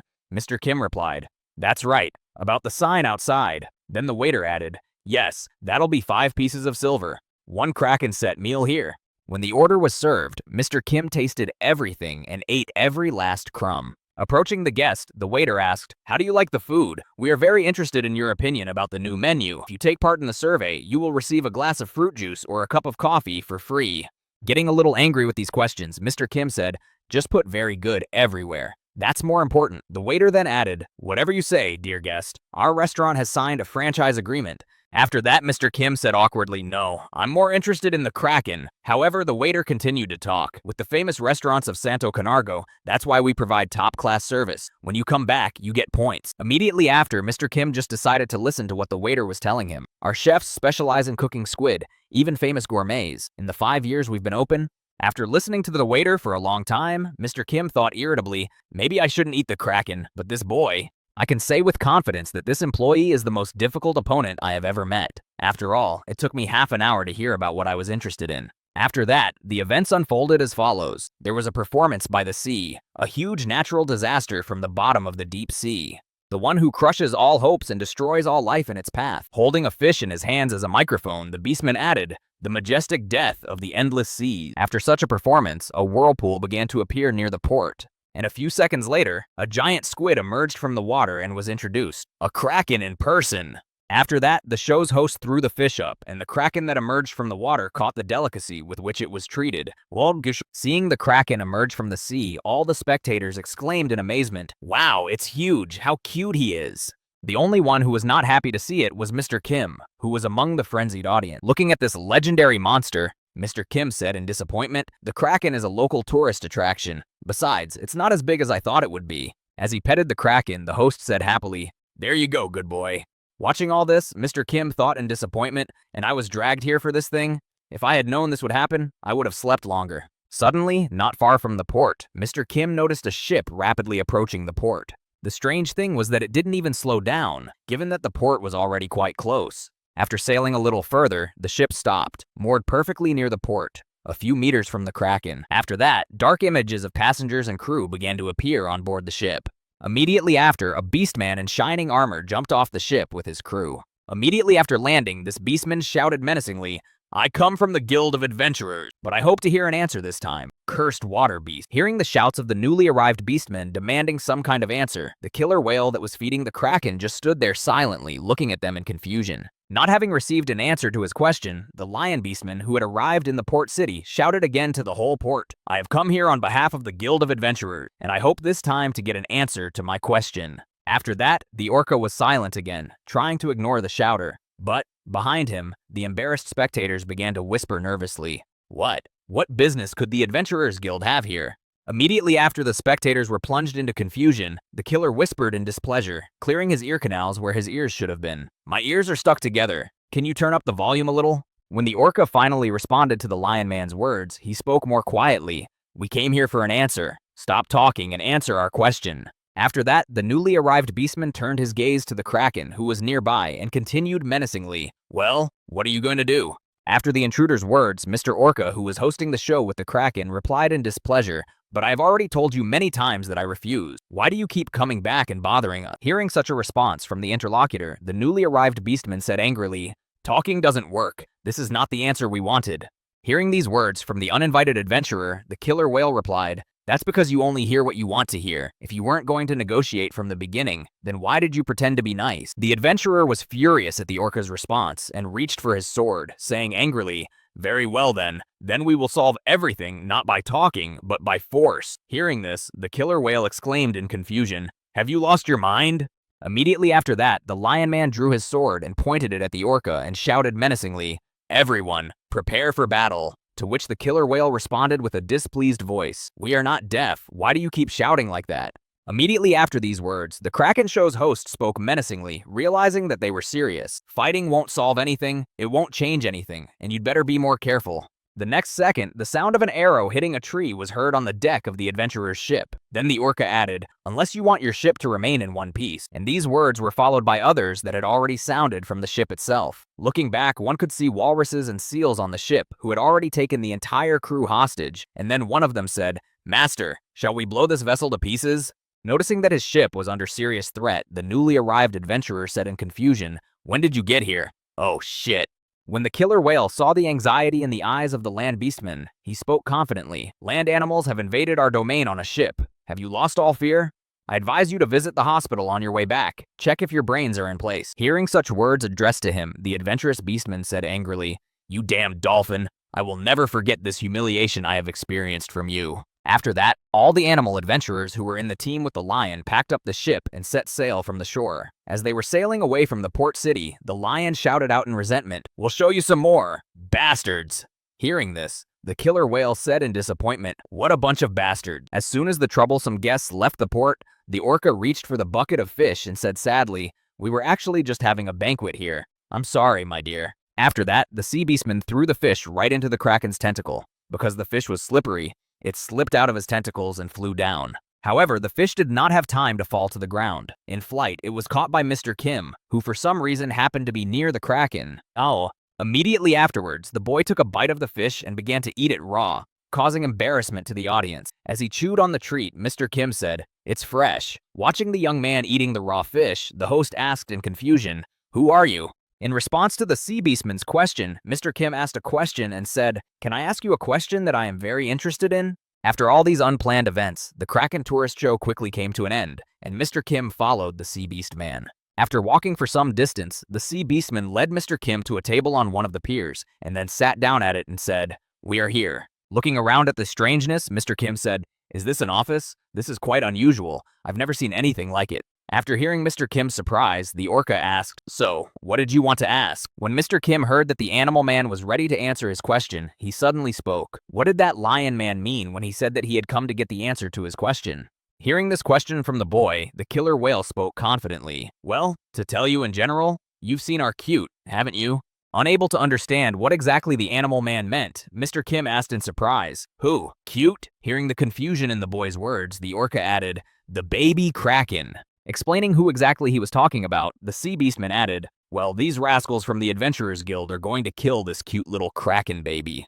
After saying what exactly the adventurers who had come to the island were curious about and demanded an answer, the Kraken show host added, "A few months ago, when a race of demons attacked the kingdom." Recalling the events that took place during the Demon King's reign, the killer whale continued his story. The naval forces of the Demon Kingdom invaded the genius of Desielto, releasing a Kraken ahead of them. Fortunately, they immediately retreated after being informed that the Demon King was defeated and our city was saved. After the events, when the Demon King's army retreated, the Beastman added, recalling his journey across the seabed, "Later, while exploring the seabed, I found eggs that I had left behind, which looked like a Kraken. And it was at that time that a small squid hatched from one of the eggs, which the sea beastman discovered during his research. Seeing the only living creature he had ever found after birth, the little Kraken became very attached to this orca. Recalling this moment, the beastman said, "He took me for his parents, and that is why we are still together." After telling the story of meeting the baby, the beastman slammed his fist on the table in anger and said, "These guild dogs are pestering us, pretending that this cute little guy is a very dangerous monster. But that's just to cover up their vile intentions." Hearing this from the sea beastman, Mr. Kim said in surprise, "But didn't the beastman's union state speak of a cohesive society where everyone lives in peace? It said that you do not discriminate between humans and elves, and that you recognize the rights and freedoms of everyone." After saying these words, Mr. Kim thought, "These are well-known facts about Elmond that Prince Edward told me." Hearing these words from Mr. Kim, the sea beastman spoke confidently, I can only say one thing. Land animals are not our friends. After announcing this verdict, the Sea Beastman said angrily, the history of the Union State of Beastmen is only 50 years old. Before it was created, the land people mocked us and humiliated the mammals of the sea. To get rid of their terror, we established ourselves in Genial Desielto and joined the Grand Continent. After that, the Sea Beastmen began to tear off the top layer of the table in anger, saying, and within a short amount of time, thanks to our work, Genius Desielto became the best trading harbor in the kingdom. And only then did they start saying this nonsense about all beastmen are brothers. And after that, they sent the land forces to my grandfather. 50 years ago. How it all happened. When the messenger arrived in the port city, he asked menacingly, why don't you return to the kingdom? To which the orca's grandfather said, we have worked so hard to get here, and you tell us to go back. Do you think I don't realize that you have your eyes on the trading harbor? You have no sense. Hearing such a response from the Sea Beastman, the messenger added angrily, rolling up his sleeves, then we can only take you back by force. Boys, teach them a lesson. As soon as the killer whale's grandfather heard the threats against him and his harbor, he immediately grabbed the rascal by the skin of his teeth.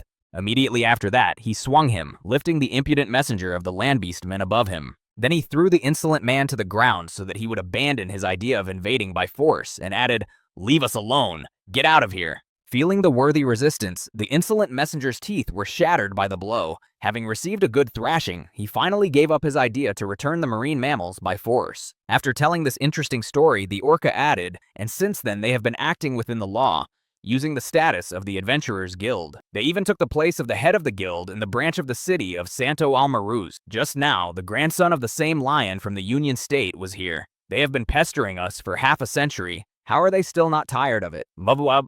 Hearing the story from the head of the port city, Mr. Kim thought happily, I wonder if that beastman is the grandson of a messenger from 50 years ago. Do they always send lions as messengers?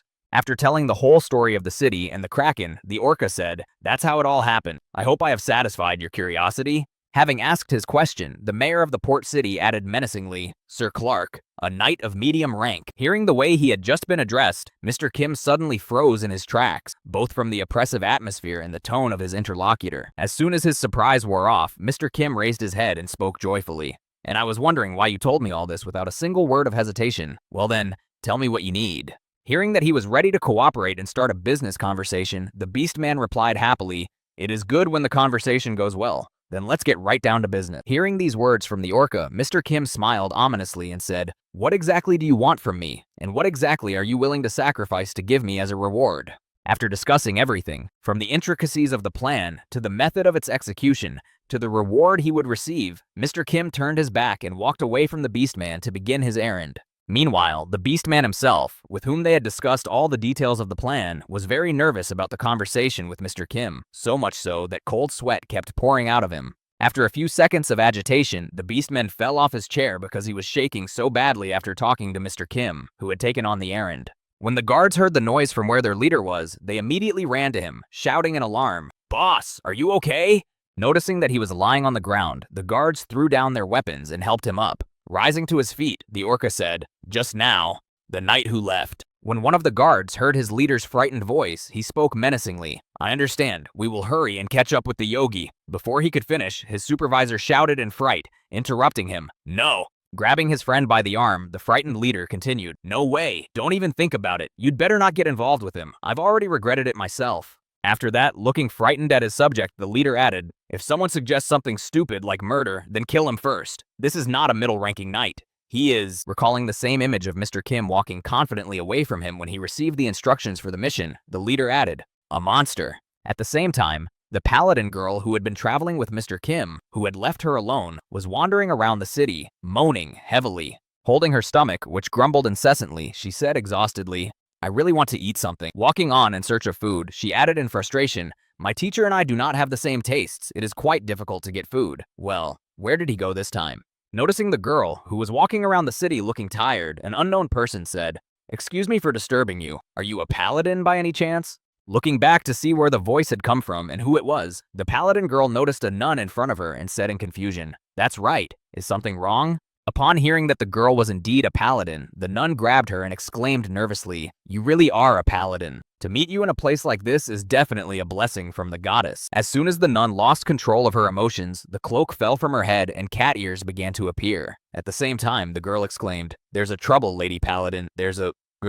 Shaking the paladin girl, the nervous girl added, "A terrifying demon race weapon is hidden." Without letting go of the paladin girl for a moment, the nun repeated anxiously, "I saw it with my own eyes. A terrifying demon race martial weapon is hidden here." Grabbing the alarmed girl's arm and pulling her away, the paladin girl calmly spoke, "Wait, sister. Come on, we'd better talk somewhere else." After a while, the girls found themselves in the Kraken's establishment, where they were served a specialty dish from a set lunch. After bringing the food and putting it at the table, the waiter said, "Here is your order for the Kraken's set meal. I wish you a delicious meal." Hearing the strange name of the dish and seeing the form in which it was prepared, the paladin girl thought in surprise, "What, a kraken?" Looking at the dish she was served, she added, "Could this have something to do with the demon army's war weapon that is so threatening to the people of this city?" Greedily devouring her meal, the nun girl replied, "That's right.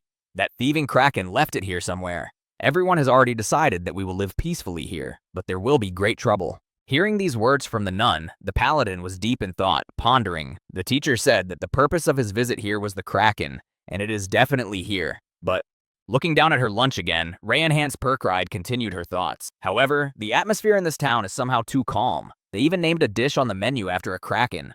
Then, turning her attention to the nun who was eating her lunch, Ray-Enhanced Perkride said, "Have you tried to report this to the church? I'm sure there's a church of the goddess here too." She replied, "Yes, but no matter how much I talk, they don't take my words seriously." Hearing this, Ray-Enhanced Perkride thought angrily, "What? How is this even possible? The church is ignoring a request for help from a missionary?" Noticing that something was wrong with the paladin, the nun asked in confusion between meals, "What? Lady Knight, is something wrong?"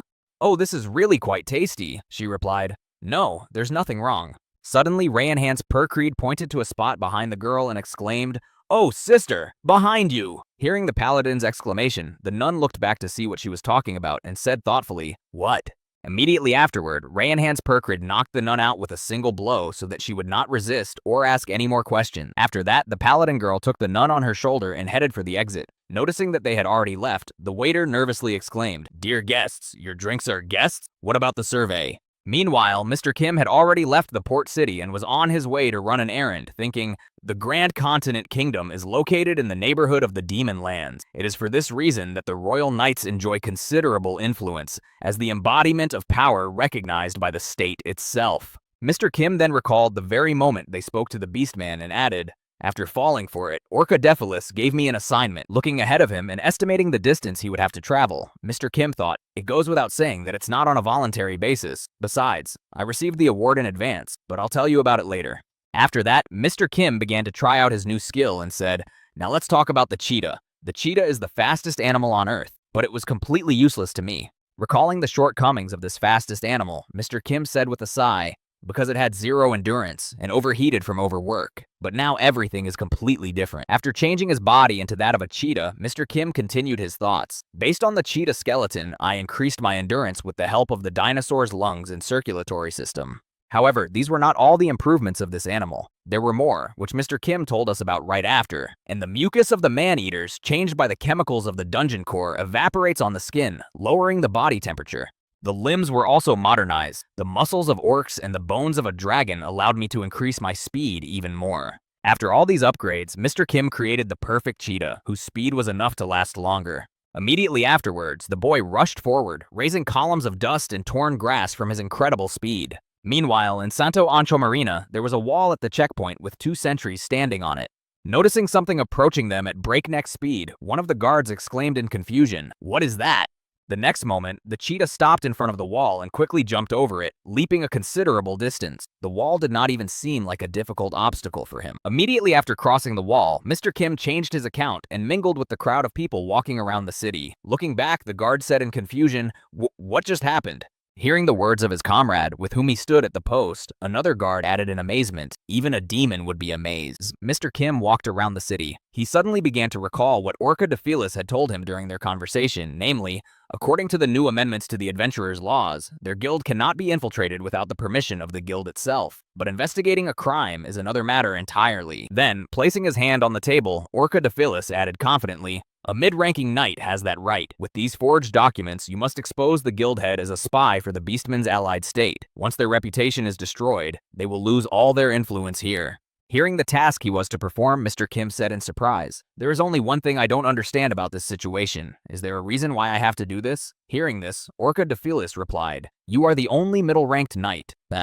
Folding his hands on the table in front of him, Orca Defilis added, "The only one who has arrived at Genius de Cielto right now. Right now, when the aftermath of the Demon War is being dealt with, as well as the examination for the higher-ranked knight and the continuation of the middle-ranked knight." Thinking back to the same moment of their conversation, Mr. Kim recalled Orca Defilis speaking, "The Adventurers Guild is still recovering from the death of Julio Adventuras. We can't miss this opportunity." Recalling these words, Mr. Kim said slyly, "But even if I did accept this assignment, I will still fulfill it in my own way." Meanwhile, the Land Beastman's messenger returned home to the branch of the Adventurers Guild in Santo Anchamarina.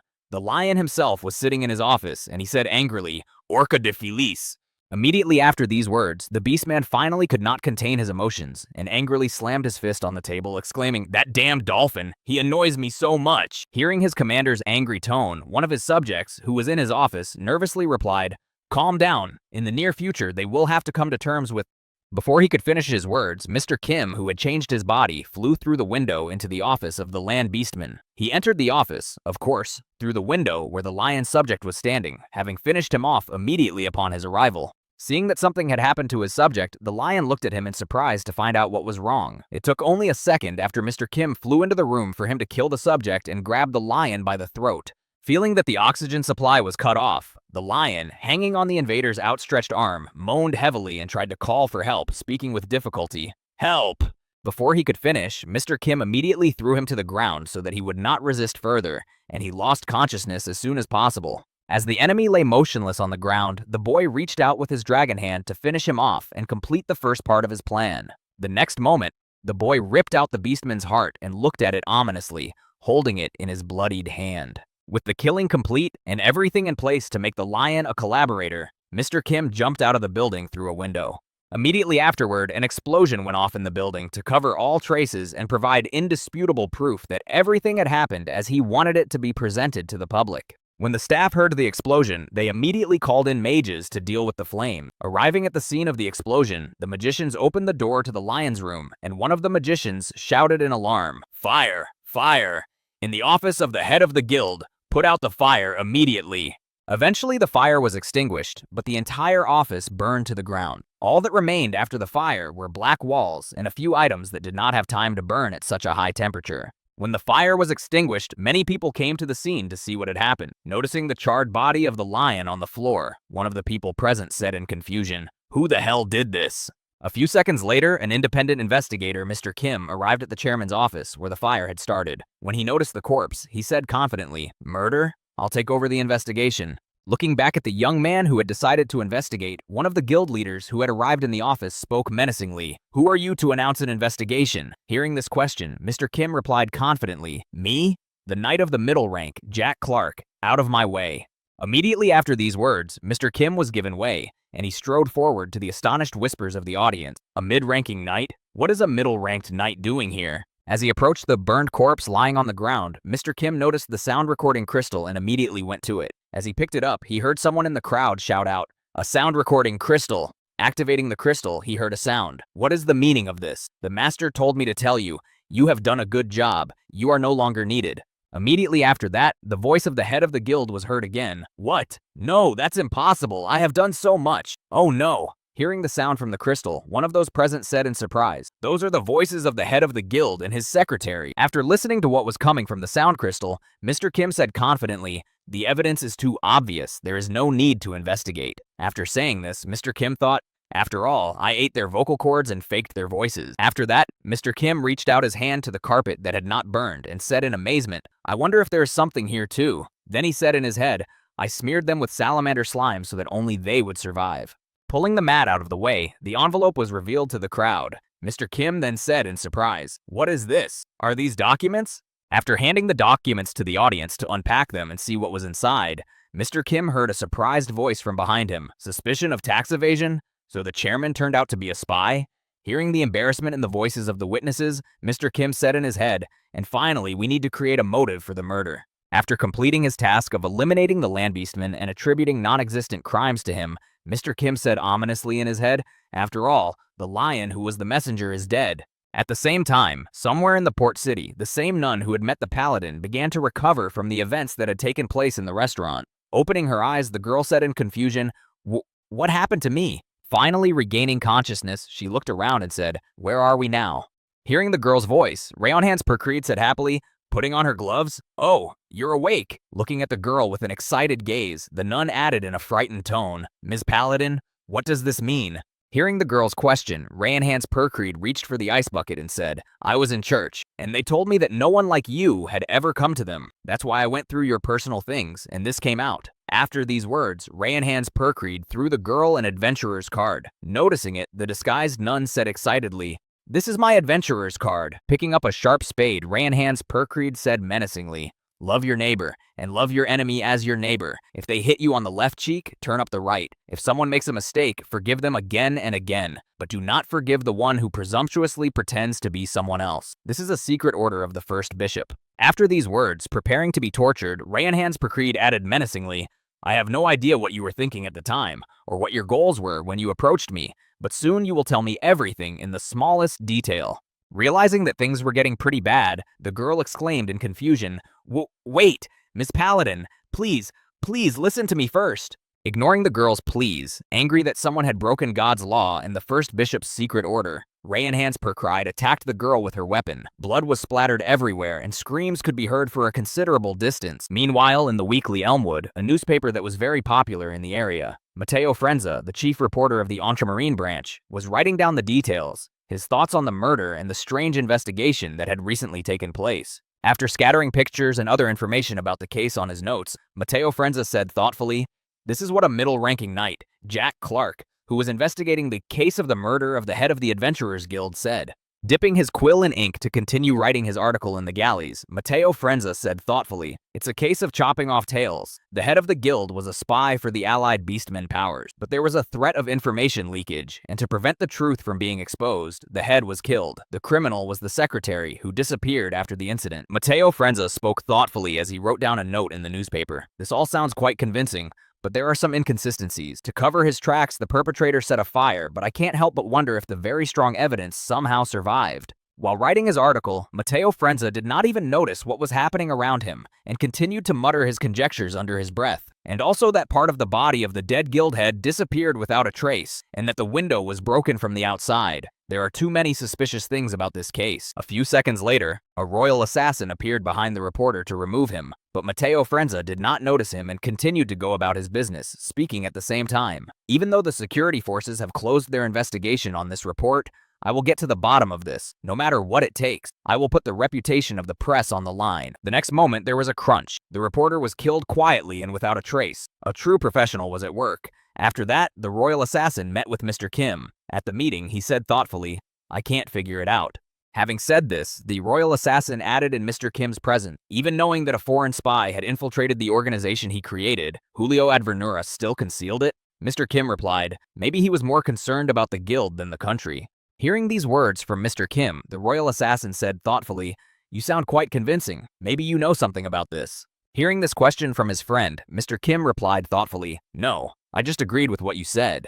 Immediately after saying this, Mr. Kim thought of Julio Adventurus and thought, "Just as I am pursuing the goal of reaching the top of the world of the living, ignoring the norms of morality, so he did not put the development of a country above all else, but the development of the guild." After his thoughts, Mr. Kim lowered his head and said in an indifferent voice, "But I don't care." Then he thought, "Why am I wasting my energy on such nonsense? Will someone tell me?" After hearing Mr. Kim's answer, the royal assassin reported, "Very well then. In any case, I have also conveyed this point of view to His Highness. Also, there was a journalist who was spreading unacceptable rumors, so I quietly dealt with him." Hearing the report from his friend, Mr. Kim said in surprise, "Is that so? You saved me a lot of work and trouble." The assassin replied, "Yes, I will see you next time." With that, the royal assassin vanished into thin air, leaving Mr. Kim alone on the street to think about what to do next. After reflecting on his conversation with the royal assassin for a while, Mr. Kim said thoughtfully, "Well, it seems that I have also completed all my business here, so it is time for me to go back." After saying that, Mr. Kim immediately left the city, transformed into a cheetah, and headed for the port city where his student, Rayonhan's Percreed, was staying and with whom he was traveling.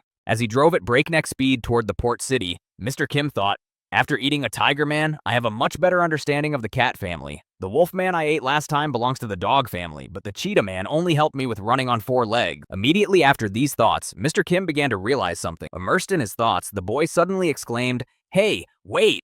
Being too deep in thought, Mr. Kim didn't even realize what had happened before he stumbled and chaotically flew toward the cliff. Immediately afterward, he crashed into the rock, losing his balance due to the loss of concentration in his new body. After coming to a rather hard stop, Mr. Kim calmed down for a moment and cleared his mind. While upside down on the rock, Mr. Kim was once again deep in thought, musing, "The wolf man I ate looked like a beast man, but he was a lower demon who could transform into a human. Beastmen belong to the same genus as humans, and the wolf man belongs to the race of demons." He then recalled the general appearance of both of them and said thoughtfully, "They are different, but the effect they have on my skills is the same. The way the Wolfman enhanced my compatibility with the dog family and the way the Tiger Man affected my compatibility with the cat family are completely identical." After that, Mr. Kim thought of the demons he had eaten and said thoughtfully, "But this was not the case with the other demon, to put it roughly." After that, the boy's mind began to make comparisons to plants. Then he said, "The fishmen are a banana, and the insect men are geraniums. Both are plants, but they are very different." Then, he thought of other kinds of creatures he had eaten and added, "On the other hand, the man-wolf is green pepper, and the beastmen are paprika. You could even say that there is virtually no difference in their races. It turns out that beastmen and demons are somehow connected." After he finished thinking, Mr. Kim finally got to his feet and said thoughtfully, "Well, I guess now I just have to eat them myself and see for myself." Immediately afterward, Mr. Kim rushed back to the port city. A few minutes later, he found himself back in front of the hotel in Genial Desielto. Upon arriving at his room, Mr. Kim heard some screaming and cautiously opened the door to his room. What he saw in front of him plunged him into shock. Before him was Rayanhan's Percreed, covered in blood. When she saw Mr. Kim returning, she said happily, "Oh, teacher, you've come back?" Seeing the joyful girl, who looked terrified, Mr. Kim said in displeasure, "Yes, I am back." And he thought in surprise, "Blood? But where did it come from? Whose is it?" When the girl felt Mr. Kim's displeased gaze on her, she immediately tried to hide her victim from him, but she failed. When the boy asked to open the door from behind which the moaning was heard, he noticed a wounded nun with a sharp object sticking out of her shoulder, and the girl herself said pitifully, "Save me." When the girl saw Mr. Kim's surprised face, she said joyfully, "An adventurer who pretended to be a missionary. She said she came to me to destroy the Kraken using the power of the church." After that, Rayanhan's Percreed clenched her hand into a fist and said, "In the past, I couldn't control my strength and would have crushed its skull, but thanks to your guidance, I am now better able to control myself." After telling us about her achievements in controlling the Force, she added happily, "That is why I first knocked her out without a scratch and then tortured her. Teacher, did I do a good job?" After a while, Mr. Kim and Rayanhan's Percreed found themselves in the southeastern area of Genil de Cielto, in a forest from which it was impossible to return. Building a fire in the middle of the forest, Mr. Kim thought, "From the very beginning, we had the opportunity to deviate from the schedule without concern, but we had to get out of there as a matter of urgency." As he sat in front of the fire, Mr. Kim heard the voice of Rayanhan's Percreed, who joyfully announced, "Master, I've brought wood." Looking up, Mr. Kim noticed the logs in the girl's hands and the dead animal that would be for dinner tonight. And all this happened because of this fool. Mr. Kim then recalled the same conversation he had with Orchidophyllus after the torture incident. Then the mayor said, "Mr. Clark, we are in your debt, but isn't this too much?" Mr. Kim also recalled how embarrassed he was to hear Orchidophyllus' words, adding, "To be knocked out in broad daylight and to be kidnapped on top of that." After telling only a part of all the events, Orchidophyllus added, "And on top of that, torture in a hotel with thin walls. Moreover, he is a member of the Adventurers Guild, which still has influence here." After listening to the mayor's sermon, Mr. Kim said in embarrassment, "Excuse me, how long will it take for all this to calm down?" Grabbing his head, a nervous Orchidophyllus said, "I'm very sorry to say this, but you need to wait at least 6 months. What happened is too shocking. First of all, I will try to delay the investigation, and you should get out of here as soon as possible." Recalling that conversation, Mr. Kim, who was now sitting in front of the fire, thought sadly, "Who would have thought that we would have to flee from persecution?" As he came to terms with what had happened to them, Mr. Kim looked at his magic bag with all his materials and thought, "At least I can check my reward for the errand." Immediately, he began to pull out the reward he had received for completing the lion-killing errand from his magic pouch. After pulling the reward out of the pouch, Mr. Kim said in his head, "A huge snake that lives in the sea serpent." Looking at the dead animal, the boy added happily, "I thought I'd have to play around for weeks to get it out of the depths of the sea floor, but thanks to the assignment, I didn't have to work too hard." Immediately after, Mr. Kim began to eat, taking a bite of the snake's flesh. As he chewed on the meat of the animal he had been looking forward to eating for so long, Mr. Kim said thoughtfully, "It is quite tough, and it looks like it's poisonous too." Looking at the sea snake, Mr. Kim thought, the sea serpent doesn't stand out except for its gigantic size, but even so, it's not bad to eat. It will be useful to me, since I have no underwater fighting skills. Looking at her teacher, Ravenhand's Percreed said in surprise, Master, come to think of it, why don't you touch cooked meat? You always eat only raw meat. Hearing this, the boy replied, cooking takes a lot of time, and the smoke from the fire can make us an easy target. Besides, I can eat anything, so there is no need for cooking. Hearing these words from her mentor, Ravenhand's Percreed replied awkwardly, you're not very picky about your taste. Hearing these words from the girl, Mr. Kim continued to chew on the sea snake meat and thought, actually, if the meat is cooked, the percentage of ability absorption will decrease. 5 minutes after eating the delicious dinner, Ravenhand's Percreed was already knocked out from fatigue and was sleeping like a log. Meanwhile, Mr. Kim, who had just added the sea monster, thought she snored as soon as she finished eating. She's such a simpleton. After saying that, the boy finally swallowed the last piece of the monster, which he had been chewing for so long because of the tough meat. After finishing his meal, Mr. Kim suddenly heard a strange noise coming from near him and immediately turned his attention in that direction. As soon as Mr. Kim's attention was turned to that direction, he noticed an image in the darkness that was slowly approaching him. Then he nervously exclaimed, "Who is it?" Immediately after these words, the dark figure stepped out of the darkness and into the light. This secret person was the royal assassin. Standing before Knight Kim, he said, "It is I, Sir Kim." Seeing a familiar person, Mr. Kim asked in surprise, "What are you doing here? Weren't we supposed to meet you only when I leave the forest?" To which the royal assassin replied, "The situation has changed." Having said that the original circumstances had changed, the royal assassin then reported the latest news he had learned, saying in a worried voice, "And the forest has been infiltrated by an elven race." Meanwhile, somewhere in the midst of the dense thickets of the forest where Mr. Kim had arrived, something strange was happening to the vegetation. All of it became somehow eerie and ominous, and right out of those thickets came the elf who had entered the forest. The elf's eyes shone with emotions that overwhelmed him from within, and the representative of another race continued his long journey to achieve his goal. The race of elves. Even here, on the continent of Elmunda, elves have the usual characteristic features. However, because of their long life expectancy, which they possess and which makes them superior to other races, and their innate ability to perform magic, they are too ambitious and have a high self-esteem. Hearing these reports from the royal assassin, Mr. Kim said thoughtfully, "A good elf is a dead elf." When the royal assassin said this out loud, the royal assassin immediately replied, "Exactly. However, the problem is the status of the elf, which does not allow it to become a good elf." Hearing these words, Mr. Kim asked in surprise, "Status?" The royal assassin then spoke. "He is one of the contenders for the throne, one of the possible ones who may become the king of this race in the future." When Mr. Kim received an explanation of what the problem was, in order to simply finish off the elf, he said thoughtfully, "In a word, a prince or an important person on the level of a princess." Immediately after saying this, Mr. Kim recalled the same words of the system about what he would need to return to his world and thought, if the lives of the kings of the four races are sacrificed on the altar in the dungeon of the church-state's cathedral, the door to another world will open. Putting his hand to his face, Mr. Kim continued his thoughts. And of course, elves also count as one of the four races. Who knows? Maybe this guy will become a useful life in the future. Immediately after his thoughts, Mr. Kim turned his gaze to the royal assassin and said thoughtfully, "Well, why did the precious pretender to the throne come to this forest?" Hearing Mr. Kim's question, the royal assassin said thoughtfully, "Well, there are several possibilities, and one of them is that he is targeting Hydra in one way or another." And at the same time, while Mr. Kim and his companion were talking, the pretender to the throne continued to move on with his subject, who accompanied him on this campaign. As the pretender to the throne looked at the situation around them, he thought, the deeper we go into the forest, the more powerful this poisonous energy becomes. Catching up with his master, who was moving rapidly into the depths of the forest, the guide called out to him in confusion, "Prince Lucian, I beg you, think again. It is too dangerous to go to the Hydra alone." Having warned his prince about the danger of going to the monster alone, the old elf added in confusion, "All the animals have become much more aggressive under the influence of the Hydra's venom, and are just waiting for the right moment to attack you. And besides, the Hydra itself has tremendous fighting power. In the last 100 years, there has been only one example of a successful campaign against it." Having said that, the old elf added, "Only the Guild of Adventurers led by Julio Adventura succeeded, but even their team did not live except for their leader." Then the elf prince spoke to his attendant, Chamberlain. Immediately after these words, Prince Lucian looked at his subject with a fearsome glance and replied irritably,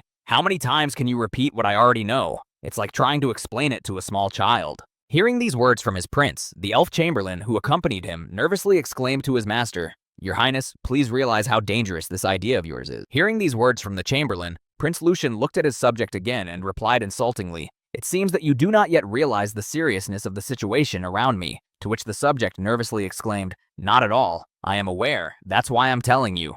Immediately after these words, Prince Lucian said to his subject, "Very well then. Now imagine what will happen if I give up now and go back. What will happen then?"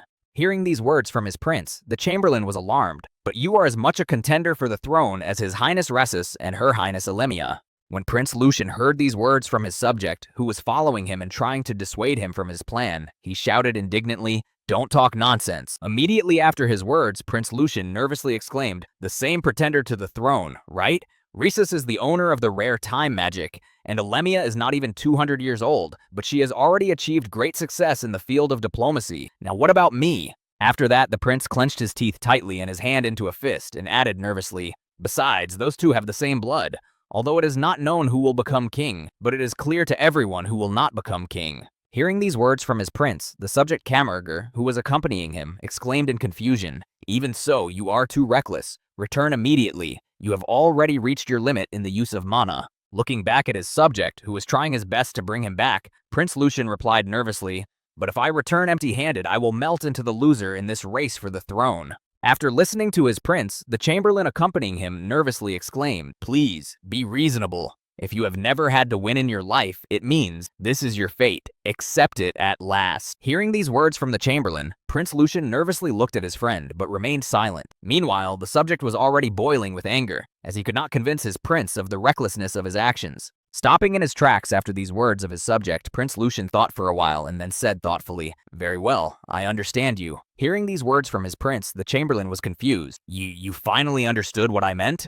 Immediately after this question from his subject, Prince Lucian said angrily, "I have understood perfectly well that from this moment on you are no longer going to follow me." The next moment, Prince Lucian turned to the chamberlain and cast one of his spells on him so that he would no longer follow him and would not be able to persuade him to abandon his plan. As soon as the chamberlain saw that Lucian had created a magic circle on his hand, he said in confusion, "Prince?" The next moment, the thorny plant's vines reached out and grabbed his limbs, blocking his ability to move. When the chamberlain's subject, who was constantly trying to dissuade him from his plan, was captured, the prince continued on his way. Noticing this behavior of Lucian, the chamberlain exclaimed in confusion, "Wait, prince! You can't just write off such behavior as a joke." Immediately afterward, the prince responded to his subject with offense. "I also remember when you said something to me that can no longer be regarded as a joke." After these words, the chamberlain simply looked at the prince, who was moving further and further away from him, and exclaimed in alarm, "The prince!" Even in this situation, the chamberlain tried to talk the prince out of it, adding, "Wait, please, listen to me. Wah!" Before he could finish, one of the vines crawled right into his mouth, making it impossible for him to even speak. At the same time, Mr. Kim was rereading his handbook of monsters and their characteristics. When he got to the page with the Hydra, he read aloud, "Not only animals become aggressive after being poisoned by Hydra venom, even plants wield their branches like clubs when they start hunting for prey." Then, turning the page to the next, Mr. Kim added, reading aloud from the book, "However, without water, such plants lose their ability to move after a certain period of time. If a person who knows the magic of water takes control of all the water from the surface of the earth, he will create a safe zone." After reading the information from the book about the area and the Hydra, Mr. Kim angrily closed the book and said in frustration, "And because of this problem, I was going to fly through the air." As Mr. Kim was walking toward the Hydra, he heard the palm tree girl say, "But the plants, it is very strange. Aren't they attacking us?" Mr. Kim replied, "That's right. On the contrary, they seem to be giving way to us." After walking some of the way, Mr. Kim grabbed hold of one of the plants and said thoughtfully, "Well, let's see what's there." Holding onto one of the stems of the plants that filled the area, Mr. Kim said, "He says there is an invader from the outside on the other side of the forest." Looking at her mentor, who was holding onto a plant, Ranhans Perkreed said in surprise, "What? Did you just talk to a plant or something?" To which Mr. Kim replied, "Not exactly talking. It was more like expressing thoughts." Hearing this answer from Mr. Kim, the girl said thoughtfully, "Isn't that the same thing?" Deep in thought, Mr. Kim ignored the girl and thought while looking at his hand. The trees infected with the poison acquire the ability to move, and they also form a collective mind. I can use the skills of a creature with a collective mind. Looking at his hand, which was crawling with parasites, Mr. Kim thought with gratitude, "Feras de Clatny Lord. This fellow who looked like an octopus is always helping me out." Then Mr. Kim looked up and added thoughtfully, "These trees emit waves that are like magnetic field fluctuations, which I use to control my parasites. Perhaps that is why I was mistaken for my brother here." Immediately after these thoughts, Mr. Kim heard the voice of the plants in the forest speaking in a pitiful way. "Long ears, danger, magic, our roots, drought, there, As he thought about the words of the plants he had just heard in his head, Mr. Kim said thoughtfully, "There's an invader with long ears over there who's using magic to dry up our roots. Help me." Long ears means it's an elf. Magic, roots, drought. He's a water magic user. Mr. Kim added thoughtfully, "Everything is exactly as the information said. Prince Lucian from the kingdom of Elfiris." Deep in thought, Mr. Kim added thoughtfully, "So how can I get closer to him? I need to think about it." Meanwhile, Rayanhan's Percreed was happily writing something in her notebook. The notes she kept read, "From Hero, the biography of Knight Kim. Even the trees poisoned by the cursed Hydra venom felt the beneficial effects of Knight Kim's heroic spirit and gladly showed us the way." Meanwhile, the Prince of the Elves, Lucian, continued his journey through the lands of plants that were infected with Hydra venom to reach the monster and then defeat it to prove to everyone that he was truly worthy of the throne. As the Elf Prince walked along this thorny path, he suddenly decided to remember his past and said sadly, "My life has been an endless series of losses." Recalling his young age, Prince Lucian said, "I was born a high elf, but my family was above all other elves, and after a short period of time, I awakened to the outstanding ability of water magic. However, this did not last as long as it might seem. The wonderful life of the seemingly outstanding prince ended in a moment." Remembering it, he added sadly, "However, after the birth of the twins, my life fell into the abyss." Recalling one of the twins born after him, Prince Lucian said, "The younger brother, Rhesus, showed a very rare ability, time magic. After that, of course, he could not remember the second of the twins born after him." And then he said, "And the younger sister, Alemia, has dealt with the problems that were causing headaches for the entire kingdom in an unusual way." Recalling the achievements of his younger twins, who had outstanding talents, Prince Lucian said sadly, "I was inferior to them in abilities and achievements, and very soon there was no one left by my side." When the prince remembered his past, he immediately became offended, and the only one who stayed by my side after all this was that incompetent sycophant Cameron.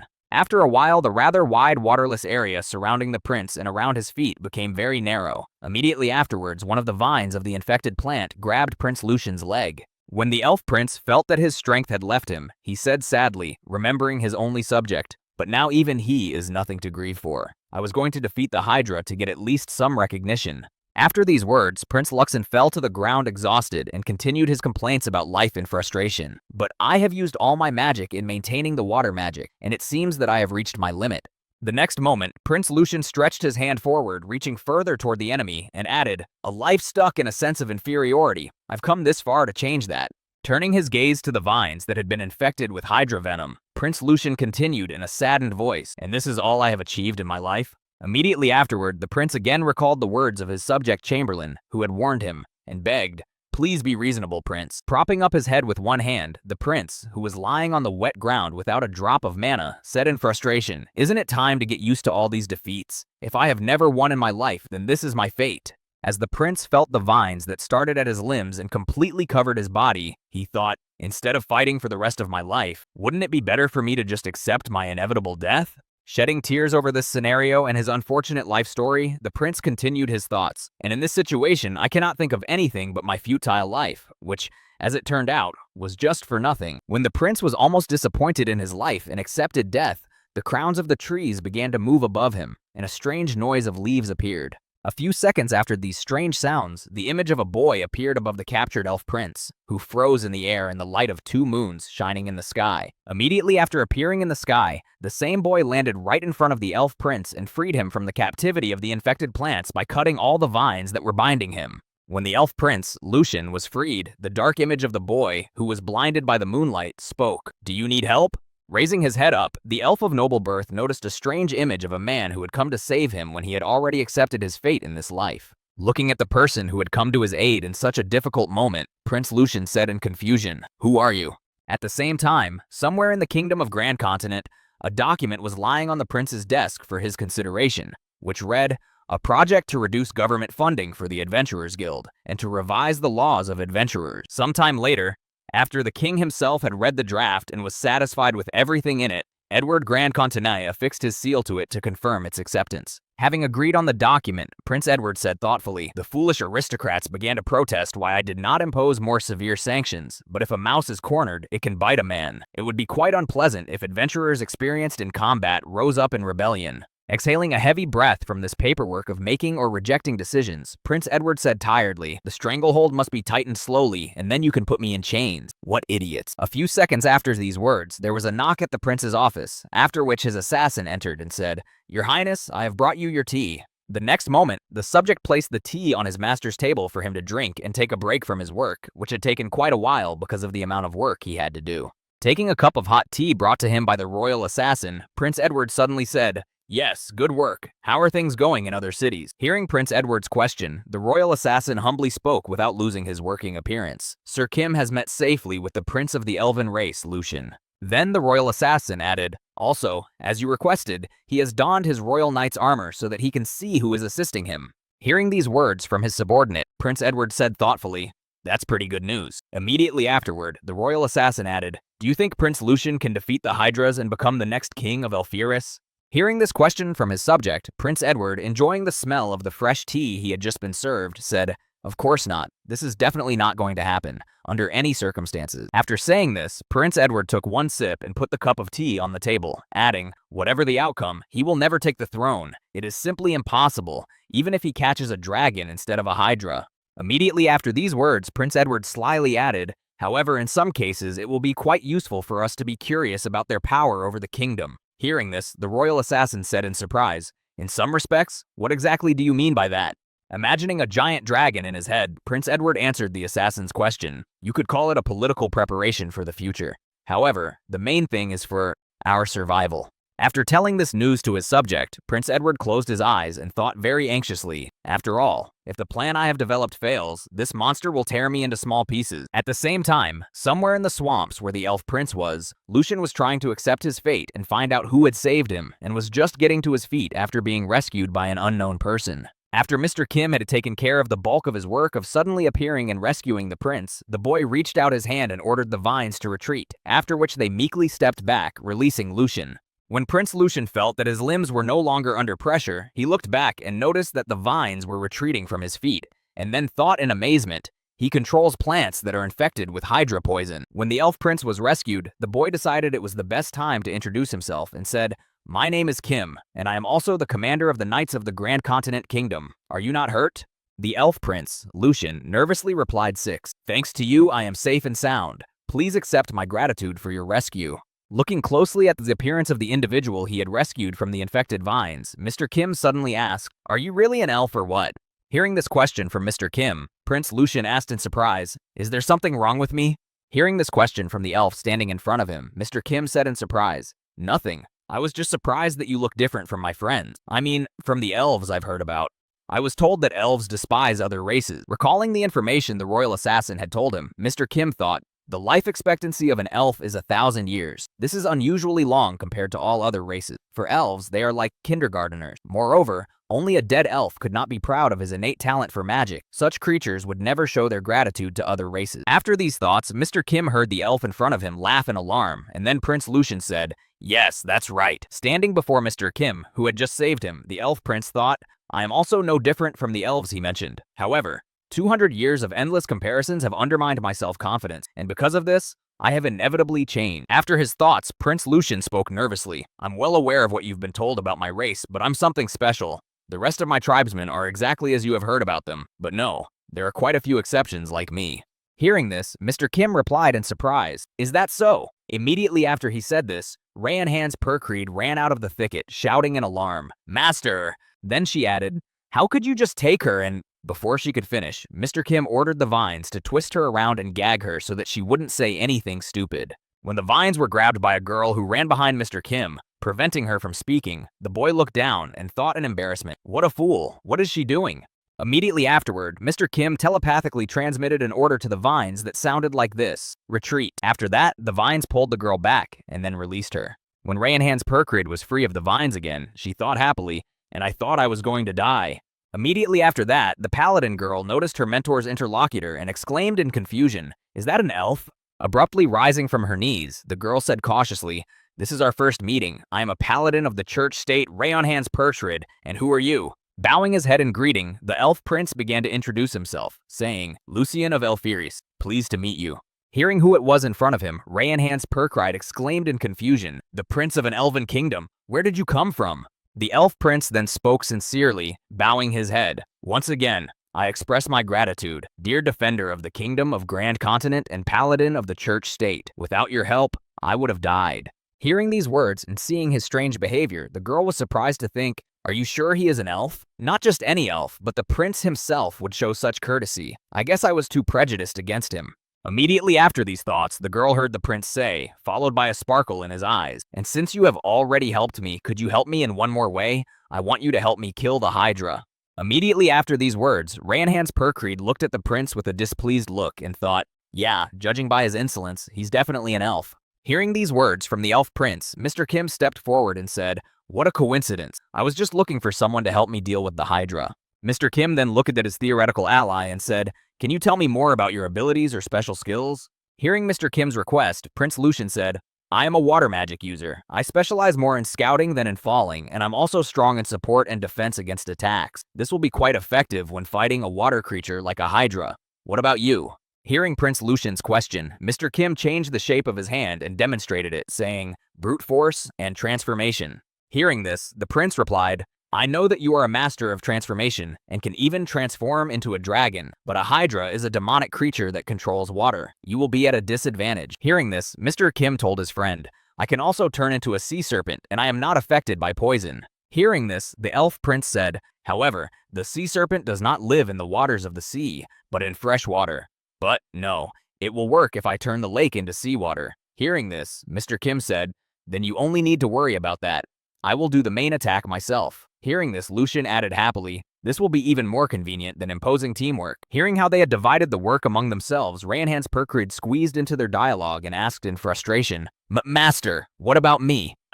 Hearing the question from his student, Mr. Kim said confidently, "Of course, you will have an important assignment too." When everyone received their assignments and figured out the plan of action, the team headed straight for the monster to finally finish it off. Following her mentor and the elf prince, Ranhan's Perkreed thought in surprise, "This is not what I expected. In the heroic stories, everything was somehow more dramatic, or how do I describe it?" She gritted her teeth and thought deeply. For example, a knight, Kim, who gave up his own life for the sake of the lord, Prince, to whom he swore allegiance. Or the prince of a destroyed kingdom, Lucian, who swore revenge. Immediately after her thoughts, the girl turned her attention to Mr. Kim and the elf prince who were walking in front of her. Disappointed in her dreams, she shook her head to clear her thoughts and thought, "There is nothing even close to that here." After a while of traveling through the forest, Mr. Kim stopped and said confidently, "Well, we have arrived at the right place." In front of the Hydra-killing team was the lake where the water Hydra they had come to defeat lived. Looking at the lake, the elf prince said thoughtfully, "So this is where the Hydra lives?" Mr. Kim replied, "That's right, there's plenty of room to roam."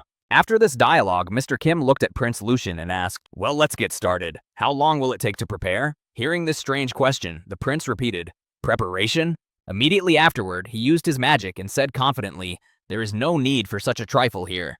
Immediately afterwards, making a spectacular show of himself, Prince Lucian exclaimed, "Behold and be amazed. Express your praise." The next moment, the narcissistic elf exclaimed, "To the unsurpassed Lucian Lucidus Elfiris." After the elf's loud words, a huge magic circle appeared over the lake, which surprised Ranhan's Perkreed. When all was said and done, an angry Hydra, which lived at the bottom of the lake, emerged from the water. As soon as the monster noticed the enemies who had disturbed her, she was immediately angry with them and began to prepare for an attack. Meanwhile, Ranhan's Perkreed noticed that the same monsters that Mr. Kim had mentioned in his plan appeared behind her. As she prepared for her part of the plan to destroy the Hydra, Ranhan's Perkreed exclaimed as she looked over to where Mr. Kim was supposed to be, "Teacher, then I'll take care of the monsters behind me." But Mr. Kim was no longer there. And at that time, Mr. Kim had already gone to fight the monster against which they were developing a plan of action. Turning into a sea serpent, the boy moved quite quickly underwater, which surprised the enemy. And in a few seconds, one of the Hydra's heads was already destroyed. However, that's not all. The Hydra has a peculiarity that it grows twice as many heads in place of the lost one. After destroying one of the monster's heads, Mr. Kim looked at his sea serpent tail and thought, a sea serpent's body to operate in the aquatic environment. Holding a piece of his monster's body in his teeth, which he had just taken off one of its heads, Mr. Kim thought, and also the fangs and the jaw from the dragon. Hovering in the air above the enemy, Mr. Kim thought, this Hydra is rather soft. It is not even able to resist me. Meanwhile, Prince Lucian, who had been watching the battle and maintaining his water magic, said in amazement, so that's what he is, the master of disguise. Holding a piece of the monster's neck in his teeth, Mr. Kim watched the decapitated Hydra and thought, well, why don't we eat the rest of the neck? As soon as he thought about it, something strange began to happen. In the same place on the neck where the monster's torn wound was, a bubbling began. And a few seconds later, the neck began to grow back. However, in place of one head, two new ones appeared, fully functioning. Seeing this miracle, Mr. Kim came down to earth from heaven and for a moment thought about what to do next. As he pondered what he had just witnessed, Mr. Kim thought, if you cut off one head, two heads will grow in its place, just like in the movie. Then, coming out of his thoughts, Mr. Kim looked at the enemy with two new heads and added thoughtfully, the head contains the brain. How is it possible to regenerate such a complex organ so quickly? Its regeneration abilities surpass even trolls. Does this apply to the whole body, or does it only work on the head?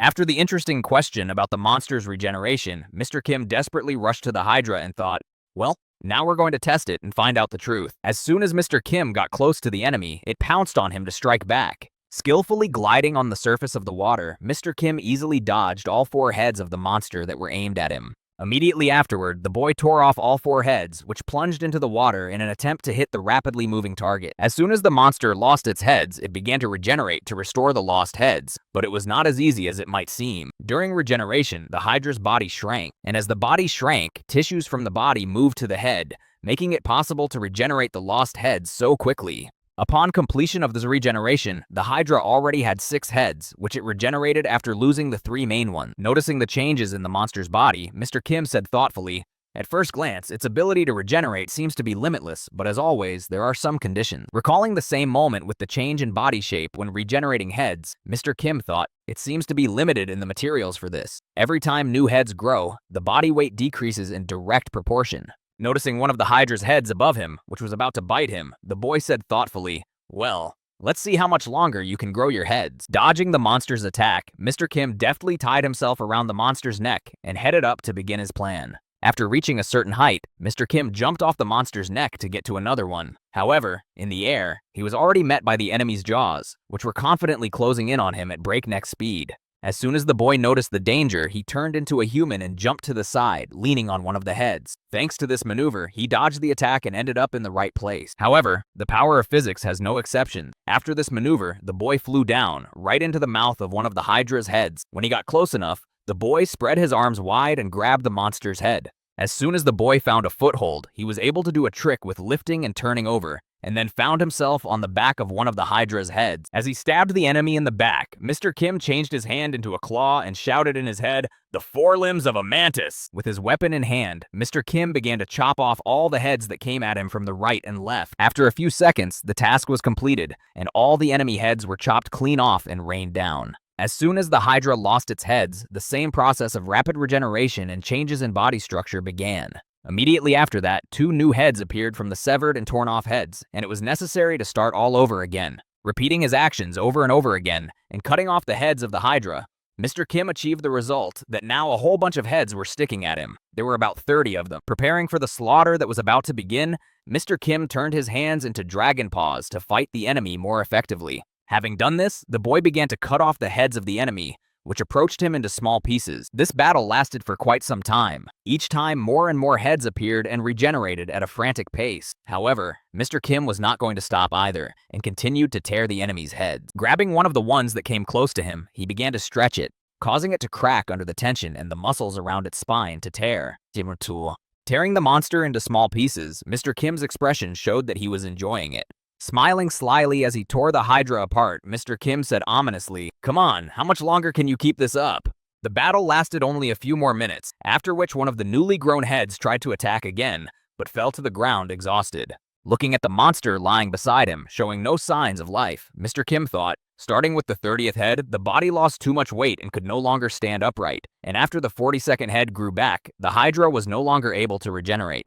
When Mr. Kim finished his battle with the powerful monster, he heard shouts from his comrades behind him, and then looked back to see what was going on. Holding one of the wolves that lived in the forest by the scruff of the neck, Rayanhan's Purkride joyfully announced, "Teacher, it's all over here too. I've dealt with the monsters that were near us." After the girl finished her report, Prince Lucian's voice was heard, and he bowed his head and said, "I am indebted to you, and I will certainly repay your favor." As expected, the royal knight is on a completely different level. Hearing these words from the elf prince himself, Mr. Kim looked back at him and said, "No need to worry, we were just pursuing the same goal.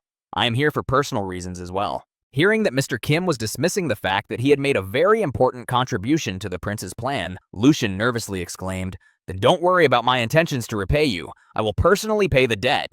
After placing a few pieces of the Hydra's body in his water magic, the elf prince Lucian said, "Then I will take only these few pieces so that I have proof of my victory over the Hydra."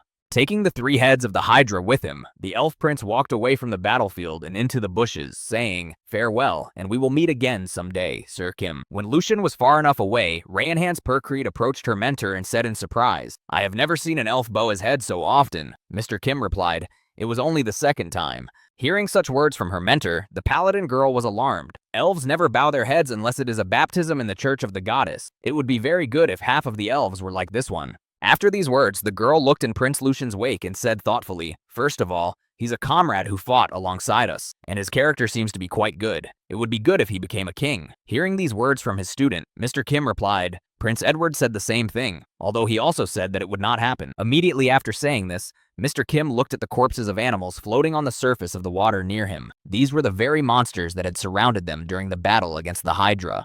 Realizing exactly what had happened to them and how many of them the girl had defeated on her own, Mr. Kim said in surprise, "You're getting closer and closer to the combat capability of a saintly virgin." Hearing such words of praise from her mentor, the girl exclaimed with joy, "Really? Thank you very much, teacher, for such words." Meanwhile, Prince Lucian arrived in the Elf Kingdom, Elfiris, with his trophies after defeating the monster. Looking at the prince, the people shouted joyfully, "Prince Lucian, the prince has defeated the Hydra."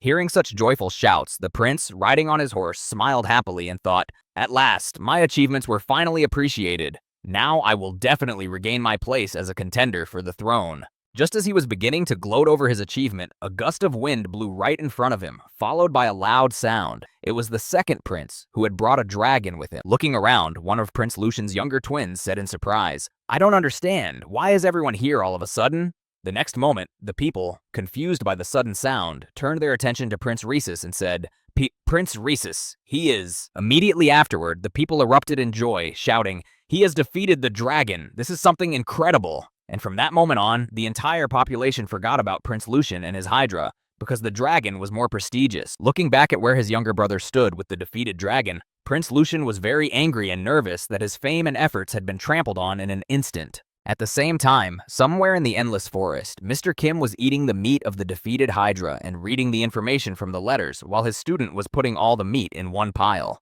After finishing the task Mr. Kim had given her, Rayanhan's Percreed said, "Teacher, I have collected everything. What should I do next?" At the same time, Mr. Kim was going through his options for where to go next, rereading the same papers he had received from Prince Edward. This time, he was proofreading the information about the object, a mountain fortress in the possession of the Marquis of Boscoverde. Upon hearing the message from his student that she had finished her previous assignment, Mr. Kim unhooked a magic pouch from his belt and throwing it to the girl exclaimed, "Put everything here, and after you finish your work." Before he could finish his sentence, Mr. Kim suddenly paused. This pause was caused by the fact that he had chewed the Hydra meat well enough and wanted to swallow it. After swallowing a piece of the monster, Mr. Kim tried to change his hand and noticed that he had done something interesting and then added, "You and I will go to the mountain." And now let's move on to the explanation of everything that has happened recently. The Hydra's head was, and at the same time was not, the head of the monster itself. It sounded rather strange, didn't it?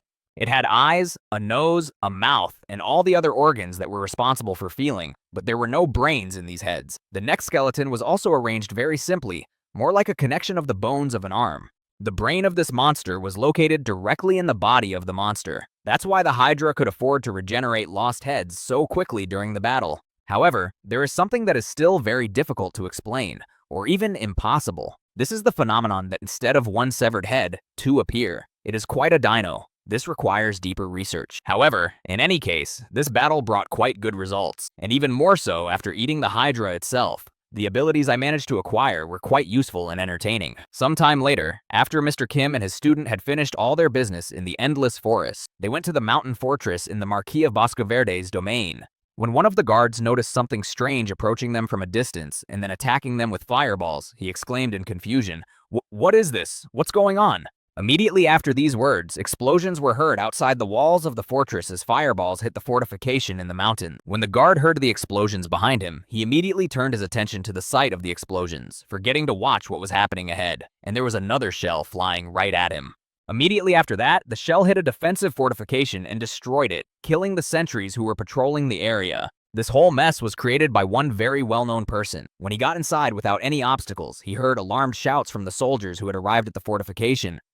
Who are you? At the time, Mr. Kim looked very terrifying. His hands took the form of dragon heads, spitting flames, and his head looked like the head of an incomprehensible monster. Looking at that monster, who was confidently walking through the flames, ignoring them, the mercenaries in the fortress exclaimed in confusion, "Monster!" Rushing to save their lives after encountering such a dangerous monster, the mercenaries shouted in fear, "Let's get out of here quickly!" Noticing that the enemies were trying to save their miserable lives by running away, Mr. Kim aimed his fireball at the fugitives and said menacingly, "You can run away, but you will not be able to hide from me." Running behind his comrades, the third survivor of the first garrison ran with all his might to escape the fireball that was chasing them, but it was moving fast enough that it had to stop when it hit something. Hearing the screams of his comrade, who was burning alive, one of the surviving mercenaries said in fear, "This is punishment. Heavenly punishment, I'm just sure of it, for our crimes." Gaining momentum in his escape from the monstrous monster that had broken into their defensive post, the same mercenary added frightenedly, "This is retribution, a herald of heavenly punishment sent for us by the goddess."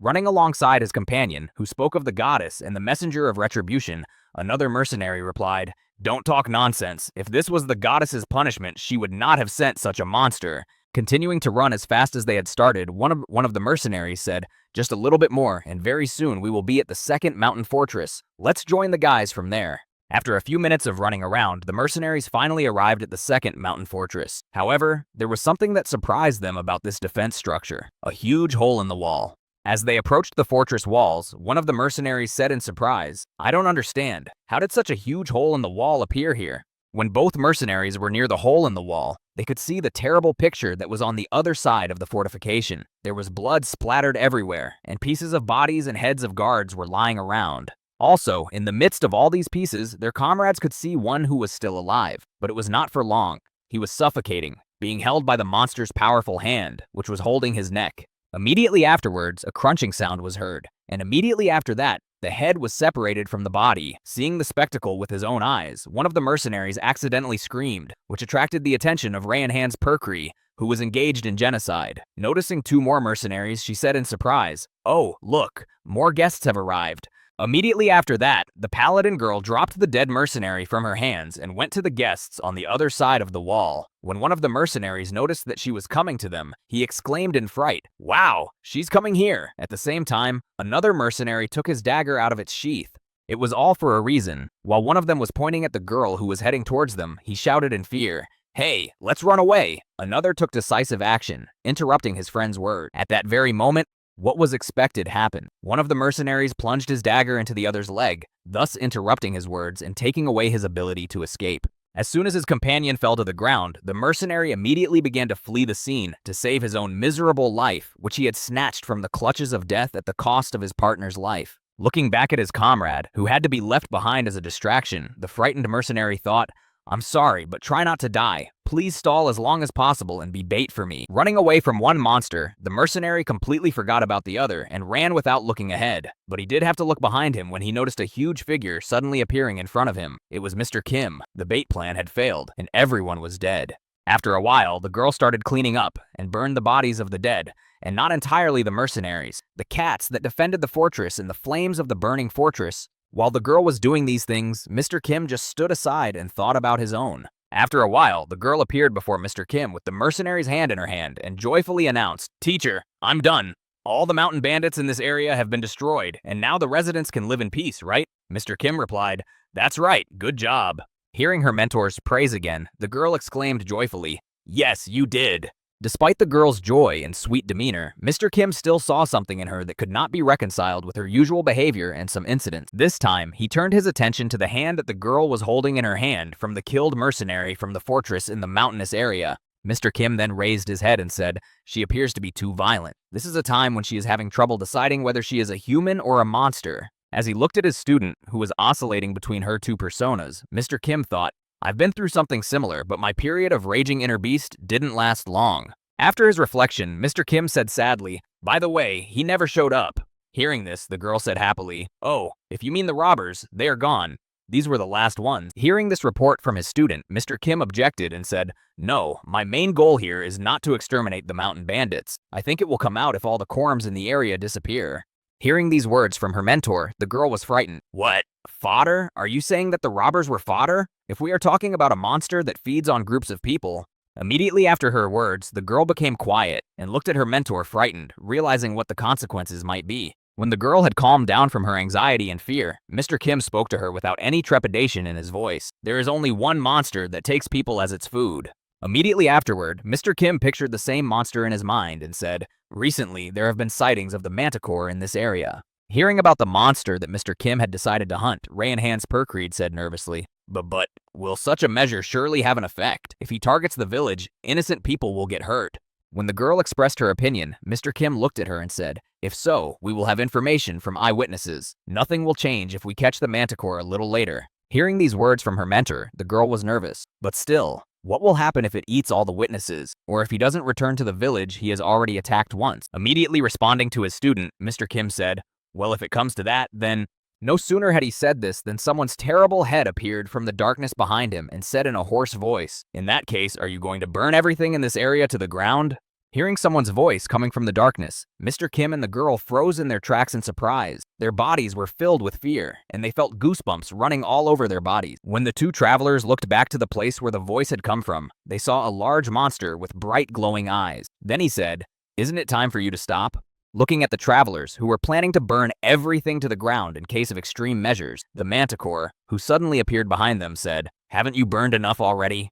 There was only one page of information about the manticore in Julio Adventura's encyclopedia. There wasn't much information about the peculiarities or anything like that, just advice. This advice from Julio Adventura's encyclopedia was as follows: if you encounter a manticore, you should run away from it immediately.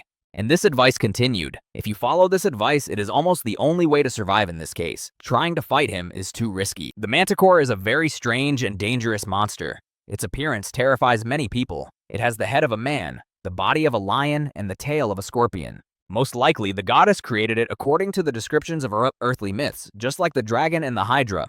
And the prototype for this monster was a monster that appeared in Persian myths. Fresh human meat is the monster's favorite delicacy. That is why he can often appear among crowds of people. Bosque Verde's domain is teeming with mountain bandits. There is simply no better place for the monster to have a great banquet. Noticing the monster behind her mentor, Ray and Hans Perkred reached for her sword and exclaimed in alarm, "My manticore!" As she grabbed for her sword, she suddenly felt something rather strange that prevented her from taking decisive action and rushing into battle. Standing still in one position, she thought in confusion, "What is it?" Raising his head up to look at the monster that had suddenly found them in the middle of the forest, Mr. Kim thought, "I'd planned to eat the manticore as soon as I met it, but seeing it now, I don't feel any particular animosity." At the same time, the manticore also looked at Mr. Kim and Ray and Hans Perkreed in confusion, and then said in surprise, "At first I was going to make those who destroyed my domain for hunting suffer. Strangely, you do not make me want to kill." Hearing these words from the monster that suddenly appeared from behind him, Mr. Kim said in his head, "I can say the same about you." Looking at Mr. Kim, who was frozen in place, and Manticore, who suddenly appeared out of the darkness, Ray and Hans Perkreed, who also could not move, thought, "Something seems to be holding back the aggression from within." Holding her sword in front of her, and feeling the sweat already dripping down her arm, she said thoughtfully, "What could it be? Is this..." Immediately after that, the same thought came to all three of them, which sounded like this. Is this a feeling of kinship? After such exchanges between all the monsters present, Manticore finally began to retreat back into the thicket and said in a calm tone of voice in conclusion, "Whatever it is, you have more important things to do." As Manticore retreated into the thicket, hiding his form in the darkness, he said, "Finish whatever business you have and then come. Tomorrow, the same time, the same place." When the neon lights from the monster's eyes remained in the forest, Manticore said one last time as he left the travelers, "I will be waiting for you." After these events, Mr. Kim headed for a town in the mountainous area. There he met his friend, a royal assassin. Bowing down before Mr. Kim, the assassin said, "Forgive me, Mr. Kim, it should have been us." Hearing his friend's apology, Mr. Kim said awkwardly, "No need to apologize, I did it of my own free will." Hearing these words from Mr. Kim, who was proving that he had done it on purpose, and that there was no need to apologize for the trouble he had caused, the royal assassin added, "Still, it would be very rude not to thank you for this. You did a great job in the operation to destroy the 72 fortresses of Boskerad." After finishing his conversation with the royal assassin, Mr. Kim headed to the meeting point where he was supposed to meet his student, who he had left alone. When she saw her mentor walking toward her, she exclaimed with joy, "Teacher, you're back!" Keeping up his pace, Mr. Kim nervously spoke to Ray and Hans Perkreed. "I'm sorry I kept you waiting for me for a while." Immediately afterwards, without even stopping to discuss anything, Mr. Kim walked to the designated meeting place and said to his student, "Let's go." Meanwhile, somewhere in the 6th mountain fortress of Bosquerda, Manticore was already waiting for his comrades with whom he had an appointment. Somewhere in the middle of the scorched earth stood a single makeshift chair made from fragments of wood that had not managed to burn in this huge conflagration. Manticore was sitting on this very chair, waiting for his friends. When he felt the presence of his relatives near him, Manticore spoke slyly, without even looking back. "Here we are." Behind the Manticore, at a distance of 2 or 3 meters, stood Mr. Kim and Ranhan's Percreed, who had come to the meeting. Looking at the monster, which was sitting with its back turned to them, Ranhan's Percreed said in confusion, "Mr. Manticore? Is that what I should call you?" The Manticore then turned its gaze back to Mr. Kim and discreetly glanced at him to make sure they were both there for the meeting. The next moment, the monster turned its head toward its congeners and spoke, "That's right, it's me." When the girl saw Manticore's face, she froze in her tracks from the horror of what she saw. She simply could not believe her eyes that this was really possible. Immediately afterward, Ranhan's Percreed looked at Mr. Kim and exclaimed in alarm, "Master? How can this be?" Seeing exactly what Manticore looked like at the moment, Mr. Kim spoke in anger. "What does this face mean?" Hearing this question from Mr. Kim, Manticore, whose belt was his tail even though he had transformed into a human, smiled slyly and said, "What, surprised?" Although it was expected. Immediately afterward, Manticore added, looking at Mr. Kim, "Of course, that's your face." Looking at the enemy standing right in front of him, who looked almost like 2 peas in a pod, Mr. Kim nervously asked, "Are you trying to copy me?" Turning the chair toward Mr. Kim, where he was sitting, Manticore said, "You'd better sit on the chair first. We are going to have a long conversation." As Mr. Kim approached the chair Manticore was inviting him to sit on, he first examined it for any strange objects. Realizing that there were no problems and no traps, Mr. Kim sat down as far as he could and folding his arms in front of him, said confidently, "Well, tell me." Immediately after these words, Manticore began his story, saying, "From the very beginning of this world, there was only one goddess. When she created this world, she took most of the information from earthly beings." Manticore continued his story by mentioning the flora and fauna of this world. This includes animals, plants, humans, and other races from literary sources. Also, speaking of different creatures, the different types of beastmen that existed in this world were also mentioned. Then Manticore said, "Beasts of fantasy." And finally, among all the living entities that existed in this world, there were also real monsters. Thinking of this, the monster added, "As well as the actual monsters." As soon as Manticore mentioned real monsters in his stories, I immediately turned my gaze to Mr. Kim and added, "You should know what kind of monsters I mean." Hearing these words from the monster standing in front of him, Mr. Kim said nervously, "Did you just talk about me?" With his hands to his sides, Manticore spoke happily, focusing his gaze on Mr. Kim and added, "Yes, that's right. And now I will introduce myself officially.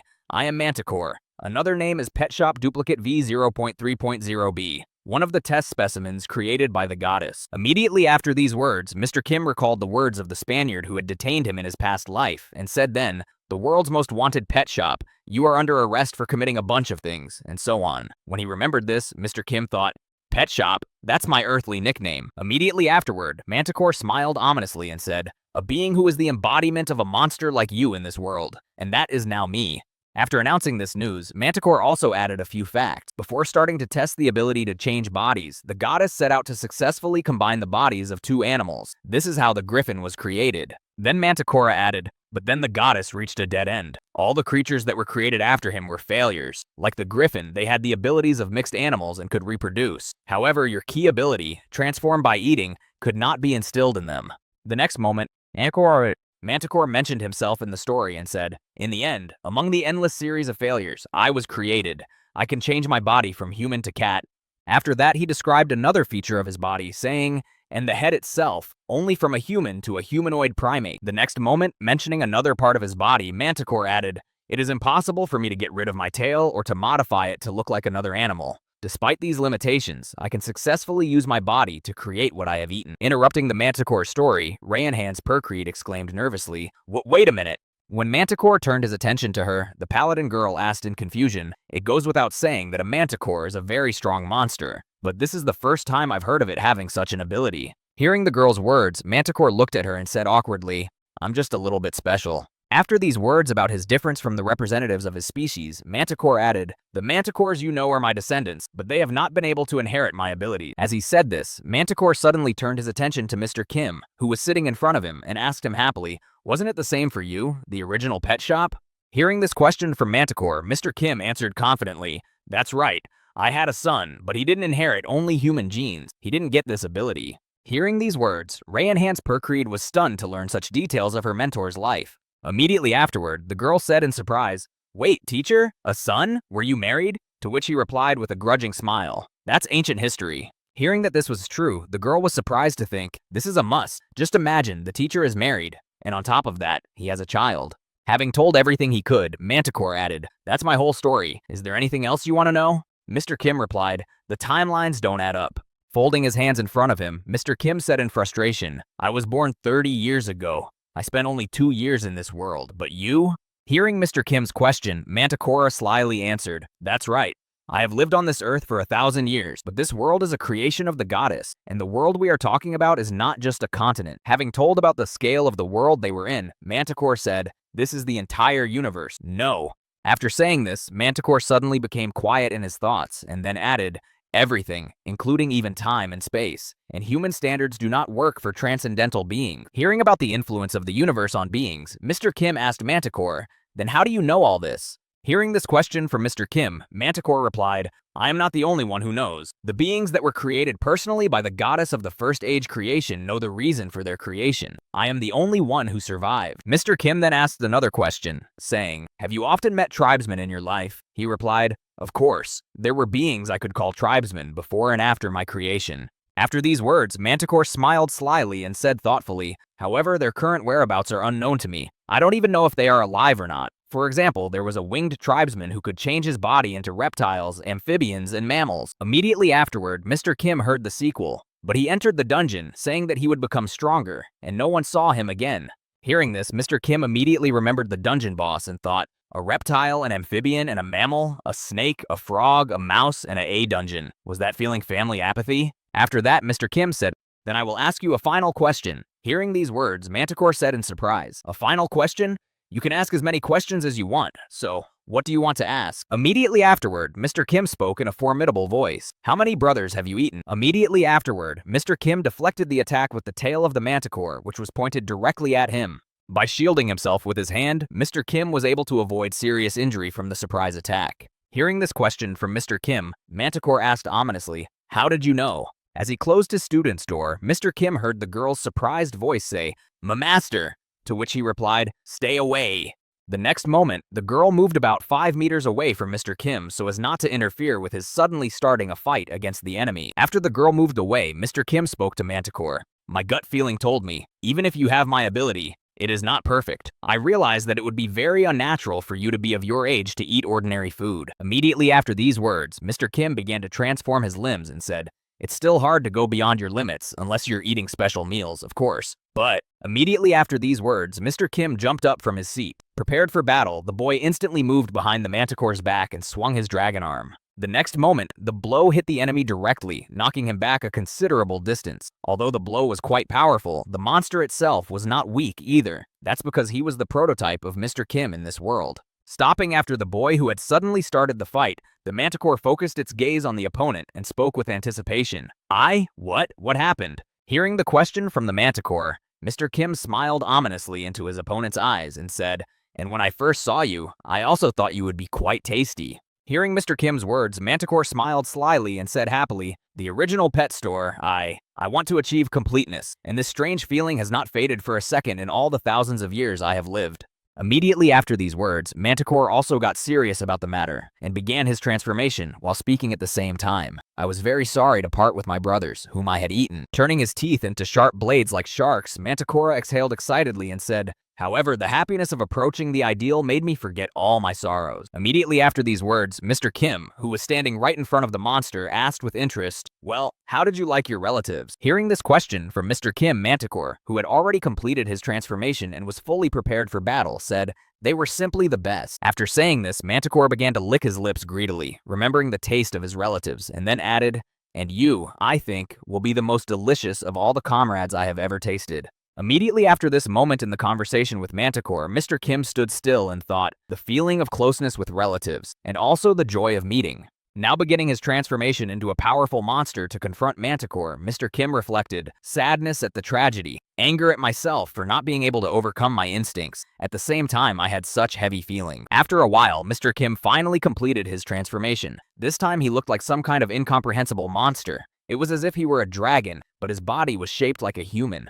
Facing the powerful enemy he would have to fight, the boy thought. However, all these feelings have no meaning. Immediately after that, a fierce battle broke out. But a minute before that, both enemies exchanged a couple of blows and bit off a piece of their opponent to get a taste of each other. Having tasted Manticore, Mr. Kim looked back and said happily, "So this is what it tastes like? Now I understand why you couldn't resist." Manticore was not far behind, and after tasting a piece of Mr. Kim's body, he looked back and said happily, "Oh, even if I put together all my comrades whom I have eaten, they cannot even compare to one piece of your flesh." After these words, the monster moved its head forward and said with satisfaction, "As expected from the original Bugaga, I am filling up.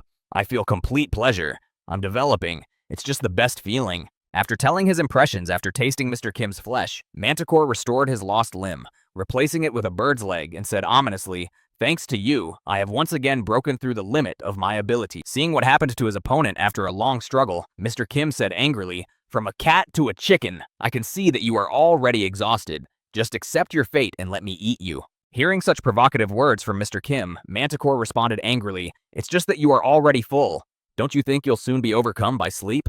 Pouncing on the boy the second he relaxed, Manticore ominously exclaimed, "Well, go to sleep for all eternity. Sleep without interruption, and I will help you with this." Immediately after that, a brutal slaughter began again, where the original and its copy fought for their survival, and all this was being watched by Ranhan's Per Creed.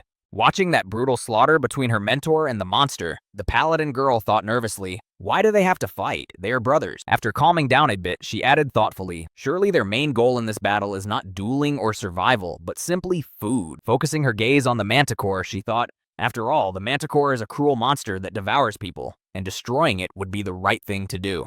Immediately afterwards, the girl nervously clenched her hand into a fist and continued, "But he is the ancestor of the monsters of this world, and the teacher is his ancestor." Having understood this information, the girl also added, "Besides, the teacher is not from this world. What should I contribute to the church state?" After a while, the paladin's minor thoughts soon disappeared at the sight of the battle between the two, an infinitely cruel and vile battle, a barbarity that the paladins could not restrain themselves from engaging in.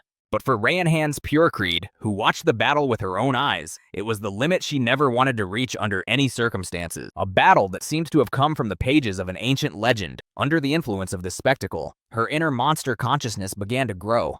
And also because of this influence, the girl's mind and patience, which restrained these impulses and impulses of excitement, were also directly proportionally strengthened to balance the feeling. The sight that Ranhan's Per Creed saw before her was quite attractive, but she still had an unfinished mission as a paladin. She was no longer a human, but she was still a priest. Meanwhile, the fierce battle between Mr. Kim and Manticore continued. At that moment, the monster took another bite out of the boy. After chewing on the piece of Mr. Kim's body and swallowing it, Manticore said in surprise, "Interesting. This taste. It doesn't taste like the same taste of my fellow humans that I've eaten before."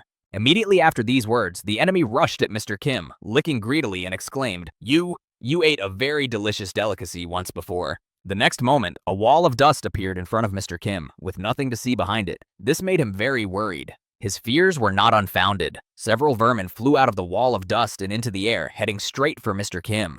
Reacting at the last moment, Mr. Kim closed his tail against them to prevent the parasites from entering his body and further parasitizing it. When Mr. Kim saw the new abilities of the enemy, which he began to use after tasting the boy's flesh, Mr. Kim remembered the heart of the dungeon and thought in confusion, "My ability? Not really." Immediately afterward, Mr. Kim remembered Ferris Declatanalord and his parasite powers that Manticore had used against him, and continued, "The abilities of these guys?" As he shook off the parasites that had been fired at him, Mr. Kim thought nervously, "After tasting my flesh, it began to evolve rapidly. It's dangerous to prolong the fight." As soon as the first wave of parasites was repelled, the second one immediately followed. Noticing a dozen more parasites flying directly at him, Mr. Kim prepared to use his fire breath skill to incinerate the parasites. Once his lungs were filled with air, and the right proportion of air and combustible mixture was mixed, Mr. Kim exhaled the flames that the parasites released at him.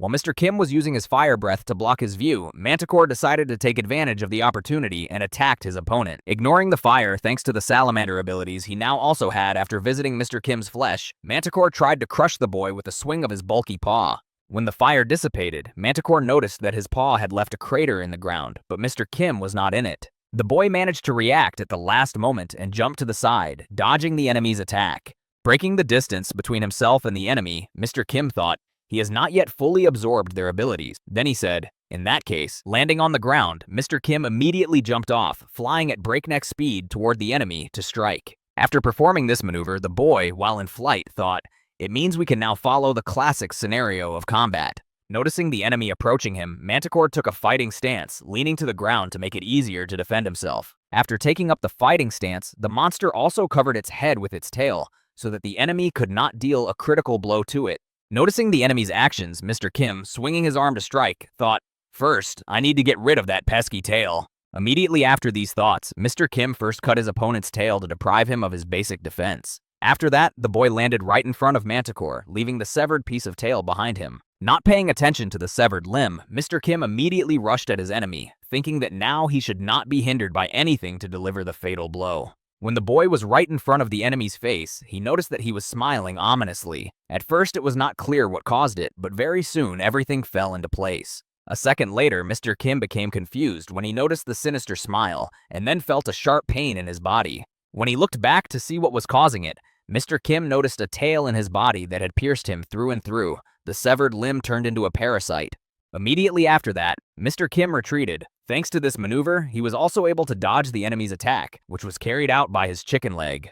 After breaking the distance between himself and Manticore, Mr. Kim tried to reach the scorpion's tail, which was stuck in him, and grabbed it with his hand. Pulling the limb with all his strength, the boy pulled it out of his body, after which the wound began to heal, tightening the wound. Looking at the enemy who had used such a trick in battle, Mr. Kim said in amazement, "He used the ability he received from me against me? That's quite a trick." Looking at his opponent, Manticore happily announced, "The ability to control a detached part of your body. Isn't this ability quite interesting?" Hearing these words from Manticore, Mr. Kim thought, quite expected from a being with a couple thousand years of experience behind him. In the practical use of his abilities, he is simply unrivaled. Thinking about it, Mr. Kim also decided to seize the moment, and sinking his teeth into the tail of the enemy he was holding, he thought, "However, I have..." When Manticore noticed what Mr. Kim was about to do, he immediately attacked him, exclaiming, "I will not allow you to do this, but I will take it back." After saying this, Manticore struck out with his chicken foot toward Mr. Kim's head, but the boy managed to dodge this unexpected attack by moving his head to the side.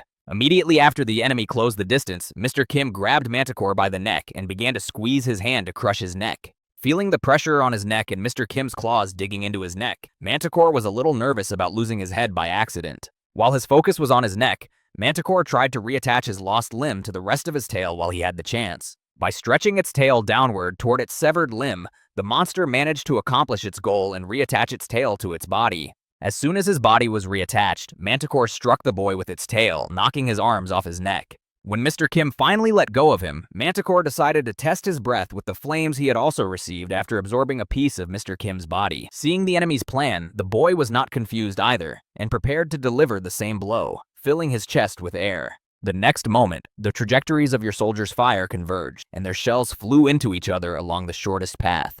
Immediately after the two fireballs collided, there was an explosion that covered a large area with a shockwave.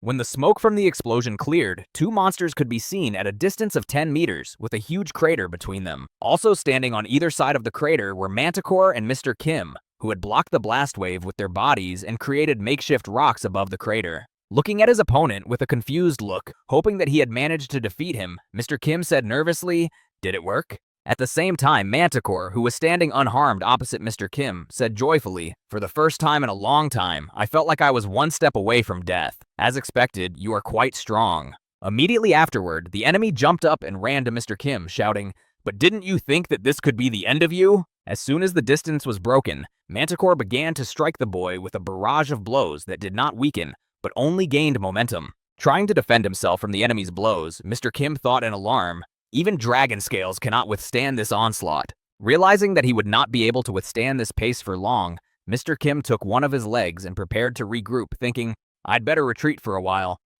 However, as soon as he lost the initial grip on the ground, the Manticore's tail caught up with him and struck him right in the chest. Noticing that he could even do that, Manticore said joyfully, "Who the hell did you eat? I never thought I could grow my tail to this size. Booga!" After delivering a rather powerful punch that knocked Mr. Kim into the ground, Manticore was surprised to see that he was still able to move. "What, you're still alive?"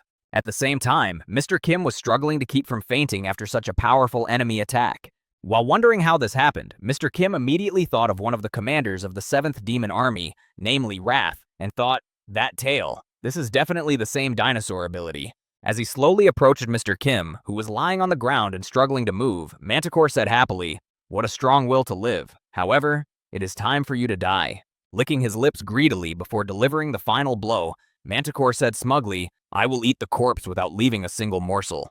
The next moment, the enemy was ready for the final blow, and with a flick of his tail, he aimed his strike directly at the boy's chest. But at the last moment, Manticore felt something strange in his body that made him freeze. Noticing that he still hadn't completed his attack, Mr. Kim looked at the enemy and said happily, "Already wasted your power? The poison effect has slowly begun to take effect." After that, Manticore began to breathe very heavily, and all this was due to the poison that was in his body, which spread and then began to work with the rest of us. Breathing heavily from the effects of the poison in his body, Manticore said angrily, "Cowardly bastard, using poison. Besides, poison is not from this world." Seeing that everything was going exactly according to plan, Mr. Kim recalled the very moment when he bit the tail of the enemy that he had pulled out of his chest and thought, "At that moment, I poured fugu fish poison into him from the bottom of my heart. Of course, he will not be able to resist earthly poison, which is not even considered a skill."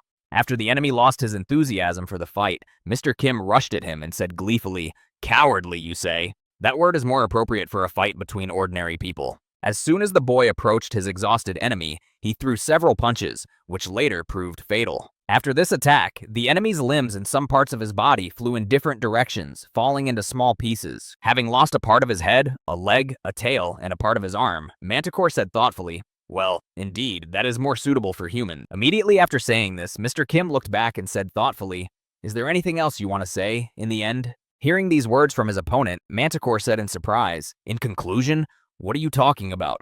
"Oh, right. You mean to express your last will?" Falling to the ground, the defeated Manticore said in disappointment, "I never thought I would have to make a will. I've always been the one who listens to them. I don't want to leave good instructions to the bastard who will eat me." Immediately after saying this, the Manticore was silent for a few seconds, deep in thought, and then suddenly added, "Oh, yes, I know. I'll leave you a will that will give you an unpleasant aftertaste." Immediately after these words, Manticore said, "I am, as you already know, Pet Shop Duplicate 5.0 3.0b. The last fellow I met was called Pet Shop Duplicate V.09. Its number was close to 1, no wonder it had the word final attached to it. That was almost 50 years ago. I wouldn't be surprised if other versions have come into play." After telling a rather interesting story about all this, Manticore added in conclusion, "You are not the only pet store here." Then his dead body collapsed to the ground. When Manticore finally died, Mr. Kim began to eat him, but there was something that bothered him. Then the boy said in surprise, "Come to think of it." Looking back with his mouth full, Mr. Kim said in surprise, "Why is it so quiet?" Normally, she would have started making a lot of noise by now, peddling her Night Kim quotes again. After saying this, Mr. Kim looked back to the chair where his student was sitting and was surprised to find the girl gone. Is she gone?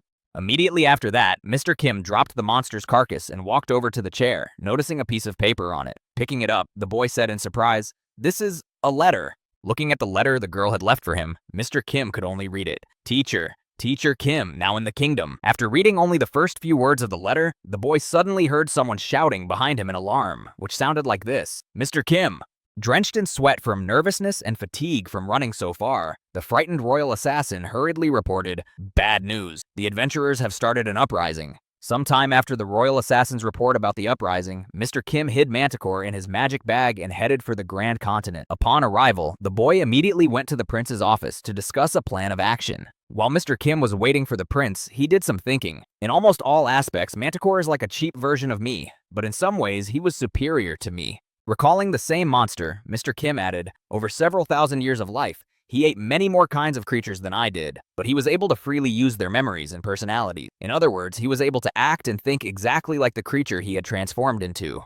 The next moment, Mr. Kim spoke thoughtfully in his head. "A trick in which you replace your brain with another brain but retain your current personality. The ability to return from someone else's personality to your own, guaranteed." During these several thousand years, he was able to learn how to use his abilities to the maximum.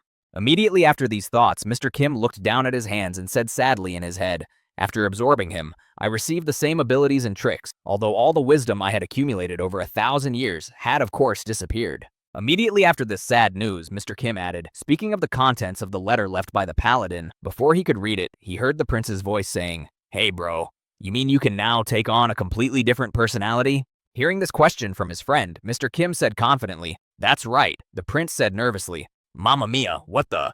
Sitting down at the table opposite Mr. Kim, Prince Edward said nervously, "I thought that you could be considered quite a monster, but you don't stop there." After saying these words, the prince suddenly added, "But in any case, let's get down to business. Did you hear why I called you?"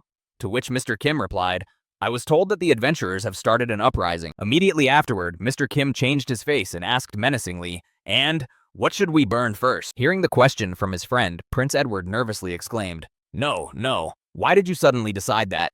Of course we will kill them, but not now. The time has not yet come.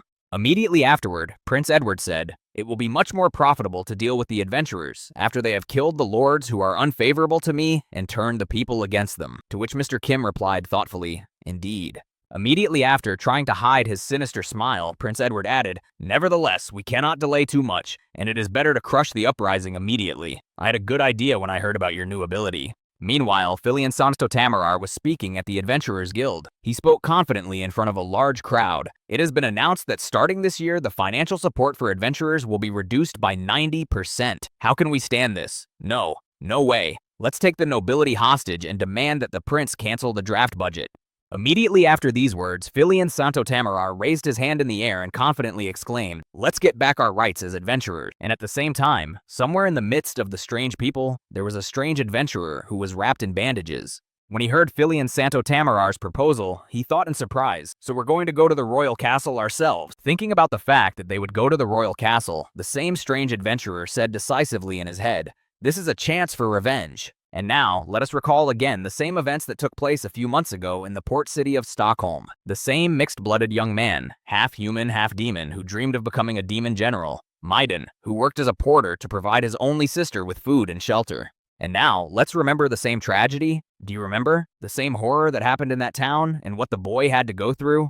The very moment when the dragon attacked the city and began to destroy everything there. First, he covered the ships with fireballs and sank them. And at the same time, he hit the port. A few seconds later, when people were running away from the dragon, saving their lives, only Maiden stood still, looking for the right moment to run in front of it, because his home was in the other direction. When the passage was clear and a window appeared, the boy threw off all his cargo, which he had been carrying in the port, to get money and feed his family. Immediately after realizing the danger in the port, he headed for his hotel, where he had rented a room for himself and his sister so that she could live in peace. However, it was at that moment that the most unexpected thing happened. The dragon landed on the very house where the half-breed boy's sister was living. After the ruins had quieted down a bit and the dust had settled, Maiden noticed his sister's hand, which had been crushed under the rubble the dragon had caused. Seeing that his little sister had died because of the monster's invasion, the boys were overcome with emotions. Most of them were anger and hatred. Snatching the sword from the box of a man who was just saving his goods, Maiden rushed with this toothpick, which was the dragon's sword, at the formidable enemy to finish him off. The next moment, the boy tried to strike the enemy and pierce his thick scales and then his skin, but his attempt failed. Having failed, the boy flew away from the dragon. Fainting from the impact on the ground, the boy remained there, but not for long. After that, the dragon went to clean up the city. Moving around the city, the same dragon burned everything in its path, leaving only pieces of coal from the demons who lived in the city. And so, a small piece of coal also remained for Maiden, but the anger at the loss of his only family member did not let him die. This anger made the boy's hidden ability come out. That is how the heart of a dead piece of coal came to life again with new strength and began to pump vital energy throughout the body, which eventually saved the boy. This was a case of the skill Awakening of the Master of Reincarnation. Most likely, this Maiden is also one of the test subjects for creating a perfect copy of the pet store in this world. Maiden remembered a troll colleague he worked with at the port and used the ability of a shape-shifting master to use troll regeneration to heal his body. This was immediately followed by a rapid growth of the boy. As a result of using this ability, his muscles grew stronger and his vital energy increased. Although his body was healed, due to the peculiarities of trolls, who have a weakness for fire, Maiden was unable to regenerate completely, and his entire skin turned into a melon burn that he will never be able to get rid of in his life. As soon as he regenerated and regained consciousness, he immediately went to the rubble where her little sister's body was. Immediately afterward, Maiden began to clear away the rubble to find his sister among the debris. But what he saw there shocked him to the core. After seeing what he saw, the guy could not contain his emotions, and tears flowed from his eyes. Grasping the gunpowder that remained on the spot where his sister had been, Maiden scraped off the bones of his sister, who had died, and then her body was burned to ashes. After that, the boy looked down at his hand, where there were only a few small pieces of his sister's bones, and remembering that very last moment of their meeting, he said sadly, Myron. As a result of these events, Miron decided not to forget his sister at any cost, and it was from the remains of the bones that the boy created a pendant for himself, which contained these remains. After the events that took place in the port city, Maiden learned that the prince of the kingdom of Grand Continent had returned to the land of men riding a red dragon. After that, the boy joined the Adventurers Guild and was constantly looking for a mission to kill the red dragon for revenge, thinking, and according to the information I've received, this dragon is a brave man's friend. After considering all the details and nuances, Maiden figured out exactly where to look for the red dragon and thought angrily,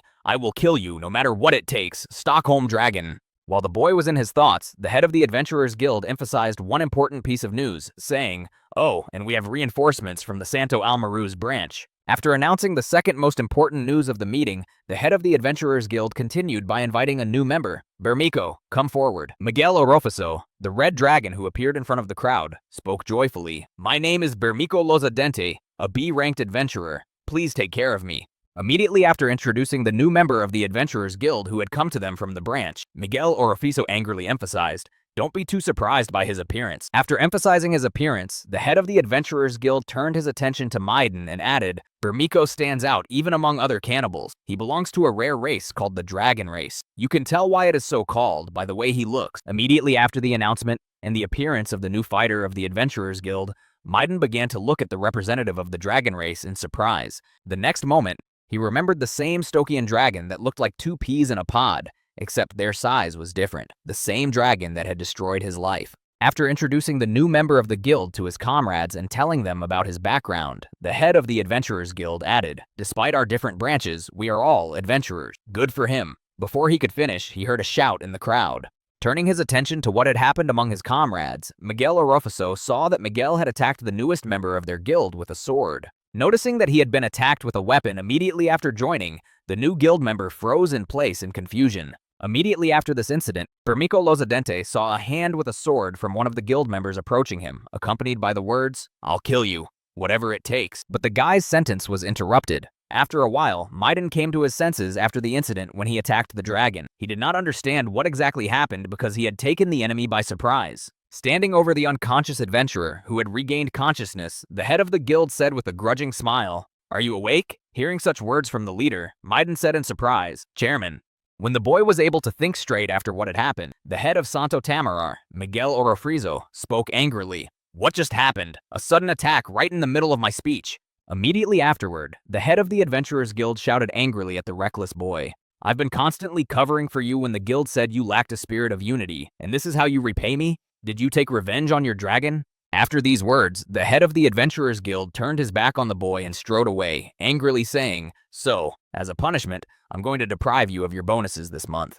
As he left the room, Miguel Orofaso said one last thing. Also, we're leaving next week. Try to get along with your new friend. Rising from the floor, Maiden noticed the new dragon in front of him. Noticing that he had already regained consciousness, Bermico Lozadente said, I'm sorry for knocking you out. It was so sudden that I couldn't control my punch. Immediately after apologizing, the new member of the Adventurers Guild approached the guy and added awkwardly, Let me introduce myself again. I'm Bermico Lozadente. I come from Santo Almaraz. Hearing these words from his new friend, the guy noticed that he was reaching out to him, and after a few seconds of silence, he said unhappily, Maiden. Hearing the boy's name, Bermico Lozadente was surprised. Maiden? Oh, so you're the same Medine Holfield whose rumors have even reached our branch. The next moment, the boy got up from the ground and confidently walked toward the door, quickly passing Bermico. Noticing this behavior, the man-eater looked at him in surprise. Looking in the wake of the guy, who was not very happy with his partner, Bermico Lozadente heard a disgruntled voice, Follow me. As they reached the exit, Meaden looked back at his friend and gave him a menacing look and said, Since we are already on the same team, it is worthwhile to see your abilities. After that, Mildred Hoolfield and Bermico Lozadente headed into the wilderness to test the newcomer's strength. The first opponent of the man-eater was a giant lizard. After assessing the enemy, Bermico began to spin his spear above him to create a huge whirlwind. After a few seconds of minor effort, the vortex lifted, bringing with it a small sandstorm in which to hide. Realizing that he was losing sight of his enemy, the monster that Bezermico had defeated in his ability assessment looked at the man-eater in surprise. Immediately afterward, he rushed into action before the sandstorm blocked his view. Pawing at the spot where Bermico should have been, the giant lizard roared with joy, rejoicing in its victory. But it was not so simple. Bermico was behind her. While the giant lizard was concentrating on one point, the enemy was already behind it and could strike from the rear. Running along the back of the giant lizard, Bermico Lozadente jumped up and prepared to attack, clutching his spear. When the maximum height was reached, the man-eater regrouped and took the best position for an aerial attack. Upon landing, Bermiko Lozadente hit the enemy directly in the eye, causing critical damage. The next moment, the enemy fell dead to the ground, and the victorious man-eater was triumphantly seen on it. Removing his weapon from the body of the defeated monster, Bermiko Lozadente breathed out a sigh of relief and said, "For starters, I did what I do in my homeland." After the fight, the man-eater turned to his friend, who had been watching the fight, and asked him with anticipation, "Examiner, what's my grade?" After some thought about what to say, Maiden confidently said, "Pass." Then he thought nervously, he was quite strong. When Bermiko Lozadente heard that his skills were recognized, he replied happily, "Wow, I was really surprised. To think of the marble basilisk." Immediately afterwards, the man-eater licked his lips in anticipation and said thoughtfully, "I wonder what this bad boy tastes like." Hearing this from his friend, Maiden asked in surprise, "Do you want to eat it?" And he thought, I was going to cause him trouble by confusing the lizard man with hunting for a lizard, but he seems to be completely indifferent to this. After that, Bermiko picked up his spear and began to separate the body parts of his defeated opponent, saying, "Having defeated the strong, inherit the strength of your opponent by taking his blood and flesh." After cutting off a piece of the dead monster's body, Bermiko took his first bite, and chewing the meat, he added, "This is the tradition of the Ruthmarsh warriors." After this incident, the newcomer's strength tests were over. Back at the guild, Maiden watched Bermiko for a long time, and surprisingly, the ogre proved to be a pretty good guy. He always takes on the jobs that everyone else is always saying no to, and he treats all the guild members with respect and honor. Trying to figure out what was bothering him so much, Maiden said thoughtfully, "He's really quite a nice guy, but he doesn't deserve to be suspected of anything." Looking at Bermiko, who had always reminded him of the very dragon that had left a mark on his heart, Meter thought, only because of his resemblance to the Stockholm dragon. After a while, Mutter saw Bermiko talking to the chairman and thought in displeasure, "Although no, there is one more thing that annoys me about him." After that, a dialogue ensued between Bermiko and the leader. "So there was this iron golem, and I say to him..." Raising his head up, Bermiko continued his story, adding a joke to it. "God, Bo Iova G stanza." Hearing this, the head of the Adventurers Guild began to burst out laughing, speaking intermittently, "God, you say it too, you're so funny, boogaloo." Hearing this ridiculous joke told by Bermiko, Lozadente thought angrily, his sense of humor is beyond description. Looking at the head of the Adventurers Guild and Bermiko Lozadente, who were rolling on the ground laughing, Maiden Holfield thought in disappointment, "Where's this funny, you fucking lunatics?" While Bermiko was making the head of the Adventurers Guild laugh, he kept his eyes on the boy, thinking, Maiden Holfield, a man who has such a strong hatred for the Red Dragon. After these thoughts, Mr. Kim, who was now Bermiko Lozadente and was trying to join the adventurers, continued, "It would be right to call me the Red Dragon he is talking about." Recalling the same moment of the stockyard tragedy, Mr. Kim thought, "I don't remember exactly all of those who died at my hands that day, and that's why I can't know for sure whose deaths caused his anger." Immediately afterward, the boy looked at Maiden, who was standing right in front of him, and gloated in his head. However, not knowing that the object of your hatred is right in front of your eyes is quite funny. Immediately after this thought, Mr. Kim noticed that Maiden was approaching him and thought, "But I still feel that he is different from an ordinary person. I'd better watch him a little longer. I can't say for sure yet whether he is my relative or not."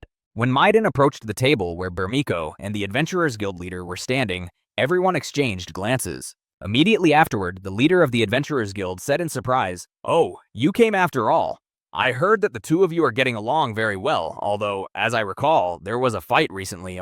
After these words, Miguel Ortofrizo held out a box to his friends and said, "Take care of the new assignment, Bermiko and Maiden. The deadline is tonight. Make sure it's done quietly. Here's the route to bypass the guards." Immediately after that, as soon as dusk fell, the two adventurers set off to fulfill the assignment. After a while, they arrived at the right place, namely Lord Tamarar's castle, where their target for the kidnapping was. Having made his way into the room of his target, Bermiko Lozadente took out a flashlight and began to shine it in the face of the Lord, who was sleeping peacefully in bed.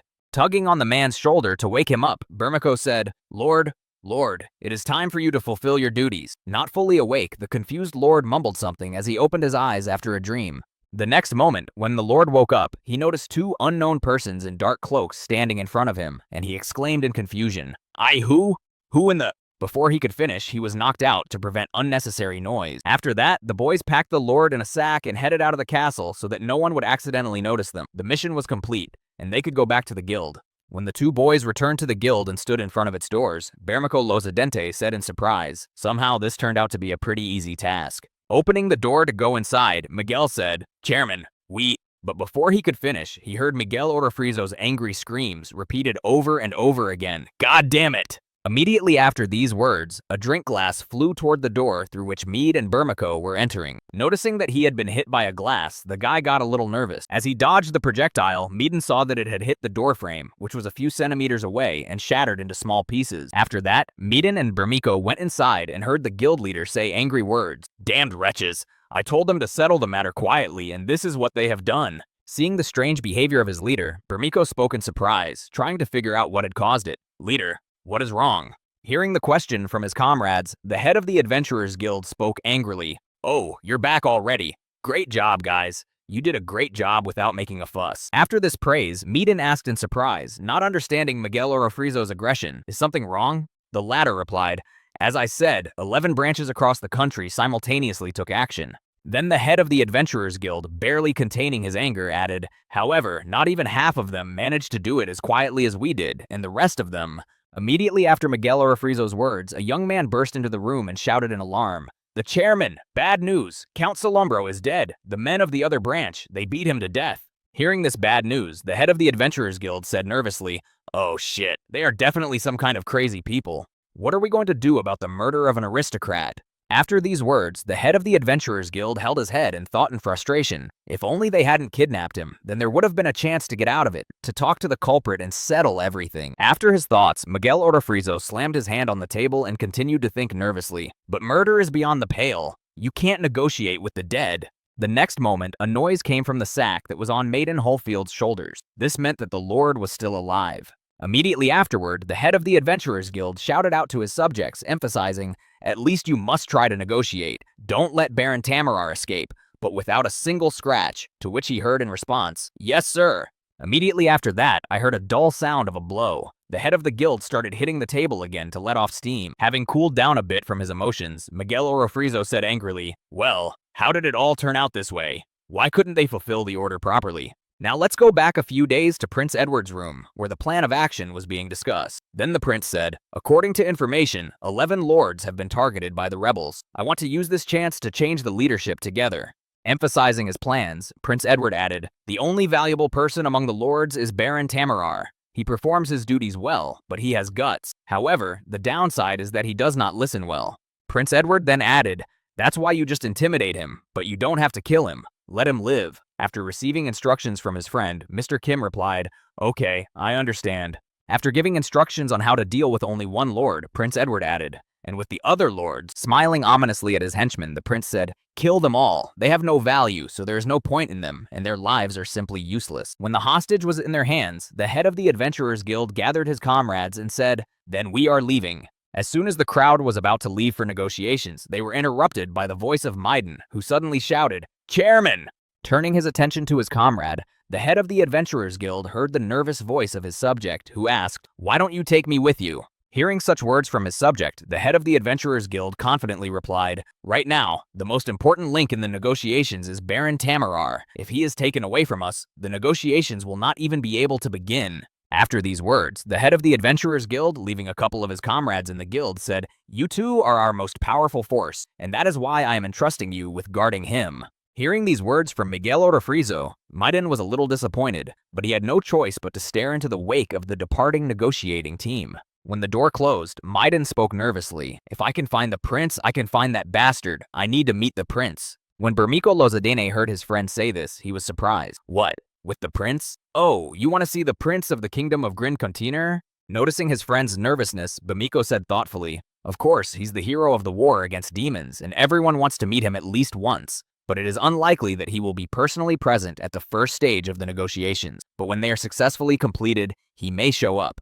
Hearing these words from his friend, Meaden grabbed his pendant and thought, "That's right, I don't need to rush anywhere. I'll wait until the next negotiation begins." Holding onto his pendant, which was so dear to him, Maiden continued his thoughts. When the negotiations take place in the kingdom. And at the same time, when Maiden was tuning into his own wave, Burmiko was looking at him with an ominous look and was planning something. After a while, there was a noise from behind the door and the tramp of someone's feet. The next moment, the door to the guild opened wide and the head of the Adventurers Guild entered, looking quite serious, and it was not clear how everything went. However, immediately afterwards, Miguel Orofrizo smiled broadly and said, "We're going to get drunk tonight." Hearing these words, Maiden fell into a stupor, confused by the sudden change in the attitude of his guild leader. While Maiden stood in the same place, everyone else was celebrating the successful conclusion of the negotiations on the return of the adventurers' rights. Sitting at the table with delicious food and drink, the head of the guild happily announced, "The envoy from the royal castle was surprisingly agreeable. At first, they looked so menacing that I thought they were going to tear us to pieces. It seems to me that they will accept our terms in the next negotiations." Hearing these words from the head of the guild who had been at the negotiations, Maiden thought nervously, "This is going much better than I expected. With this kind of attitude, he might take me to the next negotiation. Then I can meet the prince in person." Suddenly, Maiden's thoughts were interrupted. All this happened because of the sudden sound of a blow when a mug of drink landed on his desk. Then Burmiko asked him, "Why are you frowning like that?" Holding out the mug of drink, Comrade Maiden said happily, "It's been a long time since we had a drink. Why not relax when there is such an occasion? Here you go. Wet your throat." Hearing his friend's offer, Maiden immediately refused, pushing the glass away from him and saying, "I'll refuse. I don't drink." Pointing to the contents of the glass, Mr. Kim replied, "I knew this would be the case, and that is why I brought you plain water." Leaving the glass to his friend, Burmiko turned his back on him and walked away, saying happily, "Be a little more cheerful, boogeyman." Taking the drink in his hands and starting to drink, Maiden thought, "Well, I'm only 17, and I don't know the taste of drink." After taking a few sips, Maiden felt something strange on his teeth and immediately stopped. Putting the glass of water away, he reached into his mouth to pull it out and see what was in the water.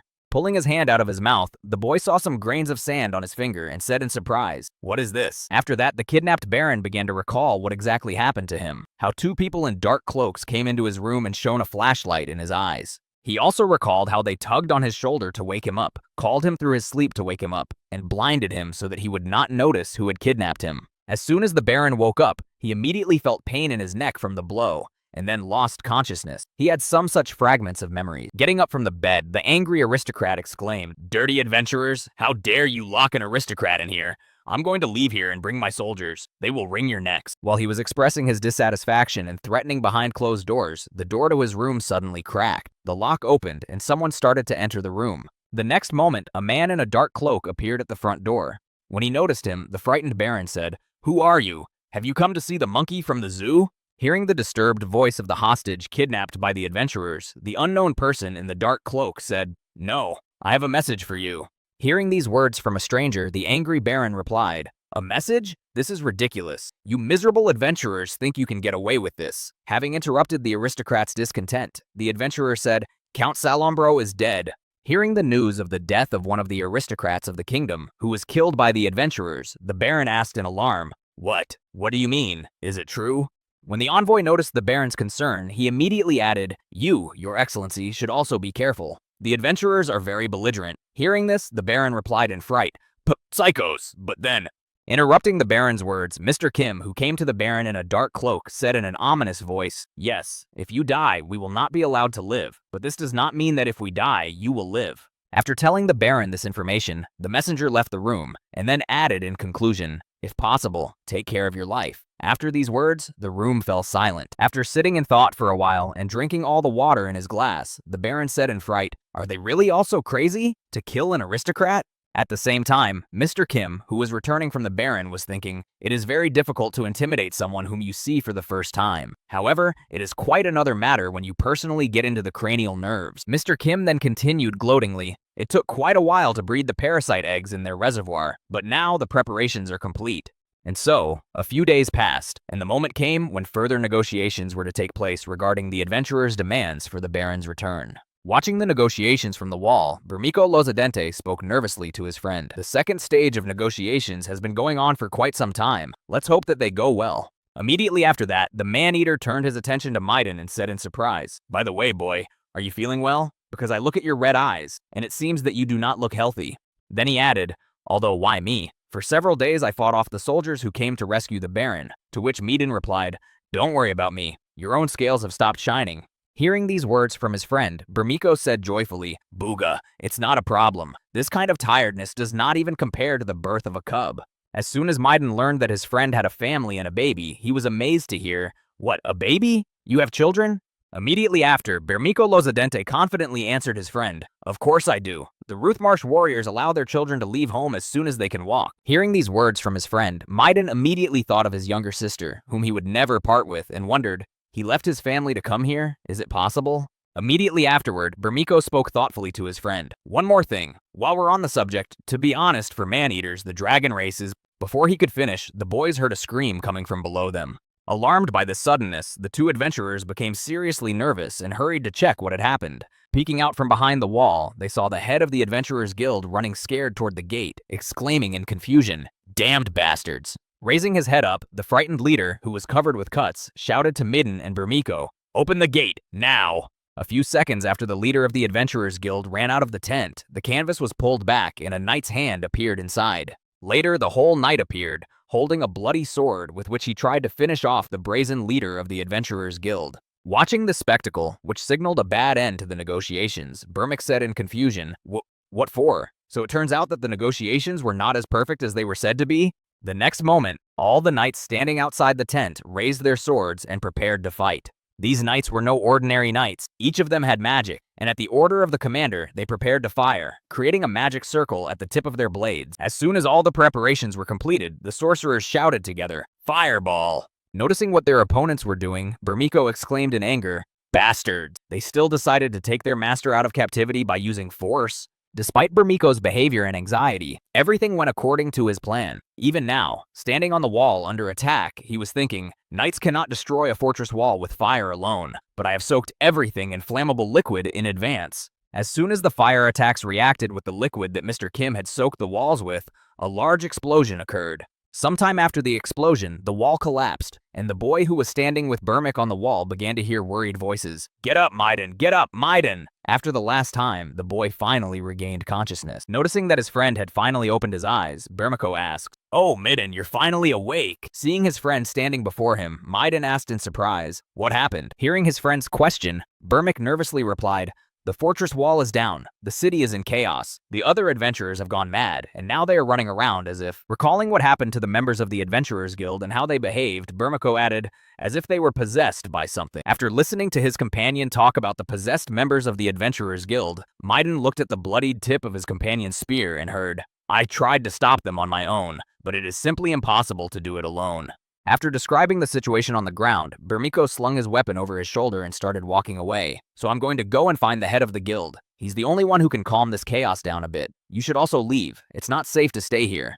Leaving his comrade, who had finally regained consciousness and was able to fend for himself, Burmiko said one last thing. "Didn't you have something else to do? Good luck in the battle, Maiden." Hearing these words from his comrade who had abandoned him, Maiden suddenly thought about the soldiers. Just a few soldiers brought the fortress wall to ruins. This is the power of the one I am going to take revenge on. We are on completely different levels. As he got to his feet to go carry out his plans, Maiden spoke thoughtfully in his head. "Even before I meet the Stockfoot Dragon, I've already..."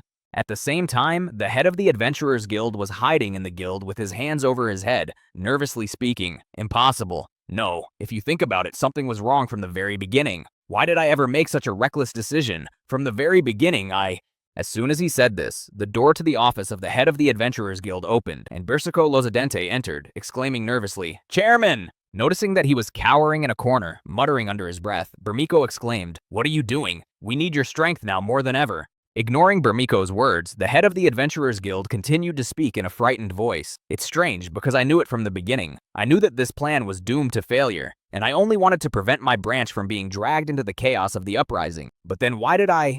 Recalling the decision he had personally approved, the head of the Adventurers Guild said in fright, "Kidnapping an aristocrat and using him to negotiate with the kingdom. Did I approve this ridiculous idea in advance?" The head of the Adventurers Guild continued to think about it, and he was frightened. But why? Immediately afterwards, he heard someone's ominous voice reply, "It is because you were better suited for this role than anyone else." Hearing this voice, the head of the Adventurers Guild, who he thought was alone in his office, screamed out in fright, Who is there?" A few seconds later, when he turned his head to the left, the frightened man saw something that frightened him even more than what was happening now. His part of the head was changing shape.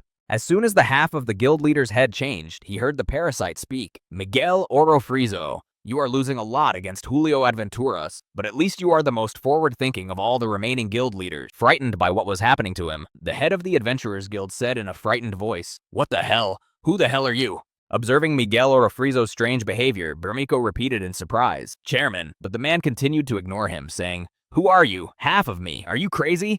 After that, the half of the parasite spoke to Miguel again. If you are disabled, then the Tamar branch will collapse by itself, and that is why I chose you. Hearing this, Miguel said in surprise, "Are you another one of my personalities or what?"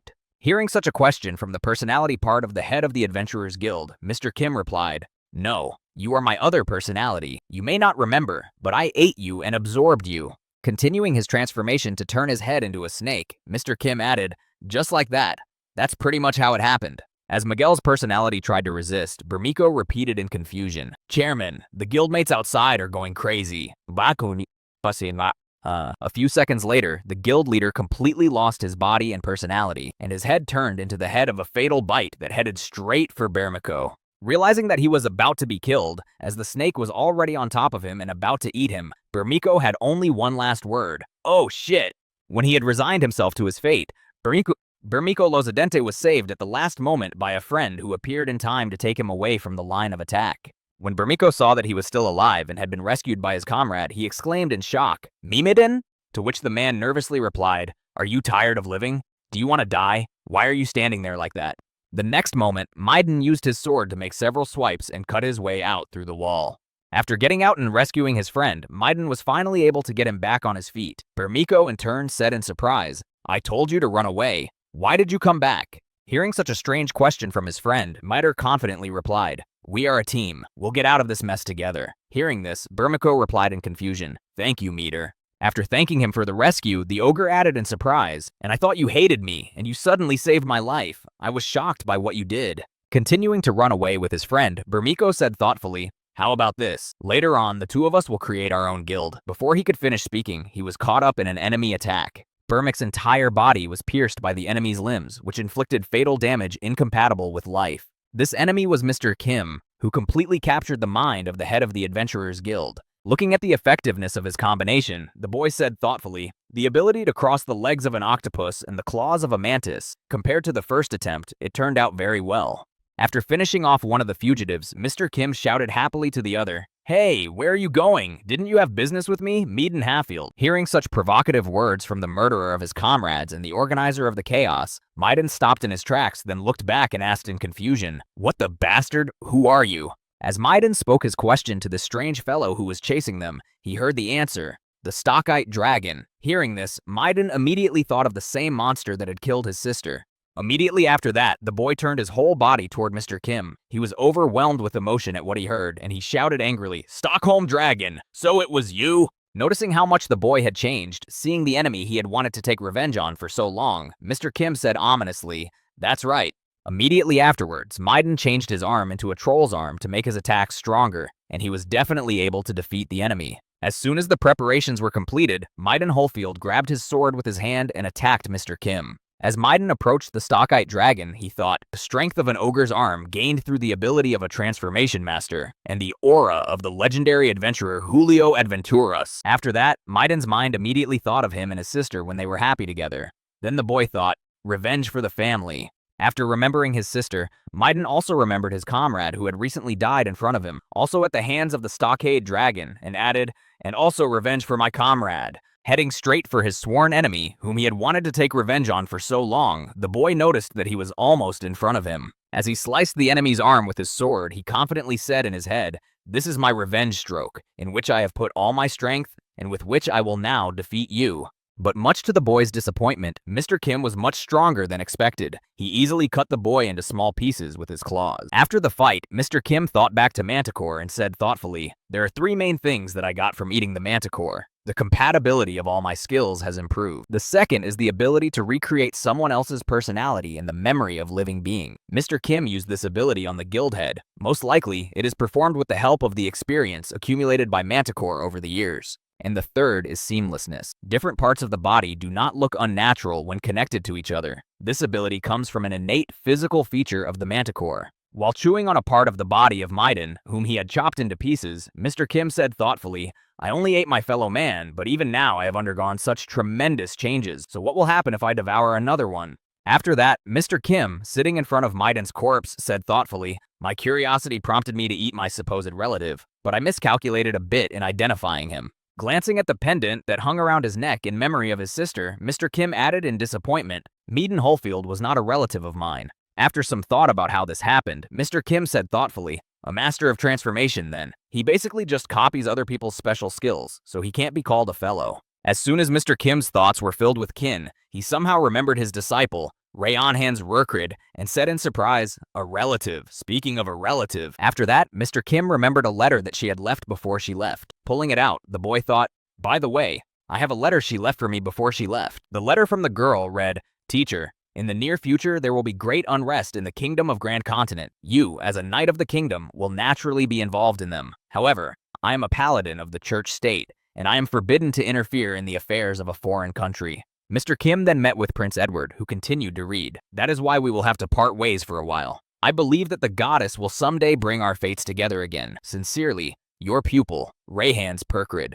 After reading the letter that Mr. Kim handed him, Prince Edward asked in surprise, "Yes, and what is it?" "An ordinary farewell letter. I thought you had received some kind of love letter." Hearing the prince's dissatisfaction, Mr. Kim said in embarrassment, "The content is fine, but the problem is different, if you think about the timing of this letter." Immediately afterward, Mr. Kim added in embarrassment, "She left this letter long before I knew about the uprising, even though I was one of the first to be informed about it." Hearing such words from Mr. Kim, Prince Edward suddenly realized what was being said and asked in confusion. Then it turns out that the church state has real-time information transfer capabilities. Looking at the letter the girl had left, Prince Edward added anxiously, "Is it really so?" "Indeed. Now this letter sounds like a proof of the word." Prince Edward took the letter away from his face and said in confusion, "Surely this could be the very divine punishment. When the ruling class goes against its duties to govern the people and lead its country to prosperity, then the goddess takes away the power from him and his representatives and sends them a punishment that should correspond to the severity of the crime." Immediately afterward, Prince Edward said to his friend, "Brother, you also remember, right?" Mr. Kim replied uncertainly, "Do you mean those forgotten installations mentioned somewhere in Chapter 12? Yes, I think it was something like that." When Prince Edward heard Mr. Kim confirm what he had heard from the goddess about the general rules of the world, he said, "But you and I both know that this is not how the goddess appears." Thinking about his words, Prince Edward added, "She is simply a system that has constructed this world. I will never believe that she personally interferes in people's affairs." Thinking about these words, Mr. Kim said thoughtfully, "That is also true."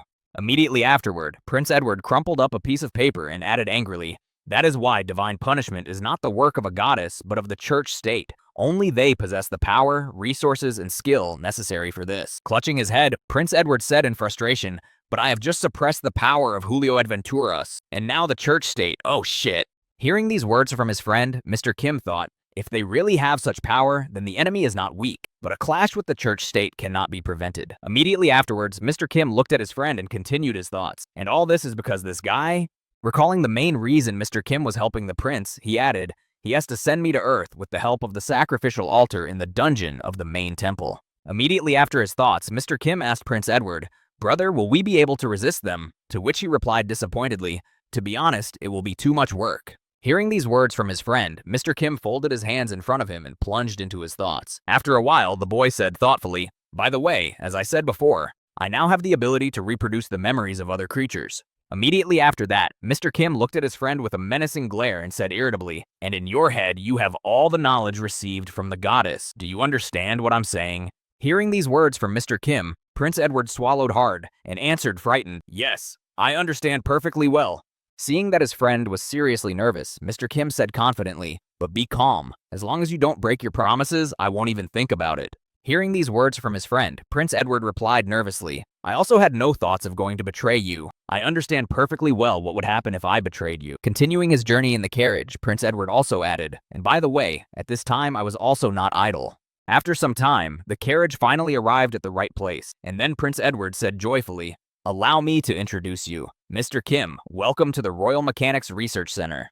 When Mr. Kim left the carriage, he had a beautiful view of a giant building that was being completed. It was all recently built thanks to Prince Edward. Walking forward to give his friend a tour, Prince Edward said, "All this time here, we've been studying the various Demon Realm technologies." Hearing this from his friend, Mr. Kim pointed to his left and said, "Then this place must be of great value. You can't tell from the terrible defense." Not understanding what Mr. Kim meant, Prince Edward looked directly at the place he was pointing to and noticed soldiers clustered in one place. A guard stood in front of the entrance to the laboratory, forbidding the passage of strangers, saying, "This is a secret facility of the Grand Continent Kingdom. You must have the permission of His Highness the Prince to enter." Hearing these words, the offended men in armor replied, "That's just it. Isn't the reason why we are not allowed in the development of new technologies?" After one of the guests expressed his guess, another stood up and exclaimed, "Then you should let us in all the more as masters of mechanics, shouldn't you, huh?" When Prince Edward saw the uninvited guests again swinging their license in front of the entrance, he said irritably, "Those damned bearded dwarfs." Approaching the guests who were trying to get inside, Prince Edward said in a mocking tone, "Well, if it isn't the gentleman from the Republic of Evermain." Hearing a familiar voice, the protesting dwarf said, "Oh, a prince." Trying to restrain his negative emotions, Prince Edward said joyfully, "By what fate have you come to this place?" Hearing the name of the place from which these short people came, Mr. Kim thought, "The Republic of Evermain? Isn't that like the land of the dwarves? But the dwarves would be a little shorter, right? One of the prerequisites for my return to Earth is the head of the Dwarf King." After these memories, which he received thanks to Manticore, Mr. Kim thought in awe, "Yet, with the memories of my fellow human being, it has become much easier." When one of the dwarves saw Prince Edward, he said thoughtfully, "It's been a long time, Prince of Men. This one in gold foil doesn't understand words at all. You will let us in, won't you?" When Prince Edward heard these words from the dwarfs, he said nervously, "Ha ha, the guards are just doing their job. Why don't you come down before you get permission?" Hearing the Prince of Men's suggestion, one of the dwarfs reached for the button behind his neck and said thoughtfully, "Ah, yes, it would be worthwhile. Humans pay too much attention to their manners." Immediately after that, the dwarf's armor opened, and out popped a small man who was much smaller than his costume. Immediately after he left his armor, he shouted menacingly to his comrades, "Hey, everyone down!" The next moment, all the dwarves present left their armor and stood on their feet in front of the prince, and then the leader of the gang said, "Are you satisfied now?" When Mr. Kim saw what had just happened to the dwarves, he was amazed. So it turns out that, to think of it, they are real furs, and they use them as a carriage. The technology of this world is also on top.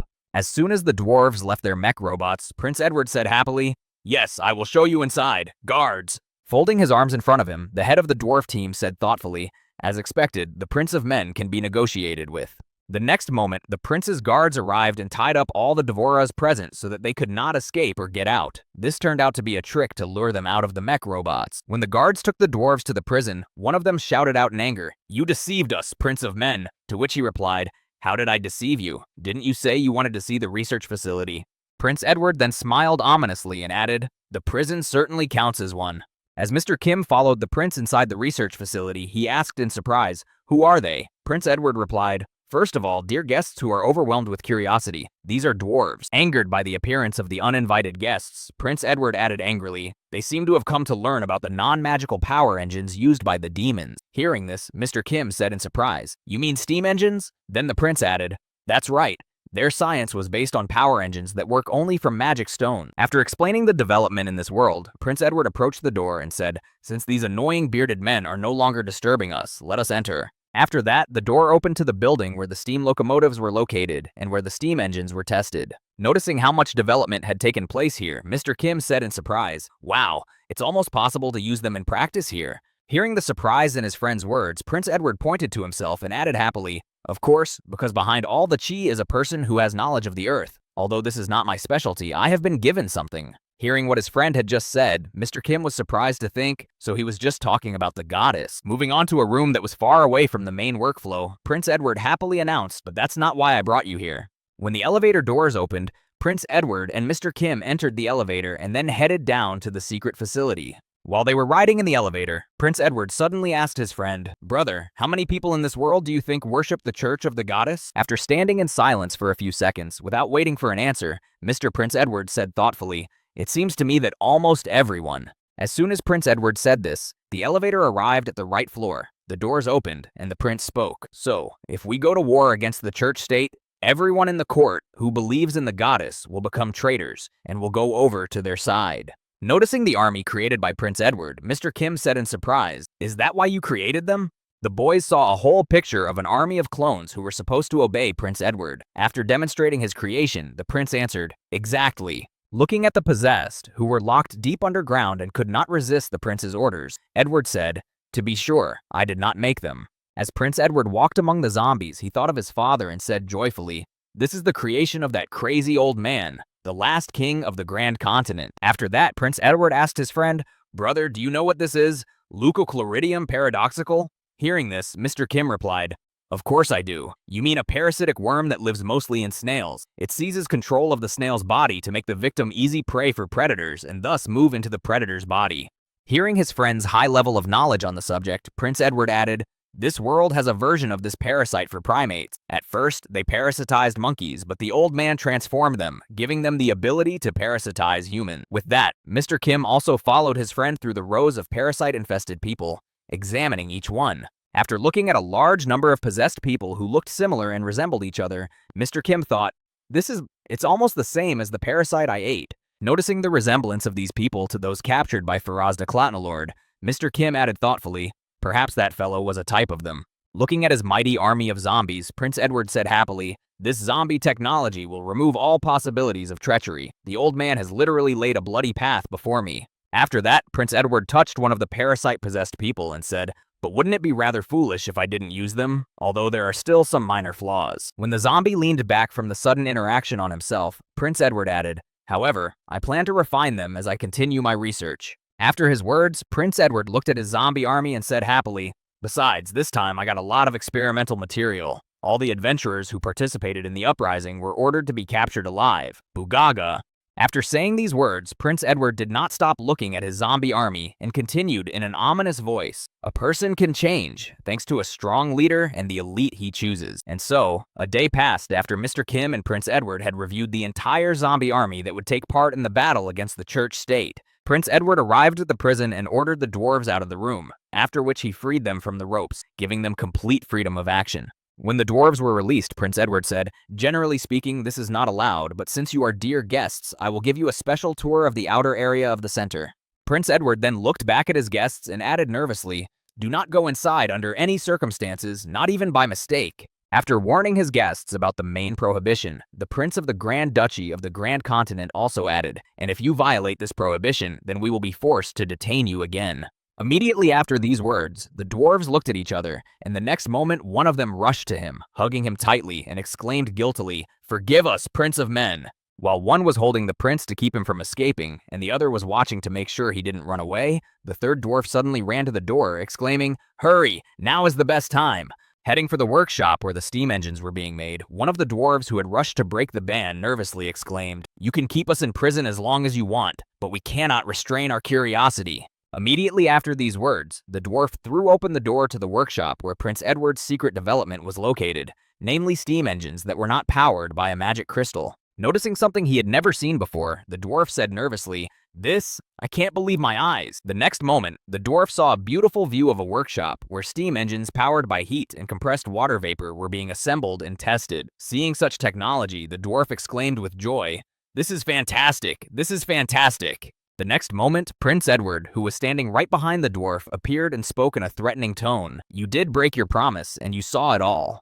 Looking back, the dwarf saw that his two comrades were already lying unconscious on the ground, and he nervously exclaimed, wait, we are to blame, but please listen to me. The next moment, the dwarf fell to his knees and bowed his head to the ground, humbly begging, you can imprison me for as long as you want. Do whatever you want, just let me participate in the research. Dripping with cold sweat as he waited for an answer, Devours added, this is the mother energy that does not use magic stones, which we have been searching for so long. Listening to these pitiful pleas, which he was already tired of, Prince Edward gritted his teeth in frustration and exhaled heavily when he heard, please, please let us. Resigned to being begged for a favor, Prince Edward said, your seriousness leaves me no choice. I will include you in the discussion of relevant technologies at the talks next month, so get off your knees. Rising from his knees, the dwarf grabbed the prince's hand and nervously began to thank him, saying, thank you very much. I am so grateful for this opportunity. Seeing that they had indeed fallen for his provocation, Prince Edward gloated, obsessed with the steam engine, you will never know what is underneath until the very moment your king loses his head from his shoulders. Meanwhile, somewhere in the former demon's domain,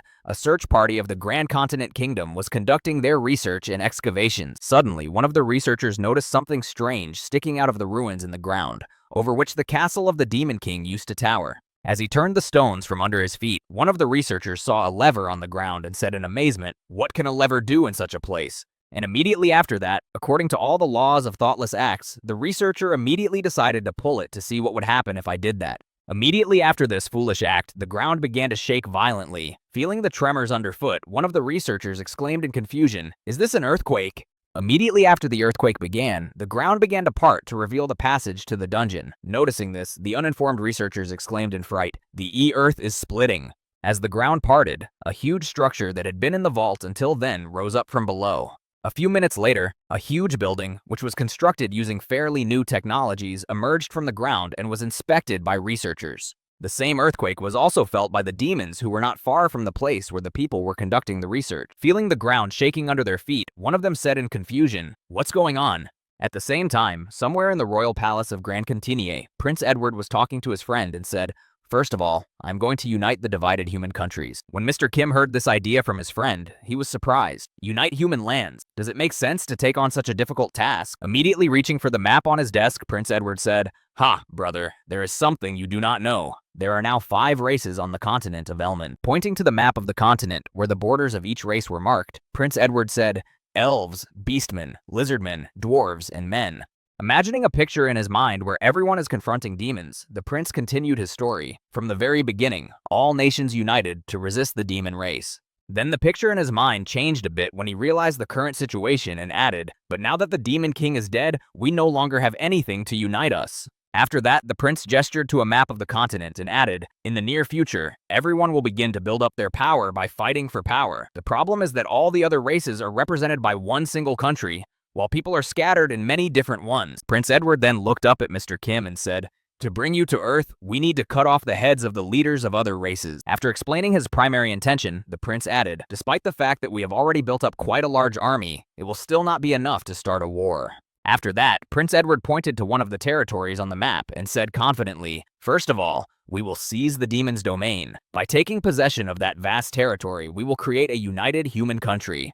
After announcing his plan to unite all of humanity, the prince raised his head and added, "And one by one, we will take away all the heads of the 4 kings of the nation." Immediately afterward, Prince Edward put his hand over his face and said ominously, "Don't worry, brother, this world will soon be mine anyway. Everything is going as I expected. There are no mistakes in my plans, unless the ancient war machines suddenly come out of nowhere." Hearing his friend's plan, Mr. Kim folded his hands in front of him and said thoughtfully, "It's a great idea, but are you sure there won't be any problems?" Hearing this, the prince asked in surprise, "With what?" Immediately after the prince's question, Mr. Kim slyly said, "Usually, when a thief aiming for world domination voices his plans out loud, important information is received at the same time that destroys his plan." Hearing these words from his friend, Prince Edward laughed out loud, saying, "Brother, have you read something new? Do you dream of becoming a writer in the future?" Wiping away his tears of laughter, Prince Edward added happily, "I have already told you that I have received from the goddess knowledge that will be useful to me in the future." Immediately after these words, Prince Edward leaned over the table and said confidently, "There will be no mistakes in my plan, and I repeat, no way. Leave unnecessary worries." Immediately after these words, one of Prince Edward's subjects flew into the room and exclaimed in a frightened voice, "Your Highness, things are bad." Hearing the embarrassed voice of his subject, Prince Edward asked in surprise, "Come on, tell me what is so urgent." Having received permission to report, the royal assassin said nervously, "The search party discovered ancient ruins in the demon's domain. They are completely preserved. They pose a great threat, and the largest in history." Hearing the report from his royal assassin, Prince Edward said in confusion, "What? It can't be. How can it be?" Immediately after the prince heard the report, Mr. Kim added happily, "Well, here we are. The ruins of an ancient civilization that have been completely preserved to this day." Immediately afterward, Prince Edward rose from his seat and confidently exclaimed to his subject, "Not so bad. Send the royal assassins to conquer the ruins. We can't let anyone take them before us. No way." Hearing these words from his comrade, Mr. Kim was shocked. "No way, you say?" Hearing Prince Edward's order, the royal assassin nervously said, "Oh, that one. How do I put it? The remnants of the defeated demons were the first to enter the ruins." When the prince heard this report from his subject, he said anxiously, "It is not a big deal. It is easy to deal with the remains. Their knowledge is not enough to take advantage of the ruins anyway." Hearing a bit of self-confidence in his prince's words, the royal assassin added nervously, "Oh, that one. Also, it seems that their leader is an archaeologist." After these words, the prince's subject added, driving Edward into more and more terror with each passing second, saying, "They have already restored the ruins, but many more demons have come out than originally entered." After listening to the royal assassin's report about the threat of the ruins that had already been taken over by demons, Mr. Kim mockingly said, "Your words about no way have lost their power." Having fully understood the situation and having listened to his friend's mockery, Prince Edward dropped his cup of tea and exclaimed in anger, "Oh shit! What do you propose to do now?" After that moment, the prince just froze in place, and at his feet was a broken cup with hot drink spilling out and slowly spreading across the floor. The prince's eyes showed mixed feelings of dissatisfaction, horror, and disappointment. He just stood there in silence, wondering what to do in this situation. After some thought, the prince decided to play his trump card and immediately turned to Mr. Kim with a request. Listen, brother. I have one request for you. Hearing these words from his friend, Mr. Kim sighed heavily but only laughed, guessing what Prince Edward was referring to. Throwing his hand behind his head, the prince spoke to his powerful friend in embarrassment. Now, it will be easy for you, right? Haha, can you do it? Looking at the stupid face of Prince Edward, who was trying to persuade him to do the job, Mr. Kim thought in displeasure, what an asshole. Maybe it would be better to just eat him? After persuading Mr. Kim to deal with the problem, Prince Edward clenched his hand into a fist and thought angrily, damn this cursed goddess. Her words were wrong. Why didn't she warn me about such an important factor? The prince received from the goddess knowledge that will be useful in the future. So it is also true that the list does not include knowledge that will not be useful. It was not the goddess's fault. It's not that the ancient ruins were completely useless to the prince, but if he hadn't claimed to explore the demon territories from the very beginning, they wouldn't have even been found. And at the same time, somewhere in the demon territory, where the ancient ruins were discovered, quite a few human and demon soldiers were gathering. In the near future, a battle could begin here. Blocking the road to the recently discovered ancient ruins, one of the demons shouted angrily, "This land belongs to us, the demon race. Let's drive out the cursed humans." Noticing how many demons their opponents had already gathered and still were arriving, one of the human soldiers said in confusion, "How is this possible? There are too many of them. Where did this huge army come from?" Immediately after he said this, one of the demons attacked the knight with a weapon to defend his territory and prevent the invasion of the humans. At the same time, on other fronts, the demons began an offensive, attacking people and shouting menacingly, "Die, man!" And at the same time, somewhere underground, in ancient ruins, there were many more soldiers under study in flasks that could stand against the army of humans. While in the research room, one of the demons spoke in astonishment. Cloning, and in such a short period of time. It's just incredible. Mr. Byron. In front of the same demon stood another demon archaeologist who was engaged in this research. He was the leader of the Stockfight Blades, a demon named Byron. Hearing such joyful words from his comrade, the demon archaeologist said happily, "You are absolutely right. This is the hope of our race. Who would have thought that an ancient weapon was hidden under the Demon King's castle?" Looking at the countless flasks containing demon clones, Mr. Byron spoke excitedly. "A huge clone factory. With this, we can endlessly strengthen the thinning demon army."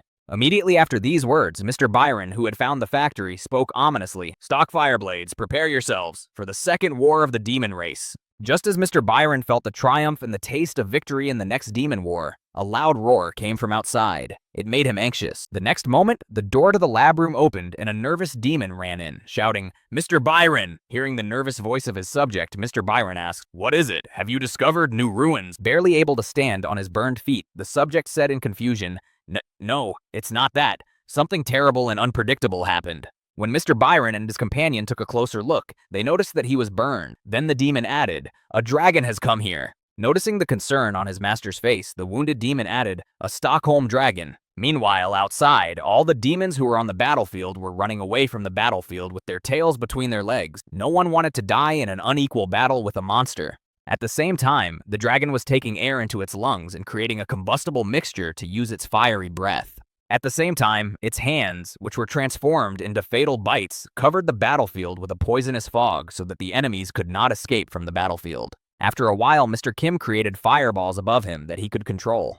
He sent them down to the ground, blowing up all the places around him where he could see demons. Suddenly, his attention was drawn to the very ancient ruins in question. However, there was one very big but. These ancient ruins did not look like any stone structures at all. In front of Mr. Kim was a huge metal structure that looked more like something modern from the human world. Looking at these ruins, Mr. Kim said in surprise, "What is this?" Having walked around this huge structure from all sides, the boy added in surprise, "It doesn't look like an ancient ruin. It looks more like some kind of aircraft carrier. Is this really it?" After discovering the true origin of these ruins, Mr. Kim transformed from a stockfish dragon into a human so that he could get inside the aircraft carrier. After completing his transformation, the boy froze in his tracks when he heard someone's footsteps near him. A few seconds later, he noticed a royal assassin accompanying him. Then the subject spoke, "Sir Kim." Immediately, he held out a box to Mr. Kim and said, "This is a receiver that is directly connected to His Highness. His Highness the Prince asked me to give it to you just in case." Taking the package from the royal assassin's hands, Mr. Kim placed it in his possession. Upon receiving the delivery, he said, "Good, give it to me."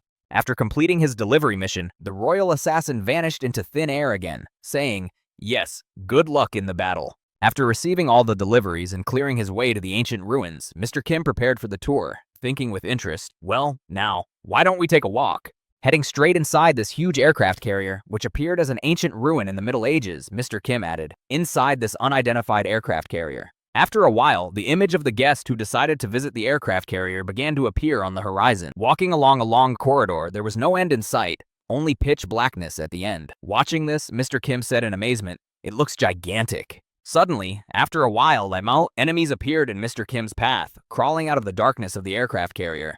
Pointing at Mr. Kim, one of the demons nervously exclaimed, "Mr. Byron, it's definitely him, the same guy, I'm sure of it." Continuing to point his finger at Mr. Kim, the burned demon continued nervously, "He's the one who turned into a dragon and defeated our soldiers, the Stockholm Dragon." Standing behind his comrades, Mr. Byron spoke angrily, "So, the Stockfoot Dragon." Suddenly changing his calm demeanor, Mr. Byron began to radiate anger and hatred. His eyes glowed red, and he spoke ominously, "So you're the Stockingfoot Dragon." After saying this, Mr. Byron added, "The sworn enemy of the entire demon race." Before he could finish, his speech was interrupted by a sudden attack. Mr. Byron felt something unexplainable, and before he could even react, he was already in the air. Mr. Kim grabbed him by the leg with his tail and suspended him above. When the other demons saw this, they shouted in alarm, "Mr. Byron!" Looking at the demons who had come to meet him in a strange place, Mr. Kim said happily, "I was beginning to think that I would have to wander here for a long time, but I was so lucky." After licking his lips deliciously, the boy added in an ominous voice, "The guide came to meet me in person. How beautifully everything is working out." Having eaten the main demon, who had enough information, Mr. Kim simply finished off the rest of them, as they were useless, and then calmly walked on among the decapitated corpses. Walking forward, the boy licked his lips after a tasty snack and began to read Mr. Byron's memoirs, thinking, "Well, the time has come to look into his memory. What's interesting there?" Walking further along the huge ship, inside which the walls were barely visible, Mr. Kim suddenly spoke up after walking a certain distance. "Okay, now I need to turn this way." After a while, entering the room he had found through Mr. Byron's memories, Kim noticed the flasks with demons inside and said in amazement, "Is this a cloning system? In any case, it's not up to the technology of this world." After that, Mr. Kim continued on his way. On his way, he noticed a closed door that separated him from something interesting. He tried to open it, but failed. With a little more effort, the door opened, but it was no longer functional. The entrance was open, but the door was broken down. The next moment, Mr. Kim stepped inside and noticed that the lights started to turn on automatically due to motion sensors, and a laboratory of some kind opened up to his view. Walking a little further, the boy noticed a huge flask of liquid in the middle of the room, but there was no one inside. The demons had not managed to get to this room. Looking at the mechanisms that filled the room, Mr. Kim said thoughtfully, "This definitely looks more like technology from Earth than the quality of ancient ruins." Taking a few more steps around the room to get a better look, Mr. Kim noticed a huge computer that was probably the command center. This computer had an authorization system on it to prevent unauthorized users from logging in and causing damage. Noticing the inscription with the login and password window, Mr. Kim said in surprise, "English?" Wondering how he could properly log in, Mr. Kim began to recall the basic accounts used in his country and said thoughtfully, "Login and password, so..."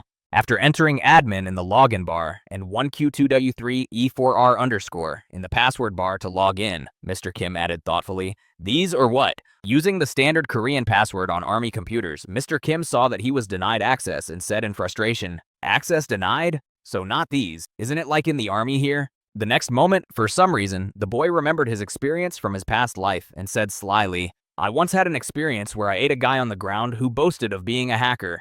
I never thought I would use it in this world." Immediately after that, Mr. Kim began to find a username and password to log into this military computer on the aircraft carrier. At this rate, several hours of attempts had already passed. After several hours of hard work, Mr. Kim finally managed to find the right characters to log in. Taking his hands off the keyboard, he breathed a sigh of relief and said, "It's finally done." As soon as the correct username and password were entered into the computer, it immediately started up, and a few minutes later, the computer said, "Access granted. Welcome, Mr. Senator Wilson Phillips." Looking at the computer he had finally managed to access, Mr. Kim thought nervously, "Somehow, I broke in. There were too many combinations. At some point, I was just lucky." Having examined the computer completely, the boy added thoughtfully, "It was much harder than I expected, even with the brains of a professional hacker. This thing is definitely from the Earth. Besides, it came from the 50-year future." This machine, which Mr. Kim got inside after killing all the demons and then hacking into the system, was an aircraft carrier with technology from 2072. After reading the date of manufacture of this ship, Mr. Kim thought, given the availability of such military equipment, even 50 years later, all is not well on Earth. Anyway, it does not belong to the knowledge that the prince will need in the future. This means that I won't need it when I return to Earth either. Immediately afterwards, Mr. Kim's eyes glowed red and he spoke menacingly. I will destroy it. Mr. Kim then went back to his keyboard to run a self-destruct program that would deactivate the carrier's capability. After some time of writing commands, the carrier reported, self-destruct command confirmed. The USS Cold Shiv self-destruct process will begin in 15 minutes. The ship added a message after that, but the voice was static. All crew members to abandon ship, following emergency instructions. Beep, beep, beep. Hearing the intermittent signals, Mr. Kim said in surprise, really? Did it break down? Waving his hand after saying that, Mr. Kim said joyfully, there is one effective method in Korea that always works to repair a broken appliance. After that, the boy hit the computer system unit with all his might and shouted, hit it as hard as you can to make it work. Immediately after that, sirens started blaring in the ship's hold and the red light came on. It seems that Mr. Kim overdid it and broke something. The next moment, a message was broadcast on the ship. Attention, attention, cellular reaction of the Legion of the First Class has been detected. All processes are now suspended, and the reaction zone is being eliminated. From now on, all rights to control the ship have been transferred to the main AI. Hearing this, Mr. Kim said nervously, what? Why is it him? The next moment, the ship added one last thing before starting to eliminate the alien bodies from itself. May good luck be with you. The next moment, there was an explosion that blew up the carrier and was supposed to destroy all the intruders who had entered. This explosion threw Mr. Kim quite a distance, but thanks to the cover of his body, he was not seriously injured, and thanks to his troll ability, he quickly regenerated. Rising from the ground, the boy who had lost consciousness during the explosion, moaning heavily, said, what the hell just happened?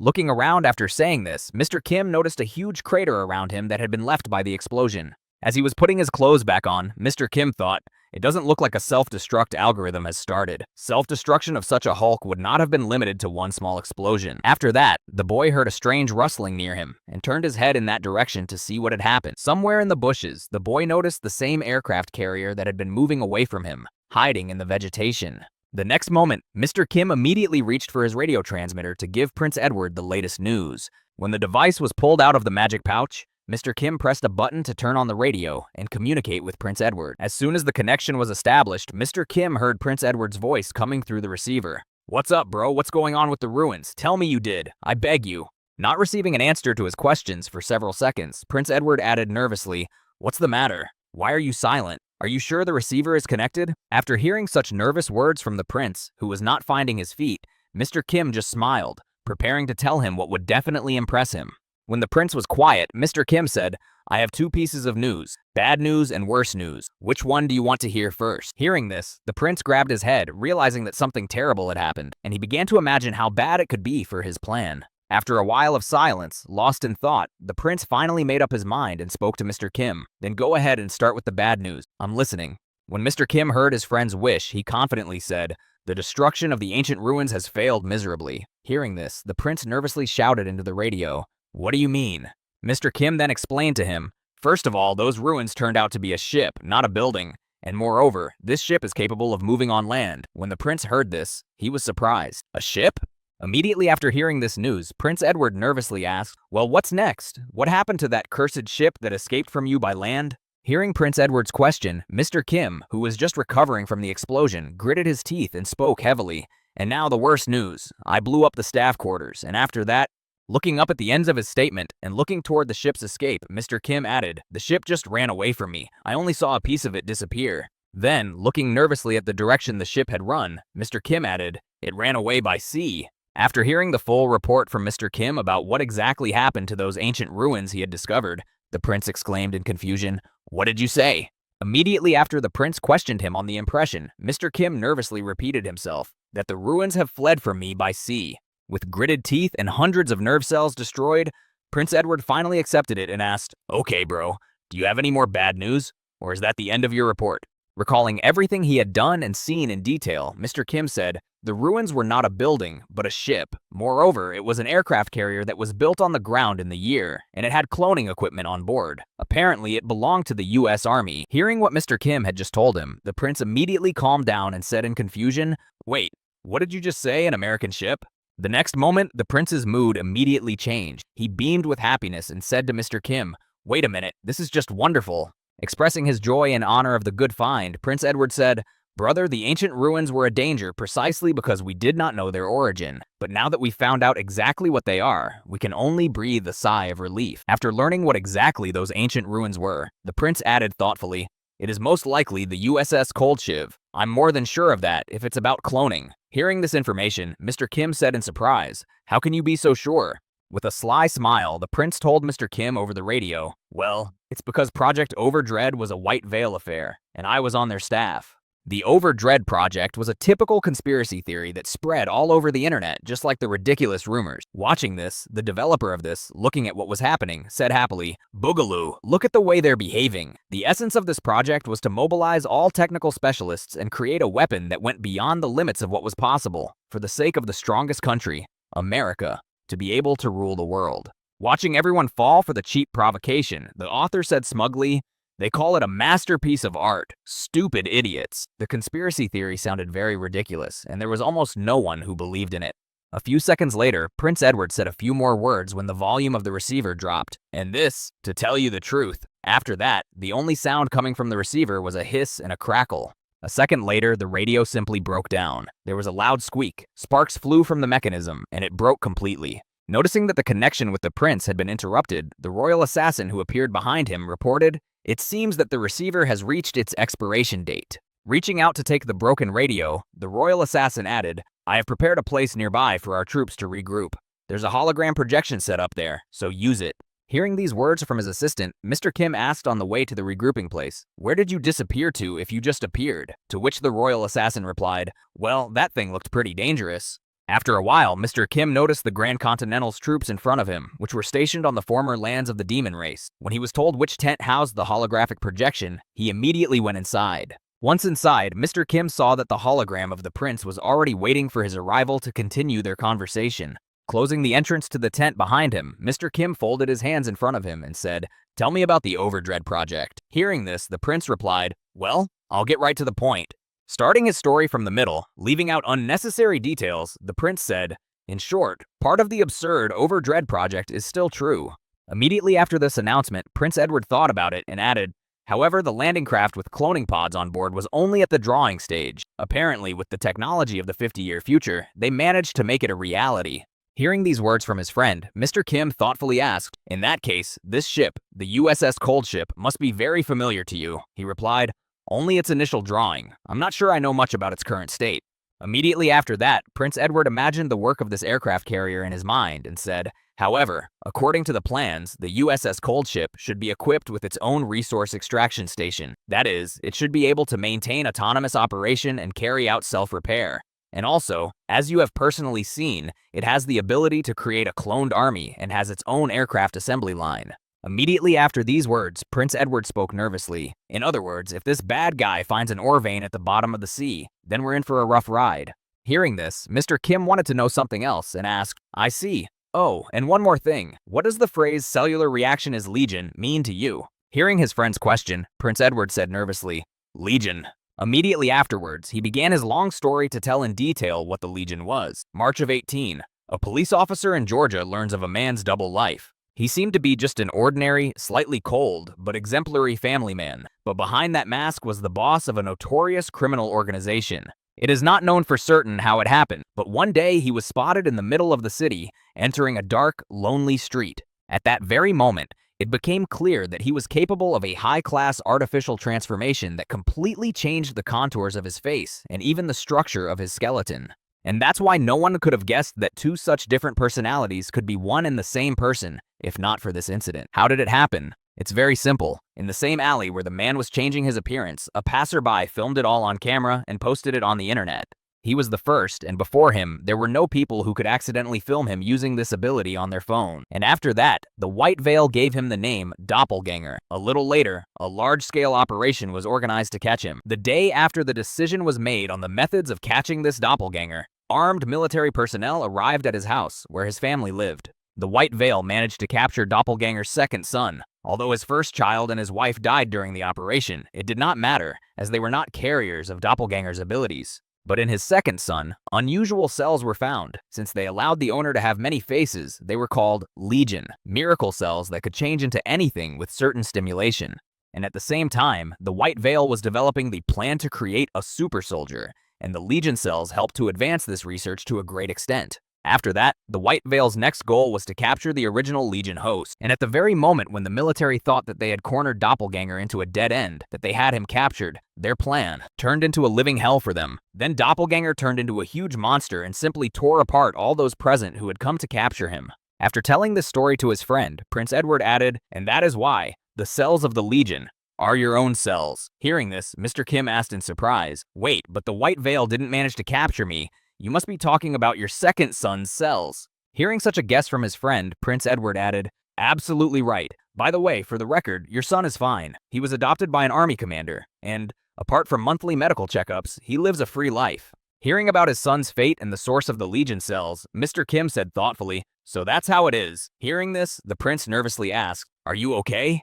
Immediately afterward, Mr. Kim replied, "I killed everyone who participated in that operation. And besides, didn't you say he was living a free life?" Repeating all the words of the prince that he had heard, Mr. Kim also added, "And then he inherited the genes, but not the ability. He is my son, but not my tribesman." Hearing these words from Mr. Kim, Prince Edward thought, "Not the reaction I expected." Nevertheless, even for this monster, family played an important role. For him, it was the last link that allowed him to remain human. Recalling how callous Mr. Kim can sometimes be, Prince Edward thought, it was after the incident when he lost his family that all the human in him disappeared. Realizing where exactly the limit of Kim's humanity ended, Prince Edward added, "In general, now we need to pacify this ship from the future. The question is how to find it in the seas of a huge continent." To which Mr. Kim replied, "Do you have a way?" Hearing the question from his friend, Prince Edward replied disappointedly, "Honestly, no. There are no satellites or radars in this world." Immediately afterwards, the prince decided to ask Mr. Kim if he had any target tracking capabilities and nervously asked, "Brother, maybe you have one." After these words, Mr. Kim sighed heavily because he already realized where the conversation was headed. He just had to accept that it would be his burden now. The next moment, the boy turned around and headed out of the tent, saying, "Okay, I wanted to try something anyway. When I find it, I'll be sure to contact you." As Prince Edward watched Mr. Kim go off in search of the runaway ship, he said anxiously, "I must prove my worth as soon as possible." And then Mr. Kim's red eyes appeared in his mind, giving him a chilling, goosebump-inducing vision. In a frightened state, the prince added, "Otherwise, this monster could eat me at any moment." Leaving the tent, Mr. Kim turned into a dragon to get to the sea as quickly as possible and begin his search. He arrived in the port city of Stockholm.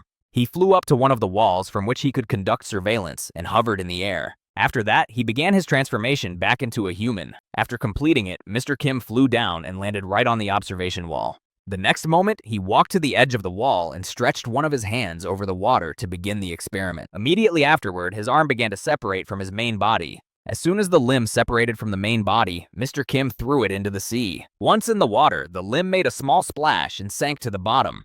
However, everything was planned. Once in the water, the arm began to dissolve, turning into parasitic fish that Mr. Kim could control. Looking at his arm, which was rapidly growing back, the boy said, "Tuna with the muscles of an ogre, the bone marrow of a troll, and the scales of a dragon. It would be more accurate to call it a chimera than a fish." After that, Mr. Kim stood over the sea again and began to separate his arms so that there would be more parasites in the sea. Having completed the separation, this time 2 of his arms flew into the pond, and when they collided with the water, they created splashes and went to the bottom, simultaneously being destroyed by it. When all his chimeras scattered across the water, Mr. Kim said in an ominous voice, "Grow, devouring everything in your path, and report back immediately if you find any metal clusters." After receiving the instructions from their master, the chimera fish got red glowing eyes and swam in different directions to find the ship that had escaped from the boy. 2 days passed after Mr. Kim released his chimera fish into the sea. At some point, he became very bored and decided to go fishing, and at that moment, while fishing, the boy said, "A few days after I released the scout fish, I could not cope with my sadness, and it was in order to somehow dispel his sadness that Mr. Kim decided to go fishing. Still, he had to wait for the signal from the scouts, and this way he would be able to benefit from it. Catching a new fish and eating it, Mr. Kim was very happy to do so. Looking at this, I had the idea to change the title to I Become Stronger by Catching Fish. After a while, Mr. Kim heard a rather familiar voice behind him, speaking to him. "Mr. Kim, I have come to see you." When Mr. Kim looked back, he saw the royal assassin staring at the space beside him, and he added, "Well, how's your catch?" Noticing the heads of the fish not far from him, which remained after being eaten, the royal assassin said in surprise, "Entrails? And how did you cook the fish in such a place?" The royal assassin immediately covered his nose and said, "Please don't tell me that this is a fish scrap. Please don't tell me that you ate fish raw." Hearing this from the royal assassin, Mr. Kim said in displeasure, "Okay, let's finish with your theatrics here. Tell me why you came to see me." Hearing these words from Mr. Kim, the royal assassin said, "Oh, I apologize. Actually, His Highness." Before he could finish speaking, he caught sight of the fishing rod in Mr. Kim's hand. Looking at it from a distance, the royal assassin exclaimed in surprise, "Mr. Kim, is this what I think it is?" Running up to the boy, the royal assassin began to examine the fishing rod in detail from all sides, saying in amazement, "Isn't this the legendary Conqueror of the Seas 2000? A masterpiece created 15 years ago, a one-of-a-kind fishing tackle workshop. At that time, they were the only ones who insisted on preserving the properties of the material itself, while the rest of the best fishing tackle makers among the dwarves, all as one, focused on magic spells. Oh, the gods. It goes without saying that the ancient traditional dwarf technologies were used in the manufacture of the rod, but along with them, a technology that was only at the testing stage at the time was boldly introduced, which unexpectedly allowed for a perfect balance, thanks to which this product of the highest quality was unofficially named the Union of Tradition and New Technology, and has survived to this day in its original form.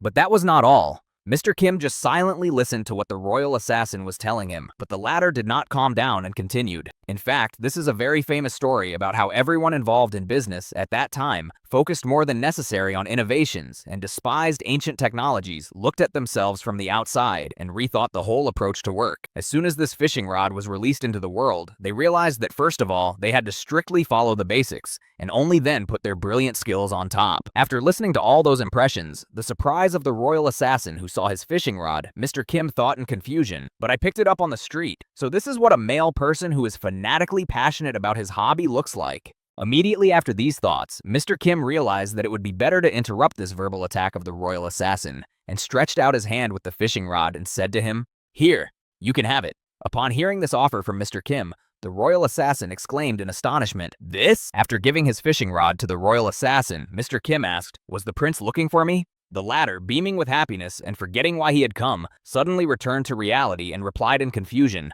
"Oh, yes, I was looking for you." Looking at his legendary fishing rod, about which he told a whole story, the royal assassin spoke for a moment. "He has a question for you. A question. You need to come to the temporary camp." When he heard the directions, Mr. Kim grew wings and climbed the wall so that nothing would prevent him from taking off. Immediately afterwards, the boy took to the sky and quickly headed to the same temporary camp where the holographic projection of the prince was to talk to him. Looking after Mr. Kim, the royal assassin exclaimed in surprise, "Are you really sure you're giving me this fishing rod? It's non-refundable." Immediately after Mr. Kim did not respond to the royal assassin, he realized that silence was a sign of agreement. After that, he made himself comfortable on the wall and threw the hook into the water. Enjoying his new property, the royal assassin, who was beaming with happiness, said happily, "It's the best, just the best fishing rod." A short time later, Mr. Kim arrived at the temporary camp and hurried to his tent. Pulling back the entrance cloth, he spoke as he entered. "What's the matter?" Hearing that he was already there, Prince Edward immediately spoke. "Oh, you have arrived. I'll get straight to the point so as not to waste time." Immediately after that, Prince Edward began, "Brother, to tell you the truth, the strongest feeling I have for you is fear. But at the same time, I feel trust in you as an ally and friendship as a person from the same world as me. That is why I will never lie to you." After hearing this sermon from Prince Edward, Mr. Kim said in displeasure, "Let's get to the point." Hearing Mr. Kim's request, Prince Edward coughed and then said, Yes, I will ask you just a few questions. Recently, the catch of strange monster fish has decreased across the continent. Imagining roughly what those fish that eat everything in their path are like, Prince Edward said, "Terrible creatures that tear through any nets and even swallow hooks. Did you do this?" Hearing this question from Prince Edward, Mr. Kim thought about his chimeras. "I only ordered my detached limbs to find the ship. This is the result of their own decisions. In that case," immediately after his thoughts, Mr. Kim spoke confidently, "No, it's not me." Hearing this answer from Mr. Kim, Prince Edward asked in confusion, "Really?" The next moment, Mr. Kim said thoughtfully, "It has nothing to do with me. The creatures I gave birth to acted of their own free will." Hearing these words from his friend, Prince Edward thought angrily, "Fuck, that's what we're talking about now. They're really hurting the whole continent." Accepting this, Prince Edward let it go and continued, "Okay then, let's forget about it. My next question. 2 days ago, fishmen began to appear in the seas of the kingdom of Albaflume. After reporting the appearance of new monsters, Prince Edward added nervously, "However, this is not a familiar race of fishmen demons. The problem is that they look too strange. Because of them, the kingdom of Albaflume has declared a state of emergency." Immediately after this announcement, Mr. Kim said, "I'm sorry, I did nothing but fish. Hearing this, the prince added, then they must be a clone army created by the USS Cold Shiv. Perhaps its purpose is to limit the movement of our ground forces before it produces deck plane. When Mr. Kim heard where the new monsters had appeared and what they were doing, he said, then I will send the fish to that area. After all, I created them for the sake of finding the ship. Hearing these words from his friend, Prince Edward said with gratitude, thank you, brother. Now, I have one last question. Folding his hands in front of him, Prince Edward said in displeasure, the royal assassin who was assigned to you suddenly applied for a paid vacation. He said that he had gotten his hands on the Conqueror of the Seas 2000. Prince Edward glared at Mr. Kim and said angrily, did you give him that fishing rod? Come clean. Feeling the pressure on himself because of a piece of fishing line and a float that he had found on the street, Mr. Kim thought nervously, that one and this one, a pair of boots. The next moment, Mr. Kim turned on the spot and walked out of the tent, saying, I don't know anything. Noticing that he was running away from the conversation, Prince Edward shouted after him, don't lie to me. Where are you going?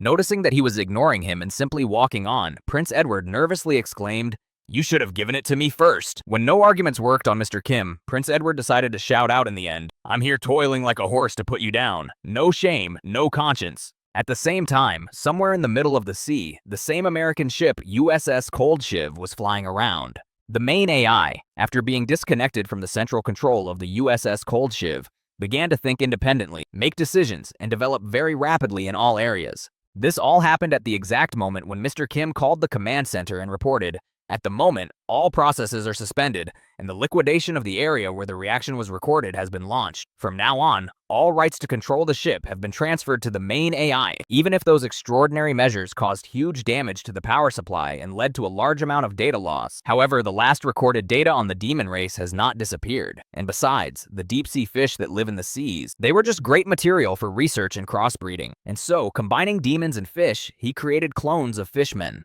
When the fish clones were ready and began to rise to the surface, they naturally met people. They, in turn, noticed the monsters and screamed in fright, "Choo monster!" Trying to kill one of them, one of the sailors took out his pistol and fired at it. But the bullet, hitting the head, simply bounced off without causing any harm to the demon. And after that incident, when people could not do anything about those monsters because their weapons were simply useless, these clones of fishmen easily defeated the Kingdom of Albaflume, which had the strongest naval force on the continent. There were countless monsters of fishmen. They kept coming and coming to the Kingdom of Albaflume to seize territory and exterminate all the people who could interfere with them. Trying to resist this invasion, many sailors of the Navy died in this battle. The monsters simply devoured them, leaving not even a small particle behind. At the same time, one of the sailors was trying to save a girl he was leading by the hand, running away from the monsters. Running away from the monsters with the boy, the girl, who was also thinking about the other sailors who were now having to face the monsters, said nervously, "Wait, Pietro is still here." Hearing someone's name, which the girl had mentioned while running away from the monsters, the sailor who was pulling her along nervously shouted, "I don't know who it is, but we don't have time for that now." As he shouted this to the girl, the sailor heard someone growling behind him. Looking back, he saw that one of the monsters was running right behind them and was even catching up. Letting the girl go ahead, the boy exclaimed, "Damn, you run first for now," and he stood up to defend her, aiming his gun at the monster's head to stop the pursuit. Aiming at the enemy, the boy waited for the very moment when the monster would come closer and open its mouth to shoot at the mouth and hit the enemy accurately. As soon as it was time to shoot, the boy pulled the trigger to fire, but nothing happened. The bullet didn't hit the enemy after pulling the trigger. The mechanism did not work, but the enemy was not defeated. This meant only one thing. Everything would end here. Life is coming to an end.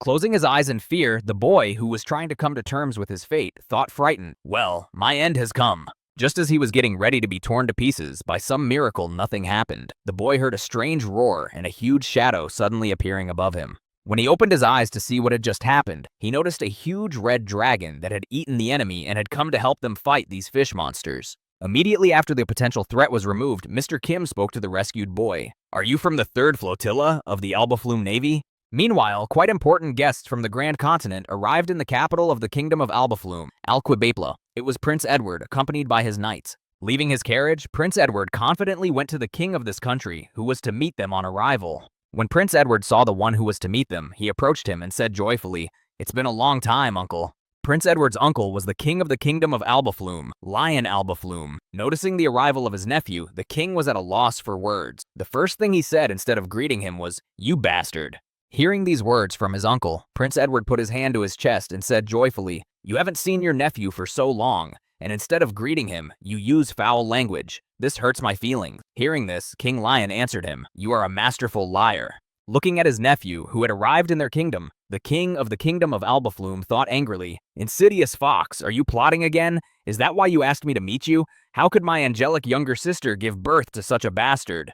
Immediately after thinking about it, King Leon Albaflume spoke angrily. "What is it this time? Have you come to sell your toys again, which become useless if they get wet? Or do you want to impose that coal-eating ship you showed me last time?"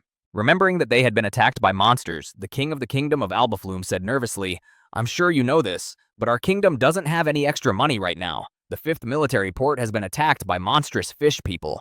Hearing these words from King Albaflume, Prince Edward spoke confidently. "This is exactly what I have come to talk about. I think I can help you with this." Hearing that he was offering his help, the king of Albaflume was surprised. "Help? How can I help you? By the time your help gets here, the entire royal flotilla will have been destroyed. Even your much-vaunted spatial mages can only send a small fraction of the soldiers." Hearing these words from his uncle, Prince Edward smiled slyly and said, "Why, wouldn't a couple of soldiers be enough to deal with the problem?" Folding his hands in front of him, the king of Albaflume said with a mocking tone, "Of course it is. What, are you going to send a dragon to us or something?" Hearing such words from his naive uncle, who was confidently mocking him, Prince Edward smiled slyly and said, "I have already sent him to you." Hearing these words from his nephew, King Albaflume was greatly confused, not understanding what he meant and whether he was telling the truth. The next moment, the king looked up and heard a strange noise from the flapping of wings. What he saw in the sky shocked him greatly, and he said in astonishment, What the hell? Something is coming from the sky." A few seconds later, a dragon hovered over the carriage that Prince Edward had brought to the kingdom of Albaflume, carrying the sailor and the girl he was trying to save. When the king noticed the beast in the sky, he said in surprise, "A dragon?"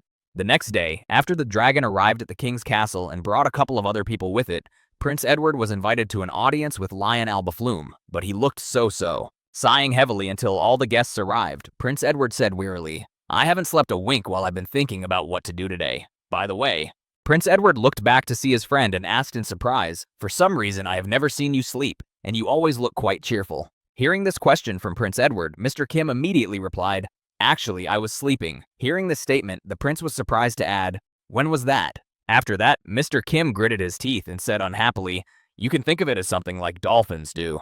Hearing Mr. Kim's sleeping system, Prince Edward asked in surprise, "Do you sleep by turning off the left and right hemispheres of your brain alternately?" Hearing the question from his friend who was in the room with him, Mr. Kim thought, "To be more precise, I rest by alternating between my main brain and my accessory brain." Not knowing the truth and still thinking that he was resting like dolphins, the prince thought, "What a damned monster." Then he said, "And today you will have to spend the whole day in a formal setting. Can you handle it?"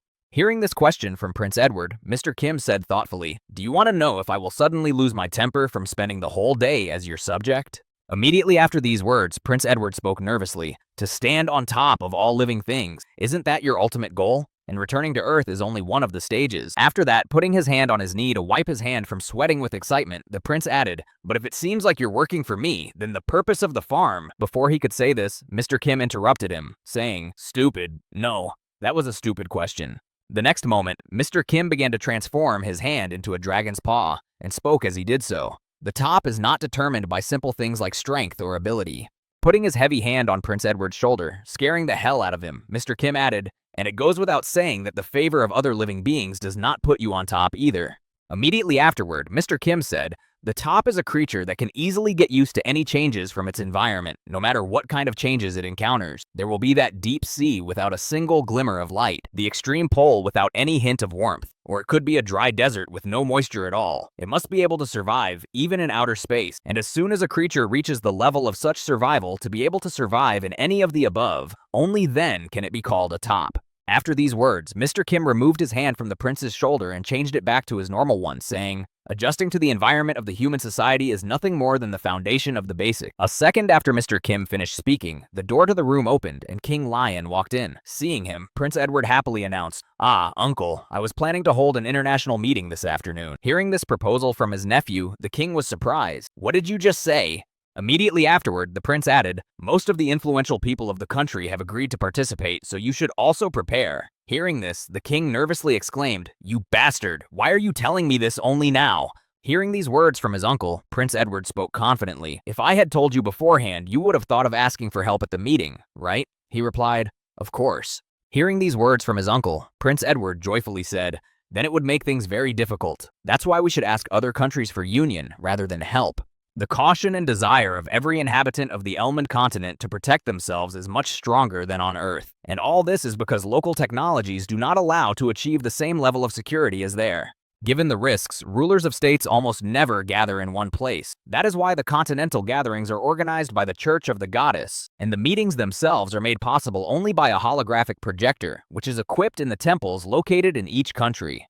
And so, in the Kingdom of Albaflum, there was also a temple with this holographic projector, which was located in Alcupela. When the king of the Kingdom of Albaflum came to this temple, where the meeting was held, he said to his companions, "Since everyone is here, let us begin to discuss." Hearing that the discussion was about to begin, one of those present spoke, drawing attention to himself by coughing. "Then I will speak first. At the moment, the Grand Continent Kingdom has monopolized all the profits from the demon land." Before he could finish speaking, Prince Edward interrupted him, saying, "I beg your pardon, but there is a much more urgent matter on the agenda." Hearing that he had been interrupted, one of the participants in the meeting spoke up. "And what is so urgent?" Hearing this question, Prince Edward said, "Starting last week, the volume of catch has dropped dramatically. This has affected not certain areas, but all the seas of the continent as a whole." Prince Edward continued, "And almost at the same time, half-fish of a mysterious species began to appear in the Kingdom of Albaflum. You should all know this by now, as you have received a request for support from the kingdom." Then Prince Edward added irritably, "Although none of you have responded to it." After listening to Prince Edward, another participant in the meeting asked, "We know about that, but isn't the decline in the catch a temporary phenomenon?" Immediately afterwards, the speaker smiled slyly and said, "Besides, if the strongest fleet in the world has been defeated, if we sent help, the number of dead would increase." Hearing this, King Lion Albaflum said thoughtfully, "But is it not your duty to provide your neighbors with help to the best of your ability?" Hearing this question from Leon Albaflum, the first speaker asked in surprise, "Duty? Wasn't the so-called duty limited to matters related to the Demon King?" Remembering the Demon King, Prince Edward said, "Yes, it was, and what is happening now has a deep connection to the Demon King." Hearing what the prince had just said, the second speaker suddenly exclaimed in mockery, "Prince Edward, what are you talking about? What Demon King?" The next moment, the second speaker became very angry and added, "Do you have any evidence for such a statement? Or at least witnesses?" Hearing this question from his uncle, Prince Edward smiled slyly and said confidently, "Of course I have evidence to support my word." Immediately afterward, Prince Edward said, "Sir Kim." After that, everyone's attention turned to the knight behind him, who was waiting for his time to speak. As soon as Mr. Kim heard this command, he immediately stepped away from the wall and walked toward the circle so that the other participants could see him. When Mr. Kim entered the holographic projection circle, he immediately put his hand to his chest and said, "Here and now, I, the illustrious preceptor of the Sacred Sword Order, swear before the goddess that I will tell the truth, and only the truth." Immediately after these words, several dozen spears of light appeared over Mr. Kim, which were supposed to test his words for truth. This was one of the miracles bestowed by such a transcendent being as a goddess. The one who utters the vow of truth is surrounded by spears made of light. These spears serve as a guarantee to the goddess that the words of the speaker contain only the truth. For if someone who has taken a vow to lie, his life will be cut short by heavenly punishment. Since the spears are of divine origin, Mr. Kim's skill neutralizer will not work on them. Nevertheless, the main requirement for the boy was simply not to give them a reason to attack. Immediately after he was surrounded by spears, Mr. Kim spoke. "I can't tell you all the details, but what Prince Edward said is the truth." Bending his head slightly down, Mr. Kim began to speak steadfastly about the situation. "The reason for the decline in the catch is the strange fish. I have seen them up close. I can tell you that they are definitely related to the Demon King." To speak, Mr. Kim carefully chose each word so that he would not be pierced by the divine spear and said, "As well as the fishmen of a mysterious species who attacked the kingdom. It is obvious that the very existence of these creatures is contrary to the divine will." He looked at Mr. Kim with a worried look as he continued to speak. "I was also able to infiltrate the fishmen's base, where I saw with my own eyes what they are like." Prince Edward could only hope and worry. And finally, Mr. Kim added, "There is a possibility that they have the same origin as the Demon King." After that, the spears of light began to disappear. The next moment, the spears of light that were created by the goddess's promise began to disappear as soon as Mr. Kim finished his speech. At the same time, Mr. Kim said, "The reason for the decline in the catch is the strange fish. I have seen them up close. I can say that they are definitely related to the Demon King." He pondered. "Of course they would, because they were created by me, the one who participated in the destruction of the Demon King." The next point was to discuss the monsters that had come to the kingdom. He said, "And also the fishmen of a mysterious species who attacked the kingdom. It is obvious that the very existence of these creatures is against the divine will." Mr. Kim thought, The prototype of the fishman was the deep-sea fish from the Cthulhu myths. The goddess said that the time has not yet come for them, so there is no mistake here either. And finally, Mr. Kim added, I was also able to infiltrate the fish people's base, where I saw with my own eyes what they are like. There is a possibility that they have the same origin as the Demon King. After saying this, Mr. Kim thought, the source of the fish people is the USS Cold Shiv, and the ship, like the Demon King, came from Earth. In short, they share the same origin. After finishing his speech, the spears began to disappear a little bit. Then Mr. Kim thought, looking at the king's present, all in all, it sounds like the Demon King created monsters before he died to attack humanity. After reflecting on Mr. Kim's words, who had said this under the vow of the goddess, one of the attendees said thoughtfully, it seems that the union cannot be avoided. In that case, the head of the union. Hearing this, Prince Edward broke into the conversation, saying, in my opinion, the kingdom of Albaflume is best suited for this role. They have taken the brunt of the attack, but even so, their fleet is still in good shape. It would not be wrong to say that they play a key role in this whole situation. Immediately after these words of Prince Edward, someone in the audience added, yes, that certainly makes sense. The next moment, the rest of the audience added, good. I agree with the decision. Hearing that the alliance was formed, King Albaflo said, I accept the proposal, and then thought, the goal of gaining support has been achieved, but... After that, King Lion Albaflo turned his gaze to his nephew and thought in confusion, what the hell is this boy up to? At the same time, Prince Edward, who was able to bring his plan to life, was happily reflecting, everything is going exactly according to plan. Now thanks to this, let's lay the foundation for a united army of people. Instead of searching for ore sources somewhere in the middle of the sea, the USS Cold Shiv preferred to attack the kingdom of Albaflume. Immediately afterwards, all the clones created by the USS Cold Shiv headed for the kingdom, destroying everything in their path to get the results they needed to replenish their supplies. And all this happened because artificial intelligence judged that taking away melted ore was much more efficient than searching for a vein in the sea. Moreover, the creatures that tried to resist it, turned out to be no problem for its soldiers. Creatures weaker than clone soldiers could simply be destroyed.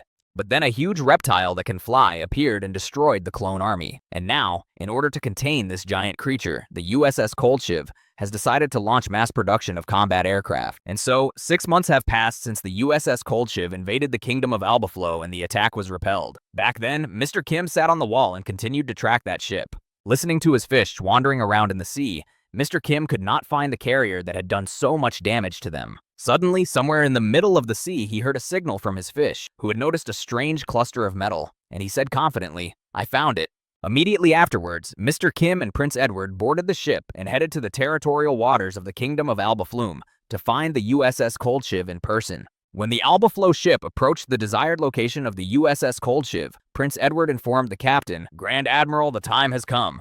Hearing these words from Prince Edward, Grand Admiral Azidmed, Commander-in-Chief of the Combined Naval Forces of the Elmond continent, said, I understand.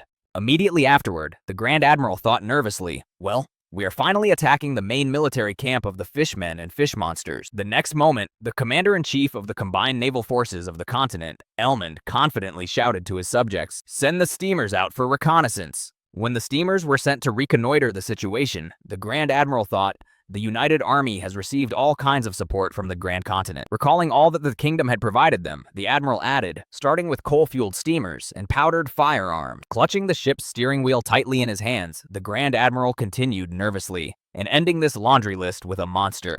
Immediately after these thoughts, the Grand Admiral thought nervously, without the new technology and Sir Kim's support, the Albaflume kingdom would have been defeated by now. Immediately after saying this, the Grand Admiral looked back and added excitedly, but if you think about it, is it possible to realize such news in just 6 months? Prince Edward, he is a very suspicious person. After a while, a shout was heard on the deck of the ship announcing, Grand Admiral, urgent, our steamers have returned. Hearing this, the Grand Admiral hurried to the bow of the ship to see what news they were carrying, and noticing the sign, he exclaimed in confusion, this cannot be. Steamboats returning from reconnaissance if they carried a red flag, which meant something very bad. Seeing it, the Grand Admiral added in fright, a red flag? This red flag meant only one thing, that an emergency situation had arisen during the reconnaissance, and they simply had no choice but to return. And this emergency was due to the fact that one of Mr. Kim's particles turned into a giant monster and began its battle with the fighters created by the USS Cold Shiv. At the same time, the entire fleet was watching the situation through a crystal ball that recorded the latest events that took place at sea during reconnaissance on the steamers. After demonstrating what was happening there, one of the sailors said nervously, this is the last recording we received. You can see for yourself what was happening there. Noticing what was happening somewhere in the middle of the sea, the deck was dead silent when suddenly someone spoke up. How is this possible? Immediately afterward, a sailor, frightened by the events, exclaimed, "We should definitely retreat." Hearing this suggestion from his subject, the Grand Admiral nervously said, "Don't talk nonsense." Trying to calm his subject down, the Grand Admiral added nervously, "On the contrary, it may even be our only chance of victory." Before he could finish, he suddenly noticed the dragon that Mr. Kim had transformed into on the bow of the ship and nervously asked, "Sir Kim, why did you suddenly change into a dragon?" Ignoring the words of the Grand Admiral, Mr. Kim jumped off the ship and went to the very place where the same events had taken place. Unable to understand what had just happened and why Mr. Kim had not reported to him, the Grand Admiral exclaimed in alarm, "What is this supposed to mean?" Immediately afterward, the Grand Admiral looked back at Prince Edward and said angrily, "Prince Edward, do you realize the current situation? Are you going to let Sir Kim do as he pleases when it is so important for us not to make any mistakes?" Hearing the remarks from the commander of the Unified Army's Navy, Prince Edward spoke confidently. "I know both the true origin of the octopus monster and the current situation."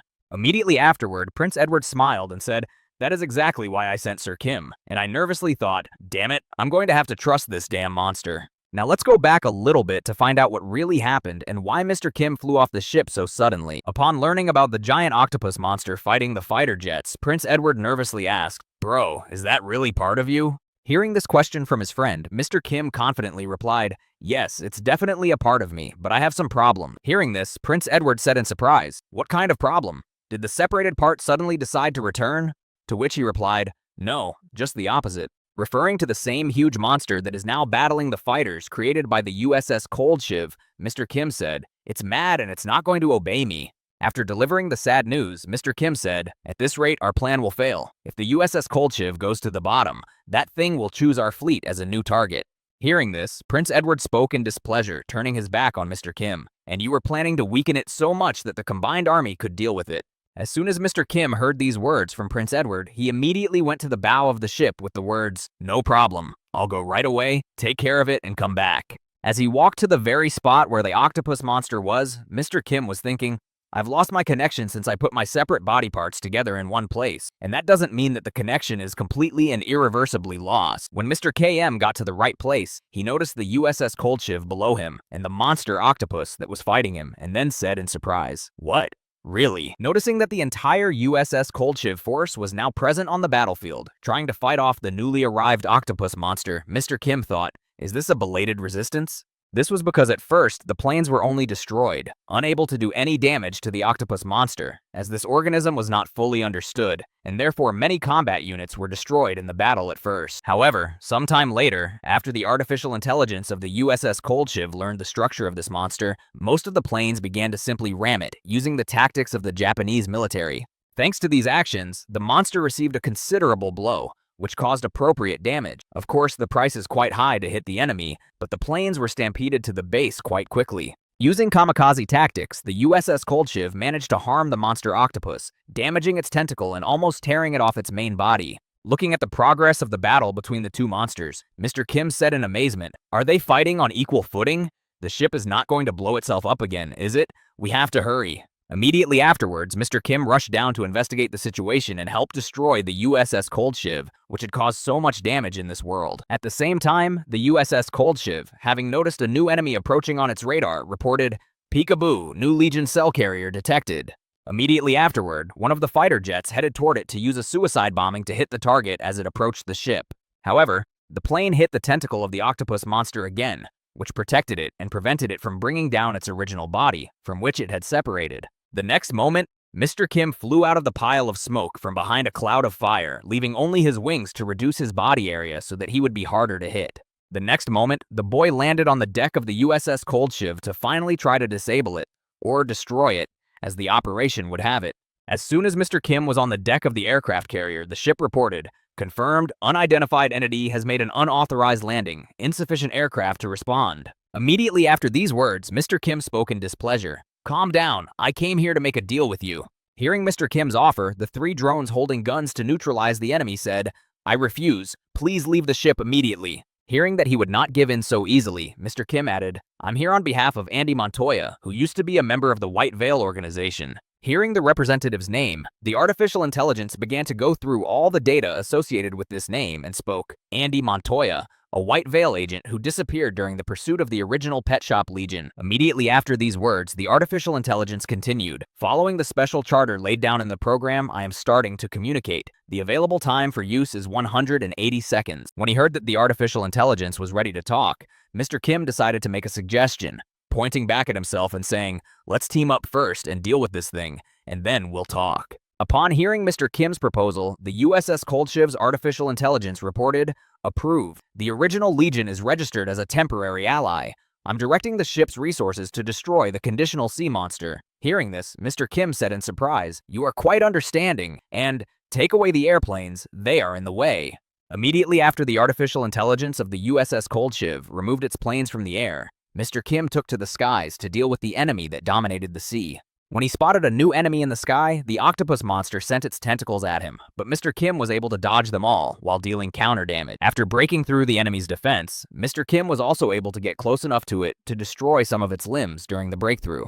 Immediately afterwards, the boy decided to use his fire breath to destroy the giant monster, which had decided to separate from him. At the end of the attack, the monster was left with a huge hole from the flames, which did not heal for a long time due to burn. Immediately afterwards, Mr. Kim went to the giant eye to try to have a conversation and find out why it had betrayed him and decided to become independent. However, as soon as Mr. Kim reached the bottom, the octopus monster immediately began to change its shape and prepare to attack while the target was open. The next moment, 2 small tentacles and dozens of parasitic fish began to attack from the back, where the man was least protected. A second later, one of the tentacles hit Mr. Kim directly, but it did not hurt him. It was more like a formality, that at least some resistance was still present. Feeling a light blow to his back, Mr. Kim, who had approached the enemy, said in surprise, "Is that all the resistance you can put up, or what?" Rising back into the air above the octopus monster, Mr. Kim said, "You must have used all your strength on the aircraft carrier. I guess I'll make you more obedient before I talk to you." After that, changes began. Mr. Kim began to give his hands a different shape to carry out his pacification attack. As soon as the transformation was complete, preparations for the tranquilization operation began. Mr. Kim began to concentrate a flammable substance inside himself and slowly direct it to his hands and mouth. When all the preparations were completed, a bright light began to appear from all possible places on the boy's body, from where fireballs were slowly approaching. Immediately afterwards, the shells fired and a volley flew straight at the restless octopus monster, which decided to rebel against its creator. As a result of the shot, it hit the target. Afterwards, a large pile of dust and various pieces of flesh rose above the same spot, proving only one thing: the target was hit. A few seconds later, the smoke from the hit began to dissipate, but the enemy was not visible in its original location. Had the attack been so powerful that it had completely torn the enemy apart? However, everything turned out to be a little different. Because of the blast wave, the remains of the monster octopus went underwater, but after a while they still returned to the surface, emerging. When only a small piece of the octopus remained, Mr. Kim approached it and asked it menacingly, "Answer me, how did you manage to break free from control?" But there was only silence in response. After some time of silence, the octopus monster finally decided to speak and said, "You better ask your conscience about that, you son of a bitch." Immediately after these words, the octopus monster, torn to shreds, spoke with displeasure. "Sir Kim, or whatever your name is, you take a high position and immediately start acting like a human being? Ugh, that's bullshit. Just look at you." Hearing such words from his own parasite, whom he had created with his own hands, Mr. Kim was shocked. The monster then added, "You have lost your leadership. Reaching the top of all living things is both your goal and mine." The next moment, remembering how he came into existence, the octopus monster added, "But you also created me. And you behaved like a real idiot, just like a human being. Instead of an individual, you launched a whole colony." Reflecting on the words of his former subject, Mr. Kim replied in confusion, "You're right about that. I regret what I did back then." Hearing these words from the former conqueror of the world, the octopus monster exclaimed in anger, "Regret? Do you really think that a couple of empty words will be enough? One word will not erase all the foolishness you have done now and before." Hearing these words from the tattered monster, Mr. Kim was surprised to think, "Not long ago, I thought of him as a tool that is out of my control, but he is not." Immediately after his thoughts, Mr. Kim reconsidered his attitude, and looking at the octopus monster again, he thought angrily, "This is the enemy that I must definitely destroy." Noticing that Mr. Kim had become too angry and his expression had changed to one of anger, the octopus monster spoke joyfully. "Wow, I see that your face has already blossomed." Immediately after saying this, the octopus monster continued to provoke him to return to his previous state of being pitiless and confidently moving toward his goal, saying, "Yes, that's it. Kill and devour everything that stands in your way. This is your true nature." Having said this, the monster added, "Even if you put on the skin of a man, a monster is always a monster." Before he could finish speaking, Mr. Kim poured his fire breath over it to completely destroy it. Having destroyed the monster octopus that had brought him back to the path he had chosen from the beginning, Mr. Kim said thoughtfully, "Can this conversation be considered introspection?" Immediately afterward, turning his back on the remains of the enemy and flying away, Mr. Kim added confidently, "Thanks to you, I was able to regain my leadership." A short time later, Mr. Kim returned to the Albaflume Navy Yard to take Prince Edward with him. After bringing Andy Montoya to the deck of the USS Coldshiv, the system began an examination and then reported, "Check complete." After completing the examination of the person Mr. Kim brought with him, the system said, "The individual is identified as Edward Grand Continent and Andy Montoya. Therefore, the right to operate the ship is transferred to Agent Andy Montoya, the only currently confirmed U.S. citizen." Hearing that in just a few minutes he had gained access to the controls of this war machine, Prince Edward said in amazement, "Is it really that simple?" Immediately afterwards, the prince smiled slyly and said in an ominous voice, "Well then I will take everything I need from here." Sometime later, after Prince Edward had gathered everything he needed on that ship, the two boys headed back to their Navy ship, Alpha Blum. Once aboard, Prince Edward, standing at the bow of the ship, happily told his friend, "Thanks to this affair, we have come out on top, having received even more than we expected." Looking back at his companion standing behind him, Prince Edward added happily, "The other races refused to interfere in the war because the humans themselves had encroached on the demon lands, and the rest of us won by human effort alone, which united us and gave us confidence." After these words, Prince Edward added happily, recalling what they had collected on that ship. "In addition, we were able to quietly take over the cloning devices that were aboard the USS Coldshiv and the supporting technological equipment." Immediately afterward, Prince Edward added happily, "And now we have virtually inexhaustible material for the same purposes. Just wonderful." Prince Edward looked at his friend, who had made it all possible, and said with satisfaction, "We will even exceed the plan." To which Mr. Kim replied in an indifferent tone, "Lucky you." After discussing these issues with his friend, Prince Edward nervously asked, "By the way, bro, have you found the cause of your unit's frenzy? If the problem is solved, we could use them as a naval fighting force." Hearing this suggestion of using his parasites, Mr. Kim responded categorically, "I will not make them anymore." Hearing these words from his friend, Prince Edward asked in surprise, "But why? It is a pity to lose such a powerful army. If it comes down to price, I can pay it." Immediately after Prince Edward's offer of payment, Mr. Kim said thoughtfully, "The price you say?" Recalling his family, one who were ruthlessly murdered when they were completely innocent, Mr. Kim said, "You know very well that after that one particular incident, the atrocities of the pet shop began to escalate rapidly." When Prince Edward heard Mr. Kim say this, he was frightened. But I was responsible for that, so of course I know. What is it?" As soon as Prince Edward asked him what he meant, Mr. Kim spoke menacingly. "The price for this is very high. This is the price for crossing the line, and I will have to pay very dearly for it." When Prince Edward heard these words from his friend, he nervously asked, "Is my request on the same level as the one event?" Hearing this, Mr. Kim replied, "No." Hearing this answer from Mr. Kim, Prince Edward put his hand to his chest and breathed out a sigh of relief, calming his anxiety. Immediately afterward, Mr. Kim added in an ominous voice, "Go higher." Hearing his friend's words, Prince Edward began to break out in a cold sweat as he realized how badly he was in trouble. Having been informed of the price Prince Edward would have to pay, Mr. Kim thought, "Back then, I gave up the essence of a human being, but I had the essence of a monster to replace it. But now I have only the essence of a monster." Trying to change the subject so as not to build up the tension, Prince Edward said, "Interesting. Oh, that's right. My coronation will take place next week, and I will tell you the general plan of action." Changing the subject, Prince Edward thought frightened, "I'd rather we didn't bring up this very subject again." Looking behind Mr. Kim, who was heading for the ship's hold, the prince added in his mind, "I don't want to die too soon." After some time, Mr. Kim finally arrived back from his sea business trip to the Grand Continent Kingdom. Now the events are taking place in the main square. Preparing for his coronation, Prince Edward saddled his horse and slowly walked to the main church building where he was to be crowned. Passing by his people, who were frozen in anticipation, Prince Edward slowly continued his journey, head down. And at the same time, among the ordinary people, one could notice an old acquaintance, a former bard who now worked as a reporter for the Daily Endmond, Felina Greensmith. Remembering Mr. Kim with fear, she thought, "I was always getting into trouble when I met the man, and that's why I changed jobs. Now I will definitely not have to cross paths with him." While the girl was thinking, Prince Edward had already reached the main building and confidently walked toward the priest who was waiting for him at the top. When the prince appeared in front of him, the priest joyfully announced, holding the symbol of royalty in his hands, "The crown of the Kingdom of Grand Continent has found its rightful lord." Immediately after these words, the priest placed the crown on the head of the prince, who sat down before him and bowed his head. Then the priest added, "Listen, from this moment on, a new king of the Grand Continent has been born." Immediately after the coronation of the new king of the Grand Continent, Mr. Kim appeared in the square next to the prince, and the priest pulled his sword out of its sheath and raised it above him. The next moment, the young man shouted to the common people in a commanding tone, "Rejoice in the birth of the new king of your kingdom." When Felina Greensmith saw which knight had given the order to praise the new king, she exclaimed in surprise, "What? What is he doing here? Why him again?"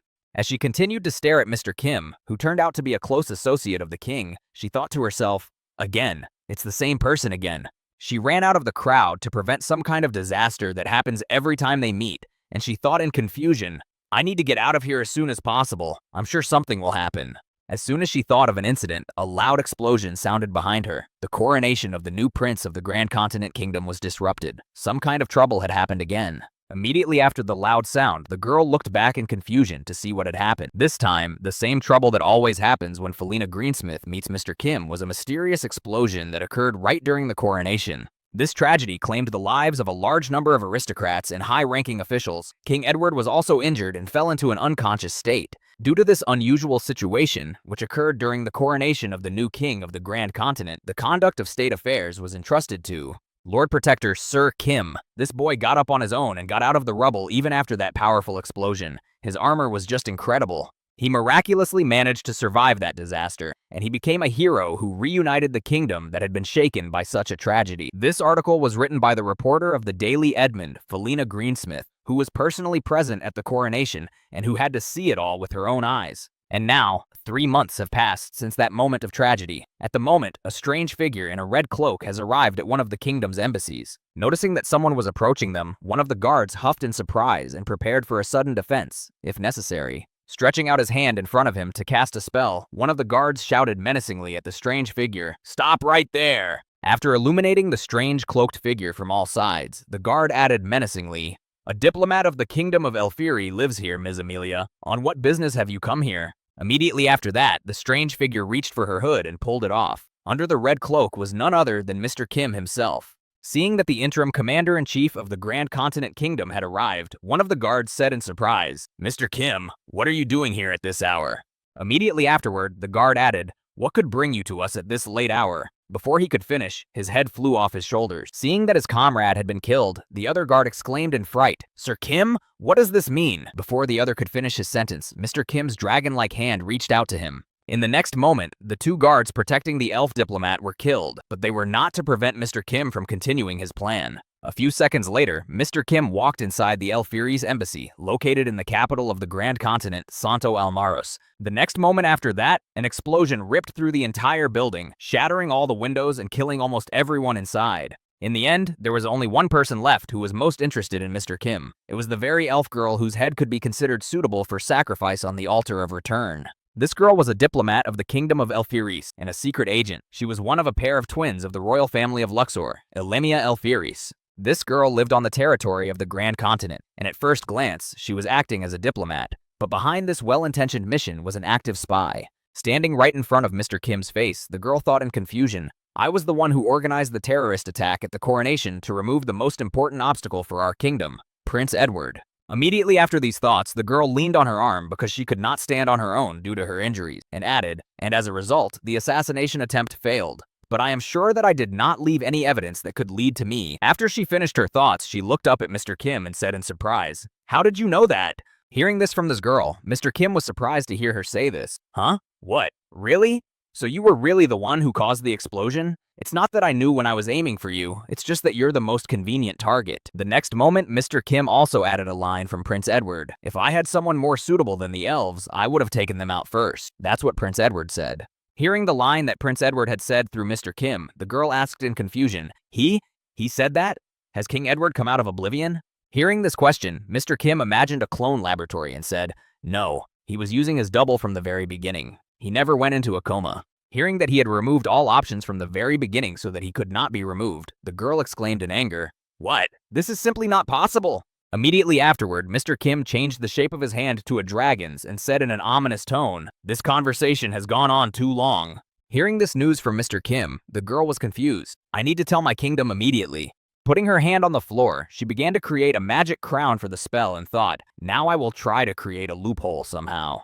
As soon as she thought of this, a huge gush of flames covered her head, taking away all chances of survival after such an attack. After such a sudden attack, the girl did not even have time to do anything to create a loophole to transmit information to her kingdom. After killing the girl on the spot, Mr. Kim angrily thought, well, now it's time to take the first head that was placed on the altar for my return to Earth. And at the same time, somewhere in the square, Prince Edward came out in public to show everyone that he was alive. When the people saw their king, they shouted with joy, "A prince, or rather the king, he has woken up from his sleep." Immediately after the people quieted down, Prince Edward, who was wrapped in bandages, said, "The dastardly plot of the elves has been suppressed. However, this time we managed to burn only the melon from their outposts. To completely remove the threat to humanity, I will punish all the remaining elves." Standing on the stage in front of the square where the people of his kingdom had gathered, Prince Edward confidently announced, "For the sake of a peaceful and safe society." When the prince finished his speech and turned back, Mr. Kim noticed how he was dressed and said, "You're quite a good liar. You're quite a good liar for someone who hasn't even lost a hair on his head." Hearing Mr. Kim say that, Edward the Rabbit replied happily, "After all, I am fooling the whole nation. It goes without saying that the performance should be at the highest level." Immediately afterward, Prince Edward began to tear off his bandages and said in an ominous voice, "A military buildup and a pretext for war. I have gathered everything I need. All preparations are complete." Arriving in the kingdom of Grand Continent, the current king of the Elf Kingdom angrily exclaimed, "King Edward, what the hell are you doing?" In the room of Prince Edward, who had returned from speaking to the people, stood the current king of Elfiris, Rhesus Elfiris. He was one of a pair of twins of the Lucian royal family, and also the brother of Emilia Elfiris, who had recently been killed by Mr. Kim. While in King Edward's room, the current king Lucian Elfiris angrily exclaimed, "Arson and closing the embassy, murder and the capture of our diplomats." Having reported only a part of the accusations, the elf realized that the accusations were unfounded, but he could not back down and continued in embarrassment. "And yet they are all unfounded accusations. How are you going to take responsibility?" After hearing these cries from the Elf King, King Edward began to clear his ears from the shouting and said in displeasure, "Well, you know how to get to the bottom of a person, you eared bastard." When King Rhesus heard the insolent tone of the man's voice and the way he was called, he added angrily, "What? King Edward, what did you just say?" Pulling his finger out of his ear and beginning to spin it with his hand, King Edward said, "Listen, what are you doing? A king and a king. Haven't you heard that if a kingdom becomes an empire, then the king becomes an emperor?" Immediately after these words, Prince Edward's gaze changed, as did his tone of voice. Glaring at the guest, he added angrily, "What else is there? Unfounded accusations? Did you really think I wouldn't find out about your cheap tricks?" Hearing this from King Edward, Rhesus Elfilis replied nervously, "You are out of your mind. Emilia, or rather the ambassador of our kingdom, what happened to her?" Receiving the question from his not-so-respected guest, King Edward smiled ominously and replied, "Oh, are you talking about that woman with the ears? I wanted to take care of her corpse at least, but you know, it was in such a terrible state." Seeing the horror that gripped King Rhesus when he heard of his sister's death, King Edward added with a sinister smile, "I am truly sorry I could not show you." Clutching the Elf King's staff in his hands, Rhesus Elfiris, barely able to contain his emotions, said angrily, "Shameful servant, how dare you? You will be paid in full." Hearing what King Rhesus had said to him, King Edward added joyfully, "Oh, you are going to pay for all the time you have been taking full advantage of the kingdoms of men? It is good that you have volunteered to pay the tax, but even I would be ashamed to take the lives of my brother and sister together." Immediately after these words, the king of the elves shouted in anger, "Then this is war." The next moment, King Rhesus Elfiris gripped his staff so tightly that it cracked and added, "I declare war on you, you insignificant insects." King Rhesus Elfiris had two completely opposite feelings in his head, irresistible rage and absolute composure, and even so, he could control himself to a certain extent. Immediately afterward, the king of the kingdom of the lions returned to his home and immediately gathered his army. Looking at the soldiers, King Rhesus thought, "I did not think that the day would ever come when these feelings would merge together." Immediately after these thoughts, King Elfiris of the kingdom of Elfiris told his soldiers, "Worthless people dared to dishonor our brothers." After announcing the main reason for the gathering and the declaration of war, the king added angrily, "Nothing will stop us until I have the head of the emperor of a filthy, worthless race in my hand." After announcing the condition when this war would end, King Rhesus Elfiris raised his rod above him to use his special skill. Immediately afterward, creating a magic circle around him, the king of the elf kingdom said, "Time magic of Rhesus." His magic allowed him to see into the future, and his skill was called Foresight of the Future. In the future, the king of the elves saw a kingdom of people burning in flames and a crowd of people standing on a wall. The future, which was manifested by absolute magic, suggested that his army was storming the kingdom that was engulfed in flames. It seemed like it was bound to be a success. The king of the Grand Continent himself, who stood on the wall, was not very happy about what was happening under the walls of his kingdom. And at the same time, the king of the elf kingdom was smiling ominously, rejoicing that his plan was being implemented in the best possible way. This future was not to change in any way, shape, or form. Seeing the very satisfying results, King Rhesus Elphiris happily told his soldiers, "The future is decided. Victory in this war is already in our hands." Hearing the prediction of their mighty ruler, the army of elves who had gathered to wage war on the kingdom of Grand Continent shouted with joy, "Hurrah for His Highness Rhesus!" At the same time, somewhere in the Grand Continent, King Edward was sitting quietly in his office, talking to Mr. Kim, saying, "In the near future, the head we need will come here." Hearing these words from his friend, Mr. Kim asked in surprise, "How can you be so sure? For the king of an entire country to personally go to the front line?" When King Edward heard the surprise in his friend's words, he added confidently, "Well, we killed his younger sister. For the highest elf of the royal family, a sister is a special creature." Recalling the terrible traditions of the elves, King Edward added with disgust, "To preserve the purity of their bloodline, they resort to blood mixing. The Amelia Elphiris we killed was not only the king's sister, but also his wife." As soon as Mr. Kim learned that the elves resorted to brother-sister love to preserve the purity of blood, he said in displeasure, "How disgusting." Hearing this from Mr. Kim, King Edward said thoughtfully, "So let's take his head off as soon as possible. And how about killing all the eared ones, and at the same time testing the new ability before the real battle starts? Fight! I also saw." After saying this, King Edward imagined what would happen to the enemies, because in his army there is Mr. Kim, who is the most terrible monster, and confidently added, "These bastards will face not war, but a natural disaster." And at that time, the king of the kingdom of Elphiris was already on his way to the kingdom of Grand Continent to avenge the murder of his sister, as well as Edward's head. As King Rhesus was traveling along the road to the kingdom of his sworn enemy, he thought, "It will only take half an hour before we arrive at the main headquarters of Santo Almaruz." As he watched the soldiers on the road fleeing, the prince of the kingdom of Elphiris thought in surprise, "But they don't seem to be very eager to defend their own capital. On the contrary, they just run away, nodding their heads." Feeling something strange about the fact that they were not being opposed at all on their way to the capital of the Grand Continent, King Rhesus continued his thoughts. "It seems to me that they are planning to concentrate all their fighting power in the capital itself, and fight back there." Looking back after another escape of the soldiers who had come across him, King Elphiris shouted to his soldiers, "Everyone be on your guard. Perhaps this is one of the evil plans of humans." Hearing such words from their prince, who was leading them to victory, the soldiers of the kingdom of Elphiris confidently exclaimed, "Yes, your highness." At that very moment, when King Rhesus saw all the soldiers of the Grand Continent scattering in different directions, it could be said that Rhesus's assumptions were half right and half wrong. After a while, the elf army finally reached the capital of the Grand Continental Kingdom, Santo Almaruz. Their journey seemed quite easy, because there were no traps along the way. Stopping right in front of the wall of the kingdom, the king of the elf kingdom, Rhesus Elphiris, shouted out, "Ruler of the miserable race of humans, come out here immediately and pay the price for your actions." After shouting these words and receiving no response for some time, the king repeated himself, "If you do not show yourself right now, I will turn this place into a burning mow." Before he could finish, a huge shadow appeared over